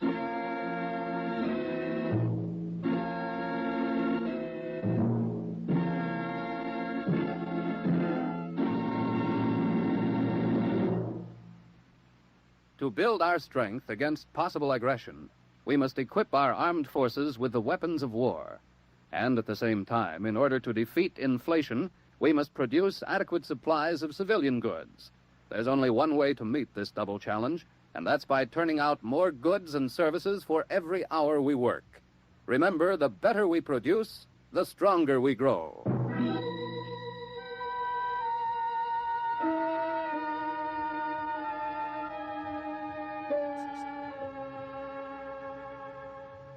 Mrs. Selinger, who was in the other treatment room when Henry Crane was murdered, has been recalled. Court has convened. Jonathan Kegg commences his cross-examination. Mrs. Selinger, I understand from a review of the records that you have already been called in this case. Yes, Mr. Kegg, but I couldn't be of any help. What makes you so sure? Well, as you know, the pupils of my eyes had been dilated, and I was in a dark room sitting behind a big machine. I couldn't possibly see anything. Well, frankly, Mrs. Selinger, I'm not interested in anything you could or could not have seen. Now, will you please tell the court exactly what you heard when Henry Crane died? Well, I heard talking out in the reception room. Whom did you hear? Oh, Miss O'Connor and Dr. Matthews and Dr. Moore. They were talking about Crane. I couldn't hear much, and then Crane came in. Did you know Mr. Crane? By then, I'd heard about him. Go on, please.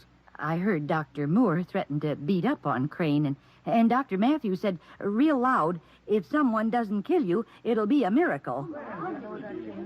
Order! Order in the court. Then what happened? Then Dr. Matthews took Crane back to the other treatment room and put drops in his eye. Yes, and then? Well, then he, the doctor, came into the side room and put a big kind of machine up to my eyes. Your Honor, I have brought an actual refractor into court. With your permission, I would like to exhibit it. You may proceed.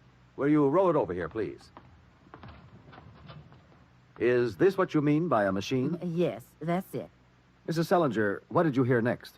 Well, the doctor excused himself, and I heard coins jingling in his hand. How did you know they were coins? What? Why, I heard them. But you couldn't see them. Well, no, I couldn't. But I know they were.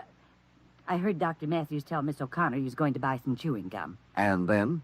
Well, Miss O'Connor said she was ready to leave. I heard her high heels clicking. It was real quiet. And then I heard a bubbling sound. Crane called out to ask what the noise was. I started to tell him that the doctor was out, but then I heard the jingling of coins, so I guess the doctor must have come back. Did you hear footsteps? No, none. Had you heard Dr. Matthews' footsteps before? No, he was wearing rubber-soled shoes. What did you hear after that? Well, I heard this jingling some more, and the bubbling, and then a metal click. The jingle was real faint then. I see. Was this jingling sound constant? It was in, spurts, like the coins were in his pocket when he walked. Then the sound pattern went like this. A bubbling sound in the background, a sporadic jingle, loud, then faint, then loud, then faint, then a metallic click, and then the jingle became louder, then faded. There was silence except for bubbling. Yes, that's right. Your Honor, I would like to place the refractor up to Mrs. Selinger's eyes.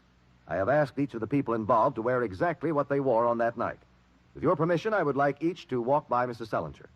Also, I have brought a sterilizer, which is now boiling. Now, Mrs. Selinger, I'll bring the refractor up to your eyes. There. First, I would like you to come forward. Would you please remove your shoes and walk past the witness? This is ridiculous.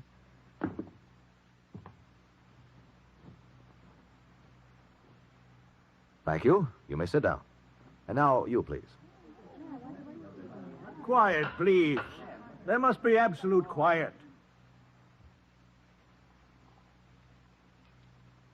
My Phi Beta Kappa key hitting my keychain. Is that the sound you heard, Mrs. Selinger?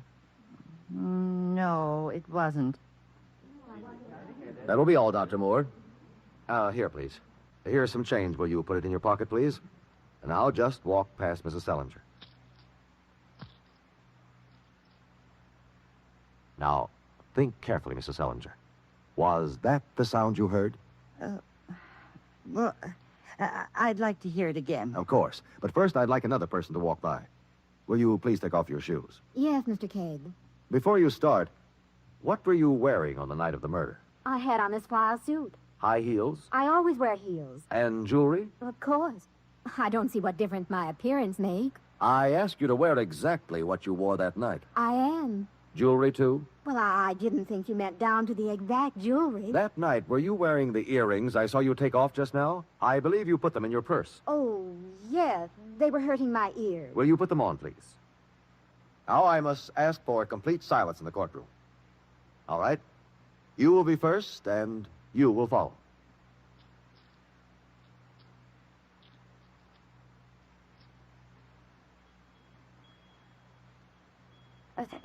That's it. That last one, I'm sure. The coin. Yes, the coin. That last sound you heard was the jingling of Miss O'Connor's dangling earrings. Oh, no. After appearing to take the elevator downstairs, you, Liz O'Connor, went back into the office, past Crane and Mrs. Selinger, filled the hypodermic, took a scalpel, gave Crane an injection, and stabbed him. You then wiped the instruments and put them in a sterilizer. Hence the metallic click of the lid heard by Mrs. Selinger. You then left by the back door. Thanks to Mrs. Selinger's testimony, to her keen perception, we now know it was you who came back to the office that night. I knew all along I couldn't get away with it. But I'm not sorry, Mr. K. I'm not sorry.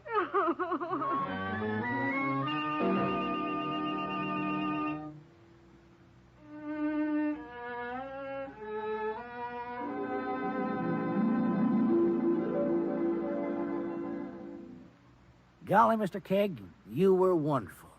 How'd you get on the track of Liz O'Connor? Jim, if Matthews weren't guilty, then the jingling sound must have come from some wearing apparel. Miss O'Connor's choice of clothing is quite extreme. I imagined her jewelry was just as extreme. The testimony of Mrs. Selinger, the innocent bystander, again proved that with such cooperation, the truth will out.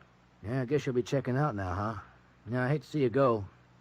Guess your vacation was kind of ruined. Right, you, Jim. But my stay wasn't ruined. Well, I hope I see you again soon. Goodbye, Jim. Bye, Mr. Kegg, and thanks.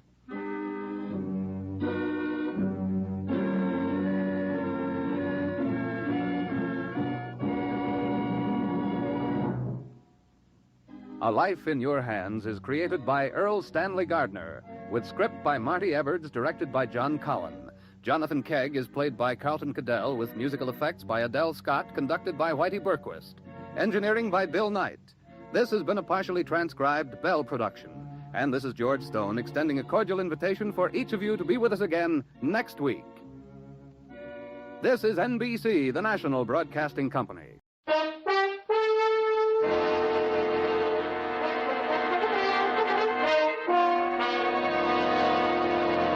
Kreml Hair Tonic and Kreml Shampoo present the new adventures of Sherlock Holmes, starring Nigel Bruce as Dr. Watson and Tom Conway as Sherlock Holmes.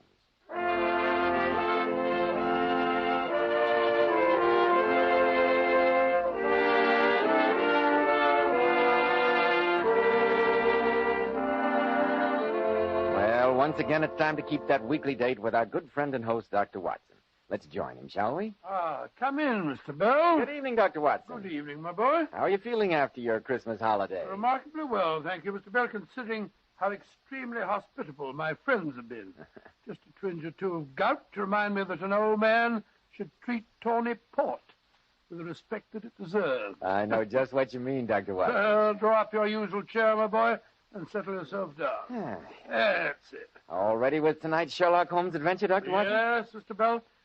And when I was going over my notes on the case just before you arrived, I came across this white feather. It played a prominent part in tonight's adventure. A white feather? That signifies cowardice, doesn't it? Yes, it can, Mr. Bell, it can, but this is a very special feather. It was plucked from a white cockerel, and it helped Sherlock Holmes to foil one of the most diabolical plots that we ever encountered. But first, don't you want to have your usual word with our listeners? Thank you, Dr. Watson. Men, if you want to stand out in the crowd, remember, well-groomed hair means a lot to a man's appearance. And I'm sure you'll want to know why so many of America's most prosperous and successful men use Kreml hair tonic. You see, Kreml contains a special combination of hair grooming ingredients which is found in no other hair tonic. This is why Kreml gives a man's hair such a natural, well-groomed look.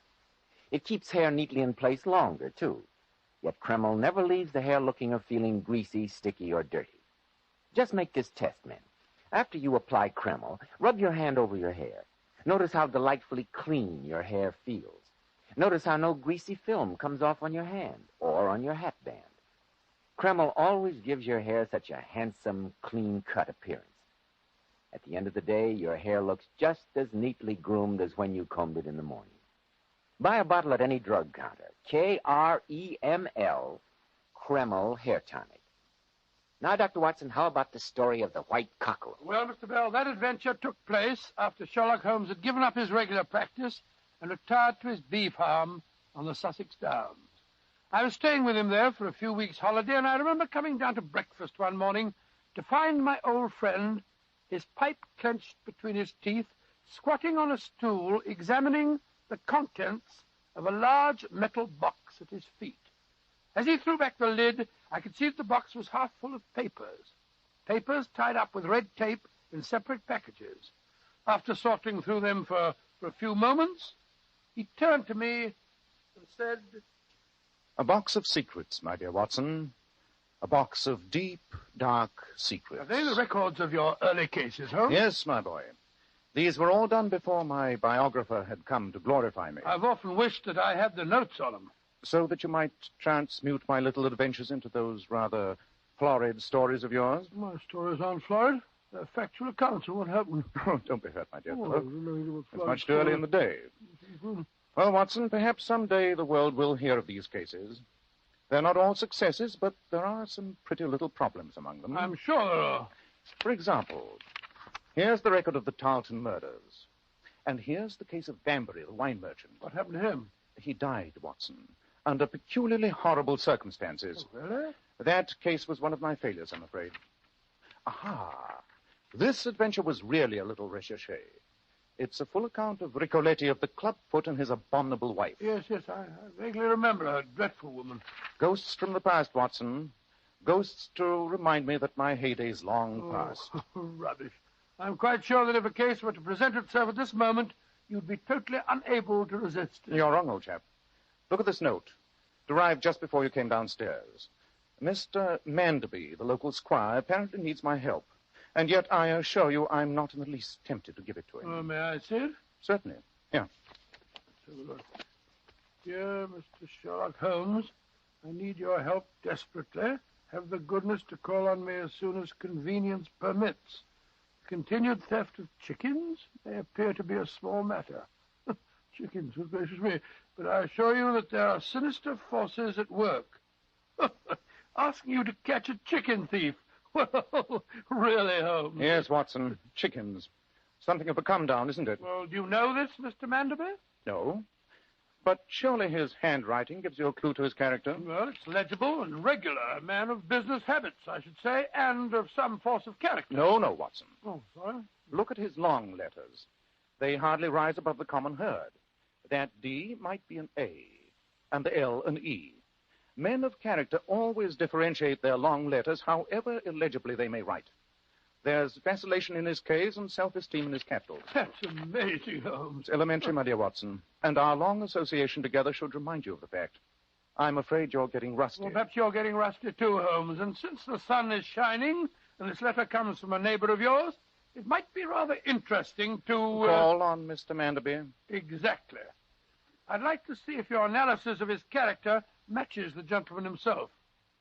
In any case, Holmes, he may really be in trouble, you know. Watson, you're like an old war horse hearing a nearly forgotten bugle. Yeah, I dare say, Holmes. But even for stolen chickens, it's good to be in harness with you again. When that wistful tone creeps into your voice, I can't refuse you, Watson. Very well. Let's stroll across the downs and investigate the mystery of Mr. Manderby's chickens.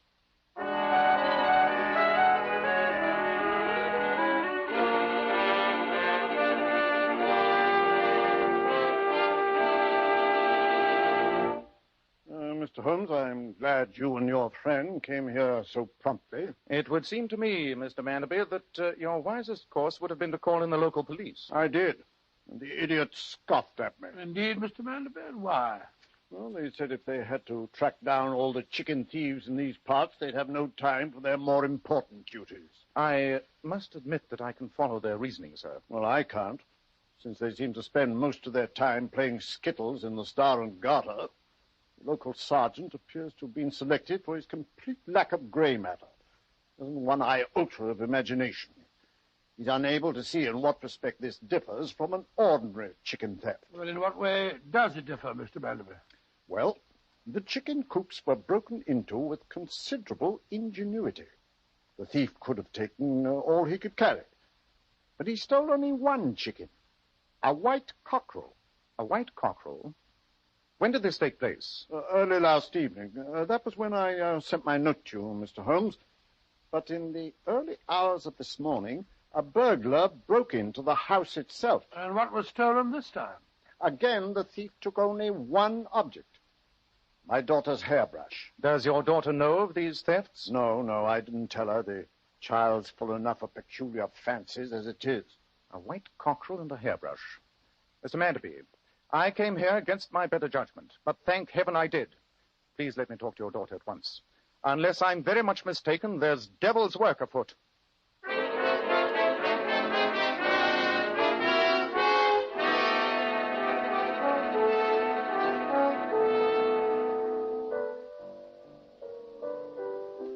Alicia's playing in the drawing room. I'll take you in. I think, if you don't mind, Mr. Manderby, that we would prefer to see her alone. Rubbish.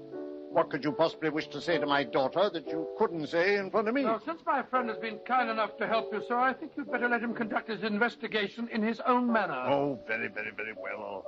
All sounds unnecessarily mysterious to me. I'll be in my study. Dreadfully pompous fellow. You were right in your analysis of his character, Holmes. Well, let's go in. Shh. Listen to the piano, Watson. What a weird tune. Yes. An odd, primitive melody to hear in the heart of the English countryside. Very curious. I'm sorry, Father. Oh, it isn't Father. Who are you, gentlemen? Miss Manderby, permit me to introduce myself. My name is Sherlock Holmes, and this is my friend, Dr. Watson. How do you do, my dear? Mr. Sherlock Holmes, I knew you lived in the neighborhood. Why are you here? At your father's request. Well, nothing's wrong, is it, Mr. Holmes? I'm not sure, Miss Manderby. That's why we've come to talk to you. Oh, may we sit down, my dear? Oh, yes, of course. Please forgive me. Thank you, Lord. You play the piano excellently, Miss Manderby. Have you ever thought of concert work? Concert work? Oh, no, sir. Papa'd never allow it. He needs me here all the time. You don't see many people here at the house. No, Dr. Watson. Papa doesn't like me to cultivate any friends. He wishes me to devote all my attention to him. Extremely selfish and medieval point of view, it would seem to me. Oh, please, Mr. Holmes, you mustn't say anything against Papa. If he knew that we were talking about him, he'd be furious. Then let me confine myself to you, Miss Manderby. Do you know of anyone in this neighborhood who might wish you serious harm? No, I don't. As I told you, I hardly know anyone. Then why, my dear young lady, are you so obviously terrified of your own shadow? Please don't ask me that. I haven't even had the courage to tell Papa. Possibly not, my dear, but Mr. Holmes is here to help you and to protect you. That's why he insisted on our seeing you alone. Yes, Miss Manderby. And a trouble shared, you know? Very well, Mr. Holmes. I will tell you. I've got to tell someone. Last night I had a ghastly dream. I dreamed that I was in some foreign country, in the jungle. I was tied to a stone slab, and a group of natives danced around me, waving knives. And they were all wearing terrifying masks. Oh, my dear, it sounds like too much lobster for supper. Quiet, Watson. Oh, sorry. Please continue, Miss Manderby. All the time I could hear a strange, haunting pipe playing in the background. Sounded like some sort of flute, and there was a drum beating out a slow, rhythmic beat. The same rhythm that you were playing on the piano as we came in? Why, yes. It's been haunting me ever since I awakened this morning. It goes like this.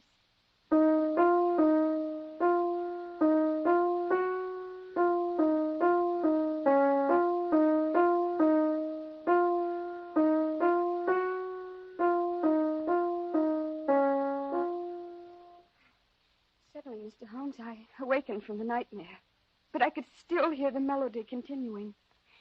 I went to the window, and in the moonlight, I saw a tall man walking below. Could you recognize him? No, Mr. Holmes. He was disappearing through the shrubbery, and his back was turned. but his hands were raised to his mouth. And I could hear the same melody being played on some kind of flute. It was awful, awful. You haven't told your father about it? No, Dr. Watson. He wouldn't have believed me. Papa's always accusing me of being fanciful. Oh, but I'm not. Really, I'm not. Miss Manderby, I'm glad that you've told us this, though I suggest that you continue to keep the incident a secret from your father. Very well, Mr. Holmes. Come on, Watson. All right, Holmes. Goodbye, my dear, and courage, Miss Manderby. You have friends now. Good day, gentlemen. And thank you. Holmes, what the devil's all this about? When I can answer that question, Watson, the case will be solved. As it is, there's work to be done. Ah, there you are, Holmes. Yes, Mr. Manderby, here we are. Yeah, I hope you find out what's wrong with the lassie. She hasn't been herself today. A change from her normal self, where you are concerned, might be a benefit, sir. Yes, indeed. The poor girl seems completely terrified of you, sir. The problem of my daughter's relationship with her father is no possible concern of yours. I asked you here on a simple matter of detection. Detection, yes, but far from simple. I warn you, you're in serious danger of the loss of a great deal more than a white cockerel and a hairbrush. Be on your guard, Mr. Manderby. Dr. Watson and I must conduct a little investigation in the village. You may expect a call from us later in the day.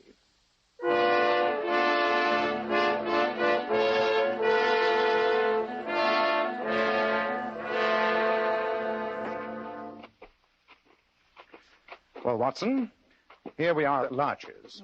Charming house, but I still don't see quite why we're here. Because my inquiries uncovered the fact that this is the only house in the neighborhood with relatively new tenants. When something extraordinary happens in the peaceful countryside, look first for a newcomer. The owner's name is Mr. George Shapley. Let's see what information the gentleman can give us. Listen to that, Holmes.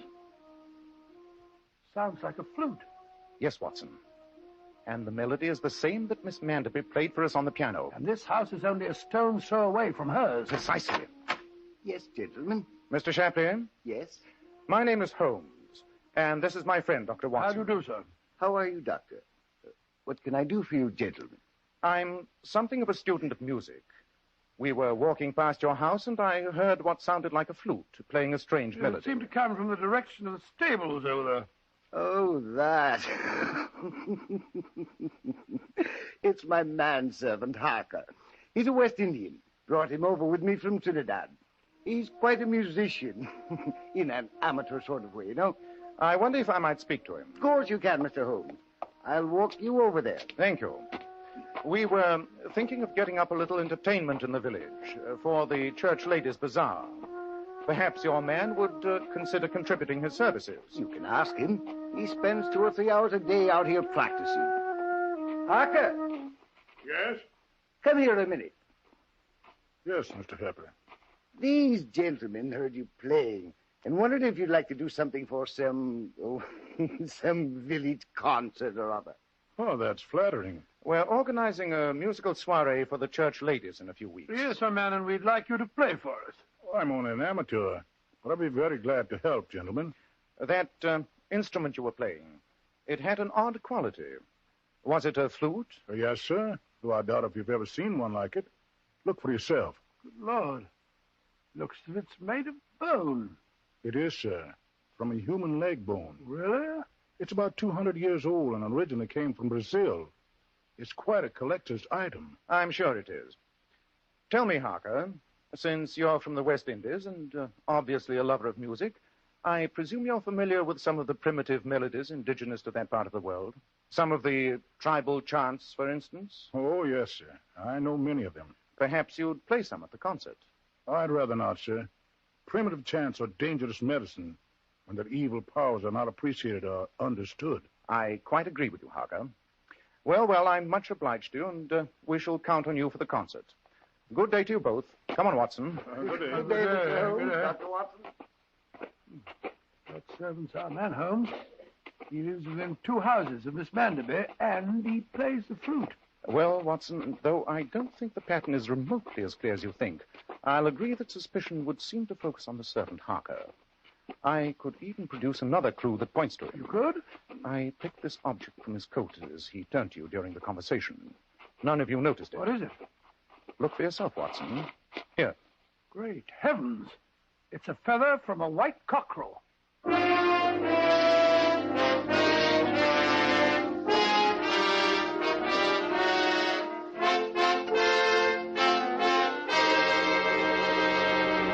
Holmes, I thought you said we were going back to Mr. Manderby's house before the day is over. We are, Watson. Why are we back here at your bee farm? It's 8:30 in the evening now. We shall call on Mr. Manderby before long. My investigations are complete. What luck did you have Well, with I did yours? as you told me and made exhaustive inquiries in the village. With what results? I couldn't find out much about Mr. Shapley. Nobody knows anything about the man except that he has a foreign manservant and that he paid cash for his house and deposited a large sum of money in the local bank. What did you discover? I see that you've been up to your ears in reference books. Yes, Watson. Books concerning the peculiarly revolting ceremonies connected with voodooism. Voodooism? That's black magic. But flourishing in our English countryside, apparently. A white cockerel is the second finest sacrifice in voodoo magic associated with the West Indian That charms. accounts for the first theft. How about the stolen hairbrush? In all such magic, the possession of intensely personal objects, particularly human hair, is considered to give great supernatural powers over that person. Then it's obvious that West Indian servant is trying to get power over Miss Manderby. Holmes, you spoke of a white cockerel being the second finest sacrifice. What is the first? A human sacrifice. The sacrifice of a young girl. Great Scott. And tomorrow night the moon is full. I think that tonight the girl should be safe, though of course we'll go over there at once. Look, Holmes, the lights of a carriage are coming up your driveway. And it's no social call. It's driving at a gallop. Come on, Watson. I have nothing that's happened to Miss Manderby already before we get her. Who is it? What's wrong? It's Robert Manderby. What's happened, Mr. Manderby? Alicia, my daughter, she's disappeared. The whole neighborhood's searching for her. For heaven's sake, both of you come at once.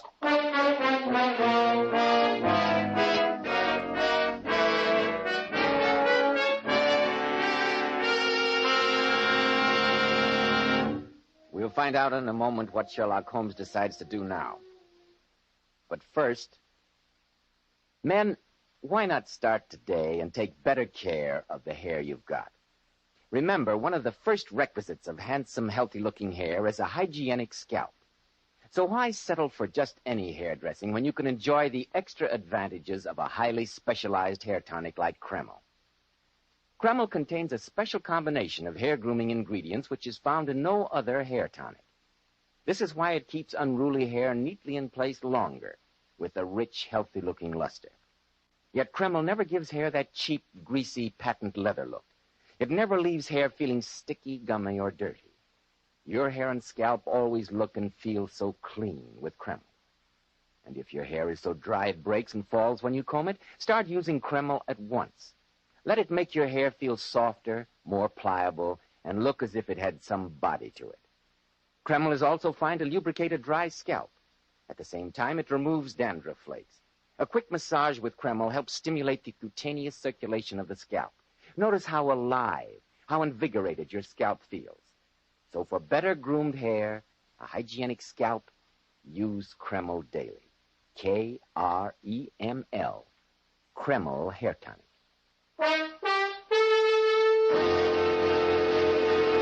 Well, Dr. Watson, what happened next? You and the great Sherlock Holmes drove over to Mr. Manderby's house, I suppose. Yes, Mr. Bell, as fast as the pony and trap could carry us there. When we arrived, Manderby quickly led us to the shrubbery beneath his daughter's window. Yes, you can see how the fiend got into the house, Mr. Holmes. By climbing this trellis work. Footprints in the earth leading toward it, but none leaving. And the man, whoever he was, must have left the house by some other exit. An amazing deduction, Watson. There's no need to be sarcastic.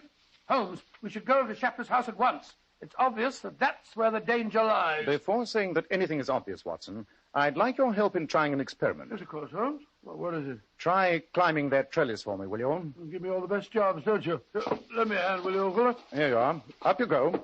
You know, Holmes, it seems to me you're wasting valuable time. Mr. Manderby, since you asked my help, I suggest you let me handle the case in my own way. Holmes, I don't think this trellis is going to hold my weight. No. Look out, Holmes! Oh! Bravo, Watson. Your test has been invaluable. What do you mean it's been invaluable? I think I've broken my back. I'm sure you'll survive. Come on, old chap. Get on your feet. We'll go over to Mr. Shapley's house at once. I only hope we're not too late to prevent a tragedy.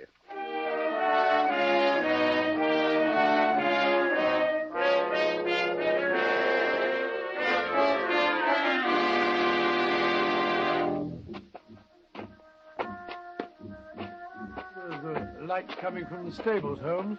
Music, too. Listen. It's that West Indian playing his devilish chant again. Faster, Watson.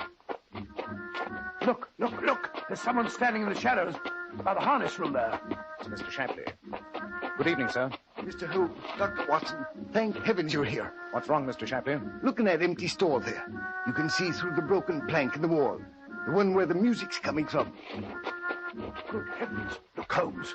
There's Miss Manderby lying on the floor unconscious. Yes, with a dead white cockerel beside her, and a fire smoldering in the corner. And to think that servant of mine's in there playing his filthy music. I don't see him. Mr. Holmes, I've got a revolver.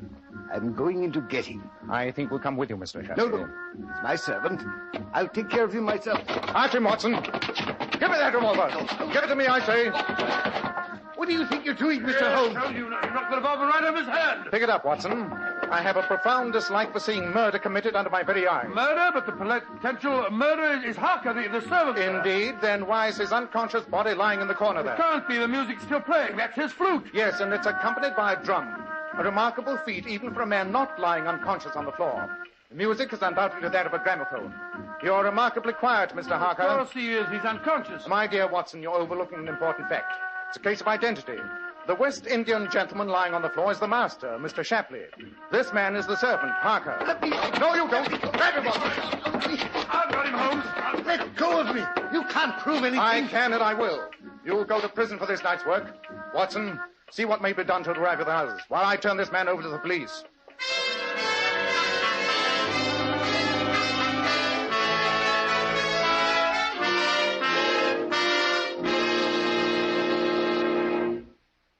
How is Miss Manderby, Watson? She's going to be all right, Holmes. I took her home to her father's and left instructions for her care. How are you feeling, Shapley? Fine, thank you, Dr. Watson. But I'm waiting for Mr. Holmes to explain this night's happenings to me. So am I, as usual. Then let me analyze this singular affair in its logical progression. I early concluded that you, Mr. Shapley, were the master, and the other man was the servant. Right, Mr. Holmes, but I didn't know how you knew it. Your speech and manner suggested nothing else. You reversed roles, I imagine, because it was an easier way to rent a house in the English countryside. That was the reason, Mr. Holmes. In my previous visits, I've discerned a certain prejudice against foreigners. That's a shocking thing, but I wouldn't doubt it, Mr. Shapley. You decided to live here for your health, I suppose? No, Doctor. I came to the English countryside for peace. Peace to conclude my studies on the origin and history of West Indian native music. I see. I've been working in close conjunction with Professor Griffiths of the Brighton College of Anthropology. It was he who concerned me to make graphophone records my works with a view to recording them for musical archives. And your servant saw his advantage. When you decided to change identities, he realized that if he disposed of you, he would be able to continue in his false character as the supposed Mr. Shapley. He could have taken over your large bank balance and retired under yet a third name with the proceeds. And then he concocted this elaborate plot involving voodoo and native chants, knowing that his master would be suspect. Precisely. He drugged his master, placed him in the incriminating trap, and then planned to burst in just ahead of us and shoot him. But, Holmes, the white feather you found on Mr. Shapley's coat. Undoubtedly planted there. Mr. Holmes, I still don't see how you knew that my man was responsible. The first clue was the trellis. It's obvious that you never climbed that. You're heavier than Dr. Watson, and it wouldn't support his weight. Your servant was a small, light man. Obviously, it was he. Well, I see it all now. And then, of course, when we heard the music while Mr. Shapley was still lying unconscious, it was obvious that the whole thing was a plot.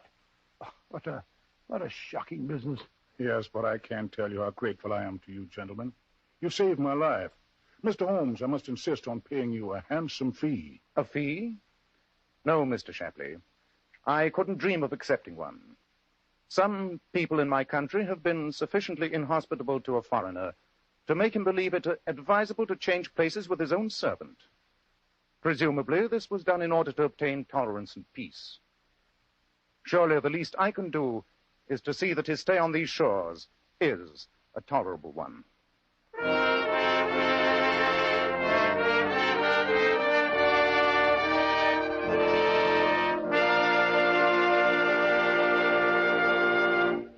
Girls, I imagine most of you are planning to go out to a party or a dance on New Year's Eve, or perhaps just spend a quiet evening with friends.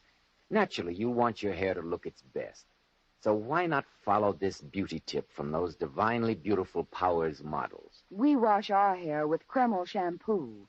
This amazing beautifying shampoo has been especially developed to actually glamour bathe each tiny strand of hair, revealing all its natural glossy luster. And so many women tell me how wonderful Kreml shampoo is for washing children's hair. Well, you can readily see why. Because Kreml shampoo is so mild and gentle on the hair. Its luxurious active foam removes all loose dandruff as well as the dirt. Girls, if only you could see how Powers Model's hair fairly radiates natural glossy highlights, I'm sure you'd want to try Kreml shampoo right away. You can buy a bottle at any drug counter. Kreml, Kreml shampoo. Now, Dr. Watson, what about next week? Well, Mr. Bell, next week I think I'll tell you a story I call the Darlington Substitution Case. It's a strange story of how Holmes saved a prominent British peer from scandal and disgrace by exercising the judgment of Solomon.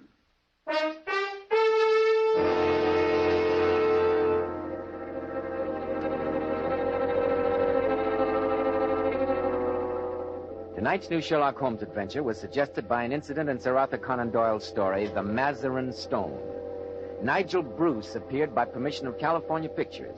Tom Conway through the courtesy of Eagle Lion Pictures. This is Joseph Bell speaking for Kreml Hair Tonic and Kreml Shampoo, and inviting you to be with us next week at this same time when Dr. Watson will tell us about the Darlington Substitution Case.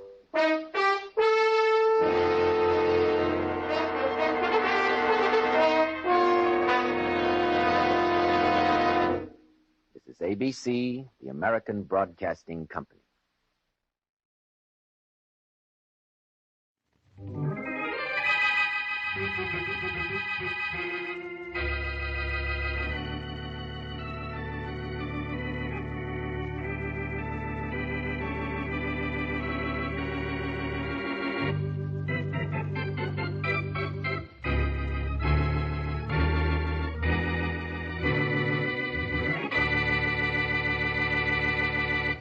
What's the matter, Ed? Can't you find a telephone number? Yeah, here it is. Under registered nurses, Sam. Wesley Mary, RN. 1019 Dale Avenue, Plaza 10610. Oh, good. Plaza 1. You're sure she'll be all right, Sam? Well, she'll have to be. Hospital says she's the only registered nurse available for a private case right now. Well, we certainly have to have a nurse. Yeah, it's too risky without one. Gotta get this Wesley girl. Hello? Miss Wesley. Yes? You're the Miss Wesley who's a registered nurse? Well, yes, I am, but I haven't been on a case in a long time. Well, this is urgent, Miss Wesley. This is Dr. Sam Jones. Your friend Dr. Wallace has had to leave town, and I'm handling a case for him. Well, Dr. Jones, I think you better get someone else. I think that Dr. Wallace will tell you he hasn't used me. Yes, I know. He told me that, Miss Wesley, but he also told me that you're an excellent nurse, and this is an emergency. Now, I've tried everywhere, and you're just about the only registered nurse available, so if you'd please, Miss Wesley. Well, it's been a long time, Dr. Jones, but if you think I'm quite certain you'll have no difficulty with this case, Miss Wesley, so could you come on duty this evening? Well, it looks like I don't have much choice, do I, Doctor? Well, fine. The address is 10 Eastern Boulevard. It's a private house. The name is Rogers. Well, now, just a minute. Rogers, 10 Eastern Boulevard. All right, Doctor, and what time do you want me there? 8 o'clock, please. I'll be there. Thank you very much, Miss Wesley. Goodbye. Goodbye. Sam, what you say? She'll be here, Ed, at 8 o'clock. She fell for the Dr. Wallace angle and everything. This is going to be easy.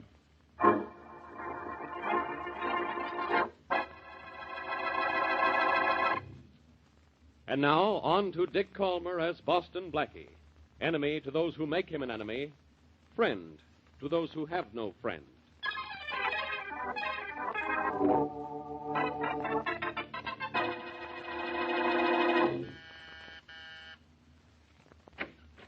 Good evening. I'm Mary Wesley. Oh, yes, come right in, Miss Wesley. You're the nurse Dr. Jones sent for. Yes, I am. Well, I'm Ed Rogers, the patient's brother. How do you do, Mr. Rogers? Is your brother very ill? He was hit by an automobile yesterday. Good heavens, why isn't he in the hospital? He was, but I thought he'd be more comfortable here. Dr. Jones equipped a room here with all the necessary hospital facilities. Dr. Jones is with my brother now. Are you ready to go to work? Oh, yes, of course. I'll take your coat. All right, thank you. Yeah. My brother's room is that first door off the hall there. Thank you very much. My brother's sleeping, I think. Just go right in, Miss Wesley. I will. Dr. Jones? Yes, I'm Dr. Jones. You must be Miss Wesley? Yes, I am. How is the patient? He's resting comfortably. I've had to administer a sedative to make him sleep. His injuries are rather painful, but not serious. That's why I thought it would be quite safe to move him here to his home. Well, from the looks of this room, I'd swear I was in a hospital, Doctor. It looks like a hospital room right down to the last detail. Yes, it does, doesn't it? About the patient, Miss Wesley, there's little you have to do for him but watch over him tonight. I don't think he'll wake up until morning. I see, Doctor. But when he does wake up in the morning, please telephone me. Oh, just a moment, if you'll excuse me. I'll get a piece of paper. On the night table over there. Oh, yes, thank The number is Harrison 49767.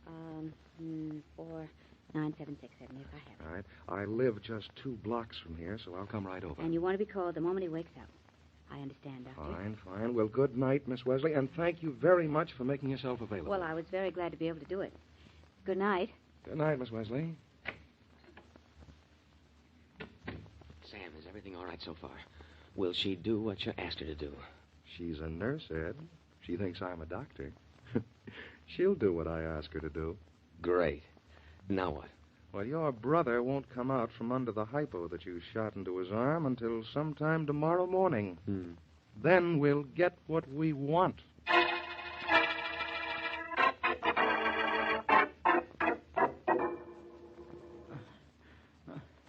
Nurse. I'm right here, Mr. Rogers. Good morning. Get me the doctor. I want to see the doctor. All right, I will, but now you just lie still. I'll get the doctor right away. Yes, get me the doctor. Right away, please. Mr. Rogers. Yes, ma'am. Is my brother awake? Yes, he is, and I'm supposed to call the doctor right away. Where is your telephone? Right there in the library, Miss Wesley. All right, thank you. And maybe you better go in and stay with your brother until I get back. Yes. Yes, I think I will go in and see him. Fine, I'll be right back. Nurse, did you get the doctor? The doctor will be here in a minute, Bill. Oh, it's you, Ed. Get out of here. Now, take it easy, Bill. Take it easy. No, get away from my bed. I don't want you near me. All I want to do is to see the doctor. You'll see him, Bill, in just a minute. No, I won't. Not with you here. You were here at the hospital the last time I called for a doctor, and you stuck a needle in my arm. It was a drug. It put me to sleep. I've got to talk to the doctor. Do you? Why? I'm sorry, Ed, but I have to do it. Even if you are my brother. Well, all right. Whatever it is you have to say to him, you go right ahead and say it. I know you wouldn't do anything you didn't have to, so you go right... Oh, here's the doctor. Well, Mr. Rogers, I just dropped in as the nurse was calling me. How are you feeling this morning? A lot better? No, just about the same, Doctor. Say, you're not the doctor I had yesterday. Well, no, I'm not, son. Dr. Wallace was called out of town. I'm Dr. Jones, taking Dr. Wallace's place for a few days. Oh, well, all right, you'll do. I want to talk to you, Doctor. Alone. Alone? Well, all right. Maybe you'd better go outside with Miss Wesley, Mr. Rogers. Oh, sure. Anything you say, Dr. Jones. Is he gone? Yes, he's gone, Mr. Rogers. Now, what is all this business you have to talk to me about alone? It's about Ed, Dr. Jones. You see, Ed and I both work for the Acre Manufacturing Company. Yes, I know. But you don't know this. Nobody knows this but me. That's why Ed tried to kill me by running me down with his car yesterday. What's that? You say your brother Ed was the one who ran you down? Oh, now, come, Mr. Rogers. You don't really mean that. Oh, but I do mean it, Doctor. I saw the car just before it hit me. I know it was Ed's. He tried to kill me because I know he's embezzled thousands of dollars from the company we work for. I was on my way to the police after I told Ed I could prove everything. That's why he tried to kill me before I could get to them. You can prove your brother is an embezzler? Yes, the phony checks are made out in payment of false invoices from the A.H. Latimer Company, which doesn't even exist. Oh, and the checks are cashed at the Harrington Bank. Isn't that proof I I know what I'm talking about. Well, if what you say is true, it certainly is, but why are you telling me all this? I want you to write out what I just told you. Bring it to me, and I'll sign it. You've got to do it, Doctor. And then you've got to take it to the police. Please, Doctor. Very well. Now, you just take it easy. I'll have my secretary type up the statement for you to sign. Please hurry, Doctor, before my brother does something to me again. Don't worry. You'll be all right. How is he, Doctor? Ed, your brother's going to be all right. Miss Wesley. Yes, Doctor. Our patient is a little overexcited this morning. I think we'd better put him to sleep again. Will you administer the opiate, please? Of course, Doctor. No more than the usual amount, nurse? Certainly not, Doctor. Doctor? No, I'm Miss Wesley, the nurse. Oh, is the doctor coming back? He hasn't even gone. He's just outside in the hall. Now, you aren't a sissy about a hypodermic needle, are you? No. Oh, but what are you going to do? Well, Dr. Jones wants you to go to sleep for a little while, that's all. Now, this won't hurt one bit. I won't go to sleep right away, will I? No, not for 10 or 15 minutes yet. Oh, that's good. I must sign something first. Okay? There, now it's all done. You feel better, don't you? That's a lot better, nurse. Oh, that's good. Now, you just lie still, and I'll be back in a few minutes. Oh, Doctor, he seems to be feeling very much better since he talked to you. Yes, nurse, I think he's going to be all right now. You gave him the hypodermic? Yes, he should be asleep in about 10 or 15 minutes. Oh, that's fine. Miss Wesley, Mr. Rogers here will pay you for your services. I don't think we'll need you anymore. You don't need me anymore. The patient seems completely out of danger now. But, Thank you Doctor, very much for your troubles, Miss Wesley, and goodbye.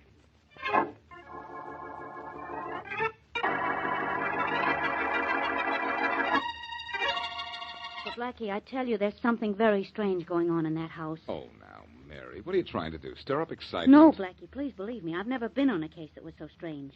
The room in that house was fixed to look like a hospital room, exactly like one, even to the color of the walls and the curtains on the floor and all the hospital room equipment. So maybe there used to be an invalid in the house. Well, all right, maybe there was. But you don't fix up a room to look like a hospital room for an invalid. You want the room to look home-like. You may have something there at that.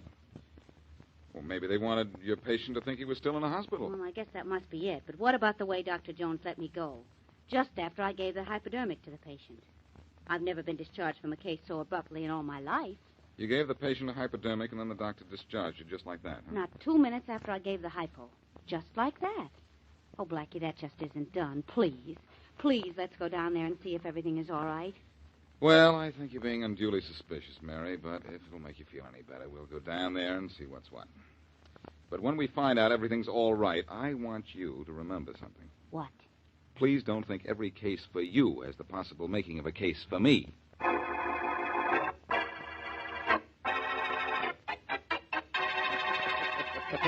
Well, Ed, I guess we can pat ourselves in the back, huh? We sure can, Sam. Dr. Jones to you. Oh, no, that's the end of that. I won't be needing your services any longer. And I don't think that my dear brother will, either. we worked this out rather cleverly, I think. That embezzlement can't possibly be traced to you in any way now. No, Sam, I'm in the clear. My only link to what's happened is you. Huh? And you've been paid. So now suppose you get out of here and get lost.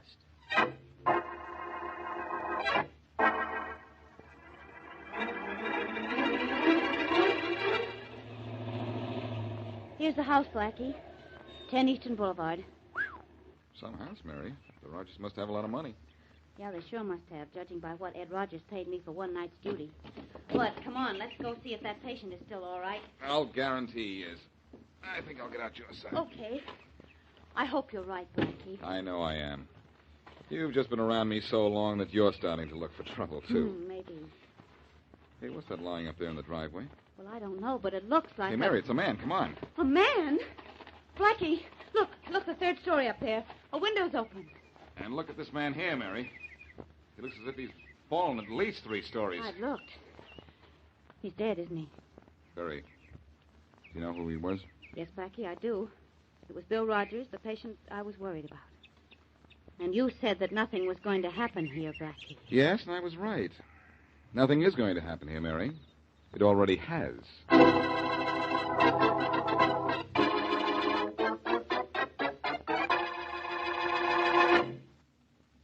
And now, back to Boston Blackie.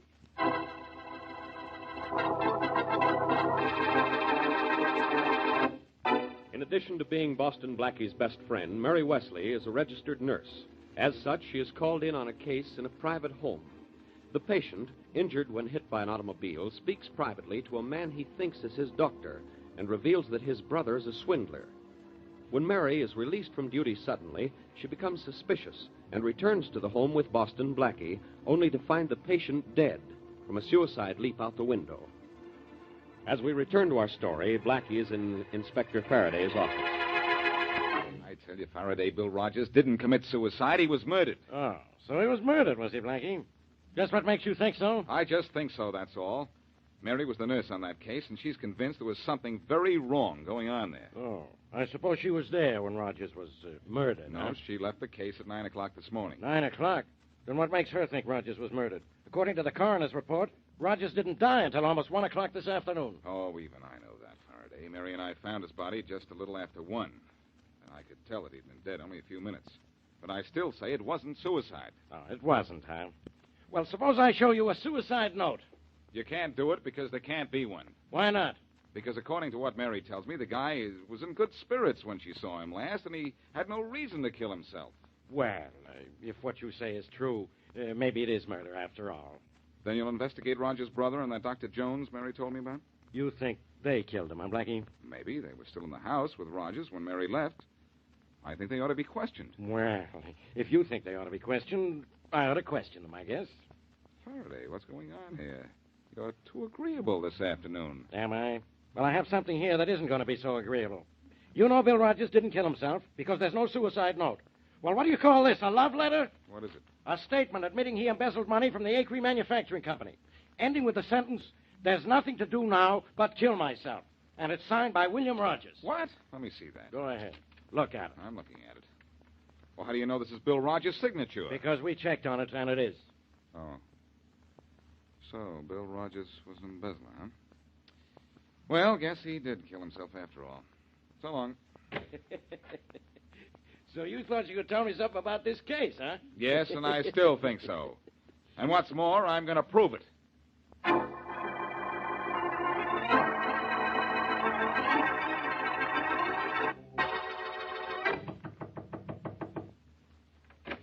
Hello, Sam. Ed, you fool. I thought we weren't supposed to see each other again. What are you doing here at my home? This is important, Sam. No one saw me come here. That part's all right. Everything's all right, isn't it? Your brother's dead. He signed a confession against himself instead of a statement against you. Sam, there's one flaw in our plan. One thing wrong with it that can send us to prison for murder. One flaw. One flaw? Well, what? You ought to know what. Just think a minute. Yes, you're right, Ed. You're right. Of course I'm right. Rather stupid of us, wasn't it? But no one will ever know about it. No, what about Miss Wesley? If she's any kind of a nurse, she'll find the hole in our plan. Yes, I guess you're right.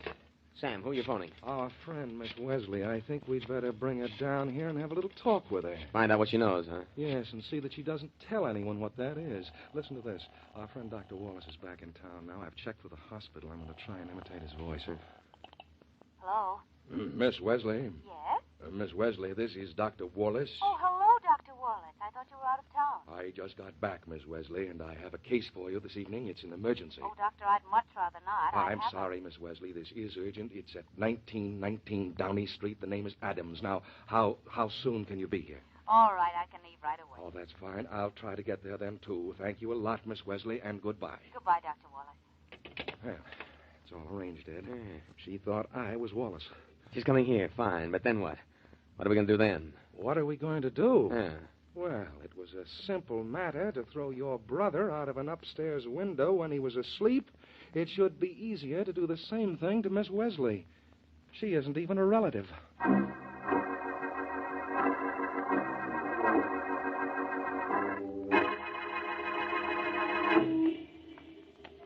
Good evening, Harry. Hi. Taking good care of Miss Wesley's building these days? Hi, sure, Blackie.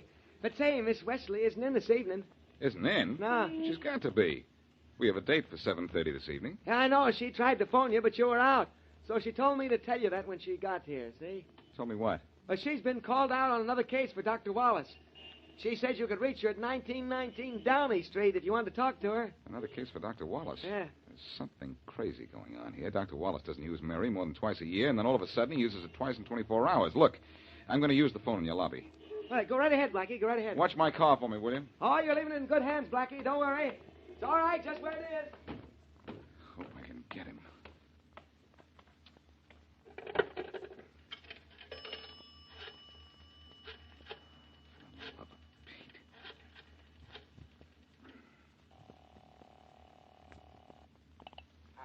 Dr. Wallace speaking. Hello, Dr. Wallace. This is Boston Blackie. Well, hello, Blackie. And how's that lovely Miss Wesley these days? You ought to know, Doctor.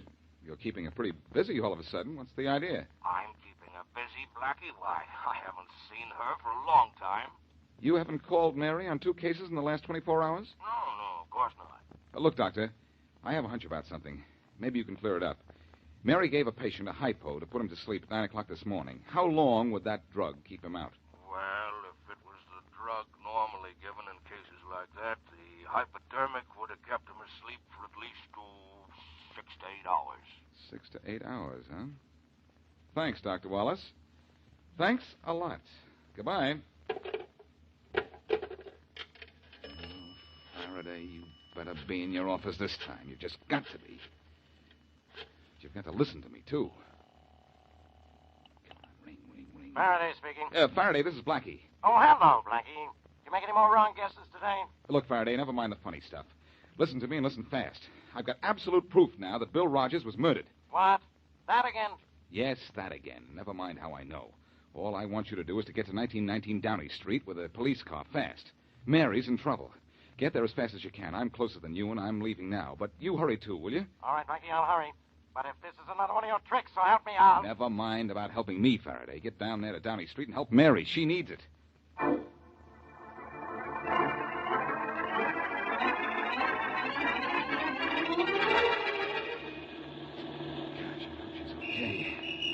Uh-oh.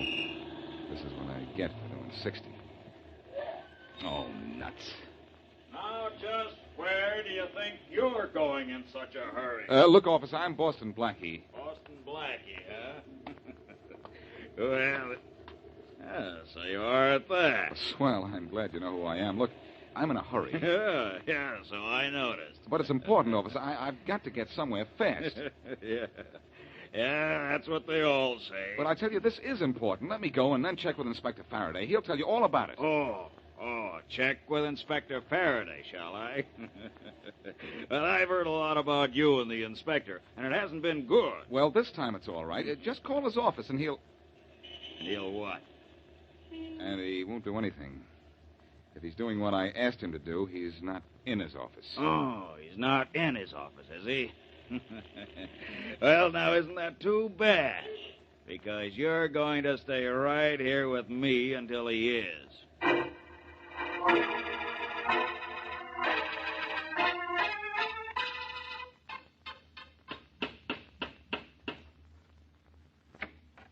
Well, Miss Wesley again. What a surprise. And Dr. Jones again. This is indeed a surprise. Well, not too much, Miss Wesley. I handle a great many of Dr. Wallace's cases. Oh? Come in, won't you? Thank you.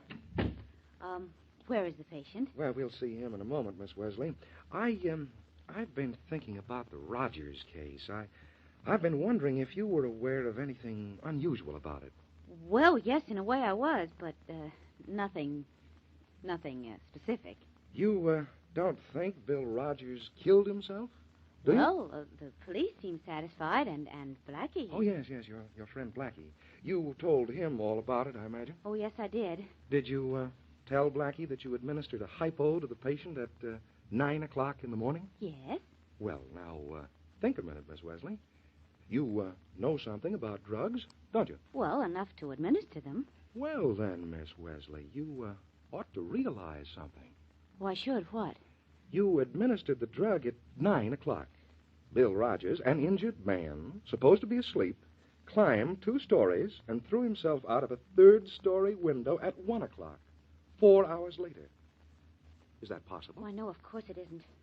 Dr. Jones, Mr. Rogers was murdered. He'd have to be. He was asleep when he died. Look, we've got to tell the police right away. No, I don't think we ought to do that, Miss Wesley. Why not? If you'd pushed Bill Rogers out the window, would you want to tell the police? If I... You killed Mr. Rogers, didn't you? Yes, but you won't be talking to the police because, well, you recognize a hypodermic needle when you see one, I'm sure, and this one contains the same drug we gave Bill Rogers. Help somebody, please, please. Oh, thank goodness for you, whoever you are. Look, this man is...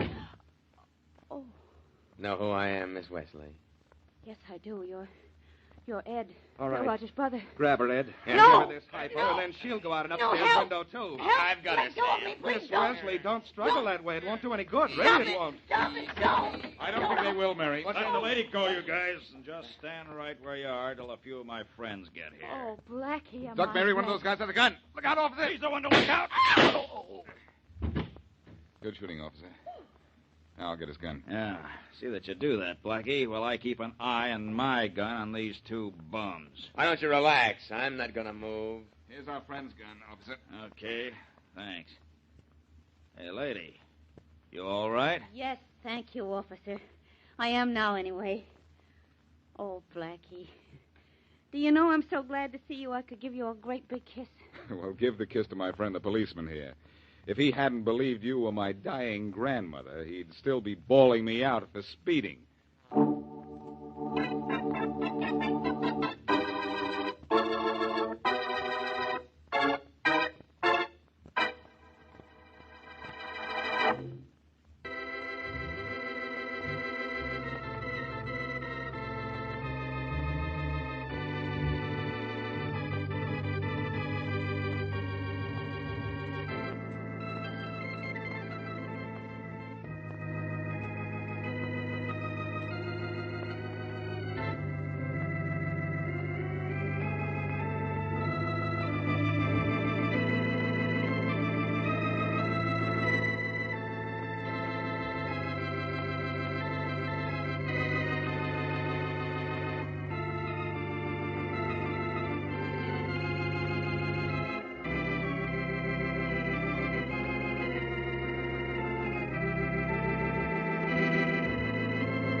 Here, transcribed, is another in NBC's great parade of new shows.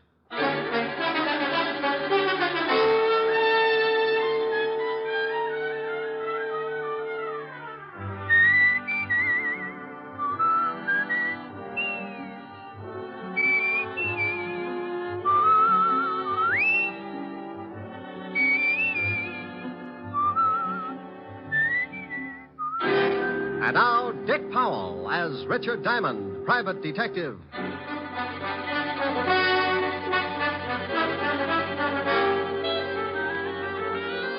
Hello there, this is Diamond.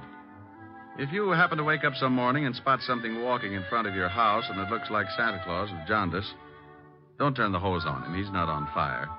He's just wearing the newest thing in men's fashions. They call it the bold look, and it's supposed to be the masculine answer to Dior's new look for women. It's an answer, all right. Like walking up to your best girlfriend and slicing her down the middle with a broadsword. Now, if you haven't seen it yet, just close your eyes and try and picture yourself in the bold look.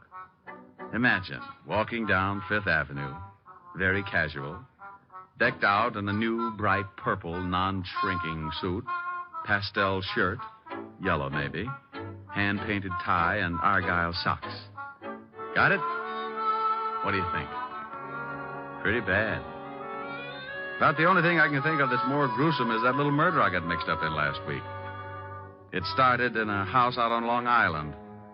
A guy named Harry Baker was getting involved with his private secretary.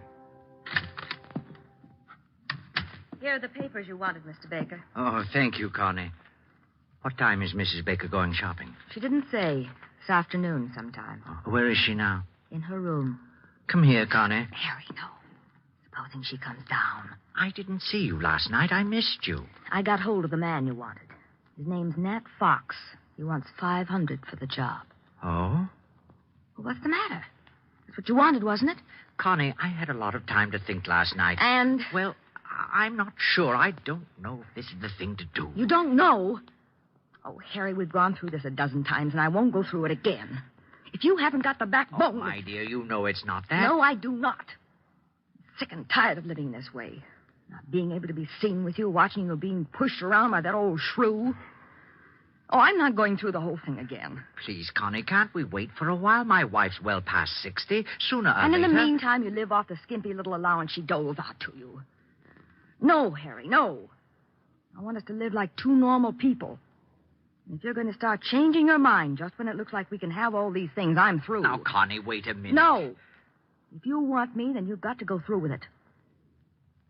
Well? You know I want you. I love you more than anything in the whole world. Get that old biddy out of the way, or I promise you you'll never see me again. All right. Oh, don't look so worried, darling. Nothing's going to go wrong. I already fixed it with this Nat Fox. He'll be in the department store the same time as your wife. Oh, Harry, think of the wonderful life we can have. All that money's going to be ours.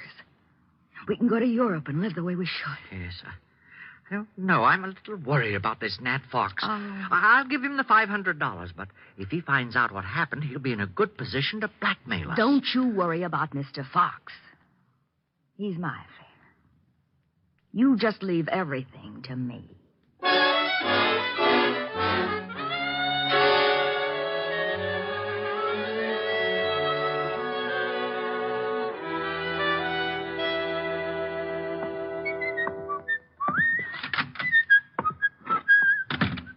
Well. Hello, Otis. What do you want, Diamond? I thought I'd drop in and see the lieutenant. Aren't you glad? You want me to make you feel good, or do you want the horrible truth? The truth, Otis. I'll steel myself. You turn my stomach. I couldn't without a bulldozer. Very funny. When are you going to go on a diet, Sergeant? Eh? You're beginning to look like Dumbo with a goiter. Hello, Walt. Oh, no. Who's dead this time? No, don't be silly. I just came down to talk to see how you were. I don't believe it. Say something without corpse in it. Your smile is like the first dawn of an Indian summer. You said Indian. So what? If you said it, he's dead. All right. If that's the way you feel about it, goodbye and good luck. Oh, now, wait a minute. Stop being an idiot. That's all right, Walt. I understand. Now, come back here. You know very well I'm glad to see you. Now, you think just because I come down to see you, I've gotten mixed up in some kind of a murder. Oh, a fine friend. Now, you stop acting like that. You're a worse ham than Otis. That did it. I'll never send you a good dead body again. Is that a promise? Is what a promise? That you'll never send me a good dead body again. Oh, want me to break the law, huh? Hold out police evidence. Of course not. You know I was only kidding. Just like the police force, making fun of a corpse. I have never made fun of a corpse. So that's what's the matter. What? Too serious. That's what's ruining your stomach. Oh, now stop that. You know what's wrong with my stomach. I've been working too hard, that's all. So the next time I find a corpse, you'll want to take a vacation. This precinct is more corrupt than I thought. What do you mean, corrupt? Just what I said. I find you a corpse and you won't even look at it. You want to go on a vacation. I don't want to go on a vacation. I'll look at the corpse. What corpse? The one you wanted me to look at. There you go, acting like I've gotten mixed up in another killing.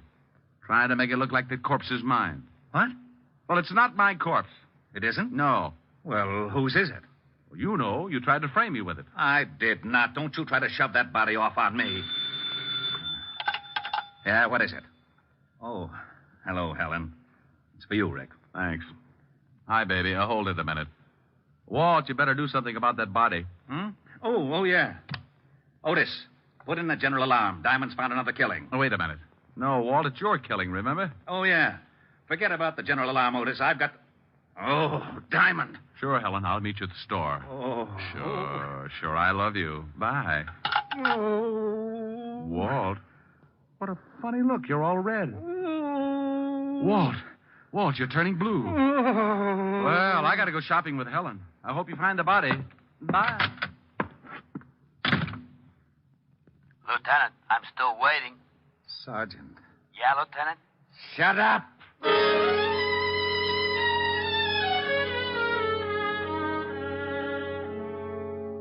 I don't know why I do that to Walt, but I always get such a kick out of tying him up in knots.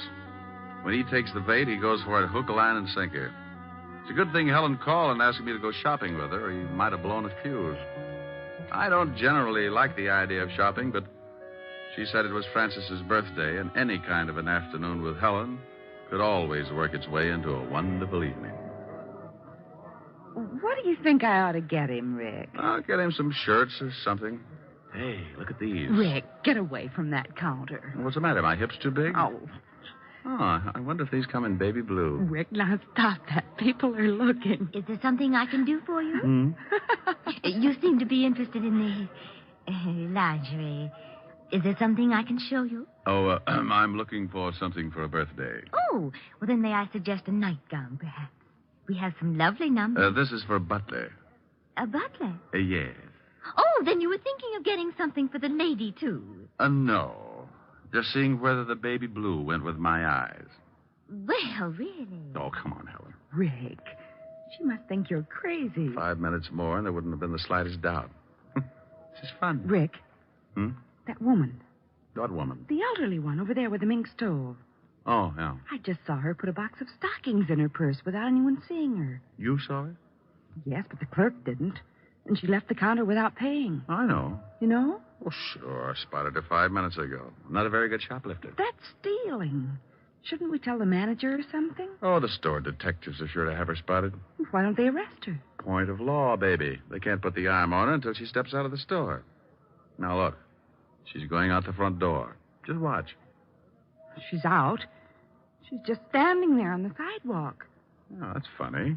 They must have spotted her. She was too careless. Look, that big car is pulling up and she's getting in. They're driving off. Well, maybe the store dicks were looking out the window. Well, I'm going to tell that clerk. I remember her description. Oh, now, Clerk! Yes? Oh, did your husband decide that they did go with his baby blue eyes? He's not my husband, and that's not why I called you. She thinks yellow goes with my complexion better. Oh, yes. Now, stop it, Rick. That woman who was just at your counter. Which one? We've only had about 600 this morning. Now, don't be flip with me. The elderly woman who was just here looking at the stockings. The one with the beautiful mink stove. It was beautiful, wasn't it? Then you noticed her. Of course. That was Mrs. Baker, one of our best customers. Well, Mrs. Baker is a shoplifter. Oh, you must be mistaken. I tell you, I saw her steal some stockings. I tell you, you are mistaken. Oh, now, look. I was going to stay out of this, but what Miss Asher says is true. I saw her, too. Miss Asher? Yes. Oh, you have an account with us, don't you, Miss Asher? Until you started telling me I was mistaken about that woman. Oh, just one moment. Oh, Mr. Pennywig! Mr. Pennywig! What are you doing? I'm calling the manager. The manager? Yes, Miss Asher. I would prefer to have him explain it to you. Yes, Miss Phillips. What is it? Well, I'll tell you what it is. Don't ever put Miss Phillips in the toy department. She's so nearsighted, she's liable to think the electric train is the 8th Avenue subway and climb on it at 5 o'clock. I beg your pardon? Mr. Pennywig, this is Miss Helen Asher. Oh, how do you do, Miss Asher? I heard a lot about you. You're going to hear a lot more. Oh, is something wrong? Yes. Yes, something is wrong. Miss Asher here spotted a woman stealing some stockings, and when she reported it to your clerk here, she said she was crazy. I saw it, too. Is this true, Miss Phillips? Yes, sir. It was Mrs. Lillian Baker. Oh. I was just trying to do the store a favor, but since you don't seem to think that the customer means anything around here, I'll see that my account is closed out. Oh, now, just one moment, Miss Asher. May I talk with you in private? I don't see why. Come on, baby. I know a joint on Broadway where we can get things without the lip that goes with it. Come on. Oh, please, Miss Asher. It's about the shoplifter, Mrs. Lillian Baker. You can tell me right here. I must rely on your integrity to keep this a secret. You see, we know that Mrs. Baker stole those stockings. She steals something nearly every day. What? She's very wealthy, very eccentric, and very much a kleptomaniac. Oh. Her husband handles all her affairs, and he's instructed us to watch her and send him the bills for the goods she steals. Oh. Well, can't you break her of the habit? Her husband must lock his pants in the family vault every night. Yes. She's under a doctor's care, and he advises letting her continue, but without her knowing that anyone else has found out her secret. She's quite old, you see, and her husband assures us that discovery might be very disastrous. Oh, I see. Well, I'm very sorry. I didn't know. Well, I'm not. This pixie behind all the unmentionables can get a person steamed up enough to cause a minor explosion. I was just doing my duty, sir. Mr. Pennywig. Mr. Pennywig. Now what? Yes, what is it? Oh, Mr. Pennywig, we've had a jewel robbery. What? Yes, sir. 3 of our most priceless gems are missing. Oh, dear. Mrs. Baker? I don't know, sir. We watch her very closely when she's looking at jewelry. But 5 minutes after she'd gone, we discovered the loss. Was it of any consequence? Was it? $300,000 worth. Oh, Lord. Hey, wait a minute. Who else was in the jewelry department? Oh, several people. I'm so upset. Take a look over there. Where? Over there. The man in the wide pinstripe near the linen counter. Excuse me, I've got to go call Mr. Baker. Now, wait a minute. Yes? Maybe Mrs. Baker didn't lift those rocks. That man over there, was he in the jewelry department? Why, come to think of it, yes. Oh. Now, wait here. Rick! Hello, Nat. Hey, what are you doing? Now, take it easy. I just want to see what you got in your pockets. Well, Richard Diamond. You must think you're still on the force. Someone just lifted some stones out of the jewelry department. You still in the racket? In a store like this, are you crazy? No, but I thought maybe you were. Now, let's see your pockets. You ain't no cop. Go on and peddle your papers. You look pretty silly with a broken arm. Okay, you don't have to get rough. I'm clean. Now, well, that's better. Now, turn them inside out. Hey, what's going on here? Now, meet Nat Fox, one of the better-known jewel thieves. Yes. He was in the shop about the time Mrs. Baker was. Oh, I've quit the rackets. I just like to look now and then. Oh. Well, at least he hasn't got them on him. Oh. What have we here? Gum wrappers. I like to chew gum. Well, you chew a lot of it. Better call the law, Mr. Pennywig. Well, if you say right away. Go to the devil. Why, Rick! He's getting away. Stop him. Oh, relax. We can always pick him up. I want to take a look at your jewelry department. Nat Fox didn't have the jewels on him, but as he did have a lot of gum wrappers, the first thing I wanted to do was to case everything in the jewelry department. It was an old stunt. The thief chews a lot of gum, palms some jewels, and sticks them in the gum. Then he sticks the gum under something, and the Confederate comes along later and scoops it up. If the thief gets spotted at the scene, he's clean, just like Fox was when I searched him. Well, I looked under everything, on everything, in everything. There was a lot of gum, all right, but no jewels in any of it. Rick, couldn't someone have picked it up already? Well, that's the only thing I can come up with, unless this Mrs. Baker really did steal them. Well, the police will be here in a few minutes. No, clerk. Yes, sir? Can you remember who was in the jewelry department when you discovered the jewels were missing? Well, this Mr. Fox and Mrs. Baker had already left. But I believe there were several women. Yes, there weren't any men, just several women. Uh-huh. Well, thank you. Come on, Helen. The robbery detail can take it from here. Well, thank you very much for your help, Mr. Diamond. Oh, where can the police get in touch with you if they want to ask any questions? They know me. And if you ever need any guidance, just look me up in the book on the private detective. Can't miss it. The one with the biggest ad.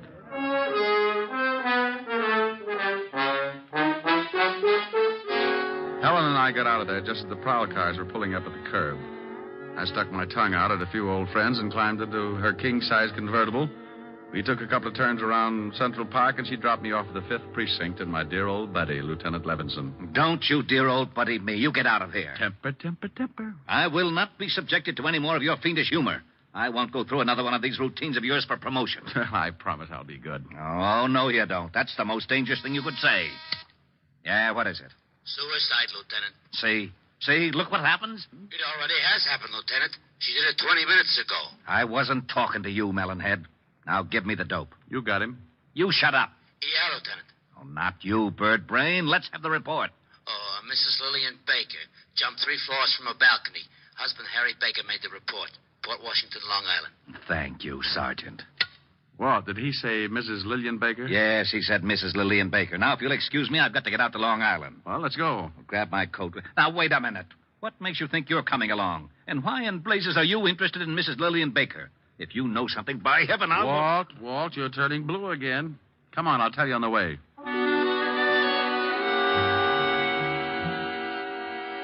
I briefed Walt on what had happened back at the store when Helen and I saw Mrs. Lillian Baker lift the hosiery.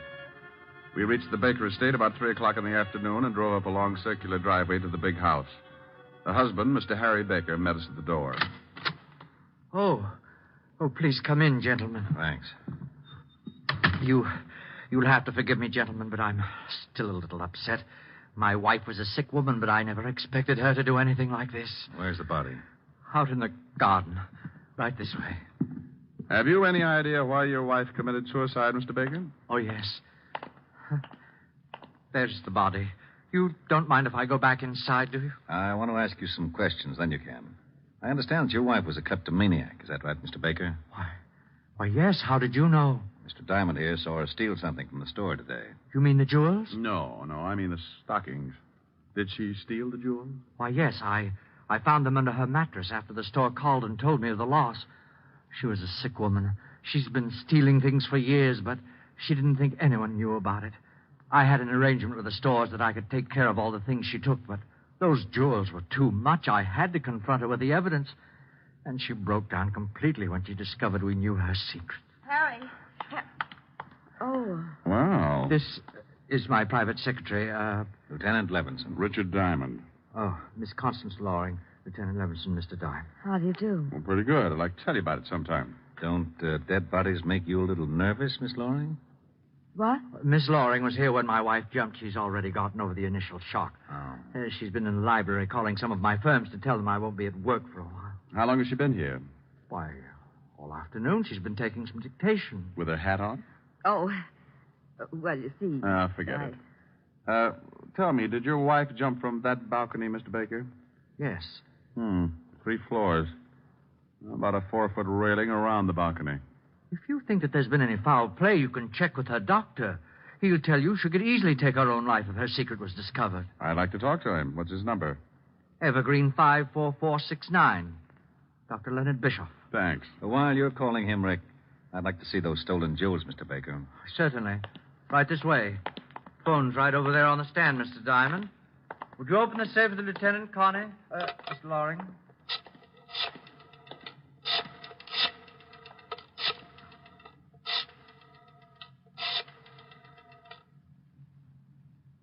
Dr. Bischoff, please. Richard Diamond. Yes. Hello. Dr. Bischoff, this is Richard Diamond. Here they are, Lieutenant. Now, you can easily see why I wouldn't, or should I say, couldn't pay for them. Is the store coming over to pick them up? No, I told them I would bring them down. What's this all over them? Well, I don't They're all know. sticky. Got something all over them. That's probably gum, Walt. Gum? Yeah, the kind you chew. Oh, by the way, Baker, you were right. Dr. Bischoff says your wife was a sick woman, but he didn't think she'd carry it to such extremes. Well, we never know what we will do under such stress. No, I guess we never do.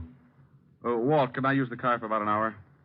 It'll take it that long to clean up things around here. Well, you got something? Yeah. Mr. Diamond, if you think... I don't think, Mr. Baker. I find out. Oh, Walt. Yeah? Bye. I went out fast and climbed in the prowl car. I grabbed the two-way radio and put in the call to Sergeant Otis. He gave me the address I wanted, and 10 minutes later I was rolling up in front of an old brownstone where Nat Fox, the not-so-ex-jewel thief, was now living. I went up and knocked on his door. Well, there was nothing like finding out. Well, what do you know?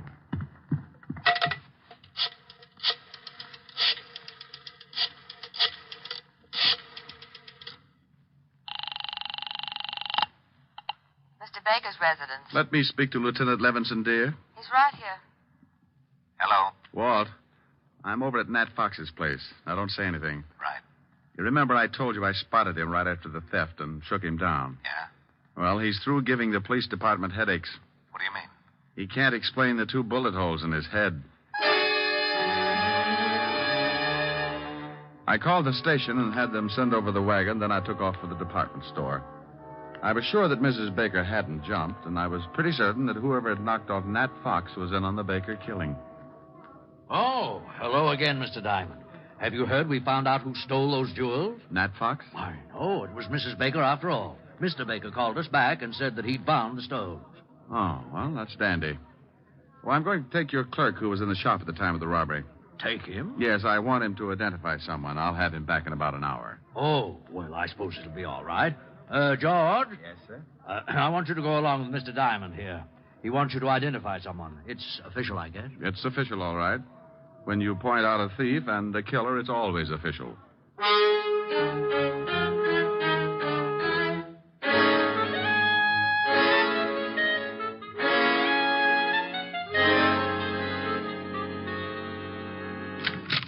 Rick, what took you so long? Walt, this is the clerk from the department store where the jewels were stolen.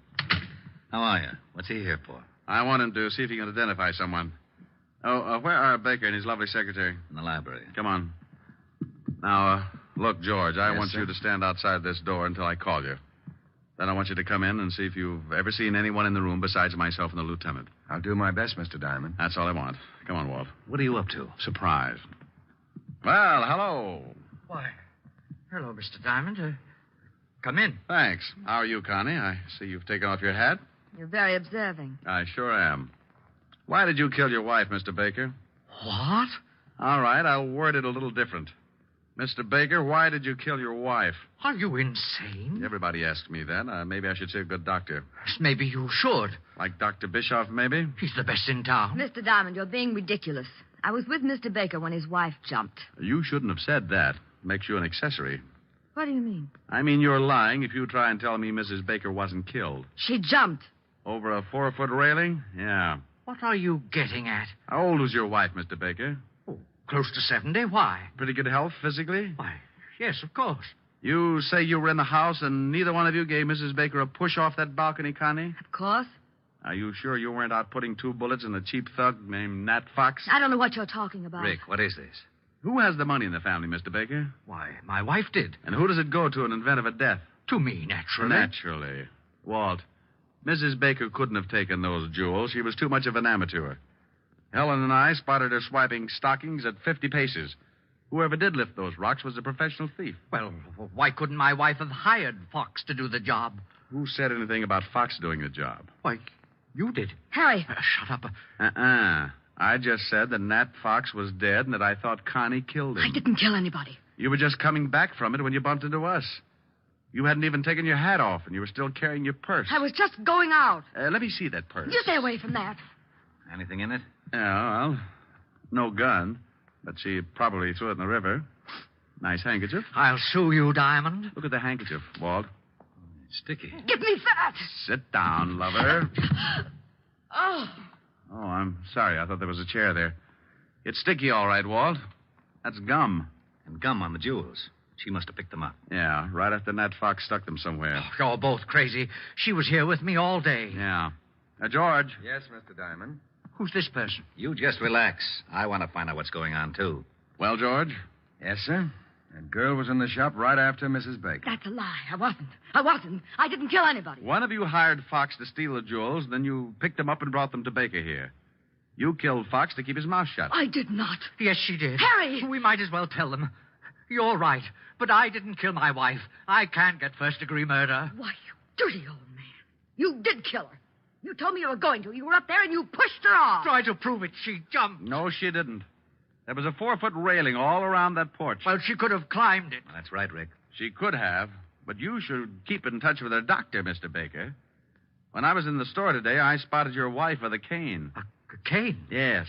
Dr. Bischoff said she didn't want to tell you about it because she didn't want you to worry. Didn't want me to worry about what? She had arthritis, Mr. Baker. And Dr. Bischoff said she could barely walk upstairs, let alone climb over a 4-foot railing. He also told me that under the conditions, her age and everything, she couldn't have lasted more than a year. You were in too much of a hurry. Okay, Walt, you run with the ball from here on. I got a date.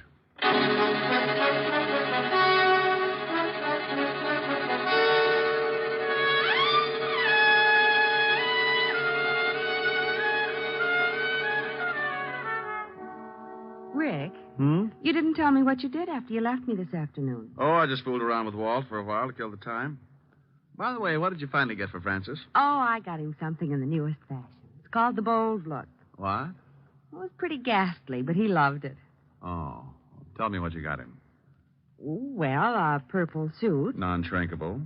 Yes, how did you know? It figured. Go on. A green shirt, one of those hand-painted ties. Rick, where are you going? Oh, I can't stand it. Oh, that's wonderful. What is it, Rick? What is it? I thought you were supposed to be bugged on South Pacific. Oh, is that what it's from? Yep. Goes on next to closing, right after Fink's Mules. It does? You better get those tickets again. See what it's all about. Well, give me a preview. You'll hate me in the morning. There's an answer for that. Yeah. Younger than springtime are you, softer than starlight are you, warmer than winds of June are the gentle lips you gave me, gayer than laughter are you, sweeter than music are you, angel and lover, heaven on earth are you to me. And when your youth and joy invade my arms and fill... Hey, what's that? What? That, standing in the corner. Oh, Francis. That's Francis, Rick. What are the odds? Oh, yes, sir. It's me. Now, Rick, be careful what you say. That's the new Bold Look. Well, turn it off. It's getting bilious. Don't you like it, sir? Now, Rick. No, well, Francis, I think it's, yes, it certainly is. I think it's rather gay, don't you, sir? The gayest. Oh, my goodness, I forgot something. Does it look like a stomach pump? Forgot something? Yes, miss. The outfit wouldn't be complete without them. Well, hurry up. I'm going to black out any minute. What did you forget, Francis? The spats. Spats? Yes, sir. Seersucker spats. And they were lovely.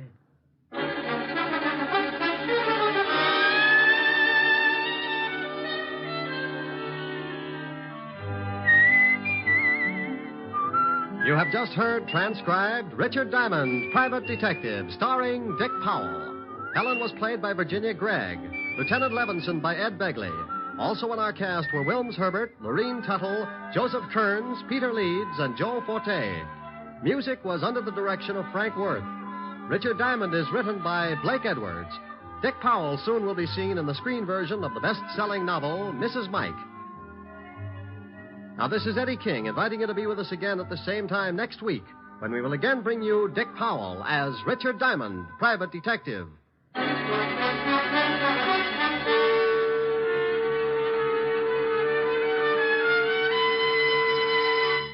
This is NBC, the national broadcasting company.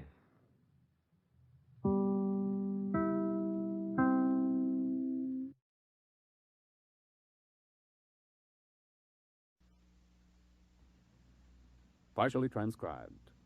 The National Broadcasting Company presents Earl Stanley Gardner's A Life in Your Hand. Was there a knock on the door? Did you hear the violin? When did she scream?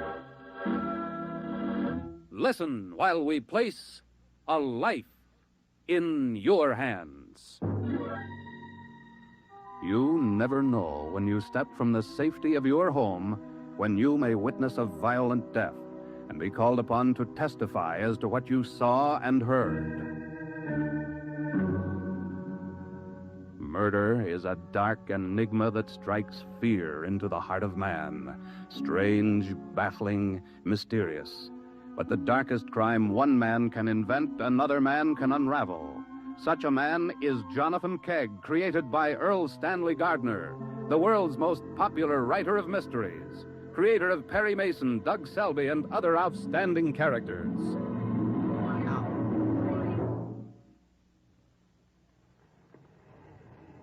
Private here, get your private here. Amusement park killer accused. Read all about it. Private. Give me the Times, Joe. Oh, come right up, Mr. Keg. Here you are. Keep the change. Yeah, thanks a lot.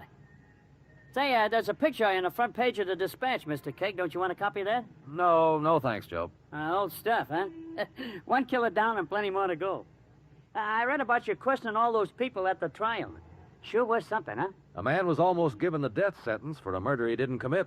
Yeah, close call for him. What are you working on now, Mr. Keg? A quiet evening and a night's sleep. That's all I ever get. Day after day. Oh, wish something big had happened to me. You never know, Joe.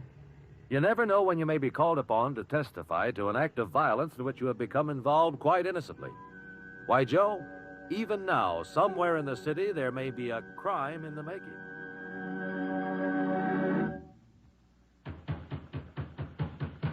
Mendoz, are you in there? Mendoz, it's Kramer. Wait a minute. What you want? Didn't you hear me yelling for you downstairs? I was asleep. Sleeping off your drunk last night, huh? None of your business why I sleep. I keep a good rooming house. You want to stay, you come home nights sober and quiet. Somebody's calling you on the phone. It's a woman. Oh, why you not say so? I wait for her. You can talk down at the end of the hall. Who will listen to what I say? Nobody's paying any attention to your business. I'll hang up when I get downstairs. Gino, shut that thing off.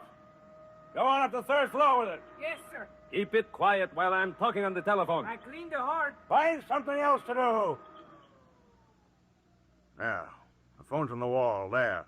Well, why you wait around, eh? You want to hear what I say? No concern of mine.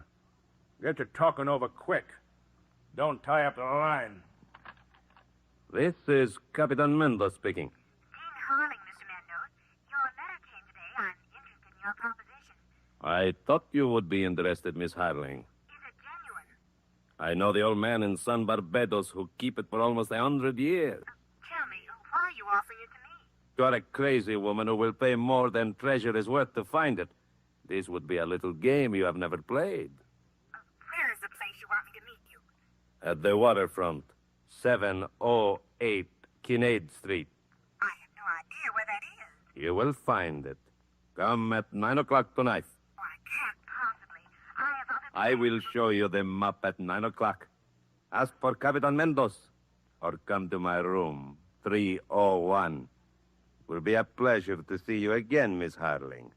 Adios.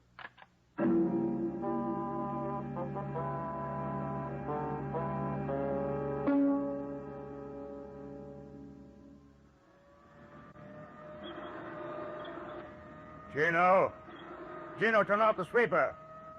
I said turn it off.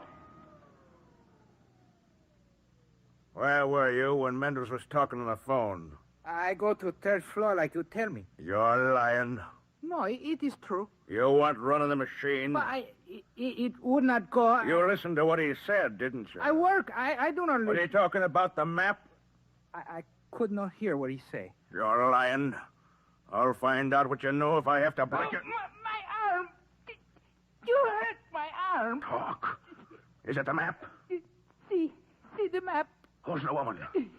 The name is Harling. Her old man's the banker. What did Mendoz tell her? He say she come here at 9 o'clock and buy map if she want it. If she'd buy it from him, she'll buy it from me. That's all I know. Let go of my arm. You hurt me. I'll let go. Now, get up on your feet.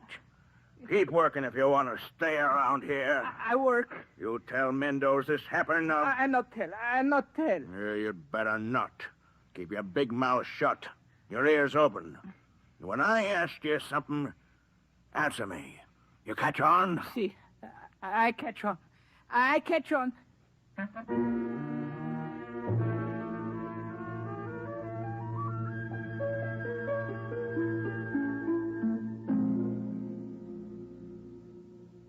I can't talk any longer, Betty. Well, I just can't. Well, now that you've heard about it, will you go? Why not? I think it's the most exciting thing that ever happened. We'll fly down to Miami to pick up a cabin cruiser and take everybody we know and some shovels. What is not silly? Oh, to some waterfront rooming house. Well, of course, alone. Don't worry, I'll carry a hat pin. Look, Betty, it's almost 9 o'clock. You think over the cruise, and I'll call you when I get back with my treasure map. Goodbye.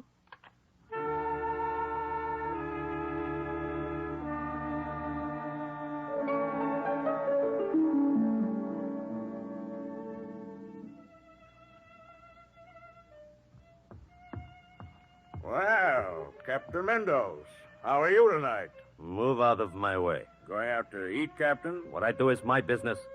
Stand away from the door. Let me through. 270 pounds, Captain. If you want to try pushing me around, help yourself. You don't want to try, huh? Well, I'm glad you don't. It's no use us fighting. You know, I think it's about time we had a friendly talk. Got acquainted. I have nothing to say. Come on into my room and sit down. I have nothing to say. You've had a change since last night. You were talking loud and long then. I go out to eat. Whatever you say. Tell me where you're going to be, Mendoza, and I'll send over the immigration officer to pick you up. Surprise you, huh? Oh, you know that I... Come on in where we can talk. Never can tell who's listening out here in the hall. Chair for you. Sit down.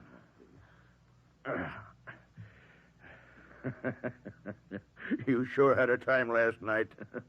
I know now why you were laughing so hard about that freighter, the Edgemont. I talked to the third mate on her today. He tells me they didn't know they had a passenger this last trip. I stay in my cabin. Hid in a lifeboat. Smuggled yourself ashore. I leave tomorrow. I do not pay. I can't blame you for sneaking into the country. The customs inspectors might have asked questions about a treasure map. You know the map? Sit down, Mendoza. No, I leave this place. That woman that's coming to buy it tonight. Why don't you let me talk to her? No. I'll make a better deal for you. Get you twice what you want, and take my share for not turning you into the police. Seems to me like that's a I have a knife, Senor Kramer. Get away from me. You speak to the police, and when I leave this country, I will leave this knife with you, Senor.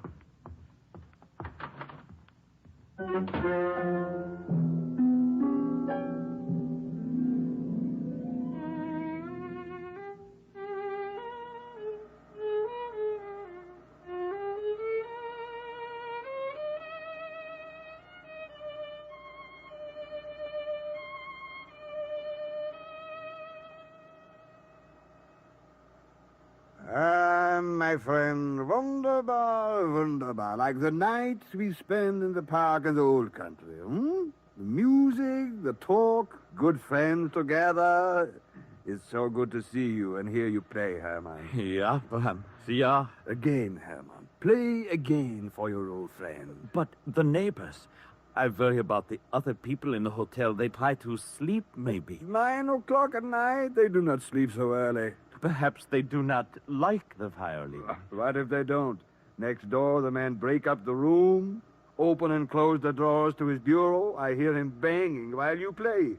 Downstairs, they run the cleaner. Listen. Someone is always coming in or going out. All night long, it is a noise.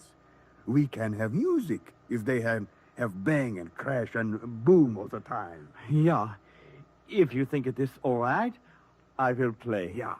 Play the song we used to sing with Frida before the war. Ach, Frida. Poor Frida. She's dead, you know. Yeah, she's gone. So many are gone. That is the way of resistance. In the underground, you live or you die. You escape or you are caught. No one is wounded or captured. Frida. I remember Frida.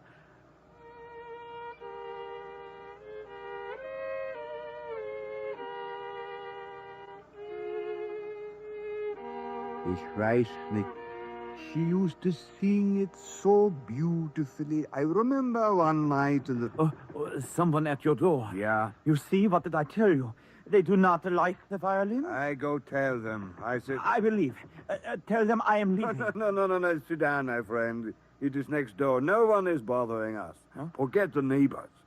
Now, play Ich weiß nicht, the song we used to sing with Frida. Yeah, but softly. As loud as you want to play. I will move out if they don't like it. Captain Mendo, it's Dean. Dean Harling. Aha, a woman. Yeah.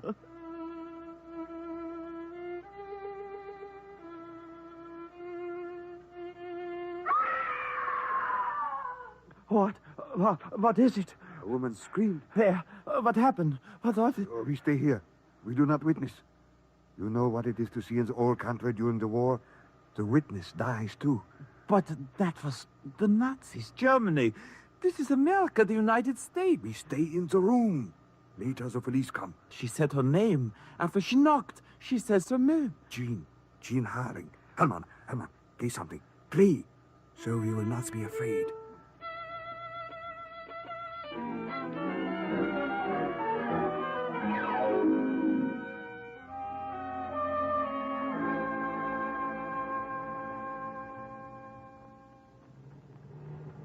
Paper! Get your late paper here. There is Clyde for waterfront murder. Get your paper, late paper. Oh, here, Joe. Oh, thanks. Hey, this new murder, Mr. Keg, this Jean Harling. You figure she did it? A lady like her, money up to here, killing some waterfront mug? It don't seem natural. The prosecution says he was stabbed. Yeah, that's right. You know, I always had the idea classy people like her never use a knife for anything but eating. Know what I mean, Mr. Keg? Yes. Yes, I do. I know what you mean exactly.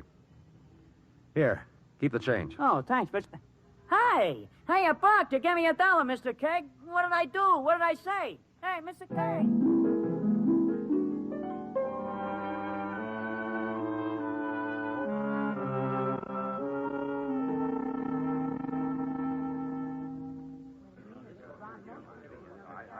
If the court pleases. Yes, Mr. Keg. Please come to the bench. If it please the court, I would like to enter this case as amicus curiae. It does please the court, Mr. Keg. I'm very glad this case has interested a man of your reputation and standing in the legal profession. Ladies and gentlemen of the jury, your attention. This is Jonathan Keg. He will serve me as amicus curiae during this trial. To explain, he is officially a friend of the court. He serves neither side, prosecution nor defense. Mr. Kegg's object is to assist us in arriving at the truth through cross-examination. If there are no questions from the jury, you may proceed, Mr. Keg. Thank you, Your Honor. I would like to call the defendant, Miss Jean Harling, to the stand.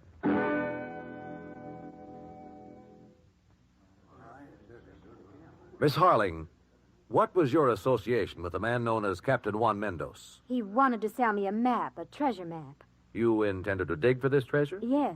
But, Miss Harling, isn't your family reputed to be wealthy? Yes, but I thought it would be fun. Did you inform your family of this plan? I told some of my friends. I asked them to go along and make it a party.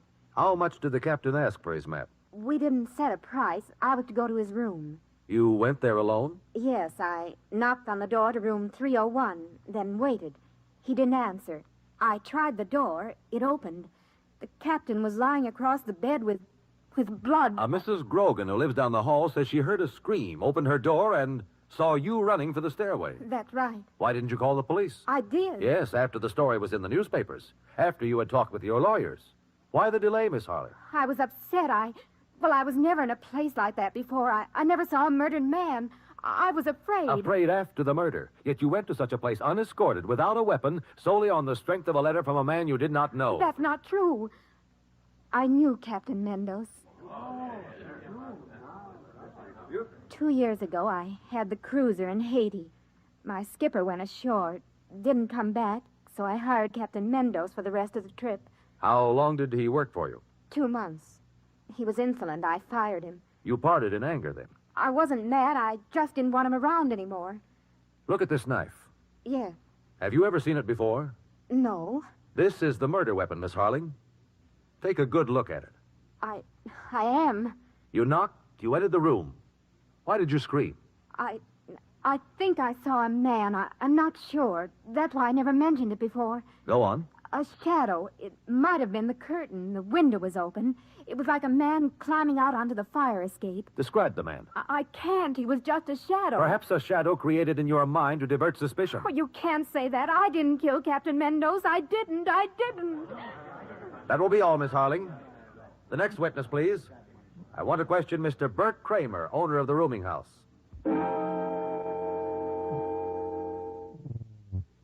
Captain Mendoza was your guest, Mr. Kramer? Checked in the day before he got killed.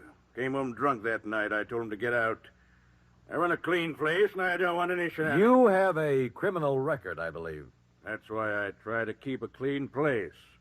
I don't want to get mixed up with anything since I turned honest. You knew about the treasure map? Mendoza did mumble something about a map when he came home roaring drunk. I didn't pay no attention. Where were you when he was murdered? In my room, alone. No alibi. You seem to anticipate my questions. I've had a few shot at me before. Yes, I'm sure you have. Mr. Kramer, did you know Miss Harling was coming to see Captain Mendoza on the night of his death? All I knew was some woman called him. I answered the phone.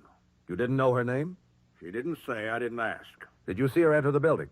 She walked by my door. Did you see her leave? Pushed by me in the stairway. She was in a hurry. That'll be all. Guess I didn't help you much, Mr. Kegg. That's too bad. I gained two valuable impressions, Mr. Kramer. You are hiding information, and you do not care to help the court find the Mendoza killer. You may expect further questions. Step down, please. Next witness, Gino Arucci. You are employed by Mr. Kramer? Si. Did you know Miss Harling was coming to the rooming house the night of the murder? I hear Captain Mendoza talk on phone. She wished to buy the treasure map. You knew about the map, too? I am the one who tell Mr. Kramer. I don't wish to speak, but he twists my arm so it break. I tell. Oh, he forced you to speak? See? He say if I tell Mendoza anything, he kill me. Go on. Later, he talk with Mendoza. I listen. Kramer wants part of the money for the map, or he will tell the police on Mendoza. Tell them what? Mendoza sneak into the country. Did Mendoza agree? He say he killed Kramer. Gino, did you see Miss Harling the night of the murder? I see her. I hear a woman scream. I run down from upstairs and see her run away. What were you doing upstairs? Anyone would tell you. They hear me. I clean the hall with my sweeper. At 9 o'clock at night? See, I have nothing else to do. I like sweeper. All other cleaning boys have broom. Gino have sweeper. I see. You've done very well since you've been in this country. See, I have machine to clean for me. Thank you, Gino. That'll be all. I go back to work now? Please stay in the courtroom, Gino. I may have to ask more questions. Thank you. Your Honor, I would like to request a recess until tomorrow. At that time, I would like to cross-examine an innocent bystander to the Mendoza murder. Court will recess until tomorrow at 9 o'clock, when we will call whomever you wish, Mr. Kegg, and that person must testify. Jonathan Kegg is about to call another witness. It could be you. If it were, could you remember what you have heard? It would be vital that you do, for you would hold a life in your hands.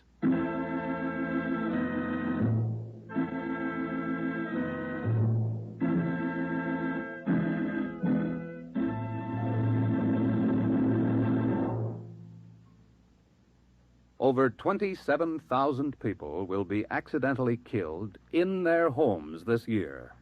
And unless you're careful, you or a member of your family may be one of them. So safety check your home and practice good housekeeping. Anchor throw rugs. Keep stairways cleared. Keep lamp cords and switches repaired. Use safe ladders. And be careful with inflammable liquids. Make home safety a family affair.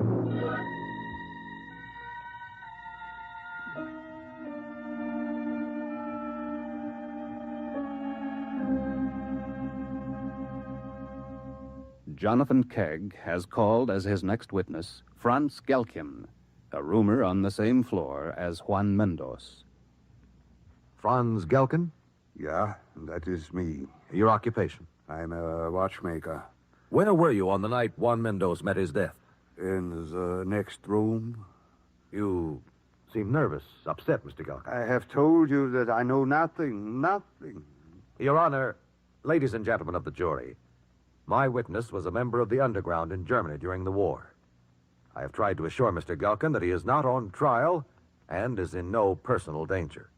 I hope you will understand if I have difficulty in this cross-examination. Mr. Gelken, our purpose is to find a killer and protect the innocent. The court is aware of your experience. However, we would appreciate your cooperation with Mr. Cake. Mr. Gelken? I understand. Now, I want you to recall every sound you heard that might have a bearing on the murder. What were you doing at the time? Herman, he's my friend. Herman was playing the violin. We had some beer. We talked, and I listened. You were concentrating on the music? Yeah. You wanted to hear the violin. Were there other noises which bothered you? Oh, this place is terrible where I live. The walls they make from cardboard. You can hear people snore. They boom, they bang, they crash. I get used to it. I pay no attention. A man was murdered in the next room, Mr. Gelken. Now try to recall what you heard. I think. I try, but nothing. Your Honor, I would like to make an unusual request. Proceed, Mr. King. As you know, memory is linked with the situation. Using this principle, I would like to ask Mr. Gelken's friend, Herman Kleiner, to play the music he did the night of the murder. It is irregular, but I will grant your request. Is Herman Kleiner present in the court? He is, Your Honor. Will you please help us, Mr. Kleiner? Yeah, I help. Mr. Gelken, try to concentrate on the room you're in, the music, everything that happened. Yeah. And speak whatever comes to your mind. I close my eyes. That might help. We talked about the neighbors. Maybe they do not like the violin. Maybe the man next door open and close drawers to his bureau. Bang, crash. After a while, he goes out. Later, the door opened and closed. Did you hear a key in the lock?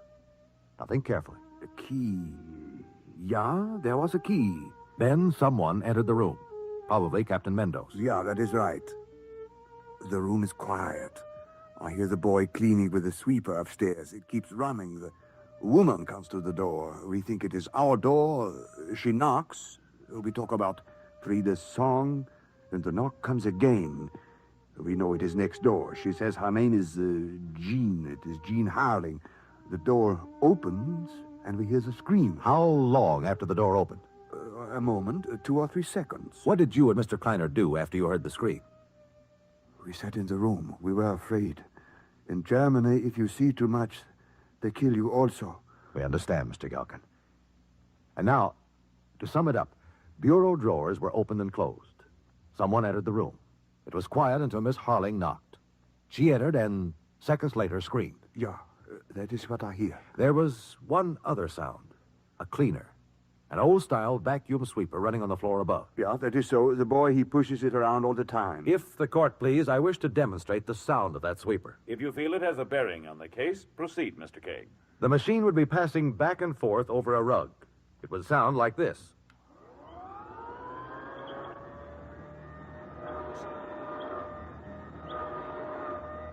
If the machine is standing in one place, if it is not being used, it will sound like this.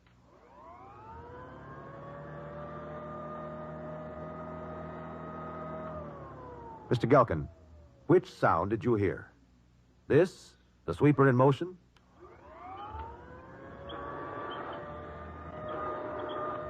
Or this, the sweeper standing in place? That was it. That was what I hear. Thank you, Franz Gelken. You, an innocent bystander, have supplied us with information that will lead us to the killer.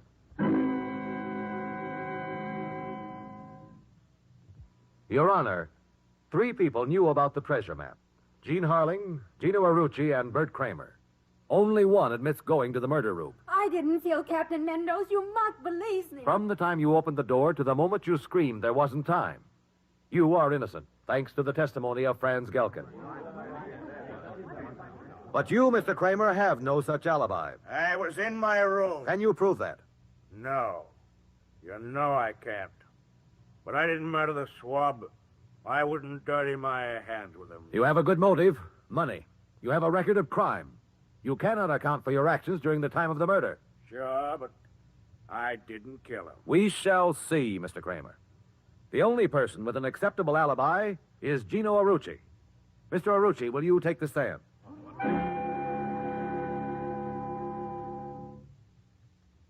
Gino, you hate Bert Kramer, don't you? I hate him. Where were you when Captain Mendoz was killed? I tell you, in the room above. You said the hall. See, in the hall, too. You were cleaning the room. You saw the open window, the fire escape. You climbed down to search for Captain Mendo's treasure map. Kramer will not have it. I won't let him have it. I take it away from him. Mendoz returned. He found you in his room, so you killed him with this knife. I do not want to kill Captain Mendoz, but he twisted my arm like Kramer. I'm blind with hate. I think only of Kramer. So you stabbed Mendoz. You left the room when Miss Harling entered. She saw your shadow. Now, Gino, what did you do with the map? In my sweeper. I hide it in the bag of my sweeper. The sweeper you left running to cover your actions while you searched Captain Mendoz's room. See, where the sweeper is, there is also Gino. Everybody says this to me. Everybody knows this. Yes, Gino. Your Honor, Franz Gelken's testimony leads us to an unusual murderer. Gino Arucci killed one man to revenge the injustice of another. A brutal man who twisted his arm. Bailiff, hold Arucci for the murder of Juan Mendoz.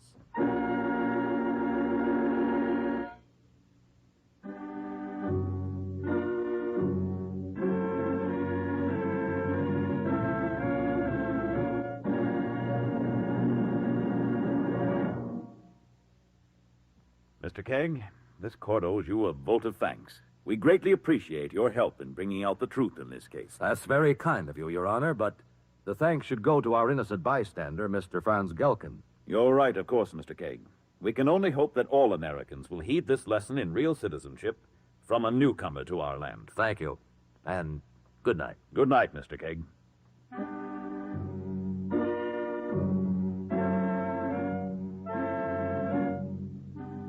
A Life in Your Hands is created by Earl Stanley Gardner, with script by Doug Johnson, directed by John Cowan.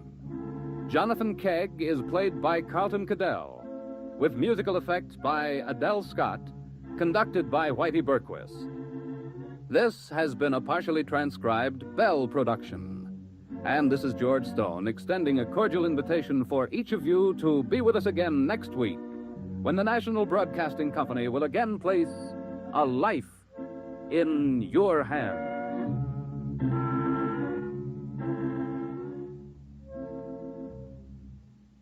This is NBC, the National Broadcasting Company.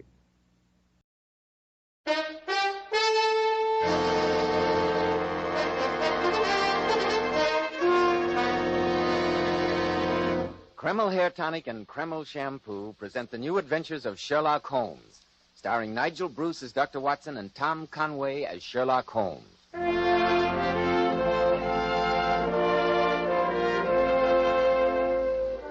Now it's time to keep that weekly appointment with our good friend and host, Dr. Watson. Let's join him, shall we? Good evening, Dr. Watson. Good evening, Mr. Bell. As usual, you're punctual to the minute. Naturally, when I have an appointment with my favorite doctor. Oh, well, draw up your usual chair and make yourself comfortable. Thank you. That's it. Yeah, all ready with tonight's new Sherlock Holmes adventure, Dr. Watson? Yes, my boy. I was going over my notes on the case before you arrived. I came across this old theater program. I think it'll interest you. Garrick's Theater, Sir Basil Wentworth in a revival of Martin Reeves' famous play, The Road is Narrow.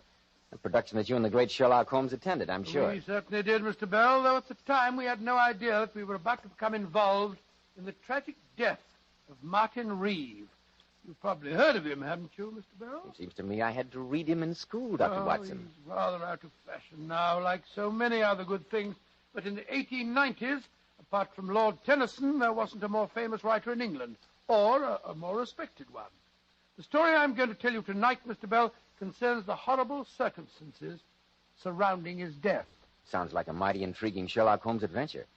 But before you begin, Dr. Watson, do you mind if If I... you have your little talk? No, of course not, Mr. Bell. Men, well-groomed hair helps so much in giving a man that prosperous, successful appearance.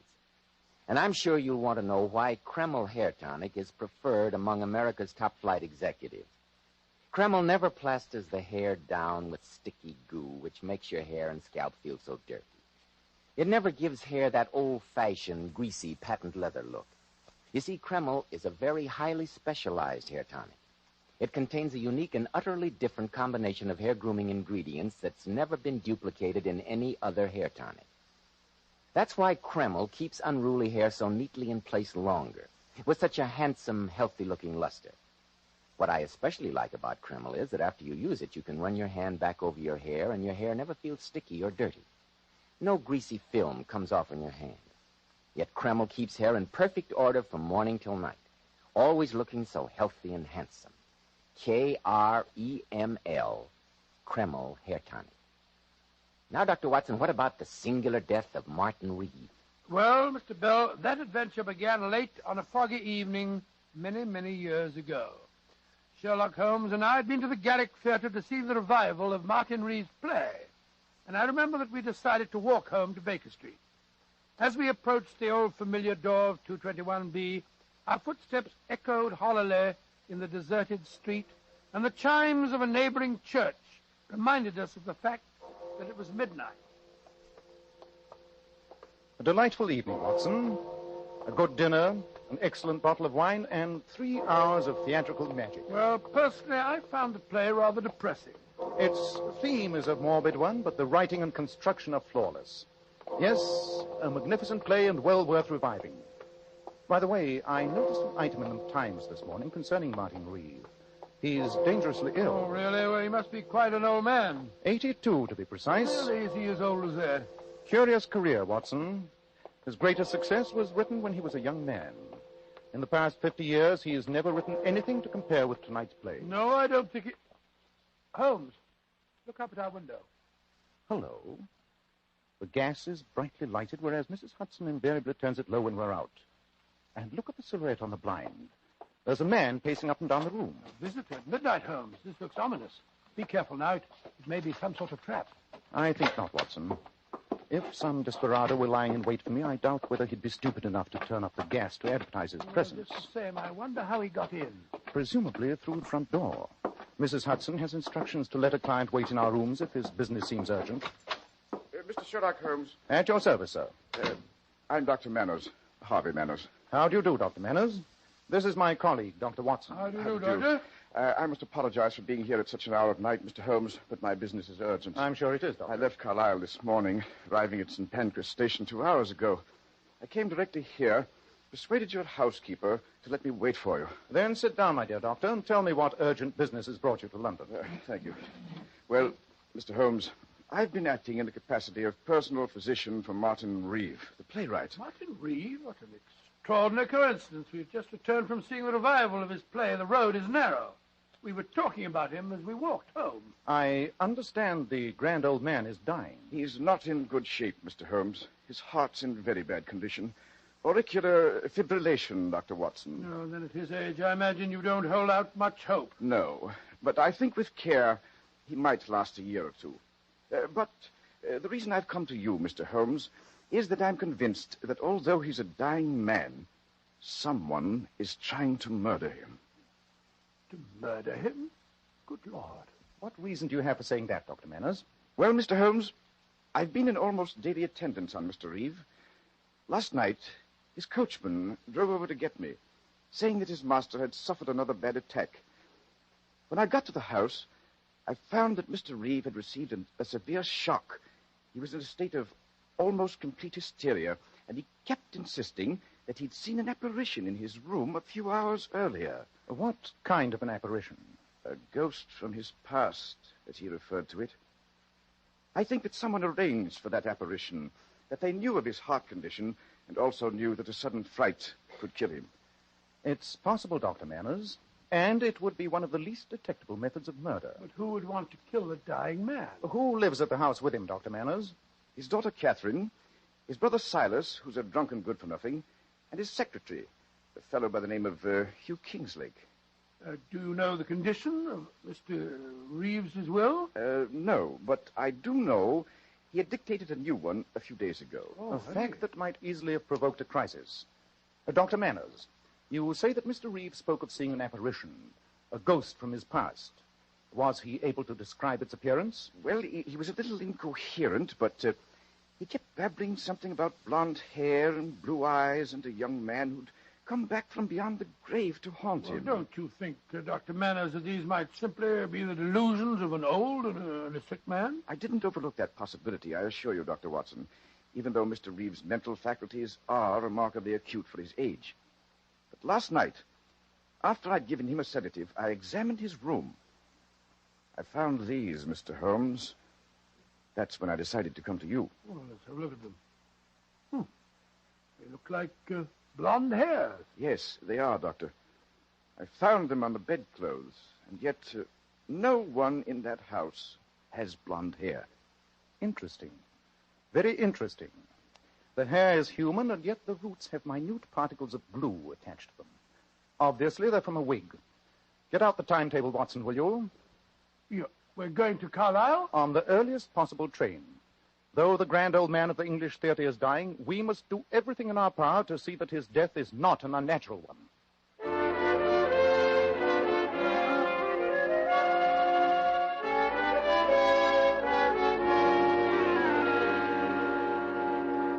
Mr. Holmes, Dr. Watson, I'm Hugh Kingslake, Mr. Reeves' secretary. How do you do? How do you do, sir?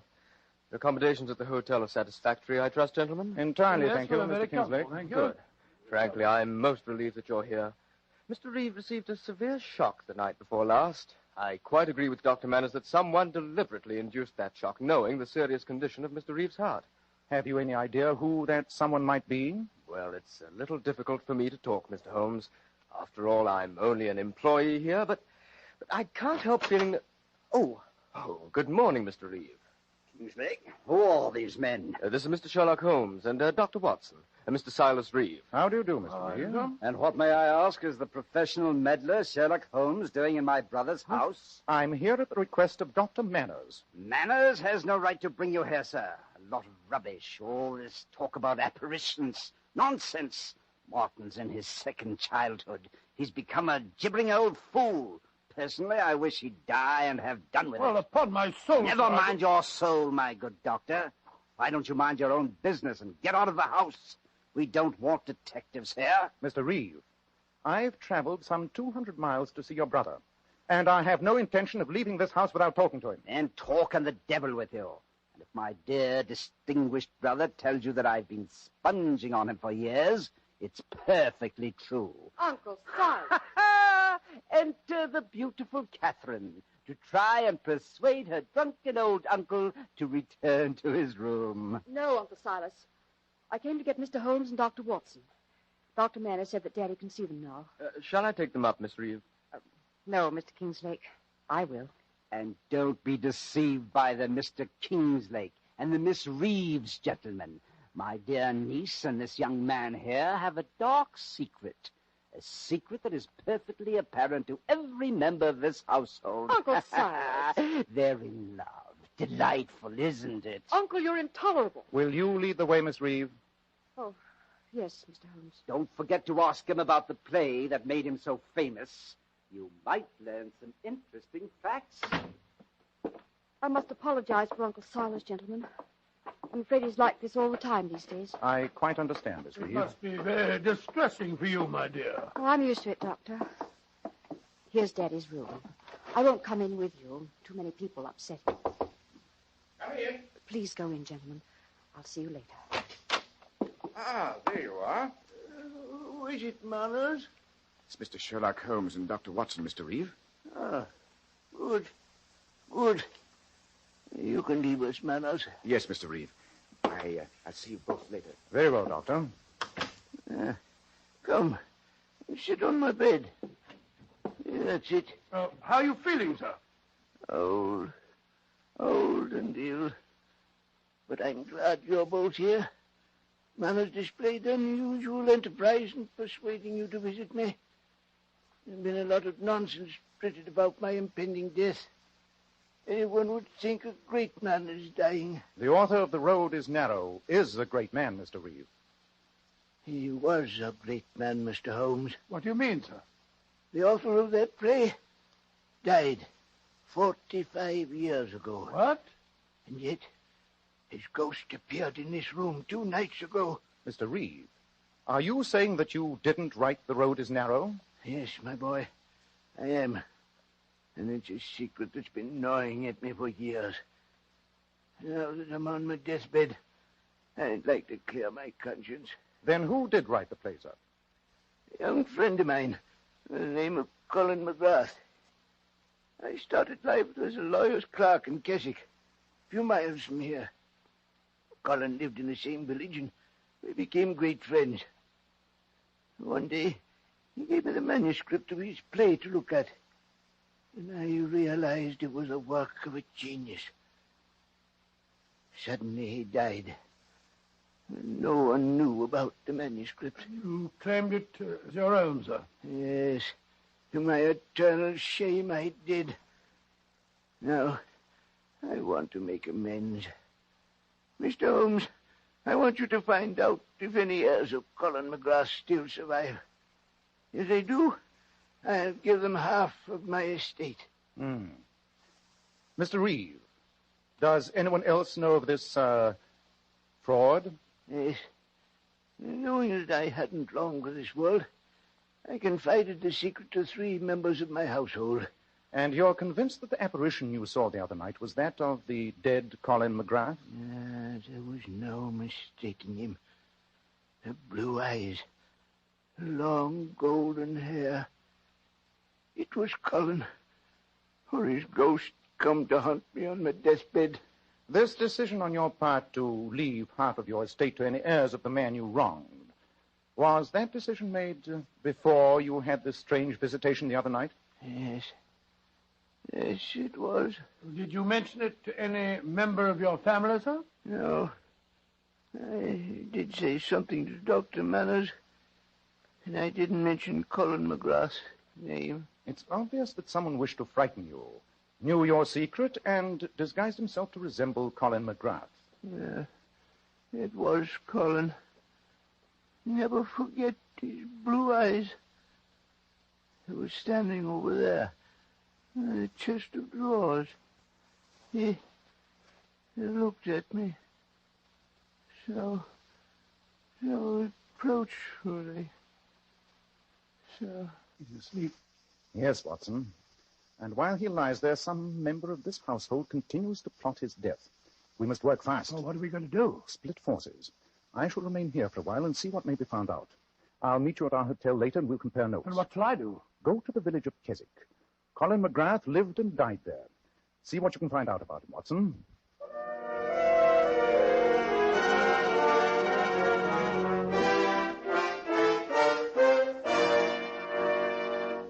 Of course I remember Colin McGrath. Well, I should be very grateful for any information about him, madam. As postmistress, I imagine that very little village gossip has escaped you.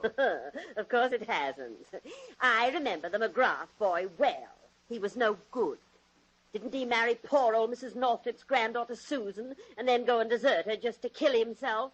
And the poor girl was going to have a baby. No good on earth. That's what young McGrath was. And you can tell him I said so if you ever reach the place I'm sure he went to. Oh, I said, well, they had a child, you say. What happened to it, madam? How should I know? I'm only the postmistress. You'd better go and see the vicar, young man.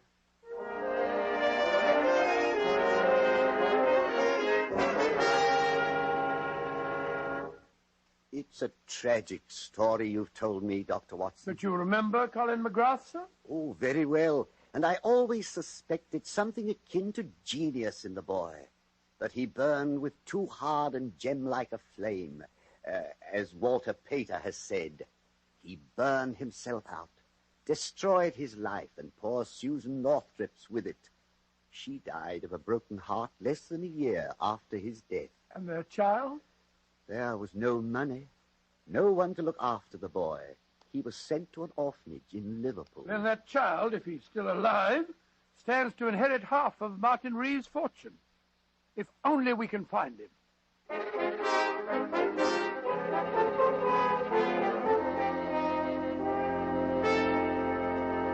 It's good to be back here at the hotel, Holmes. I've had an exhausting day. I trust you had better luck than I did.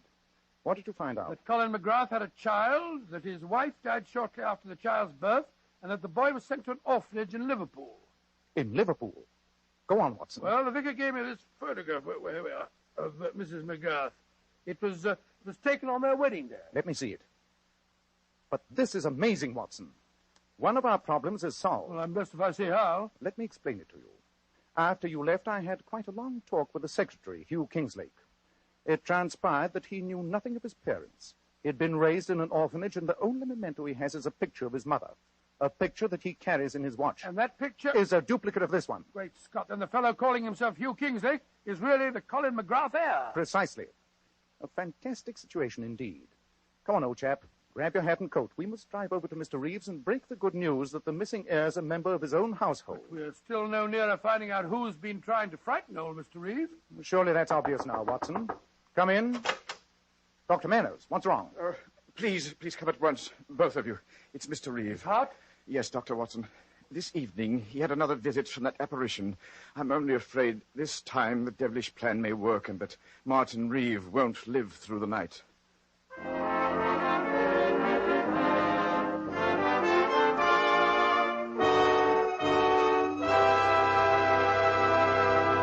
In a moment, we'll find out what Sherlock Holmes says is obvious. But first, more and more men today are beginning to realize they should take better care of the hair they've got.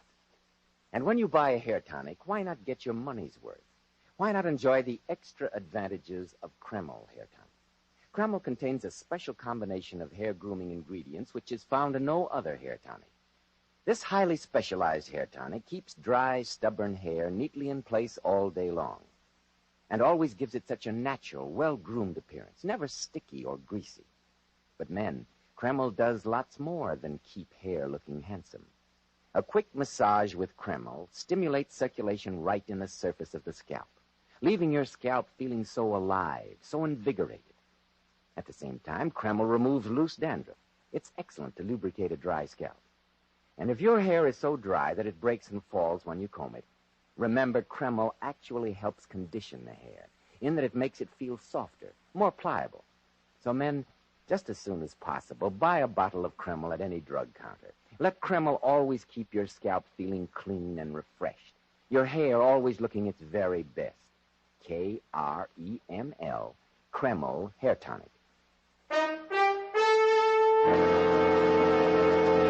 Well, Dr. Watson, this story certainly has me on the edge of my chair. What happened next? You drove over to Mr. Reeves' house, I suppose? Yes, Mr. Bell, we did. And as we went rattling down the country lanes, the flickering oil lamps on Dr. Manners' carriage lighting a shadowy path, I found it almost impossible to get a word out of Sherlock Holmes.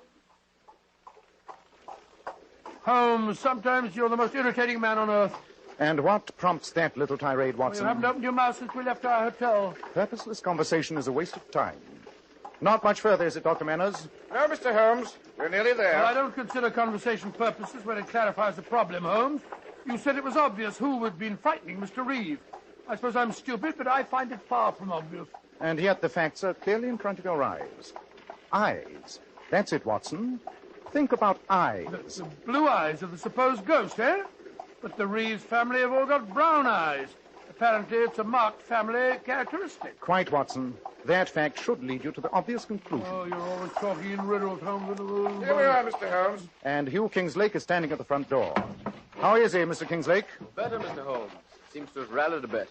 I'm glad you're all here. I'll drive my carriage round to the stables. Be back in a moment. Come in, gentlemen. With Mr. Reeves so ill, it may seem a little inappropriate to announce my news. But Catherine consented to marry me tonight. We're engaged. Oh, really? My congratulations. Yes, indeed. She's a charming girl. Oh, Catherine, darling. I've told them our news. Oh, it must seem a terrible time to announce it, Mr. Holmes, with poor Daddy lying so ill upstairs. It's quite understandable, Miss Reeve.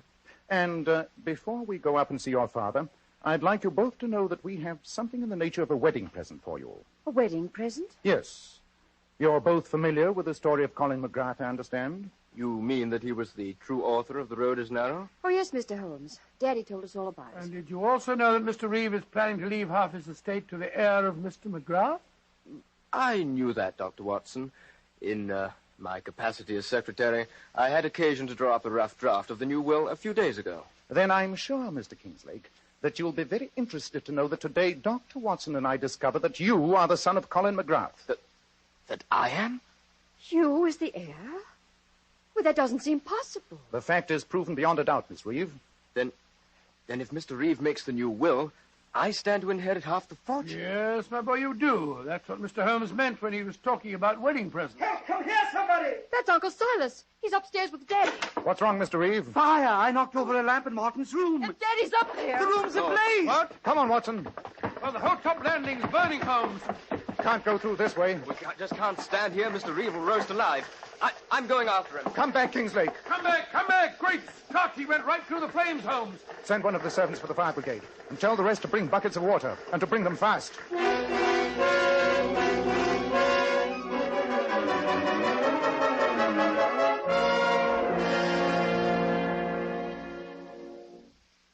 Dr. Watson, how is Hugh? Well, he's going to pull through, Miss Reeve. He's badly burned, but he'll be all right, won't he, Dr. Manners? Yes, a few weeks in the hospital, and he'll be as good as new.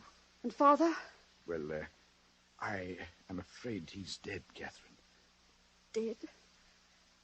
Oh, poor Daddy. Oh, my dear, he might have lived for a time, but the shock of the fire coming so close on top of the other one was too much for him.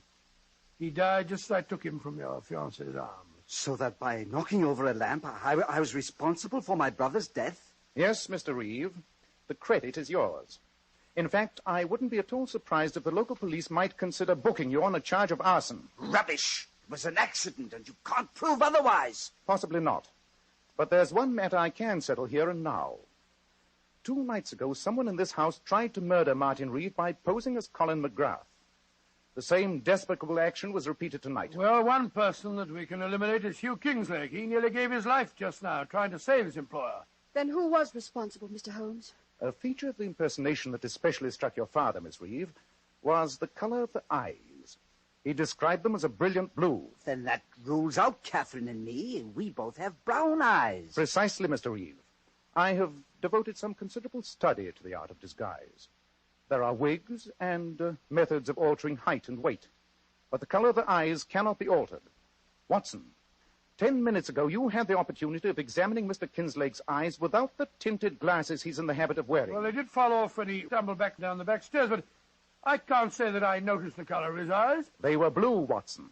Brilliant blue, just as his father's were before him. You mean that young Kingslake was responsible? Yes, Mr. Reeve, I do. But that's ridiculous, Mr. Holmes. He just hurt himself severely in trying to save Father. True, Miss Reeve. But surely his reason was obvious. He intended to marry you. And when he learned a few days ago that your father planned to will half his estate to the McGrath heir, he decided to try and kill him before that will could be put into effect. Oh, I see it all, Holmes. And then tonight, he realized that he was the heir. Precisely, Watson. And so it was to his great advantage to see that his employer stayed alive to execute that new will. That accounts for his bravery in the fire tonight.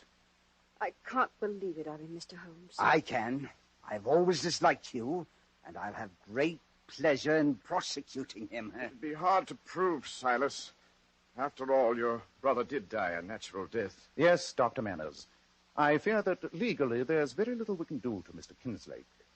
But when he recovers and realizes that he risked his life for nothing, I think he'll find his own punishment. The change in the will was not made. The estate will be divided between the family, and I doubt if Mr. Kingslake will now acquire any of it by marriage. No, of course he won't. I'll never see him again. Oh, quite right, my dear, quite right. What a despicable scheme. And to think that his father wrote one of the greatest plays of our century. I prefer to forget the fact, Watson. Emotional qualities are antagonistic to clear thinking. I assure you that the most winning woman I ever knew was hanged for poisoning 3 little children for their insurance money. And the most repellent man of my acquaintance is a philanthropist who has spent nearly $250,000 upon the London poor. Now, my dear chap, I think we should look up the next train back to London. Our work here is done.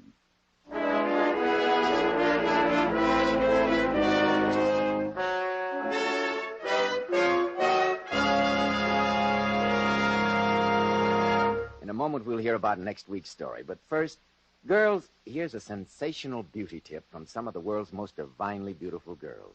Powers models. Girls who are famous for their enchantingly lovely silken sheen hair. We glamour bathe our hair with Kreml shampoo. And really, ladies, you'll be amazed how Kreml shampoo brings out all your hair's natural sparkling beauty. It leaves hair shimmering with brilliant highlights that last for days. And you can always count on Kreml shampoo to thoroughly cleanse your scalp and hair. It never leaves any dull, cloudy film. Then, too, the beneficial oil base helps keep hair from becoming dry and brittle. That's right. Kreml shampoo leaves your hair so much softer, a silkier hair with satin smoothness. Your hair holds a better wave, too. So, ladies, buy a bottle of Kreml shampoo at any drug counter and see how easy it is to have naturally lustrous hair, a vision of beauty. Kreml, Kreml shampoo. And remember, a bottle of Kreml hair tonic or a bottle of Kreml shampoo makes a fine addition to that Christmas stocking. Well, Dr. Watson, I won't be seeing you before next Wednesday, so I'd like to wish you a very Merry Christmas. Oh, thank you very much, Mr. Bell, and the same to you, my boy. I'd also like to take this opportunity of extending the season's greetings to all our listeners and all our friends. On behalf of our sponsors, on behalf of Mr. Conway and myself, and on behalf of Mr. McKnight, our director. So, Dr. Watson, we'll be meeting again next Saturday night. What new Sherlock Holmes adventure are you planning to tell us then? The strange story of a weird jungle music that was heard in the peaceful English countryside and of a diabolical plot that failed. I call it The Singular Affair of the White Cockerel.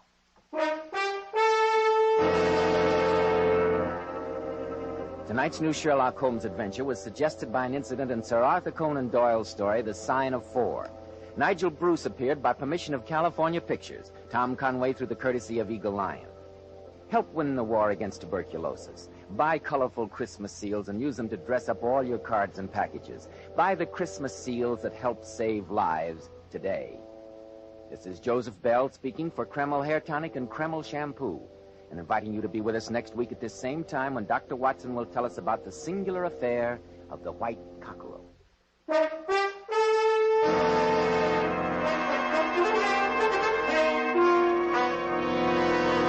This is ABC, the American Broadcasting Company.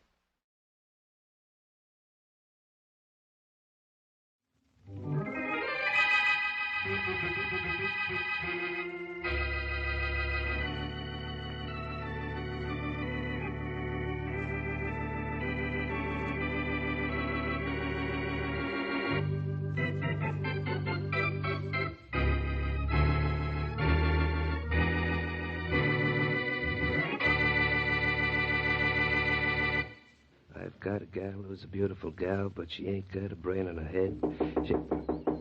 Come in. Hello, Martin. Well, Boston Blackie. Come in, come in. This is sure a big surprise. Surprise, Martin? Have you lost your memory? You phoned and asked me to come down here. Yeah, I know, Blackie, but frankly, I didn't expect you to show up. Sit down, sit down. No, thanks. I move faster when I'm on my feet. Oh, Blackie, there's nothing to be afraid of. All I want is to ask you a favor. I want you to lend me 10 grand. Oh, that's nice of you. Oh, what's the matter? You think I'm a bad risk? No, a bad boy. Is that all you wanted to see me about? That's all. You won't lend me the money? How did you ever figure that out? Is that why you got me down here? That's right. That's wrong. So long. Keep your head underwater. I've got a gal who's a beautiful gal, but she ain't got a brain in her head. She's the belle of the ball with no trouble at all, but up between the ears, she's dead. Hey, Tom, he's gone. I know, Jim. I heard the door close. Did I keep him here long enough for you to get a good idea what his voice sounds like? Look, why do they call me Tom Jenkins, the man with everybody's voice? I've been a stage headliner for 20 years. Yeah, I know all about that, Tom. When you do Blackie, will you be good? Good. I'll be perfect. Just before Blackie went out the door, he said, like this. So long. Keep your head underwater. No. That's not quite right, Tom. It's close, but not close enough. Now, try it again. Well, maybe a little lower, huh? More like this. So long.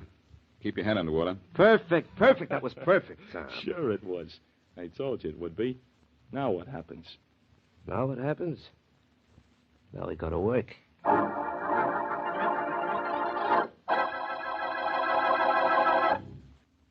And now back to Dick Calmer as Boston Blackie. Enemy to those who make him an enemy. Friend to those who have no friend.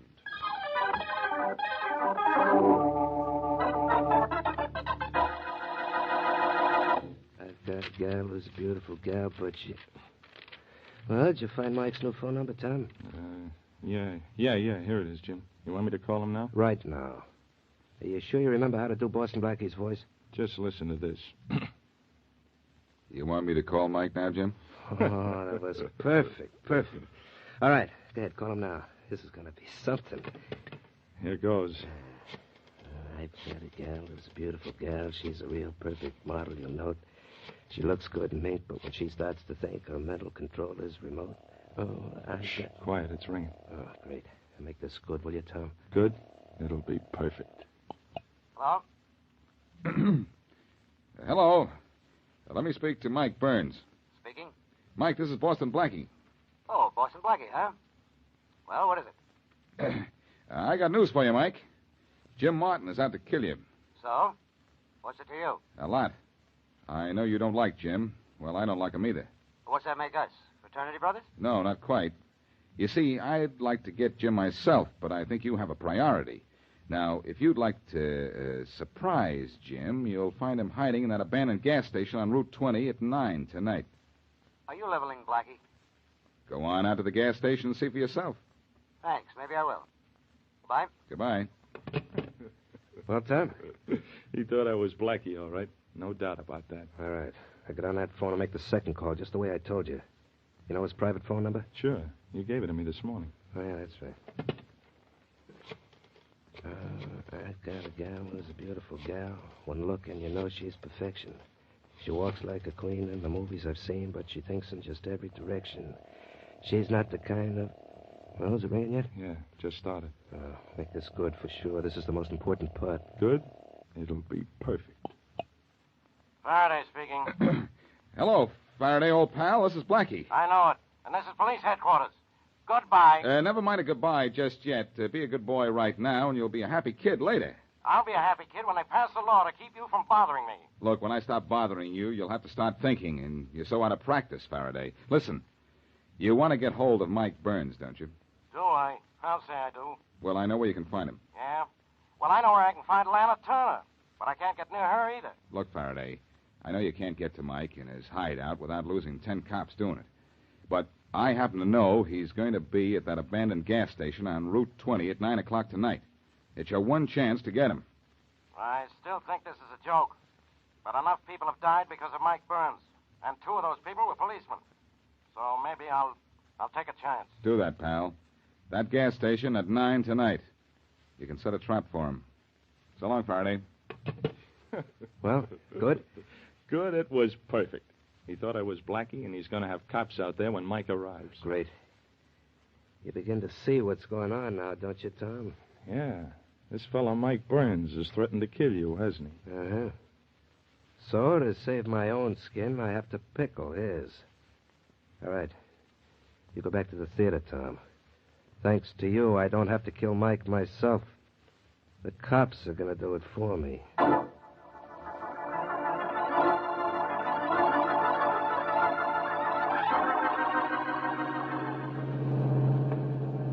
There's the gas station, Mike. The road past those bushes. Yes, I know, Tony. I know my way around this place. I think I'll leave the car here. I'm getting out and walking the rest of the way alone. You want me to take the wheel now? Yes. Be ready to get going fast. Blackie said Jim would be here alone, but Hey, you Mike, never... look in those bushes. Where? I caught the flash of something shiny moving up there. Where? Over there. Hey, over there, too. All right, Mike. What? It's the cops. Get going, Tony. Come on, get going. There we are. No! Mike, what's the matter? I stopped a slug. Bad? No, just in the arm. Keep this crate rolling. Should be wide open in a second. Are you all right? Yeah, sure. Takes more than a lame wing to bother me. I'll get you to a dock right away. Never mind the dock. Take me to Boston Blackie's place. Blackie's? Why? Why? Because he's the lowest, dirtiest rat that ever lived, that's why. He set me up here to get Jim. Yeah, I know, but what... You see what he really set me up here for, don't you? To walk me into a police trap. I get the whole thing now. And those cops almost got you, Mike. I'll take you to a doc and you'll Oh, be... no, you don't. I'll let the doc fix my arm after I fix Boston Blackie.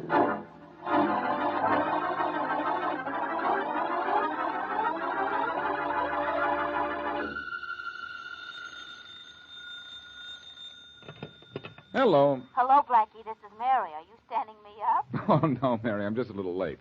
In fact, I was just going out the door. Uh-oh. There's someone at the door. Come on in. Well, how soon are you going to be here? In 10 minutes, Mary, I promise. Put on your hat and coat and... Oh, hello there. Hello, Blackie. Know me, don't you? Mike Burns? Yes, sure, I'll be right with you. Blackie, who are you talking to? Just the maid, Mary. She wants to clean up in here, I think. The maid has a very husky voice. Oh, she's got a cold. I'll see you in 10 minutes, just as I promised. Bye. All right, bye. Well, Mike, as long as you're here, come on in. Only I have a date. Suppose I get a girl for you. Look, It'll be a nice... The only date you're having tonight was with me and this. You see what this is? It looks like a gun. That's just what it is. And you know why I've got it on you, too. Do I? Well, that's news to me. Don't try to go innocent on me, Blackie. I don't like phonies. I don't like them either, Mike. And I really don't like not knowing what you're talking about. What's this about a trap? You know all about it. You sent me out to that closed-up gas station to get Jim Martin, the way you said on that phone. The phone? I didn't say anything to you on any phone. You called me at 4 o'clock this afternoon, you know it. There were cops waiting for me out at the gas station. You know that, too. Oh, so that's it, is it? Mike, I think I know what's happened. Yeah? I was up at Jim's about 4 this afternoon, but it wasn't to call you. Jim said he wanted to borrow money from me. But what he really wanted to do was borrow my voice. Look, that was your voice on the phone. I know it. You think it was, Mike. But believe me, it wasn't. Somebody was imitating it, and there's only one guy around who's that good an imitator, Tom Jenkins. I don't know anything about any Tom Jenkins. All I know is that you phoned me and told me to go out to that gas station. Jenkins is on the stage at the City Theater, Mike. He's the one who talked to you. He's the one... Oh, forget about Jenkins and everybody else. I know you made that phone call and set me into that trap. So come on. You and I are going for a little ride out in the country. But, Mike, I have a date with my girl. If I'm not at her apartment in 10 or 15 minutes, she'll have the police out looking for me. So what? So unless you want to be followed out into the country, let me phone her and tell her I'll be delayed. All right. One word about this, Blackie, and I'll blast Don't worry, I won't tell her anything. In fact, you can stand right there and listen to me. Oh, don't think I won't. All right, go ahead and pick up the phone and call your girl. And let's get out of here. All right, I'll pick up the phone and clip you with it. Oh! So, I was saved by the bell. The Alexander Graham bell.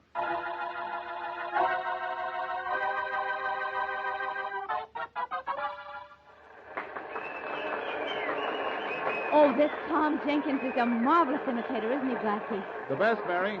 That's why we came to this theater, just to see him. Yes, I know. Folks, you got that one a little too easy. And I don't think you'll have much trouble with this one either. I know I don't. Now listen, all you guys and babes out front, if any one of you run into Bacall, I want you to tell her I was up at the theater tonight, not clowning around. That was Humphrey Bogart, wasn't it? Wasn't Shirley Temple. No wonder he could imitate my voice. He can do anybody's. And then there's a fellow who isn't quite as tough, but is certainly is just as unpleasant when he wants to be. He usually says to his frightened victims, "Don't worry, little girl. I'm not going to hurt you. I just want to give you this lollipop." Oh, Blackie, that was wonderful. No, it wasn't Mary. It was Peter Lorre. Any time you want to apologize for that, it's all right with me. Thank you very much, and good night. Oh, shucks, it's all over. Well, his act is finished, yes. Let's wait till he gets a chance to take off his makeup, and then we'll go back and have a little chat with him. Blackie, please tell me why we're backstage to see Mr. Jenkins. Well, Mary, it's not because I want his autograph, I assure you. Wonder why he doesn't answer. Well, maybe he's not in his dressing room. Oh, Blackie, you're up to something. I just know it. I'm up to something, all right, Mary. My neck in trouble. Oh, why doesn't he answer? well, I certainly don't know. Listen, Mary, Jenkins imitated my voice and got me in trouble with Mike Burns. Yes, you told me that. I wish somebody would tell me why Jenkins doesn't answer my knock. I guess I'll try the door. Well, nice try. It opened. Mm-hmm. Let's walk in and wait for our friend. Good enough. You know, I always... Blackie. Yes, I see him, Mary. It's Jenkins. Well, is he? Uh-huh. He is. Dead, huh? Very. Oh, the door slammed. No, it didn't, lady. I slammed it. Mike. Blackie, is this Mike Burns? Yeah. I'm Mike Burns, lady. Take a good look at me if you want to. Because as soon as I get through with your boyfriend here, I'm going to polish you off for good measure.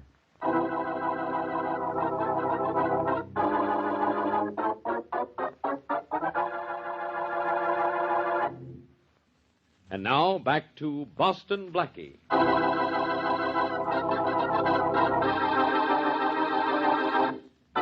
Gangster Jim Martin hired a mimic to imitate Blackie's voice and trick another gangster, Mike Burns, police killer, into a trap set by Inspector Faraday and his men.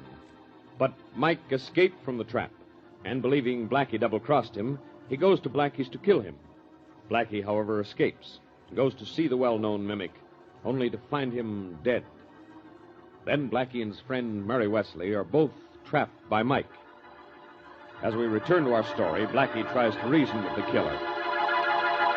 Look, Mike, use your head instead of your gun for a change. Do you know who this dead man was? Yeah, sure I know who he was. Who? Tom Jenkins, headliner on the show. You saw his billing, huh? Good. Now, what did Jenkins do? He imitated voices. Go to the head of the class. Jenkins could have imitated my voice, couldn't he? Yeah, he could have. He not only could have, he did. That's why he's dead. So put your gun away. Not yet, I won't. Oh, look, Mr. Burns, quiet, even lady, will you? This is between Blackie and me. You heard what the man said, Mary. I'll be quiet. Now, Mike, don't you see it was Jenkins here, hired by Jim Martin, probably, who made that call? Yeah, it could have been at that, only it was you who crowned me with that telephone. I had to do that. You wouldn't listen to me. Look, give me time and I can prove it was Jenkins here who called you and sent you into that trap. Give me some time, will you, Mike? Wait a minute. Sure sounded like you on the phone, Blackie. Sure it did. Jenkins was good, Mike. The best impersonator in the business. Uh-huh. Makes sense, all right. Okay, Blackie, I'll give you a chance to prove what you're saying, but listen. Wherever you go, I'm going too, see? And wherever you go, you're going to go in my car, see? Fair enough. And get this too, Blackie. First place we go is where I want to go. Where's that? Pick up my pal Tony. I think he ought to come along with us. He'll be insurance against you doing anything I don't like. You see, Tony likes to use a gun, and I kind of like to see him use it. Remember that, Blackie.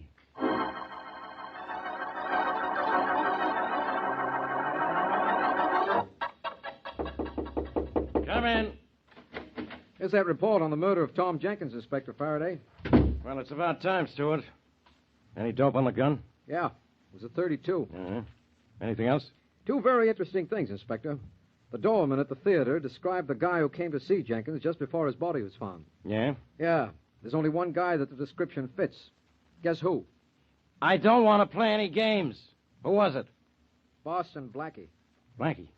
I might have known he'd be mixed up in this somehow. Okay, send out an alarm for him. I want Boston Blackie picked up. And I don't care in how many pieces.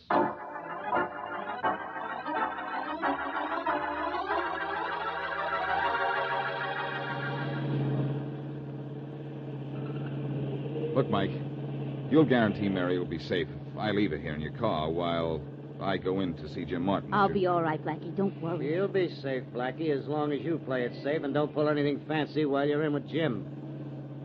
All right, here's his place. Pull up here. I know where he lives. All right, Blackie, get going. Okay, relax, Mary. I'm so relaxed, I'm limp. I'll be right back. You better be. Keep a gun on the lady, Tony. There's a gun on her, okay. I'll be back. Don't let those two mugs scare you, Mary. Okay.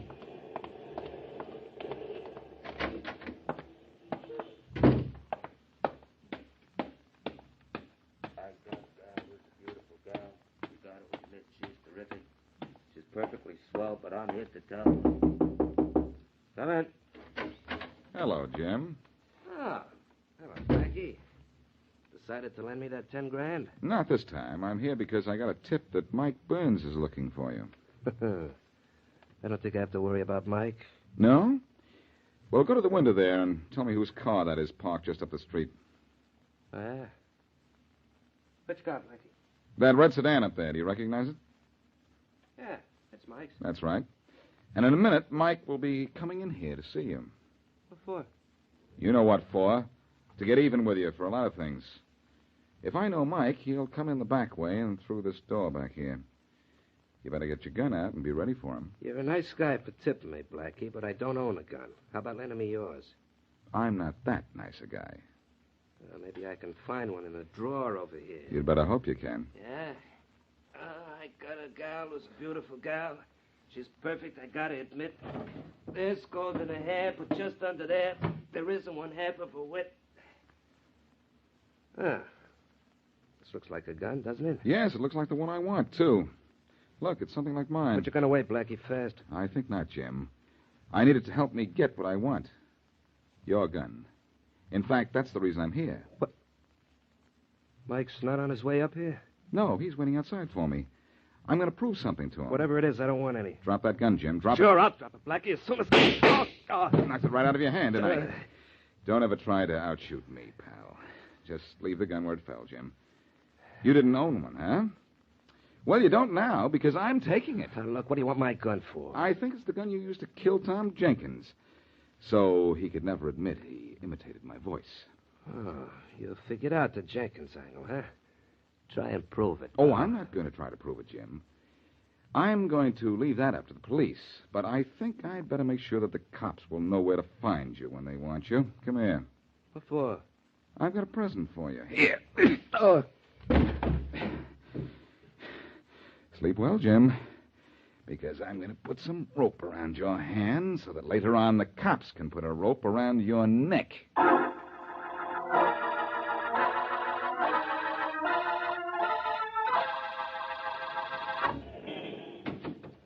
Well, Mary, I see your two boyfriends are still in the back seat. Yes, Blackie? Didn't they think you'd be lonely up here? Oh, they reminded me often enough that I wasn't alone. Start the car, Blackie, and start to drive. Slowly. Backseat driver, huh, Mike? Yeah. Well, Blackie, what did you get out of Jim Martin? Enough to prove he killed Tom Jenkins, I hope.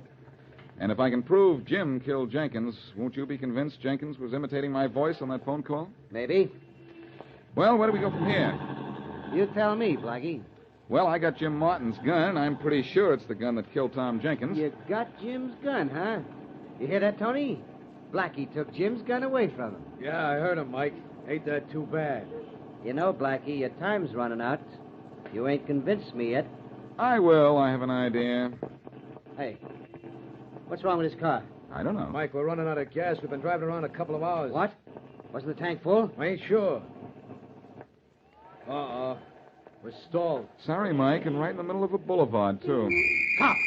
Don't worry, Mike. I won't say anything to him, except that we're out of gas. Hey, what's the matter with you? Don't you know better than to park in the middle of Put the your gun away, boulevard? Tony. I got it hidden, I'll Mike. get out of the car and talk to the cop. He might recognize you, Mike. Yeah, he might at that. Mary, you better get out, too. We may need a little feminine charm. Well, all right, but it didn't help any with those two. All right, now, what's the matter here? What's the matter? Come over here to the curb, and I'll tell you all about it, officer. Mary, maybe you can explain to the man. Hey, what's the lady doing with the gun? Hey, Tony, can you hear what they're talking about? No, I can't, Mike. And I don't... Hey, Mike, look. Blackie left the ignition turned on. Look what the gas gauge says. What? Hey, we still got half a tank. Blackie stalled his car. Yeah. And I bet there's something wrong with what Blackie's telling that cop. We'd better get out of here. And fast, too. Climb up in the front seat. Let's get going. I'm practically in the front seat now. Come on, hurry. Get this buggy going. Hold on, here we go. Hey, wait a minute, Mike! Push that pedal down and it goes through the floor. And keep it there till we get out of sight.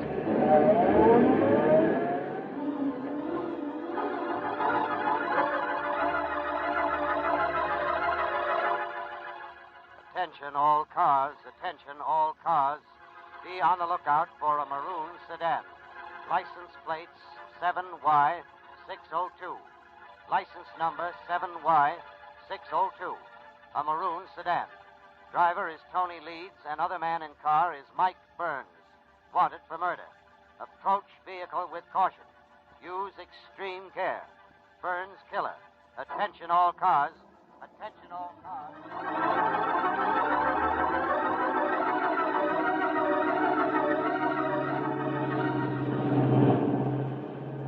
Mike, what do we do now? Just drive around like this? I'm trying to think, Tony. Maybe we did wrong. A wrong thing skipping away from Blackie. Maybe he wasn't crossing us when he talked to that cop. No? And why did he say we were out of gas when we had half a tank? He didn't say that, Tony. You did. Hey, Mike, look, it's behind us, a police squad car. Look, we just pull out of that side street there, another squad Yeah, car. you're right, Tony. Hey, that ain't all. There's a third one coming out of another side street. There. There's a fourth, pulled away from the curb just behind us. Blackie's still that cop, all right? That dirty double-crosser. Never mind about that guy now. Drive. Let's get out of here. Okay. Turn the corner onto the speedway here. All right. We'll get Black if it is, huh? Never mind about him. We'll get him sure, but later. Come on, faster. She's wide open now. Well, keep it that way. Those cops can drive almost as fast as we can. Yeah, but not so good. They got to slow up to make the turn out of that bridge up there, but I'm not gonna. Hey, take it easy, will you? Sit still. I know how to make it without slowing down. Tony, it's a sharp turn. Look out, you fool. Slow down. Slow down, nothing. Hold on. Here we go. Tony, we can't make it. Let go.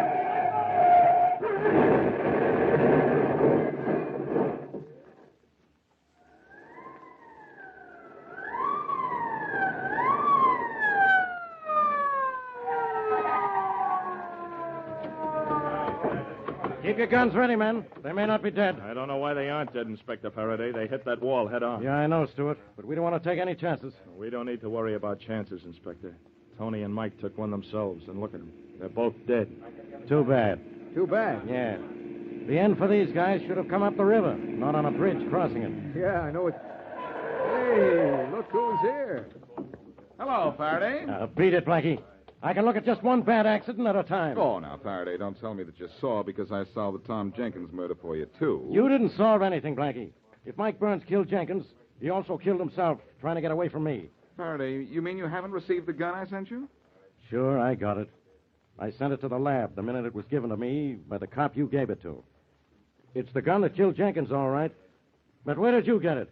From the killer, Jim Martin, and I'll tell you where you can find him all tied up and waiting for you.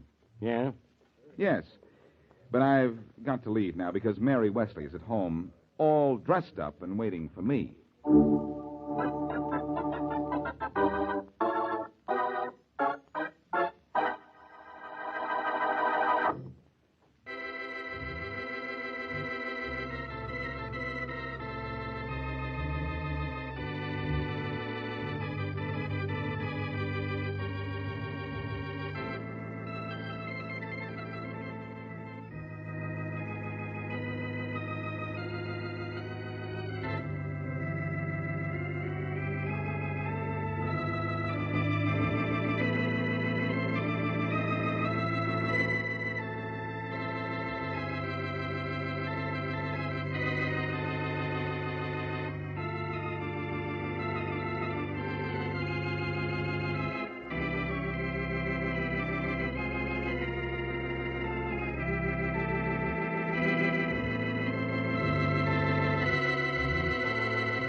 with the star of Paramount Pictures, Alan Ladd, as Dan Holliday.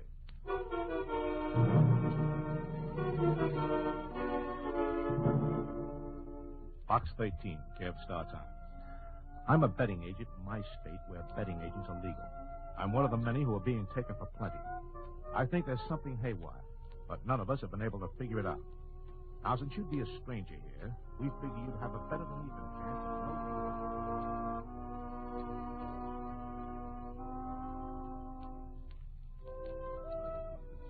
nosing around and finding out how we're getting clipped. If you do, we'll pay. If you don't, maybe you'll have yourself an adventure anyway. My name is Bert Hendricks. Look me up at 6729 Sierra Way. Enclosed is enough money to take care of immediate expenses. Have a look, huh?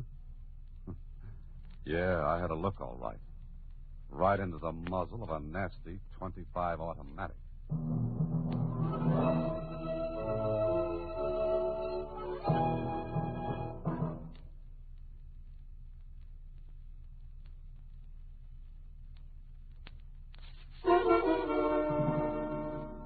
Now back to Box 13 and Dan Holliday's newest adventure, Much Too Lucky. Are you going to be gone long, Mr. Holliday? Well, I don't know, Susie. That all depends On what? on what happens.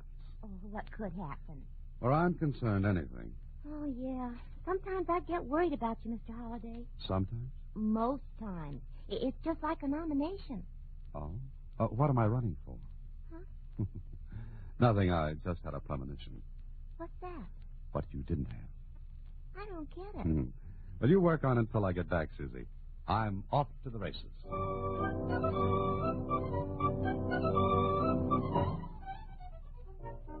plane trip was quick and pleasant. And 8 hours after I said goodbye to Susie, I was talking with Bert Hendricks, a big, nice-looking fellow, but with a worried look on his face. After we had introduced ourselves, Hendricks let me know what was putting the wrinkles between his eyes. Oh, it's got us roped and tied like a Christmas package, Dan. How much are you losing? Plenty. Runs into 4 or 5 figures every week. Maybe somebody's being lucky. To be that lucky, a guy'd have to be born with a silver horseshoe in his mouth. Look, yesterday I paid off on a long shot at 40 to 1. The clip ran to the tune of 20,000. And that, as they say in books, is sugar with a capital S. It'd buy a lot of coffee. Anyway, we figure we're getting it the wrong way. Clip, bamboozled. Well, why don't you go to the police? With what? Troubles? That's not the answer. Have you tried to find out? Are you kidding? We ran ourselves into a lather trying to catch the angle. No dice. Dan, somebody in this town's plenty smart. Smart enough to know our boys. And that brings me in. That's right.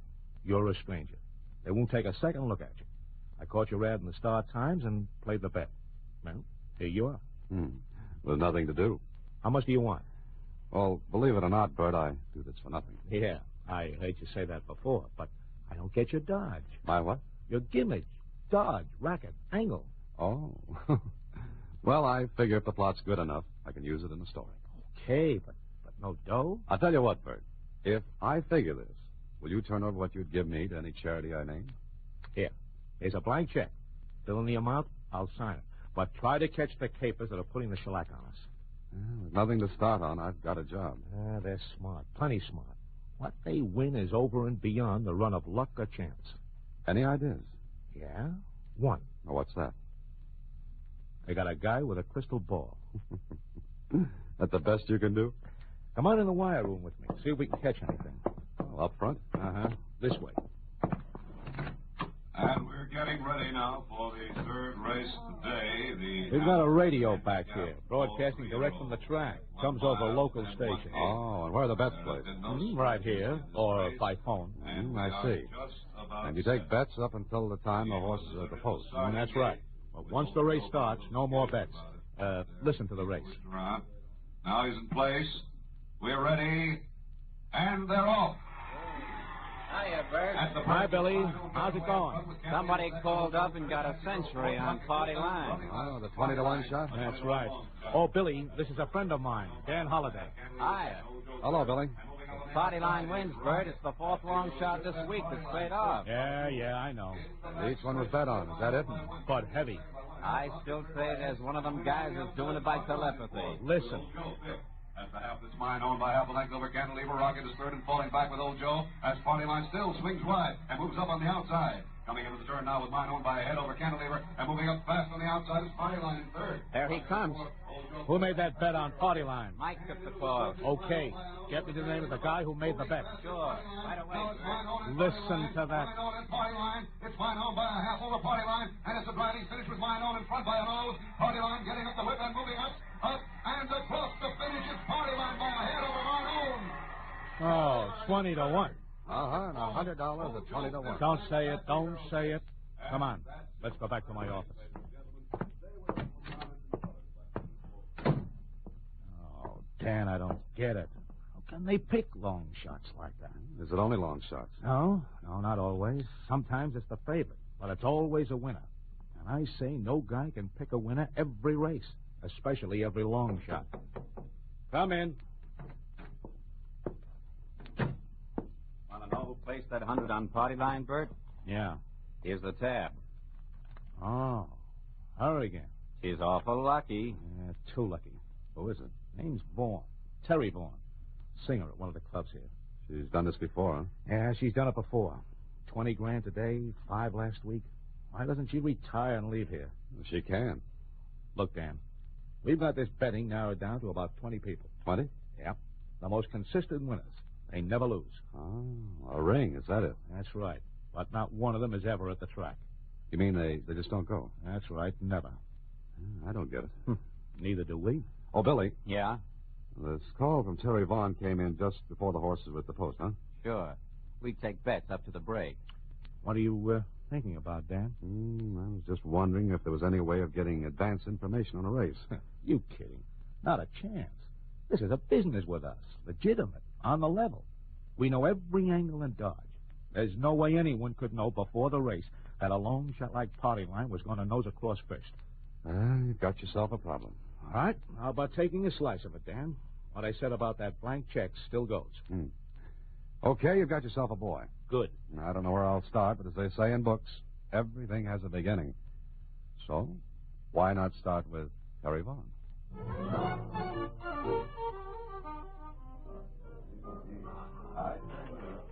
Waiter. Oh, waiter. Oh, yes, sir? I wonder if you'd deliver this note for me. Certainly, sir. Where to? Miss Terry Vaughn. I'll see about it, sir. Will this make you see any better? Oh, yes, sir. Thank you. Oh, and tell Miss Vaughn I'm a journalist.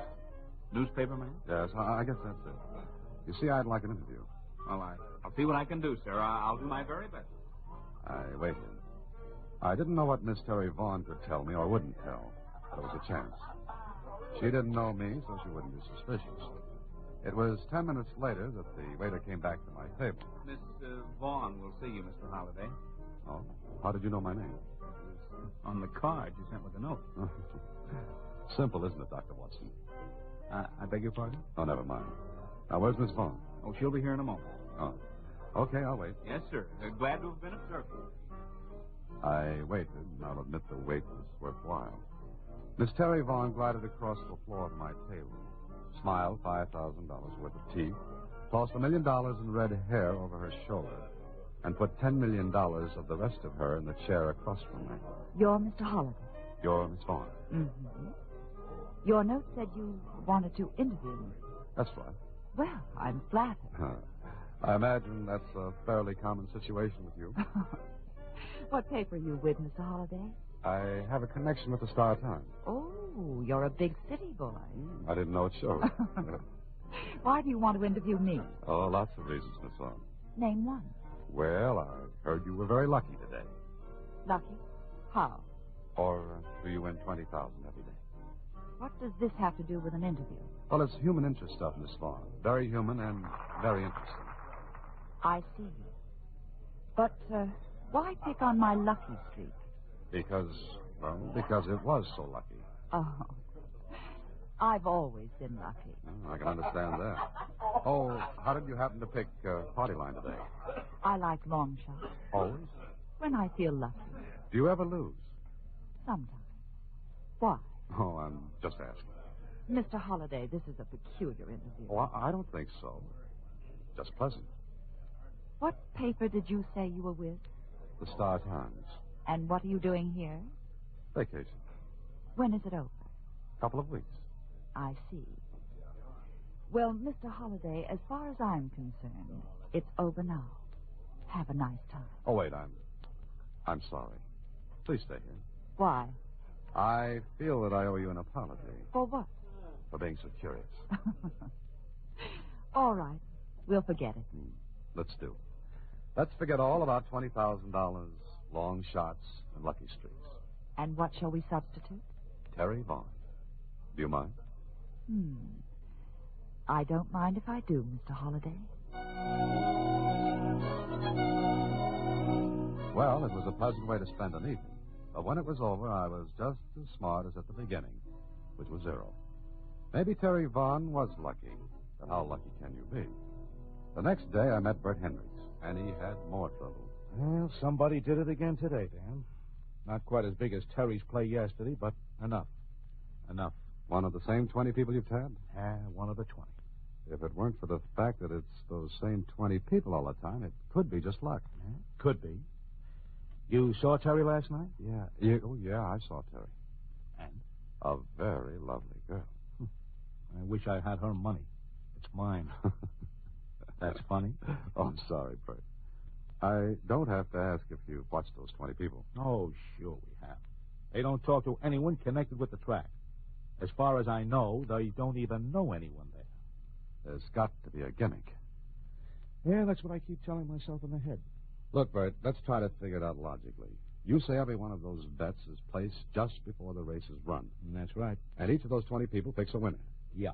Not only with me, but with all the other agents who have the same setup I've got. Then how could they get advance information? They can't. They've got to, Bert. Dan, we've been all over that. Yeah, maybe there's an angle you've overlooked. Okay, name it and I'll buy it. Is there any particular race or races they always bet? What races do you lose the most heavily on? Wait a minute. That is an angle. You think of something? Maybe. Wait a second. I'm going to check. I think I'm on it, but I'll make sure. Hello? Hello, Billy. This is Bert. Yeah? What race is being run now? Time for the 6th. Do you have any big bets? No. Were there any of the 20 on this one? No. Which ones did they hit? 3rd, 4th, 5th. That's all? Yeah, why?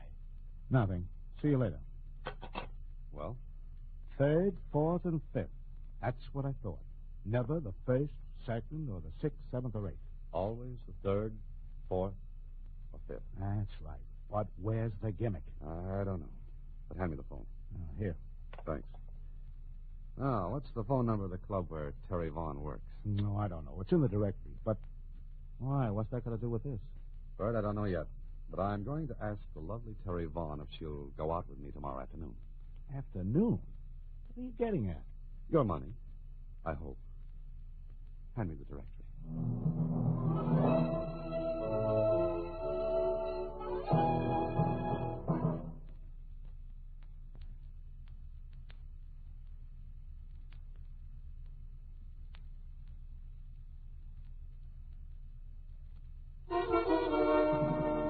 And now back to Much Too Lucky, another Box 13 adventure with Alan Ladd as Dan Holliday.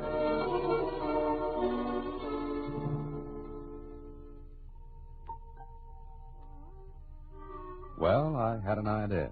Not a big one, and not one that made sense yet. But I was going to play it.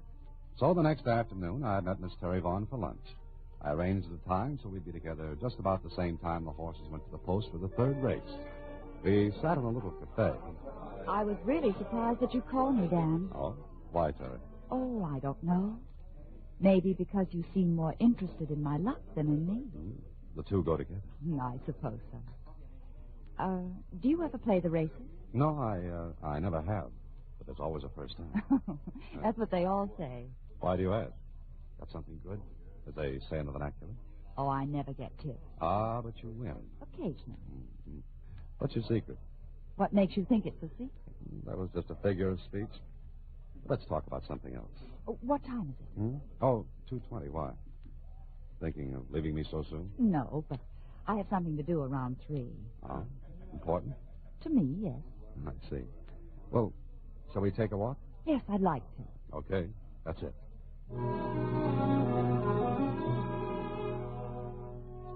So we walked. Terry was very charming. I was beginning to wonder about my hunch. Maybe it was luck after all. Then, a few minutes after 3... Dan, will you excuse me for a few minutes? Oh, your important 3 o'clock date. That's it.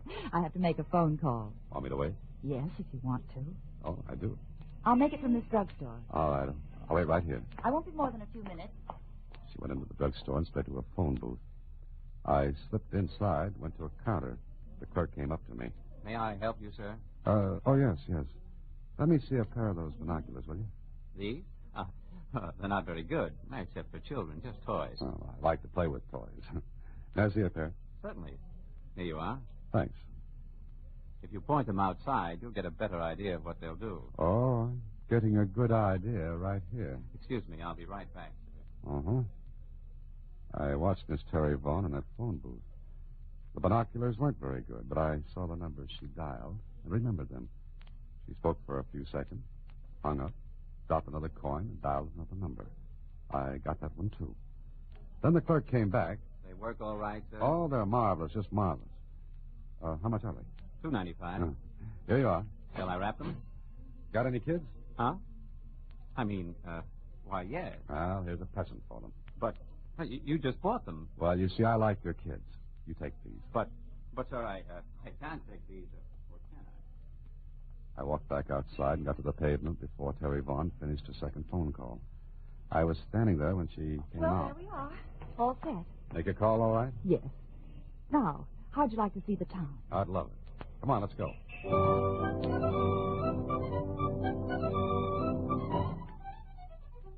We spent a pleasant afternoon, but my mind wasn't on my work. I was trying to keep those phone numbers straight in my head. Then Terry had to go to the club for rehearsal. As soon as she left me, I headed for a phone booth and dialed the first number she'd called. Hello? Hello, Bill? Bill? What number do you want? Is Bill there? There's no Bill here. I'm sorry. You're sure there's no Bill there? You got a wrong number, bud. Wrong number, huh? Maybe not. I dialed the second number she'd called. Hello? Hello, who's this? Hendricks. Who's that? Hendricks. This is Holiday. What's up? Listen, did Terry Vaughn place a bet this afternoon? Yeah, on the 4th. Did she win? She had 50 on the winner's nose. Look, she was with me when she made the bet. You had her make it? No, she was in a phone booth. Was that the only bet she made? That was enough. How many winners did you have in that race? 6 of the other 20 people had the winner. How about the other races? 3rd, 4th, and 5th. All winners among the 20 people. Uh-huh. You got the gimmick? Maybe. But I've got to prove it. Listen, just sit tight, Bert. Don't open your mouth. Don't let out a peep. And above all, don't try to see me. But, Dan, if you know anything, please. I don't know whether I know anything or not. But I'll find out tomorrow at the track. Later that evening, I made a purchase. A very important one. Then I called Terry Vaughn and asked her to go to the track with me the next day. It took a little persuasion, but she finally said yes. So the next afternoon, with my purchase in the pocket of my topcoat, Miss Vaughn and I went to the track. And up in the stands... Do you know, Dan, this is the first time I've been here this season. Oh, I thought you liked racing. Oh, I do, but, well, being at the track makes me nervous. Nervous? Why? Oh, no reason at all. Oh. Which horse do you like in this race? Oh, I'm not going to bet. Oh, now, with your luck? I don't want to force it. I see. Well, I don't blame you. Why don't you go ahead and bet? All right, you pick a horse for me. Think my luck will rub off on you? Could be. Go ahead. Pick one. Well, let's see. How does this one sound? Bright Angel. Bright Angel it is, in the 3rd. It's almost post time. Uh-huh. Well, these are good seats. Yes, they are. I reached in my pocket and took out the important purchase I had made the previous evening and started to unwrap it. What's that, then? Oh, I just bought this, a portable radio. I wonder if I can hear the race on it. Don't turn that on. But why not? Put down that radio, Mr. Holliday. Put it down. Why don't you want me to turn it on? You're just a little too smart, Mr. Holliday. This is a gun in my purse. You're getting out of here. Go on. I carry radios. You carry guns. You're well equipped. Go on. Lead the way. Oh, okay.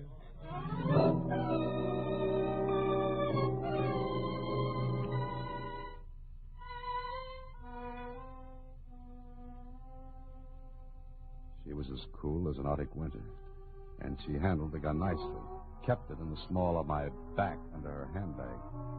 Somehow I knew she'd use it if she had to. We got to her car, and a half hour later she marched me into a room where a man sat wearing a pair of headphones. He looked up as we came in. Oh, hello, Terry. Who's this? A smart boy, Tim. I'm leaving him with you. Smart boy? Mm-hmm. He's wise. How he got that way, I don't know. But after the 5th race cleanup, we're leaving town. Well, it's about time. We couldn't run this racket forever.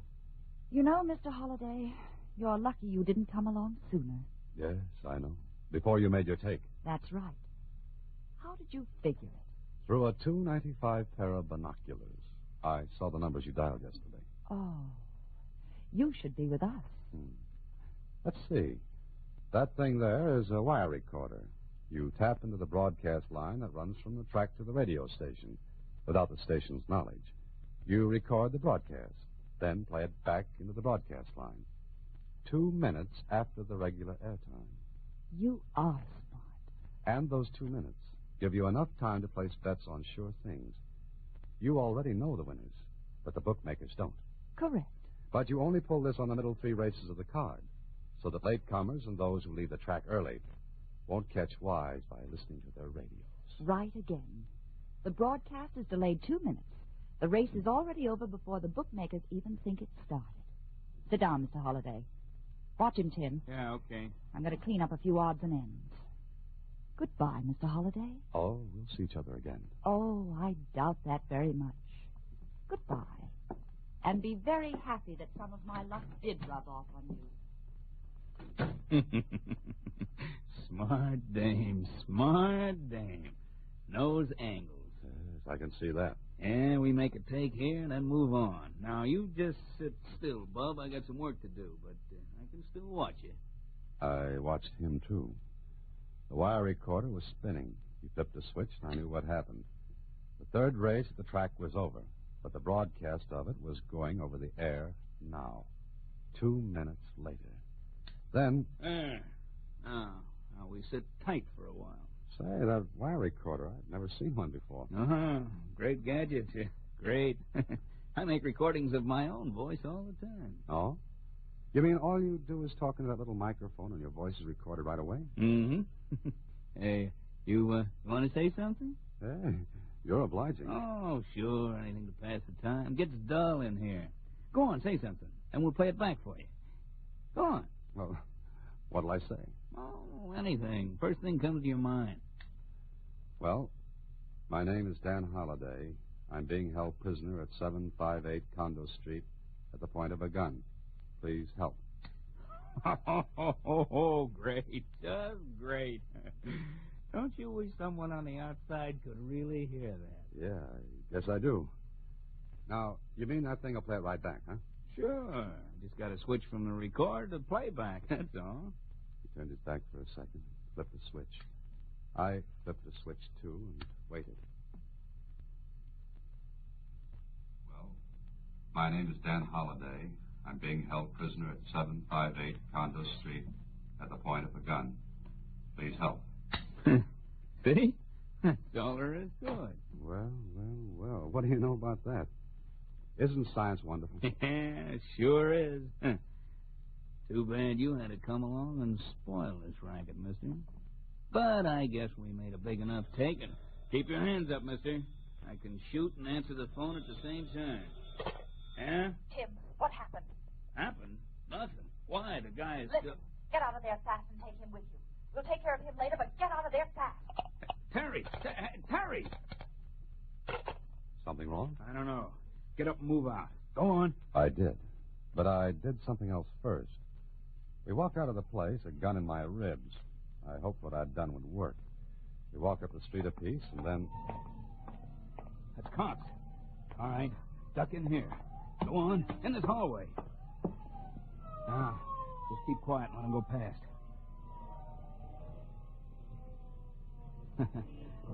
Guess they won't find nobody there, will they? No, I guess not. Well, what now? Well, wait for a minute, and we go. All right. Now get in front of me and stay there. Go on. Drop that gun. What? Better drop it. There's a lot of cops. Okay, don't shoot. Dan Halliday. You all right? Sure, Hendricks. Did you hear my broadcast? Yeah. Your voice cut in right in the middle of the regular broadcast. I don't get it. How'd they find us? How'd they trail us? Oh. Look on your coattail, Tim. You didn't know it, but when we left that room, I hooked the end of the wire from the recorder on your coat. You see, Tim, you were wired for sound.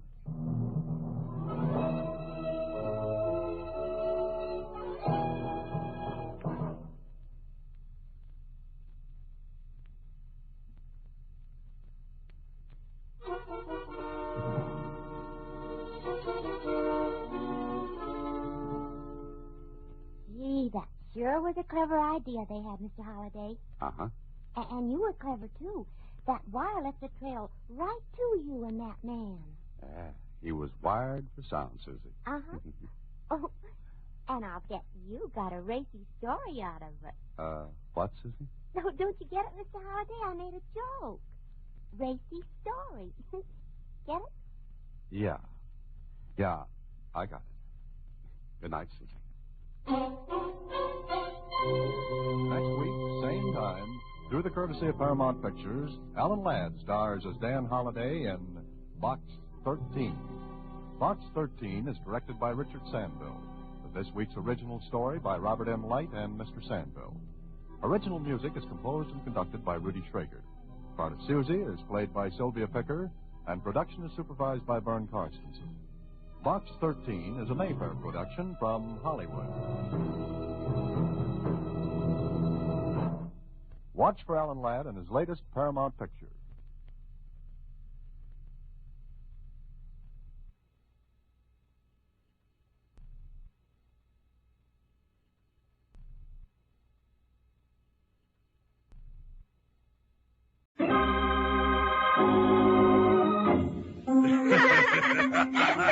Tell us again, Daddy. Tell us again. Oh, no, not again. Please, Daddy, how tall are you? Tell us how tall. I'm 20'5" in my stocking feet. How big are your shoes? What size do you wear? Size 902 in a triple Z. That's our Daddy, the big guy.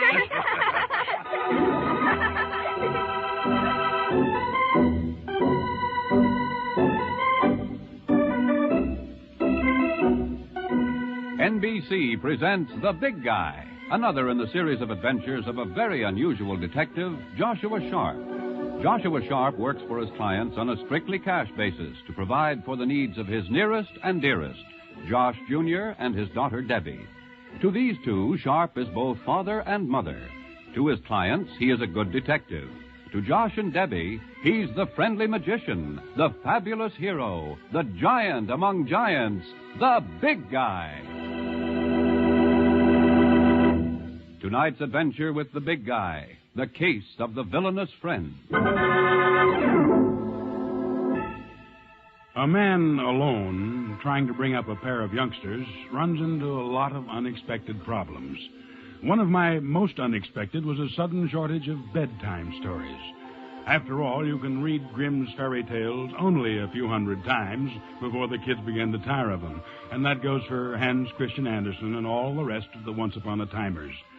Now, I'd reached that point with Josh and Debbie, and they were getting so bored with witches and sleeping beauties that finally, for all our sakes, I tried tapping a new source. I bought a copy of Tales from Shakespeare. It was an immediate hit. In fact, it was too big a hit. That first night, I read The Tempest and Two Gentlemen from Verona, and still they didn't want me to stop. What's the next one, Daddy? Well, we'll let the next one wait, baby. You and Debbie have to go to sleep. But what's the name of it? Just the name of it? It's The Tragedy of Othello. Now, you just close your eyes and... Oh, what about him, Daddy? Yes, Daddy, who was he? Well, he was a man, Josh. Oh, and what was the tragedy? Well, he was married to a woman named Desdemona who loved him very much. Is that a tragedy? No, the tragedy came about because he had a friend named Iago. Yes. And Iago came to Othello and told him that Desdemona didn't love him at all. He said she loved somebody else. He was bad, wasn't he, Daddy? Oh, very. And what happens next? Well, next he... Next, a couple of shrewd articles who are trying to worm another story out of their hard-working father give him a kiss and say good night.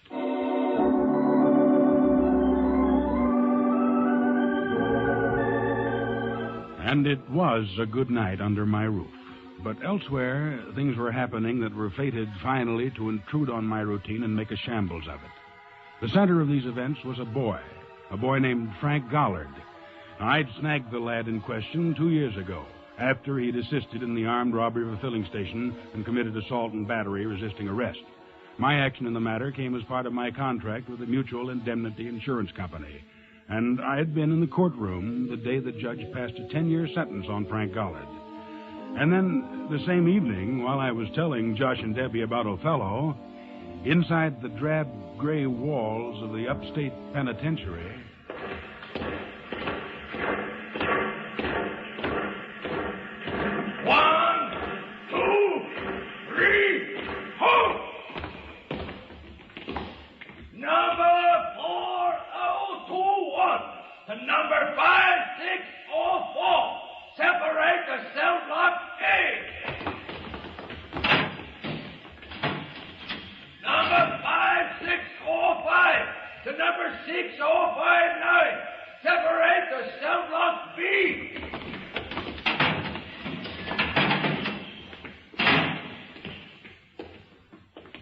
You hit your wife lately, Frank? Yeah, I got a letter from Lila last week. Well, let's turn in, Hap. What do you say? Yeah, sure, kid, in a minute. Lila. Oh, that's a pretty name. Hap? Huh? How come you asked me that? Oh, I heard you tossing around last night. I knew you wasn't sleeping. And I've been thinking about all the guys in this place who got somebody waiting for them and wondering where all them somebodies are tonight. Wondering who she's dancing with and wondering who she's drinking with. Wonder who's kissing. Shut up. Oh, kid. I told you once, Hap. I was only wondering. She's a clean kid. Clean and sweet and straight. Oh, sure. There's a few good wrens in the world. Maybe you got yourself one of them. You couldn't expect me to guess that now, could you, Frank? Man never knows about a thing like that. Man just never knows. Good night, Hap. You ain't sore on me, are you, Frank? I said good night. I don't want you to be sore on me, you hear? You hear me, Frank? Okay, I'm not sore at you. Okay, Hap? Good night, baby.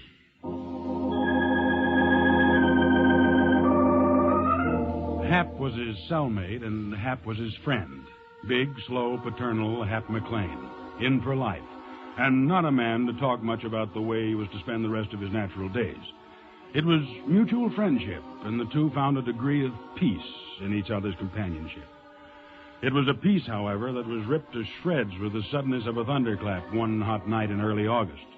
Hap had smuggled a newspaper from the prison library into the cell, and young Gollard was lying on his bunk, turning the pages. Hey, Hap. What's the matter? What's eating you, Frank? Hey, listen to this. What cute lovely whose maid is doing a 10-year stretch for armed robbery is now seeing the town inside out with more than one slick-haired Romeo. Even while I was on trial, she was rocking me. No, kid, take it. She was. While I took the ride to this pile of stinking stone. While I prayed for every night, she was selling me out. Midnight to morning, night after night, all the way down the line. Shut up! Listen to me, will you, Frank? Listen to Hap and ease off, baby. I can't take it, Hap! I can't take it!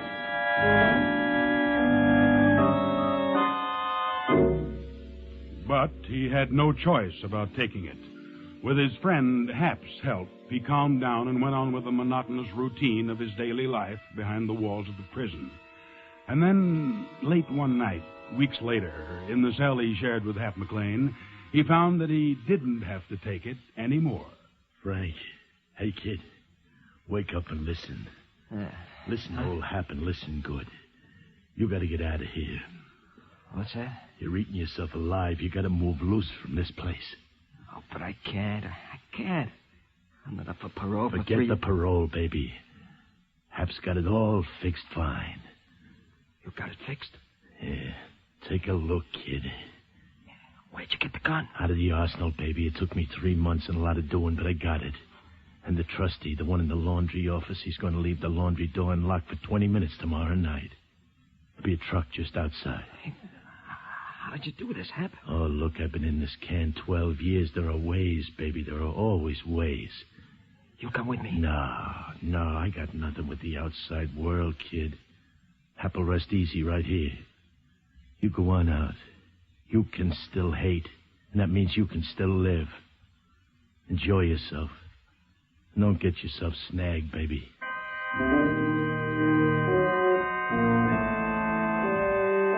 It was at 11 o'clock the next night that the guard changed. 2 minutes before this chosen hour, Hap McLean stood crucial guard for the appearance of any official, and the boy prepared for his venture. Where'll you make for? Her apartment. You figure Lilo'll show? I'll wait till she does. What, and get nabbed off waiting? Forget it. Now, look, I'll get the grapevine and let her know that you're coming and tell her to stand by for you. There it is. 11 o'clock, kid. Okay. Play it cagey now, baby. Hap won't be around. Look out for you. There's no point in saying thank you, Hap. Go on, you punk. I'll brain you.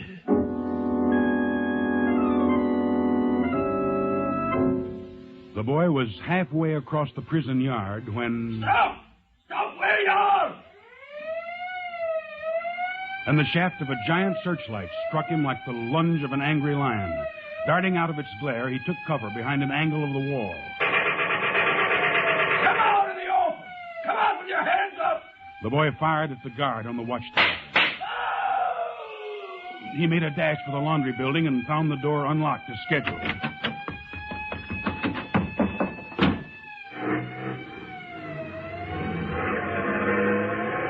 The truck roared along the back roads on the all-night drive to the city, while the state was springing into action to retake Frank Gollard. Retake him, dead or alive. Next morning, when I walked into my place of business, my own personal private eye, Risky Skinner, was waiting for me, as usual. But today, Risky wasn't alone. A young city cop, Tom Saunders by name, had dropped in to tell me about the Gollard escape. He was little more than a rookie, this cop. Green, but enterprising. So, knowing you were the man who put the finger on him in the first place 2 years ago, Sharp, it occurred to a few of the boys at precinct headquarters that you might have ideas about retaking Frank Gollard. They figure you dig up a few angles about the punk that could be maybe useful, Commander. Well, I'll be glad to do all I can. Tell me, how much action is underway now? Well, the state's being dragged from end to end. Even the Coast Guard's been alerted on this one. Any results yet? So far, we've drawn a goose egg. Just a second. Yeah. Sharp speaking. This is Lila Goddard, Mr. Sharp. What? Frank Gollard's wife. Where are you? I'm not calling from home, Mr. Sharp. I'm afraid to go there. Why? I'll tell you why. I got a call last night from the grapevine at Goldville Prison. Yeah? Frank is on his way to my place. On the way to his own home? Hello. Hello, Mrs. Gollard. Mrs. Gollard. Hello. Hello.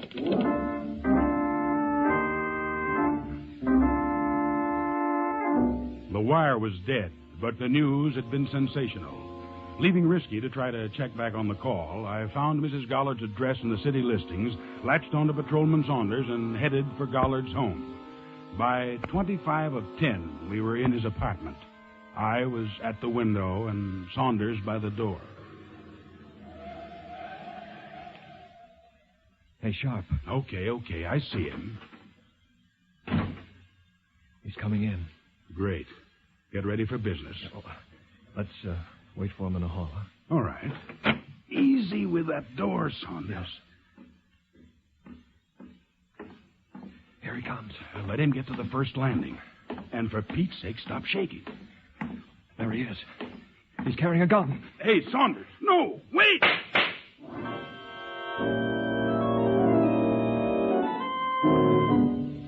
But I was too late.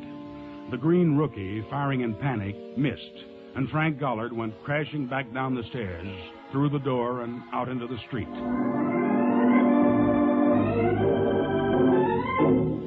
I didn't have to be told that once loose, Gollard would head for his wife. After all, Lila had tipped me off, and he probably knew that she was the only person on Earth who had been wise to his whereabouts. The immediate deal, therefore, was to contact her without delay. It was just about this time there came a knock on the door of Warden Jameson's office at the state penitentiary, and a cell block guard by the name of Spears walked in with the announcement that somebody wanted to talk to the warden. Who is it, Spears? It's prisoner from cell block A. He yammered till I went to see what was wrong. Yes, Spears? Well, then he told me he could retake Gollard for us, nothing flat. And I can, Warden. Honest, so help me now. I'm not kidding. I know exactly what I'm talking I told you to wait outside. All right, Spears. All right, I'll talk to him. Okay, Warden. You say you can recapture Frank Gollard? And be back before morning. Who are you? Number 5002. I mean your name. Oh, my name is Hap McLean. I presume, McLean, that you can only perform this remarkable feat if you allow to be left out of the prison alone. Who wants alone? Send Spears with me with a gun, a dozen guns. Who cares? Now, look, I'm only trying to do the right thing here, Mr. Warden. That's all I'm interested in. I see. All right. We'll send Spears with you. And you won't regret it, I'll tell you what. I'm telling you something, McLean. If you succeed in this mission, I'll see what can be done to secure you a full and complete pardon. No, you mean it? Don't you think you deserve it? Well, I guess I did figure something like that. Yeah, I imagined you did, McLean. Spears. Yes, sir. You'll take McLean into the city. And let him do exactly as he thinks best.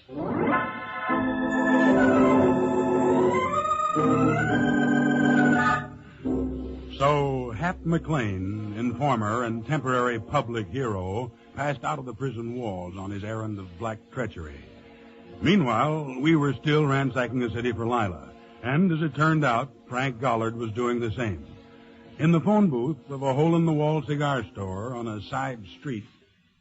She must be at that summer cottage at Riverview. Yeah, that's it. That's probably where she's hiding out. Number, please. Give me Riverview 534. Riverview 534. Thank you, sir. Hello? Is this you, Lila? Oh, Frank. How are you, Frank, honey? I'm fine. What's happening, Frank? I'm looking for you, Lila. Oh, honey, I just turned on the radio and heard the news. I just woke up. I'd been asleep. Why did you go up to Riverview to sleep, Lila? What's the matter, Frank? Matter? Nothing. I just wanted to see you. Where are you? I'll come right into the city. Stay where you are. I'll come to you. All right, sweetheart. You remember how to get here? Yeah, I remember. You, alone, Lila? Yes. A girlfriend was staying with me up until last night, but she had to get back to town. Oh, honey, I wish we could be together. I wish we never had to leave here. Stay where you are till I get there, baby. Maybe you never will.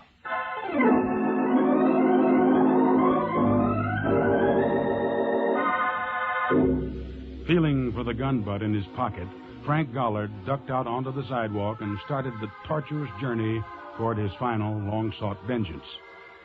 Later in the afternoon, back at the office, Saunders and I were checking the short-wave reports. You know, it baffles me a little, Sharp. What does? Gollard's wife turning him in. Why? She's a gunman's doll, isn't she? No, not quite. Anyway, she's not running true to form. Why not? A word around has been that she's almost arranged for his parole. Strange, huh? Yeah, very. Commander. Yeah, Risky? Well, a little luck at last. Well, that we can use. I think I found out where Mrs. Gollard phoned you from. Yeah? But I'm afraid it won't help any. It seems she rang up from a phone booth. Phone booth, huh? Where? In a place called Banner's Tavern over on Tyne Street, near the river. You know it? I said, do you know it, Commander? Huh?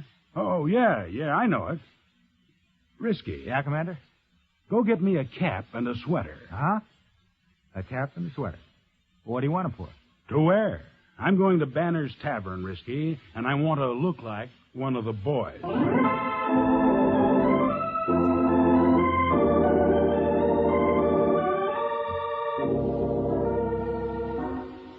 Banner's Banner's Tavern at the foot of a wharf on the river had never been what might be called a pride to the community, and tonight was no exception.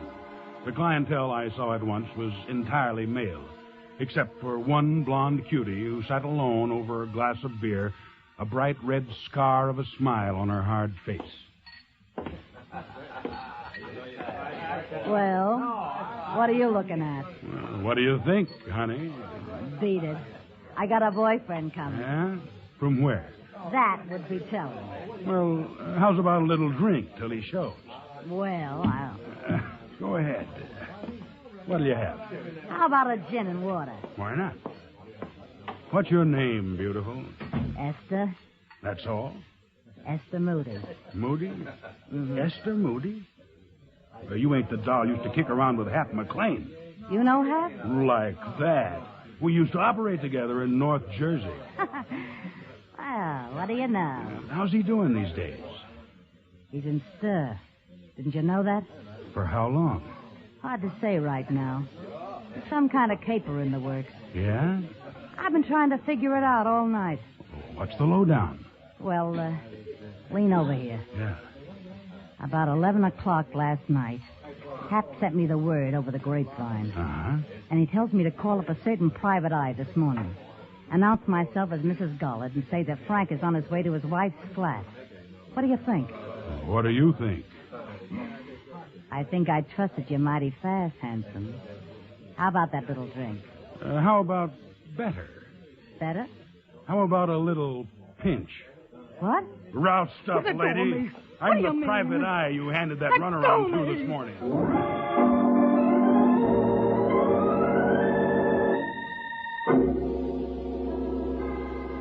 I got her to headquarters, not, however, without a set of fingernail marks down my cheek, and walked in on a bit of exciting news. It seemed the postal clerk at a place called Riverview had phoned in giving Lila Gollard's whereabouts. The address, 21 Canton Lane, at which street number Frank Gollard had just arrived. Oh, Frank. You sounded so strange over the phone. I don't understand. What have I done? You really want me to tell you, Lila? You called the cops and told them where they could pick me up. I did, Frank? Yeah, you. Frank, how could I? I didn't even know you'd broken out. McLean got word to you at the apartment last night and told you where I'd be. But I wasn't there. I wasn't even there. Ah, that's an easy out. You turn me in and then you run for the tall timber. Frank, do you honestly believe I'd do that? I know you did it, you hypocritical swine. Oh, darling. Darling.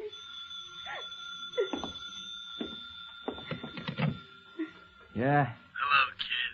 Hap. I lambed out myself, kid. I figured you needed somebody to look after you. You done business yet? Yeah, not all of it. But I'm right here at home base. Yeah, so I figured. Hap, Yeah, baby. you contacted my wife last night, didn't you? Well, sure. Sure thing. Why do you ask? I won't ask again. I gotta hang up now. Well, just a second, Frank. Look, I'm in the alley behind Banner's Tavern on the side by the river. You know where that is? Yeah, sure. Well, then beat it down to see me as soon as you can. I got a pal along who's going to see you safe out of the States on a strictly credit basis. Okay? Yeah, thanks. Thanks a million. I'll see you, pal. You cheap, lying, rotten, deceitful tramp. Oh, no. No, Frank, no. Not a gun. Shut up! This is beyond begging and no place for talk. If you got prayers to say them. There won't be any time later. I won't need time for prayers, Frank. I'd die before I hurt you. I don't mind losing my life, Frank. All I regret is I'll never see you again. Never.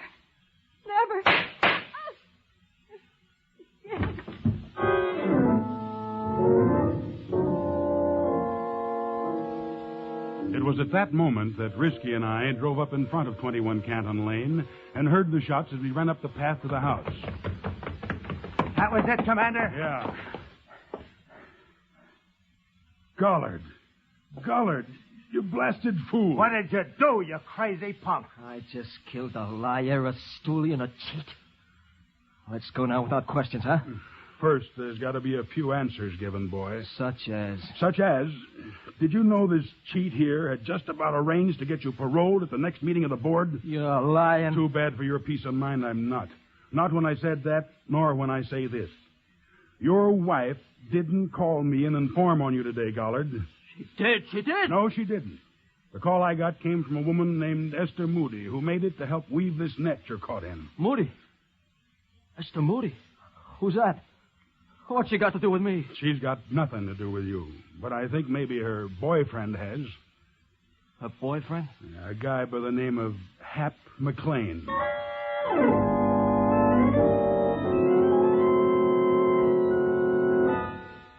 For a moment, he stared at me like a wounded animal, and then his eyes closed slowly. He shook his head wearily, as if to come out of a sick dizziness, and neither Risky nor I caught the movement of his hand as he blasted the globe dangling from the ceiling, plunging us into blind blackness as he crashed out through the window.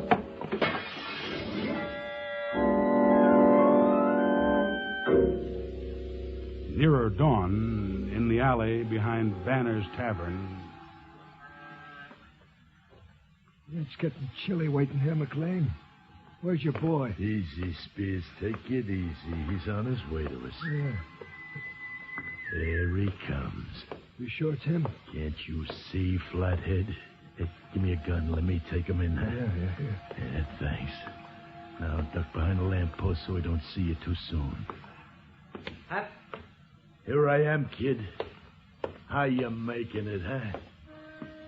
I killed her, Hap. Yeah, sure. That's what you had to do. Come on. We'll go in Banner's and have a few snorts. That'll set you up right, eh? Hey, Hap.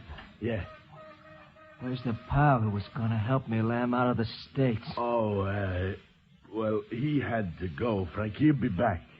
Figured he was back now. That's him behind the lamppost, ain't it, Hap? I gotta get him, too. Kid. Kid, how much blood do you want on your hands, baby? Just a little more. Just a little more, you greasy, crummy stool pigeon.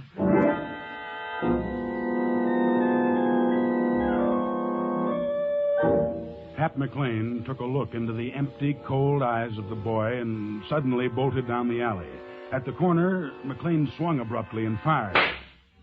The bullet hit, and he waited for Frank Gollard to go down, but he waited in vain. The boy came toward him, head lowered, staggering.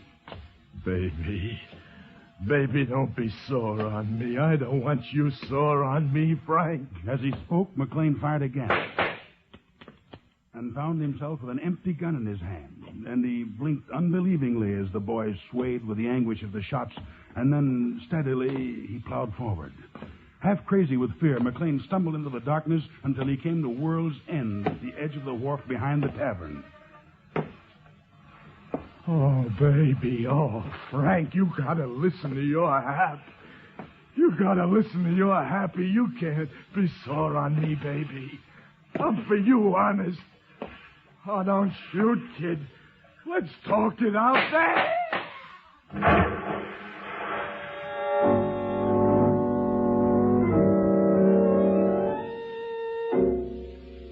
Frank Gollard, looking like a child asleep, was dead, stretched out on the rotten planking of the wharf when we found him.